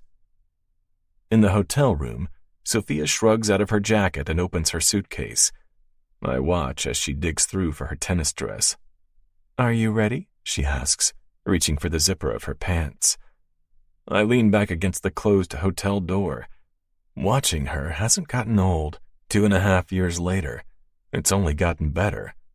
I've never known closeness like this. Each of us knowing how the other thinks, respecting them fully. It's true partnership. Isaac? She asks. Sorry, I say, and push away from the door. I'll get ready. Her smile turns soft. It's been a busy couple of weeks, she says. You could say that, I mutter. My niece had arrived early and couldn't leave the hospital for the first 1.5 weeks of her life. She'd stayed there with a sleep-deprived summer and a frazzled Anthony until she was finally given a clear bill of health. At least we know she's doing great now, Sophia says. I still can't get over just how tiny she was when we saw her last week. I mean, I must have known, because Mia was that tiny once. She unclips her bra and throws it to the side. I don't take my eyes off her, even as I unbutton my own shirt. But I think you probably forget. They're just that small. They are, I agree, pulling out my own workout gear. Emilia's smaller than Theo was when he was born, though. Sophia fastens her sports bra. She'll catch up soon enough. She's home now, and the doctors say everything looks fine. Summer can finally get some sleep. They'll do great. She smiles over at me. It makes me think how scared I'll be when it's finally our turn. I take a deep breath. I thought about that a lot over the past few weeks. You did? Yes. She comes to stand between my legs and rests her hands on my shoulders. I know we haven't been trying for long, she murmurs. But even seeing what Summer just went through, holding Amelia afterwards must be worth it. She definitely thinks so. I smile at her, this woman I care about more than my own life. I just don't like the idea of you in any kind of pain, I say, worth it or not. Sophia raises an eyebrow. Can't say I'm super stoked on the idea either, but you know what I am really excited for? Yes, I say, and pull her closer. A baby. She nods, her smile widening. Just imagine, she whispers. I kiss her, thoroughly and slowly, and settle my hands around her waist. Imagining it wasn't difficult at all. I'd gone from seeing kids as a distant possibility to then very unlikely, and now something I really wanted, and it's all because of her. We play tennis together for an hour before going to the spa. It's something I never cared for before, never had the time, but swimming in the heated pool is nice on sore muscles. So is using the sauna and steeping in the jacuzzi. Sophia rests beside me in the hot water, her hair wet against my shoulder. She has her eyes closed, and I look down at her familiar features, her skin still holding a faint tan from our January trip to the winter resort in Barbados. She looks relaxed, beautiful and familiar, and mine, I think. And I know that I'd planned on doing this differently, that it was supposed to be over dinner, romantic and special, with the velvet box I'd brought with me pushed over the table. But sitting here, with the view of the lake and her next to me, I know that's not right. That's the traditional way. That's the way, I think Riley, Percy had proposed. He'd hidden the ring in her dessert in a Manhattan restaurant and gone down on one knee, the entire restaurant clapping, and Sophia had been mortified. That's how I'd proposed to Cordelia, too. What had I been thinking, doing it in a restaurant, too? Sophia and I are different.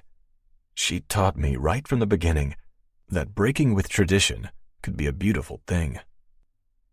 I've been thinking about your new hotel in Phoenix, Sophia says. Her voice is soft, a bit dreamy, and it cuts through my plan-making. You know, with the zoning issue, I think you could... Are you talking about work right now? I say.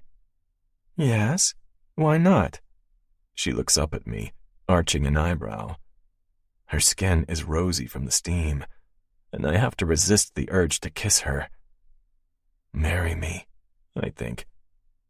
It's one of our favorite topics. You helped me on my project last week, and it's only fair I return the favor, she says. I had, just like she does with mine. We don't work together anymore.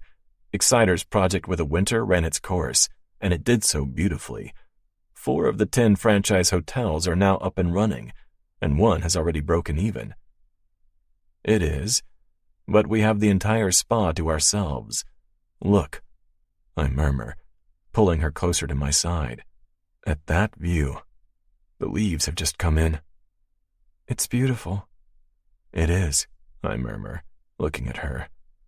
I should have brought the ring down here. I should have put it in the pocket of my bathrobe. But then again, she already knows what it looks like. I'd asked her about marriage a few months ago. It was to test the waters, because I knew she'd been in an unequal relationship before, and I never wanted to put her on the spot again. Never wanted to assume and pressure. We're partners. The conversation had been raw and honest, and she'd cried before the end. I want us to get married, she'd said. One day. I'll still propose, I told her, when you least expect it. Over the past couple of months, she's suspected it. She's even guessed a few times, especially in Barbados, when we would have beautiful sunset-lit dinners by the beach. But I've kept reminding her that I meant what I said. When you least expect it. And now, I don't think she's expecting it at all. Sweetheart, I say. She looks over at me. Yes? For a moment, I can't get my words out. They're stuck in a tight throat, and I stare into her blue eyes, trying to find my composure. Her smile falters. Isaac? I'd planned on doing this at dinner, I say. Oh, she breathes, her eyes widening. Oh. The warm water around us moves with swirling motions, propelled by the jet streams below, and all the words I'd carefully prepared slip away. You're the funniest, smartest, most brilliant person I've ever met. I didn't know it could be like this, that relationships could be like this. She gives a tiny nod. Me too, it says, and my chest feels painfully tight. I'll always listen. I'll always be here. And I promise I'll always be on your team. No one else's. I know, she whispers. Her eyes look glazed. This was supposed to be done over dinner tonight, I say, and run a hand through my wet hair. But I can't help myself. I want to do this too badly. I love you. More every passing week, as unlikely as that seems. You're the best thing that's ever happened to me. I can't get down on one knee here. You don't have to, she whispers. I smile. I'd suspected as much. She'd told me months ago that she'd had a charade of a marriage once. I want us to be real, she'd said. Sophia, I say, sweetheart, I want us to spend the rest of our lives together. Will you marry me? She nods, slow at first, and then faster, her eyes welling over. But she's not saying a word. I reach out, my hand on her upper arm. Yes, she says. Of course, yes. She locks her arms around my neck, and I tug her onto my lap, our bodies molding together beneath the surface of the warm water. Thank you, she whispers against my ear. I love you. Elation makes me feel lightheaded, pouring through me like beams of golden light. Thank you, I say, my hand gripping the mass of wet hair resting against the nape of her neck. For doing it here, in our spot, for doing it in private. Thank you for waiting until I was ready. Thank you for pre-asking me before you proposed. She leans back in my arms, and her eyes are brilliant diamonds, sparkling with happy tears. Thank you for being you. I couldn't have dreamed of a better person to go through life with. I brush my hand over her cheek, emotion making it hard to speak. The ring is upstairs. I should have brought it with me. I'll put it on for dinner, she says. The ring has a family diamond in the center, surrounded by tiny blue sapphires on a platinum band. She'd come with me when I opened the family safe and had given me her input. Partners, I think. I want her to love the ring she'll wear for years to come. Wait, she says. Did you do this just to get out of celebrating your birthday tomorrow? I chuckle, and she smacks my chest, making me laugh even harder. No, I say. It was just to get us here without you being suspicious. You succeeded, she says, her smile radiating happiness. It's my favorite expression. but don't think you're getting out of the waiters singing for you tomorrow. Sadist, I say. Her smile softens. I can't help myself when it comes to celebrating you. You're the best person I know. I brush her hair back. She said yes. The rush is a heady one, even if I'd suspected, had hoped, had known deep down that she'd accept. Come here, I murmur. We kiss in the empty spa, sitting there intertwined, in front of the wide expanse of the lake and the sun slowly setting. The path here had been winding, both for her and for me, and so damn long. The best thing would have been to meet over a decade ago. But the second best thing? That's